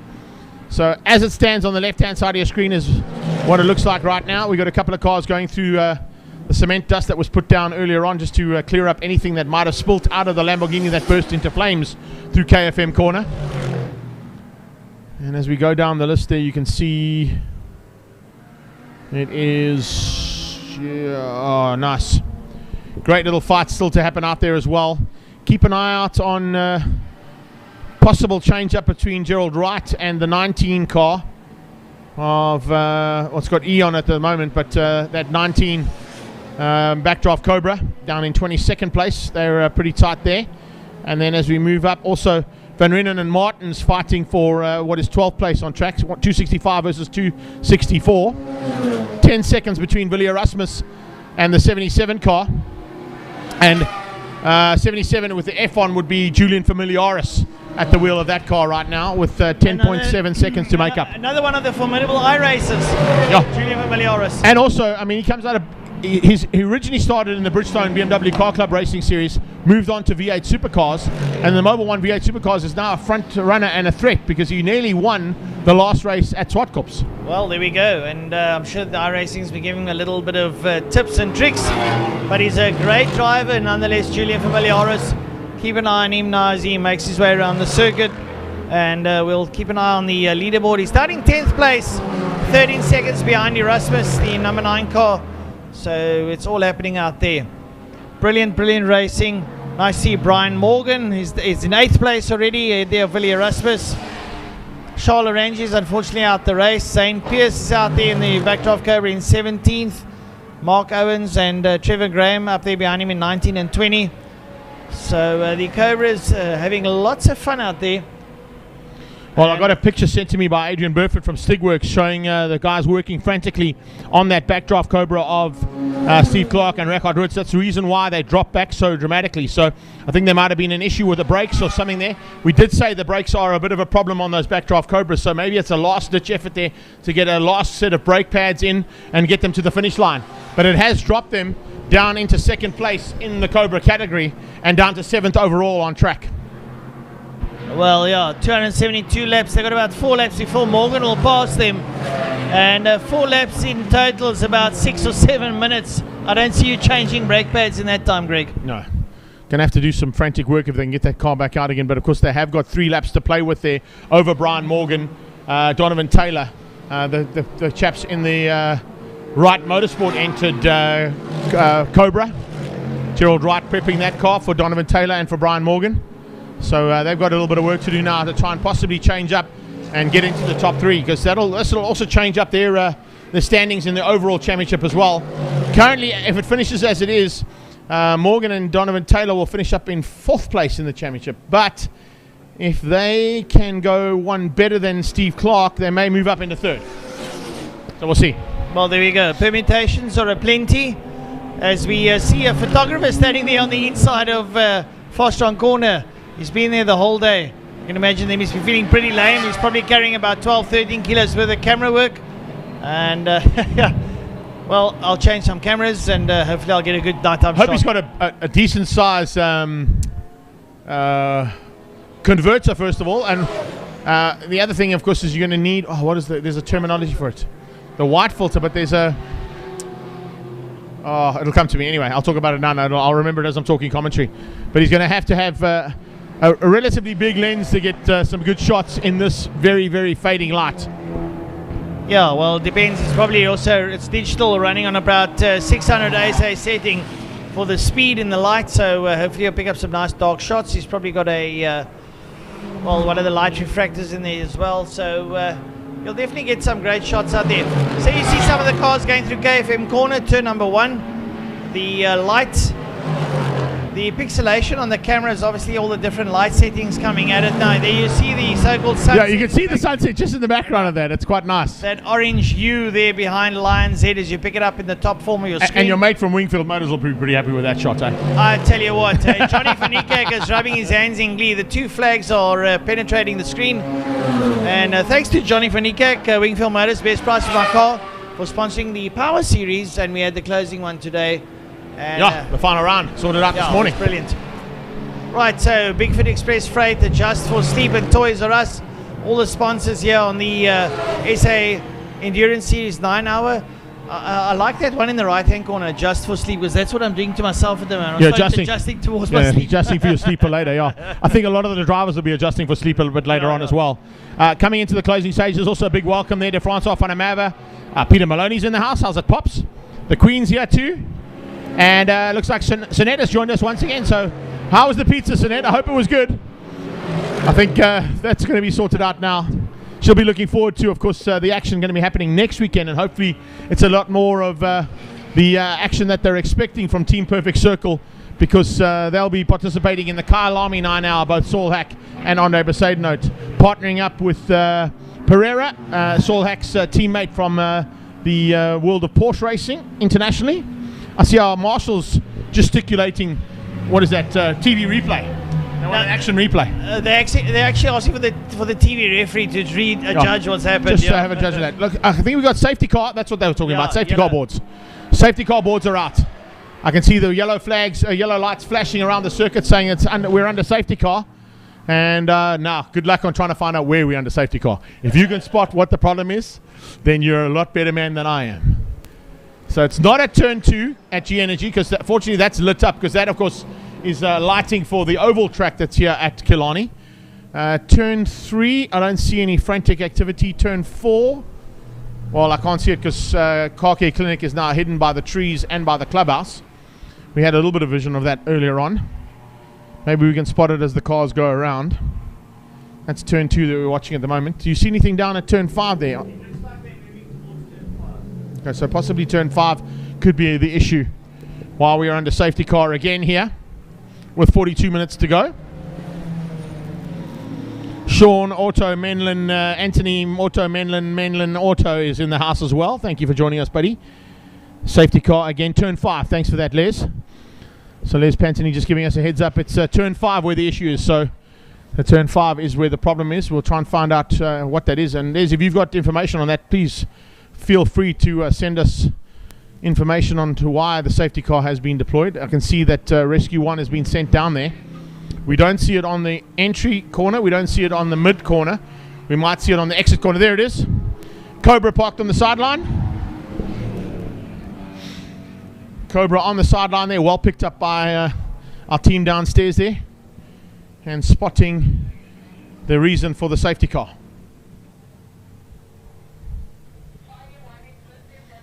Fire 1's down there, as you can hear on the radio just in the background.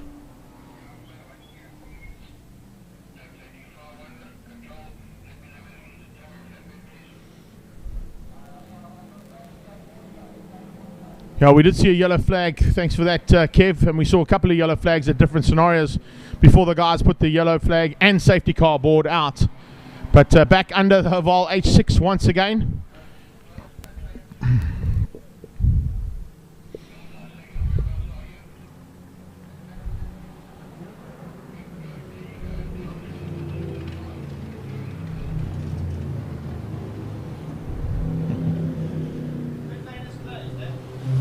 Yeah, I think they've closed pit lane. It's not for the end of the race. They've just closed it because of the safety car scenario. So anybody that comes into pit lane now has to wait at the end of pit lane to be allowed back onto the circuit from a safety point of view. So if you are coming in under the safety car scenario, which you're allowed to do, there's no penalty for doing that under safety car. It looks like it might be the Jenkins and Ellison car, 19. It is. It's Jenkins and Ellison that have got the problem and have run wide out of turn 5, the exit point of Fostron corner. They were looking at, as per usual, as we go to the graphic will probably give us an indication of where they are. The 19 car, just trying to pick up on there, they were down in 22nd place, and it was Colin Ellison who was at the wheel of the car. You can see the E there, gesticulating that it's Colin Ellison piloting at the moment, completing 211 laps. They're going to get towed back to the pits by the sounds of it as well, listening to the radio. My good friend and fellow commentator today, he's done an incredible job, Francois Butler, listening to the race control radio we've got up here, which has helped us out in the second half of this race a huge amount, getting a little bit of additional information fed to us where we don't have sight anymore or vision on the circuit. So either Fire 1 or the recovery vehicle will get that tow rope onto, there comes the recovery vehicle now. They'll get that tow rope onto the front end of the Cobra and tow it back into pit lane to allow Colin and Peter Jenkins to possibly get that car sorted and hopefully back on track. Enough to finish the race. Right now, I think that's the only thing they'll be thinking about. They won't be worrying about where they finish or in what position they finish. It's just a case of now getting the car back, getting it fixed, and hopefully going to be able to take the checkered flag. Haval goes past. It's the Tritta BMW that is right behind that Haval H6, and the rest of the pack now just taking it relatively easily behind the safety car for the umpteenth time today. I lost count earlier on. I don't know if you kept count of safety cars, but we've had a couple. Yeah, it was the umpteenth time. That's an official term in commentary, the umpteenth time.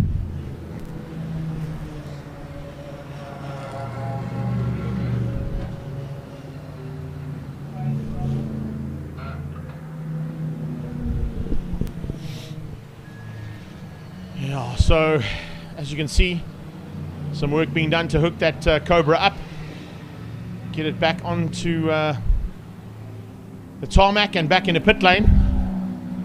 Hopefully it's not terminal. Both Colin Ellison and Peter Jenkins I have a huge amount of respect for because of their race careers and the kind of racing cars that they've brought to South Africa and raced in anger in various formats of racing, including majority of the time in the historic tour and historic racing series. Colin's got a B19 Chevron that is one of the best. So is Peter Jenkins. And of course Jenkins has got that incredible Mark 1 Escort, and that's where the nickname Jedi comes from. It's the Jedi Mark 1 Escort. So a couple of some really awesome cars. And of course the blue, that sort of, I think it's more of a royal blue with white stripes, is synonymous with Ellison's racing colours that he's been involved in for a long time. But great to have the two of them as part of the South African Endurance Series, but sad to see them on the sideline. And as I said, I hope they can get that car back into pit lane and sorted in time.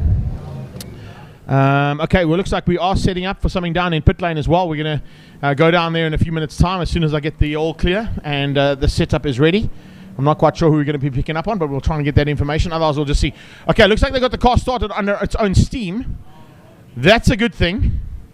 Will Colin bring it into pit lane, though? So I'm just watching as he rolls down out of turn 5, heading towards, is he going to go straight onto the track, or is he going to roll back into pit lane? But it looks like it might have started under its own steam, or is it being pulled back by the tow truck? I might have just caught the back end of it driving away on its own. Cobra in pit lane as well. Now the Cobra stuck at the end of pit lane there for one of the Cobra teams. So if you are one of the Cobra teams and you've just sent your car to the end of pit lane, it's now stuck at the end of pit lane. So you might want to send the team running down here to assist. If you guys can hear us on the PA system around the circuit. Another lap under safety car. Did the Ellison? No, it has been pulled in by the tow truck and recovery vehicle. So I thought they'd gone under their own steam. I apologize for that. I just saw the end of the car rolling. No, they did. It's not behind the recovery vehicle there. So they must have got going on their own. Or was it just out of sight there? And the lights, oh, the lights aren't on. Sorry, I couldn't see it behind the recovery car because the lights aren't on. It's back in pit lane though, fortunately. Let's see if they can get it sorted out and hopefully finish up this race with 35 minutes to go. 35 minutes of 9 hours. Yeah. I can tell you when I got to 9 hours in the first 24 hours I did, you start to feel the effects, and you definitely start to worry about how things can go with the next couple of hours. Safety car looks like it's going to come in on this lap as well. As we head down the back straight, the lights are still on that safety car. It'll probably wait until it gets onto the back straight before they, and as I say that, they take the lights off. I love it when they go to Q. And Q, safety car lights, Q. And the Q comes through. Thank you very much. Safety car lights off. So Truter now has the advantage to lead them across the line. It's the first time that BM, I think, has been behind the safety car, so it'll be pretty cool. Let's see if he lights it up as they come out of turn 5. Safety car down the back straight. Truter, followed by Cobra, Sports 2000. Looking to see if anybody of the front runners has had some issues. No, they're all still in there. They're all still in there. Scrivanti's in there. Adcock's still in there. We're all in for a great finish to this one, I think, with now 33 minutes to go. Safety car pulls in. And we are now back under green lights as soon as they come across the line. Remember, it's green lights until when they go green. It's no overtaking until they cross the line. So watch for the faster cars holding station until they cross the line. There's no overtaking until you cross the actual start-finish line. Perfectly done. But now, traffic. Traffic is a major factor. Because that concertina effect with faster cars behind slower cars and mid-pack cars in amongst the slow and fast cars becomes a huge factor now, especially when you're in dark conditions as we are right now. Have your wits about you. Truter stayed right out the way. He let about 15 cars through before he got to turn 2. It's a great driving there from the BMW. Staying out of harm's way is probably a great idea right now.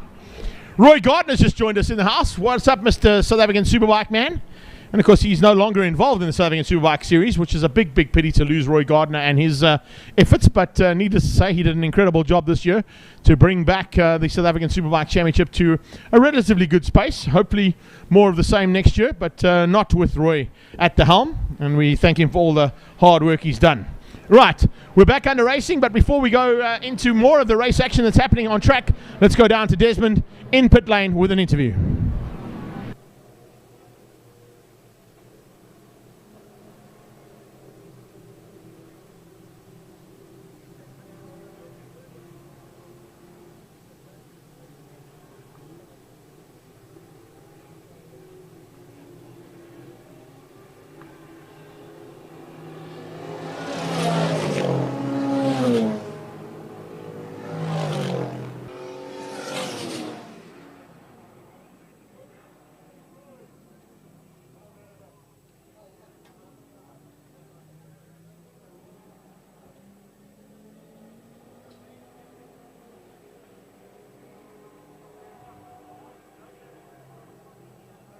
outside of the circuit, and those lights dimming. I think he's got a bit of a battery issue, if you ask me, because those lights are very, very dim.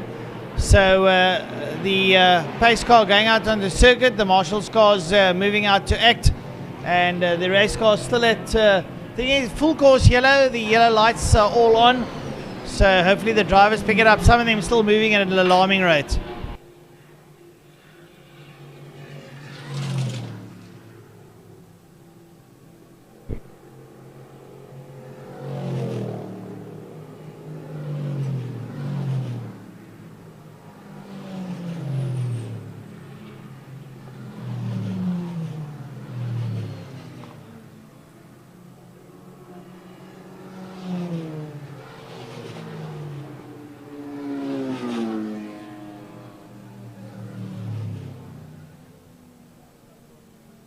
Right, so the safety car out on circuit. The car that was stuck seems to have got going under its own steam, so the safety car will just circulate around the circuit and then pull back in. Unfortunately, he cannot put his lights off, otherwise he'll have a bit of a calamity. So the safety car will make its way around the circuit, and once it comes around out of turn 5, it'll pull off the circuit once again.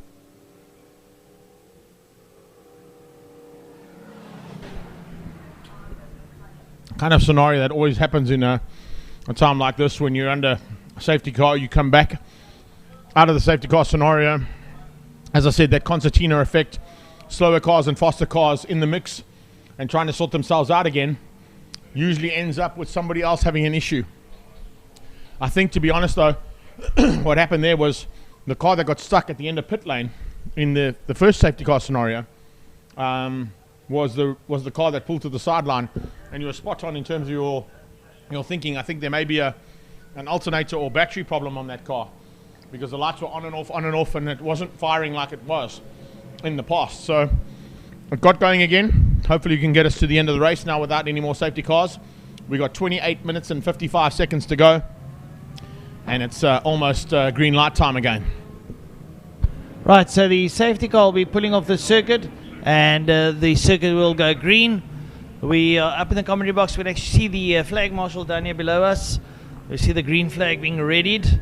As they come up towards the line, they're already starting to up the ante as they come towards the line. Green flag drops, and away they go. That's for the Jeanette of Eni Groenewald and Scribante through the Ligier there, also making its way down into KFM corner. So 3 very quick cars there. The Janetta of Blikkemolen leads out there over Scribante, and then it's the car there of Venter coming up behind him. So right, so the Ligier, it's Michael Jensen, or yeah, probably Jensen will be out there, or not. I think it's Dean Venter. Dean Venter's in the car. Dean Venter's out in the car, you're correct, Greg, thank you for that.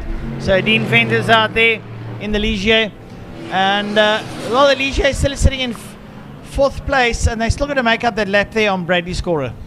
And with a safety car, it's going to help them out. There's no doubt about it. We got 27 minutes to go. Great number, by the way, 27. 27 minutes to go in this race. And yeah, I think what we're going to be watching now is that going to happen? Is Venter going to catch scorer, take 3rd place overall, or is Brad Scorer going to be able to fend off the attack from the reigning champion in this class, eh? Jensen and Adcock are reigning champions in the South African Endurance Series. Another one to watch out for a bit further back there is Dolenchik versus Julian Familiaris. They're fighting for honours for 10th and 11th place. So top 10 honours up for grabs there. Familiaris only a second back on the back end of Dolenchik. And then the rest are kind of sorted out. There's not really anything that could potentially happen there, because there's too many laps to play with and too many variables to happen there, unfortunately.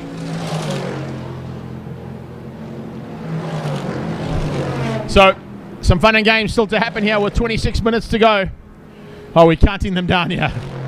I'm like itching. 26 minutes at 1 minute 30. We got about 13 laps.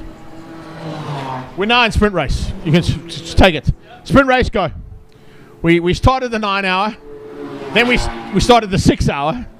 Then we started the 4 hour. And now we're doing the sprint race. Go. Sprint race is on. If you've just joined us, welcome. I've managed to catch up with Charlotte Rengies. I've also got Andrew Dart on co-driver, but Shaw was in the car, unfortunately.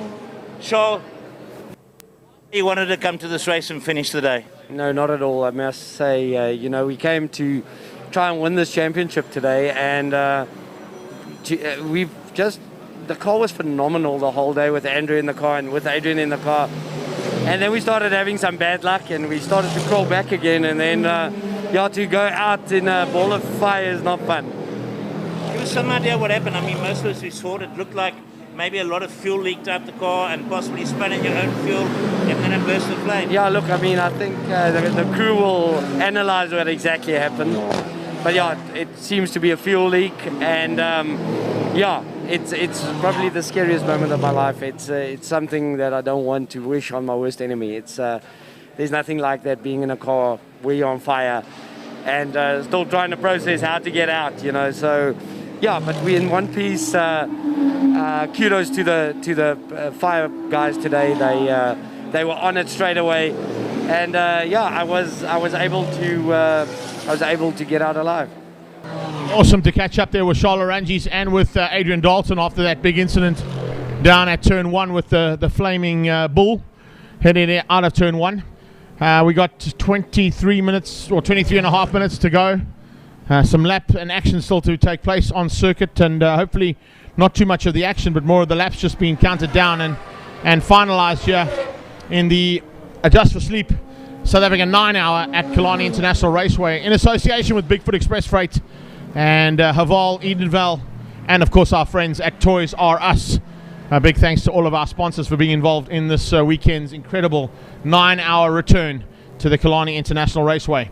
We got cars coming into pit lane. It looks like it actually might be the Toys R Us Porsche that's just pulled into pit lane there. If I look down and spot that the team, it looks like it could be one of the Toys R Us, or the Toys R Us Porsche with one of their drivers behind the wheel. This stage, the Toys R Us Porsche, I think, is piloted by Mo Mia himself, but I stand to be corrected. Franco Mateo has moved up to 25th place now that he's behind the wheel. He's closing in on Andrea Bate in the the G55 Janetta. So a little bit of work still to be done there from her point of view. But I think now we're into the stage of, with about 20 minutes to go, Francois, it's don't do anything stupid. Just control every aspect of your mind, body, and car. Well, having a look at the laps that the respective drivers have, I don't foresee any changes within a 20-minute time. The only ones between Fenter and Scorer, I think, is the only one where we can see any forms of change. I think the rest is basically just maintain your status quo. And like you say, just keep it all together. Don't do anything untoward. Don't change what you've been doing all afternoon, because you've been doing it right. So just got to bring it home. I'm looking down at the bottom there in 25th place. Di Matteo, like he says, never die, and he's going to be managed to finish the race. I think that pays testament to the great team spirit within the respective teams to be able to bring cars. We also heard from Dick Bate earlier. They ran all the way to Elsa's River, which is about 20 k's from here, to go and fetch parts for that Janetta of Andrea Bate. Came back, they repaired it and put them back out on circuit. Like we said, a 9-hour is a team effort, and it's 9 hours. There's the Toys R Us car trying to get it going. It seems like it's a little bit stuck. There we go. It gets out of pit lane, jammed up in gear, and it's back out on the circuit with the Durban number plates on it. Hey, Roo. You know he's in that behind the wheel of that car, you know? I'm not going to say anything. But it is great to have that car in there. And, of course, behind the series today is Toys R Us, one of our associate sponsors. So a great effort being put in there by all of our sponsors. At this point in time,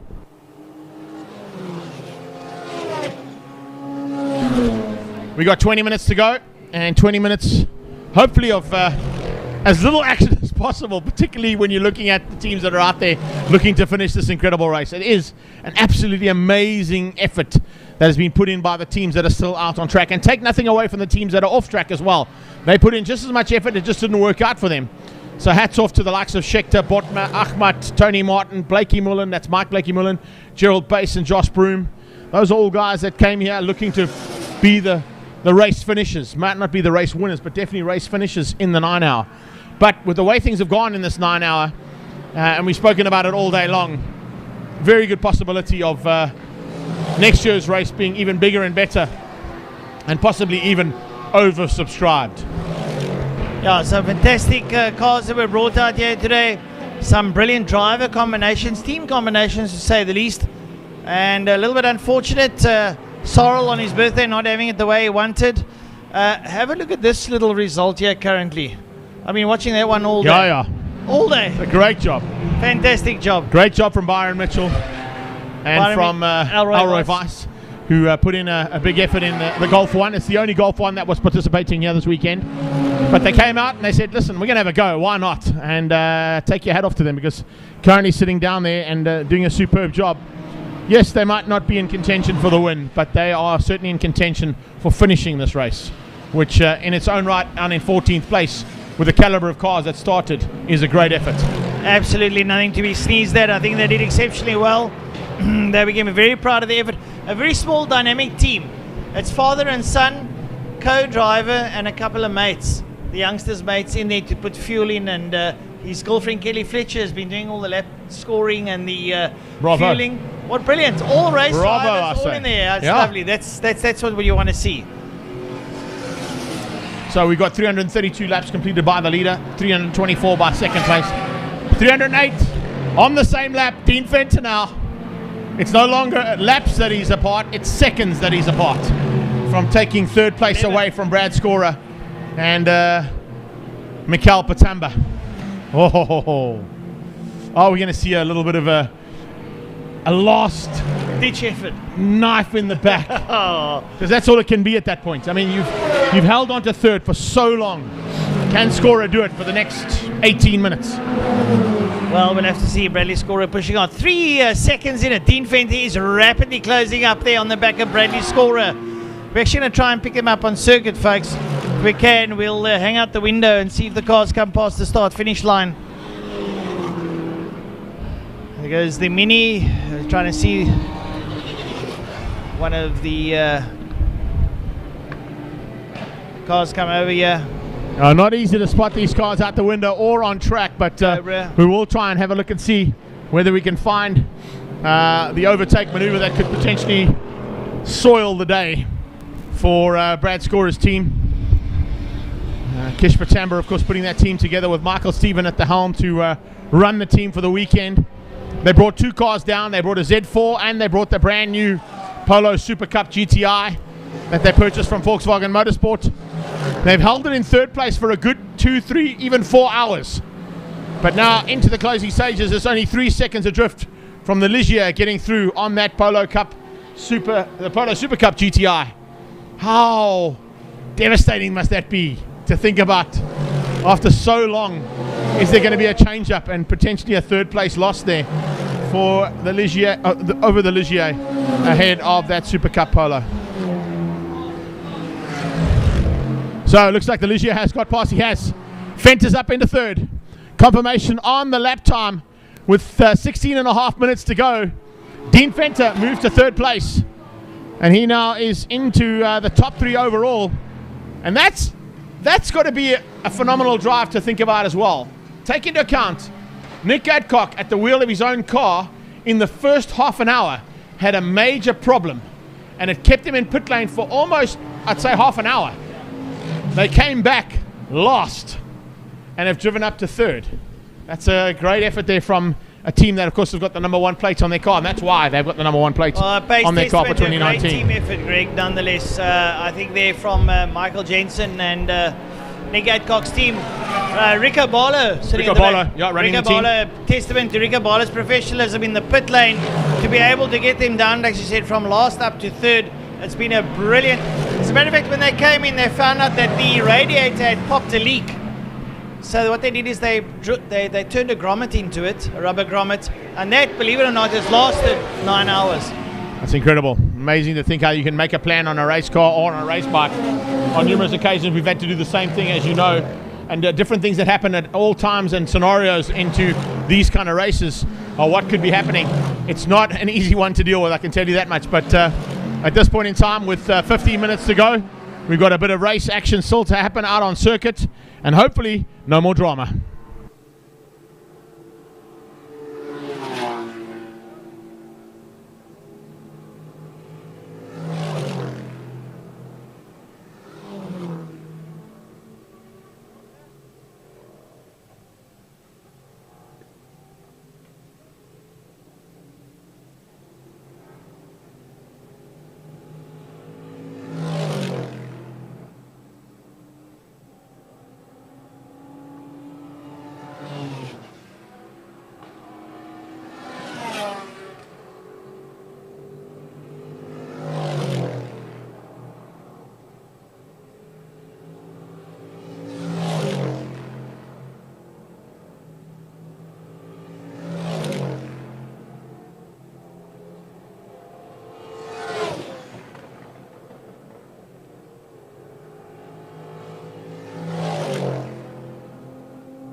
Right, Greg, it's a normal race now. We're down to 13 minutes. It's about 10 laps to go.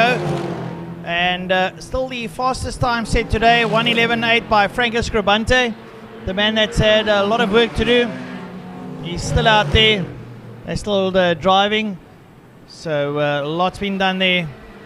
It's 8 hours and 46 minutes that have gone. We've got 13 and a half minutes to go. Plenty of racing out there now. Dean Fenter's now moved up into P3. He's now 12 seconds ahead of Bradley Scorer. 5th place there is Pretorius. 6th place Mike Verrier. Richard Roots is in 7th. Brian Morgan in 8th. Erasmus in 9th. Joshua Dolenchek in 10th. That's a local team of local young lads that decided to get together. Also in a Cobra, doing fantastically well. And Julian Familiaris there in 11th. So lovely racing here from all the folk out there. Now, if we look at it with 12 and a half minutes to go, you've got Scribante, Fenter and Di Matteo top 3 in Class S. In the GD3 class, it's still Blakey Mullen. He's ahead of Arangis, who will still be, well, he actually won't be classified because he hasn't crossed the line. So Jerome, Blakey Mullen, Henny Grunewald and Anthony Reid will take the win in the GD3 SA class. Class B, or the saloon car category, is Scorer from Pretorius. And that's the top 2 there. In Class E right now, it's Verrier from Clark and Brian Morgan. Class V will be going to Gerald Wright. GD4 SA, we don't have any cars in that classification. Class C right now led out by Van Rennen ahead of Trutter. And Class A will be Byron Mitchell. So Byron Mitchell will get his win in his class if he stays out there for the next 12 minutes. I don't see anything untoward happening out there, so it'd be great to see with just under 12 minutes to go. And the folk all circulating around the track. Nobody down while we go. I think we've got one car in pit lane at the moment. Can't quite make out who that is. As the cars cross the start-finish line, everybody circulating around the circuit. The Scribante car crosses the line. Start another lap. A couple of the backdraft Cobras working their way across the line.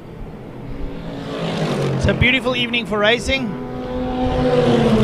The Nick Adcock car now across the line as well. So plenty of fun being had out there by all. You can see a little light breeze blowing. It's not a stiff breeze, it's a light breeze to say at least. Let's put my head out the window. You can quite comfortably put your head out the window. A light breeze.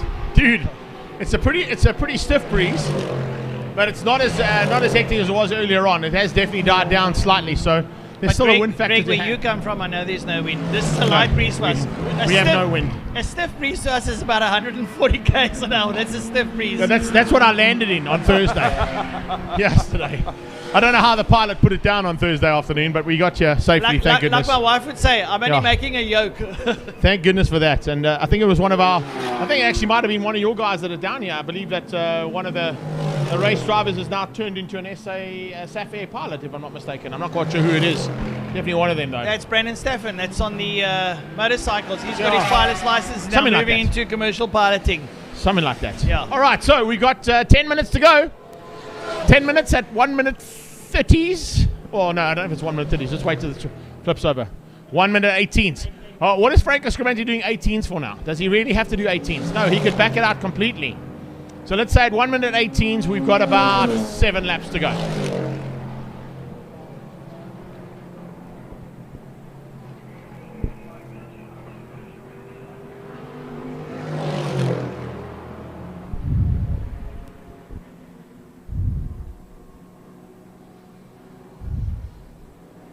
Well, we've had an absolute festival of motoring here today, Killarney. We sincerely hope that the viewers out there have enjoyed it as much as we do. Franco Scribante, like Greg said, circulating 1 minute 18s. Well, the air's nice and cold out there. The car's performing this. He's had a little bit of open track, so hence he's just been pedaling around a bit. He might not concur that 1 minute 18. He might drop down to about the 120s now. He's picked up a bit of traffic. And like Greg rightly said, we feel sorry for the guys that haven't finished. That is unfortunately the nature of the beast. Some beautiful cars that didn't make it. But still out there. Dean Fenton, the number 1 car in the Ligier, now on 315 laps. He's about 26 seconds now ahead of Bradley Scorer. having a look there. Steve Tritter out there still in the BMW M3. Andrea Bate in the 555 car has gone up to 23rd position in the Ginetta. So Andrea pedaling out there. She did start from the back of the grid, managed to get the car back on track, and they've been circulating pretty well. That's also one of the Team Africa Ginettas. And I think there's about 3 of them still on circuit at the moment. So out of the proverbial 4 or 5 cars, I think the Ginettas have held their own in that respect. Yeah, it was a big pity to lose the Jackie Schechter car so early on. It was the one that parked out of the kink. And then, of course, they eventually got it back on track after a bit of work down in pit lane. And a phenomenal effort there from RSR and Anton Roux and his team. And then, of course, Mike Blakey Mullen's car dying a little bit later on in the day. That, of course, was the car that would have been piloted by a couple of other seasoned campaigners in this category, which is a valiant effort, needless to say, from that side of things. Z's just joined us in the house. What up, Z? Z's in the house. That's the lady who's been running things downstairs for us, done a phenomenal job once again. And I think with a little bit of spit and polish, as we've already spoken about on the WhatsApps back and forth, we are definitely going to be in for something pretty spectacular in terms of what we can provide on a live stream basis here at the Killarney International Circuit. And of course, we've already seen what they've done at Power Series. We've now seen it at a massive National Championship Series. So it just bodes well for the future of what we can do to bring entertainment to people worldwide.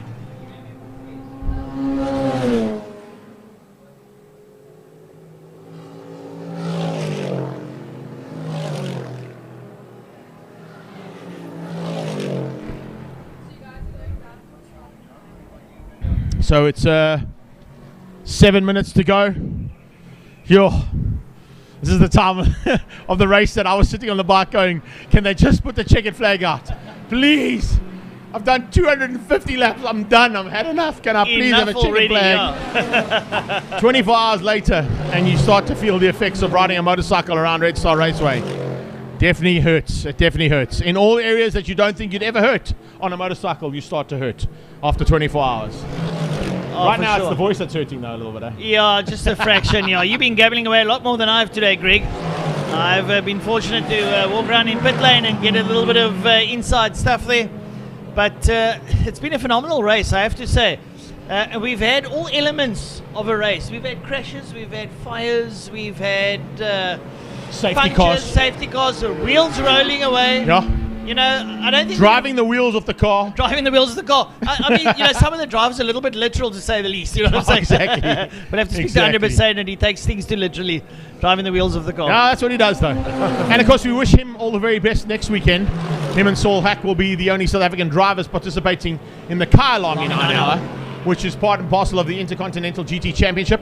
So hats off and good luck to Team Perfect Circle next weekend at the Killarney Grand Prix circuit. They're going to finish up in 26th place on the standings, but of course not taking the checkered flag. They drop away as DNFs, which will move Kurt Bakewell up a little bit higher up in the proceedings, and also move up the Toys R Us Porsche a little bit further up in the proceedings as well. I take it Team Perfect Circle will be campaigning the Porsche next Saturday. Yes, it's a Lechner Racing Porsche. It's Saul Hack's car, as opposed to the 997 that they piloted last year, which was Andre's car. So a bit of a change up in the team and the setup there.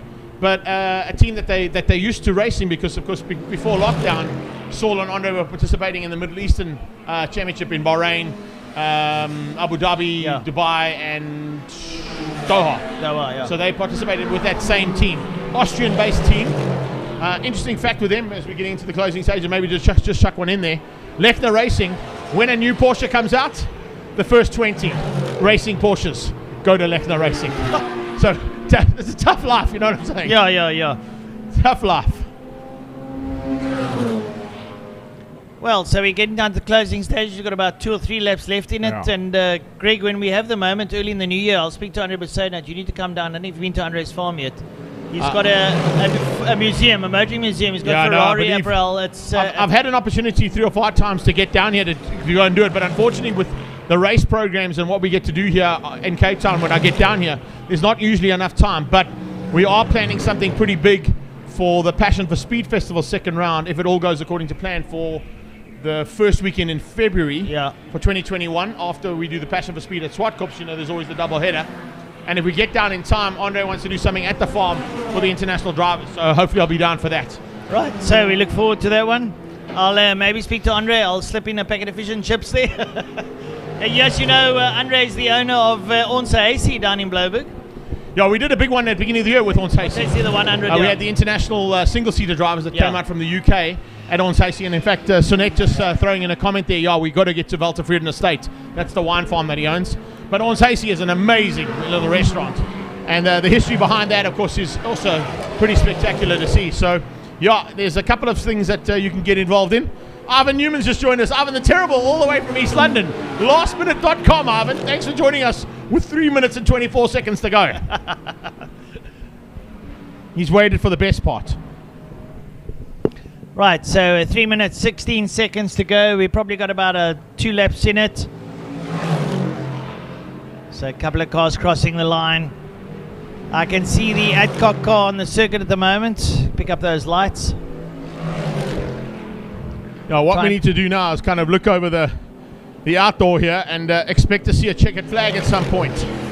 2 minutes and 54 seconds still to go. Probably 2 laps for Franco Scrivanti. He's now dropped down into the 123s. That's exactly where he should be. Anything over the 120s right now is ideal. In fact, he could even drop down into the 130s if he wanted to. But of course, you start to worry about the car not performing when it's at its ultimate. You want to ensure you keep that car going like you've had it going for the last 9 hours, almost.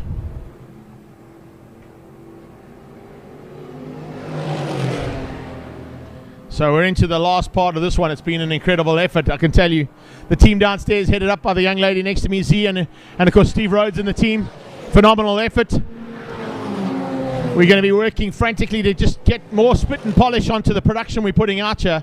But it has certainly been one of the best productions we've put out all race season long with the South African Endurance Series. We certainly hope you've enjoyed it here on our social media platforms and all the pages we've shared and cross-posted it to. You've got to get out there and please like and share it again. More and more of the same. If you've been on YouTube, a big welcome to all of you guys, and thank you for all the support that you've given us for the day. With 1 minute and 40 seconds to go, we are standing by with bated breath for a potential checkered flag anytime.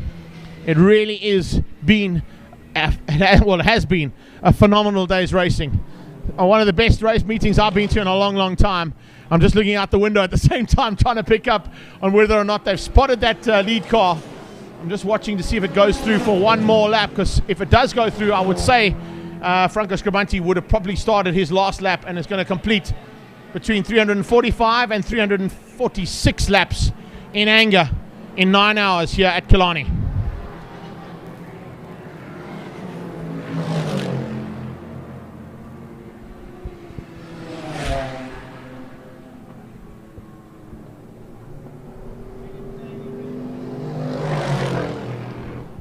Okay, we still haven't seen that Scrivanti car go through. The checkered flag is on standby. There it goes. Okay, Scrivanti's just crossed the line. That should be the start of the last lap. Scrivanti crossing the line and heading down into turn 1. Last lap has begun. So we're into this final part of this race. On the clock it says 30 seconds to go. And it's going to be 1 minute and 30 seconds. Checkered flag is about to come out though. And remember, with that 30-second coming up, they will give it to the leader first, and then everybody else behind him will then take that checkered flag. But the checkered flag is on standby.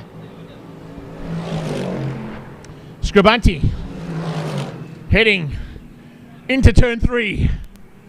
Half a lap to go. We're going to be crowning not only the race winner, but the South African Endurance Series champion here with Franco Scrivanti, Silvio Scrivanti, and Dino Scrivanti. Dino, of course, only scoring points in this first round. Will move himself up into probably a good 10th or 11th place with the double points he's going to score today. But as the P26 Chevron heads down the back straight for the last time, it's just a matter of time before he comes through turn 5, Cape Town corner, Fostron corner. It's been the fastest car on track today for Scuderia Scrivanti, and the win in the South African 9 hour. Adjust for sleep. You don't have to sleep anymore. Get your eyes wide open and make some noise as he comes to the line. It's Franco Scrivanti, Silvio Scrivanti, and Dino Scrivanti to win out the SA 9 hour. It's done and dusted. There it is. Across the line, lights ablaze. And there it is, ladies and gents, your SA 9 hour champions. Franco Scribanti, Silvio Scribanti, and Dino Scribanti for Scuderia Scribanti in the Chevron B26. Finishing up ahead of Jeroen Blakey-Molen, Anthony Reid, and Henny Groenewald in the Ginetta. And an incredible effort from Dean Fenter, Nick Adcock, and Michael Jensen for third place overall, having a big issue at the start and having to come from the back of the field half an hour back. They came to finish up in third place on 323 laps completed. The win going to Scribanti in his class as well as overall.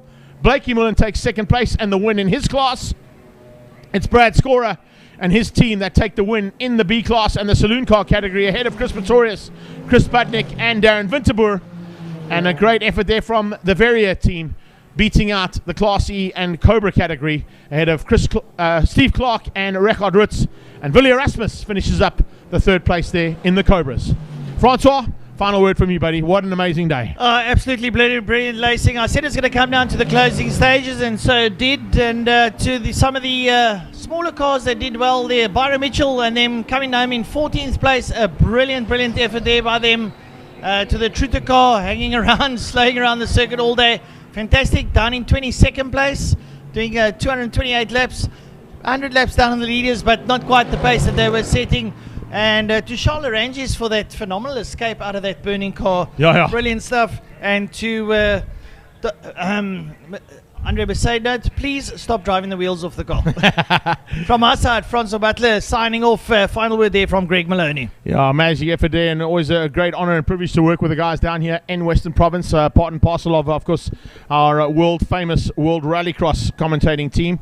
Francois, as always, thanks for all the effort that you've put in today and for the phenomenal support you've given to our South African Endurance Series final here at Killarney International Raceway. The Just for Sleep South African 9 hour is done. Scribantis have taken the win. They've also taken the championship, finishing up on 157 points ahead there of Steve Clark and Rechard Rutz. And of course, unofficially, Charles Arangis, I don't think will be classified, so he won't be scoring any points, which will move Franco Namato back into third place in the championship. But of course, all of that to be confirmed in the very near future as soon as we get the results clean and clear. And all of that will be announced probably within the next 24 hours, because we do have a final year-end function to sort out tomorrow here at the Western Province Motor Club. From my side, it's always a great honour to be down in Cape Town to compete and to do the commentary at a circuit of this nature. We love coming down here. To Steve Rhodes and to Z and the team downstairs for the production that's been put together, to Gary van der Spey and everybody from iLab's point of view, and of course to the South African Endurance Series team of Roger Pierce, Peter Collins, Mike Altona, Andrew Eva, and Eric Schultz, our COC. A phenomenal day's racing kept us safe. To the Killarney Marshals and medical team, you guys were incredible today. You kept everybody safe and sound, and the job that was done in the needing times and the needed times, you guys were on top form as always. So hats off to all of you. To Des Esom, Mariska Redane, and all the team from the organisers' point of view, we do appreciate the support from the circuit side of things. And of course to our team at Western Province Motor Club Clubhouse for tomorrow's proceedings, we do give you a little bit of a thank you up front for, I'm sure, what is going to be a great finish to the end of the season. That will wrap things up from the South African 9 hour. So on behalf of the entire team behind the production today, we hope you've enjoyed it.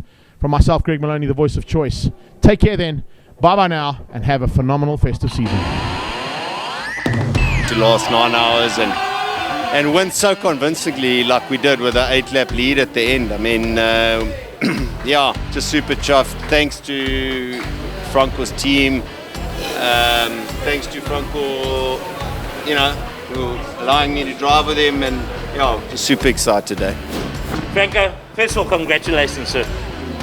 To you and your team, fantastic job done. You've won the race, you've won the 9 hour. Give us an idea of your stint in the last race, and then I've got a more important question to ask you. Yeah, Gary, the whole thing just went so smoothly. I mean, nothing went wrong. Unbelievable, I don't know what to say. You didn't even build up a sweat, it doesn't look No. like. Well, unofficially, you managed to score enough points, and I believe you might be South African champions, but then I'm not the person putting the points down.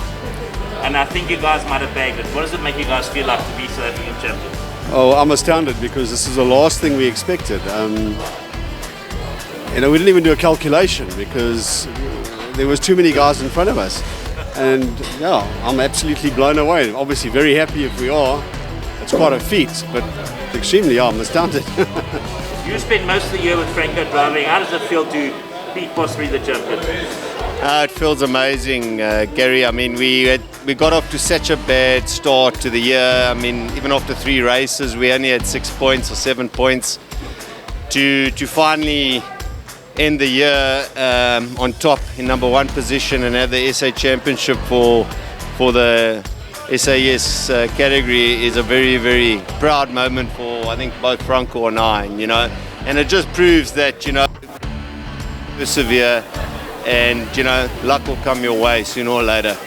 And then you had the youngster to come and play with you. Unfortunately, you didn't score enough points to get the championship, but you helped the team get there. So, on behalf of us and all the fans out there, congratulations to us. And I think that's what it's about at the end of the day. I think, as Franco said, you know, they came here on the back foot. You know, when Franco, you know, asked me to share the car, the whole objective was to try and win the 9 hour. And I think you know, at the end of the day, we've won the 9 hour, which is awesome. And I think it's just an absolute cherry on the top that, you know, hopefully if the points are the way we work out, you know, these 2 guys next to me are South African champions. I think it's awesome. Well, we'll find that all out for definite in the morning at prize giving. And I think what makes this extra special for us, Gary, we're all 3 Scribontes, we're all cousins, we're all family, and we've won the South African 9 hour. I think that's probably go down in the record. Italia Rulia. Gentlemen, thank you very much. Congratulations. Enjoy and have a fantastic evening. Guys, we managed to catch up with the guys that brought a fantastic car home into 2nd position. Something I didn't think would happen because they haven't raced this car. This car hasn't raced in South Africa for a lot longer than 12, 13 odd months, but the team's done it. And I'm going to speak to the guy that came and brought it across the checkered flag. Jeroen, first of all, welcome back to South Africa. And thank you very much for providing us that fantastic entertainment out there in this car. Your impressions of the car and your P2 place? Yeah, no, it was first of all an unbelievable weekend. So much fun, you know, flying out here with my dad and Jan Lammers. So great already to be invited, and then to race with these 2 legends. You know, I used to watch them also race, and as a kid. So yeah. You watched Henny race? Well, Henny not as a kid, but we talked a lot. He also did some stuff in America, and yeah, I mean, Anthony, as a kid, I was watching BTCC, so it's really cool when you team up, and then we actually worked really well together to make the car good. They worked really hard to find all the details, and that helped. I mean, all those details provided us a good race car. The car was great in the end. It was just a good race car all the way through, and the event was really cool as well. A great track. Very challenging, which is what we like. We don't like to drive between the white lines. We like to have an edge where if you go over, then it pays. You know, you pay the penalty. So it was really cool. Thank you very much, Mr. Reid. You're a little bit older than me, so I'm going to call you Mr. Reid. Anthony, you've had a fantastic career in British touring cars. You've come to South Africa, climbed into this. I call them crazy cars because we don't see them that often on track, and I wish they'd put them on more often. Your impressions of the race and in your P2 position? Well, I mean, first of all, it's been 24 years since I've been to South Africa. I raced here 24 years ago, 1996 I think it was. Out of the blue, I got an email from Greg Mills saying, would you like to come to South Africa for the 9 hour race at Killarney? You know, I just jumped at the chance. Absolutely awesome. I love South Africa. It's a great country, and South Africa's produced some fantastic drivers over the years. The Schacters, Jackie Schacter's here today. Yeah, yes, indeed. He, you know, Henny would make a very successful career in Europe if he had the opportunity in GTs. He's very quick. Well, I think him and Jeroen should start having a bit of a chat, see if something can be put together. And then having the opportunity to race with the Bleekemolen's. It's a famous motor racing family in Europe. Yeah. So Michael's over here. He'll tell you about a fight his brother had at Zolder with the officials. I'm not sure what the details of what happened, but just to be here, you've got to understand that this is a new team. The cars just arrived from UK. They had 5 days to turn the cars around and prepare them. Correct. Yeah, the team have done an amazing job. To finish second and to win class is a phenomenal achievement. Thank you very much, sir, and I wish you stay in South Africa a lot longer and do enjoy yourself. Thank you. Mr. the one and only, Mr. G. Kenny Groenewald, I haven't seen you in a car for nearly 3 years. You get into car today, you bring it over for the rest of the team in B2. Thank you for your day. I think it's been about 4 years, but it was nice to get the call from Greg Mills to come and drive for the team, and I think all of us fitted in so nicely, and it was really a great team. For me, I think it was especially special because they truly are legendary drivers. I mean, I've also been watching Anthony since I was a youngster, watching him with his career progressing. And so then it's true that he actually learned from you, I mean? No, definitely the other way around. And then Jerome, the ultimate professional, been following his career for a long time now, and so to be partnered with them, it was really a privilege, and a privilege to drive this car today. So I really enjoyed it. The second stint, I actually realized I'm not going to have much time left today, and I actually enjoyed that one, I think, the most. I didn't want to come in, but it was a great day's racing, and big thanks to the team. We really enjoyed it. Right, folks, managed to find the guys in P3. Had a very difficult job today. They went out, certain issues with the car, dropped all the way down to P45, all the way up to P3. As the board says, you pick it up, look at that. If that's not a way to end up a 9-hour race, I don't know. Nick, you've just come back from a fantastic experience with overseas. Get back in your old car, bring it home in P3. Yeah, it was a long day, definitely a marathon, not a sprint. We had that overheating problem, which kept us in the pits. It dropped us down to 40th place, whatever. And then we got back in the running, and then Dean took it over, and the exhaust, because it was very hot today, melted some of the floor. So we thought he had a wood pry going on, and we repaired that. And Michael went out, and he had a loose rear wing, a puncture, so full of drama. But the guys in the pits did a great job. Everything else was immaculate. We had our best pit stops ever. And the guys on the pit wall called a great strategy, and it helped us get to where we are. Michael, you've been overseas with Nick. You've had a fantastic experience over there. Did any of that experience you have there help you today at all? Yeah, of course. But in racing, you never give up, and especially not in endurance racing. You just keep going, even when things look dark and there's no hope. You just go back out on track and keep pushing, and we had a lot of safety cars towards the end, and we were not sure if we were going to make it to P3, but Dean did a very, very good job, and eventually caught Bradley, and we finished P3, which under circumstances is a good position. We'll take it. Well, Michael, thank you very much. I'm going to swing over to this side. Dean, we've seen each other around racetracks. You've been trying your hand to get into different race teams. You probably get into one of the best race teams in the country at the moment.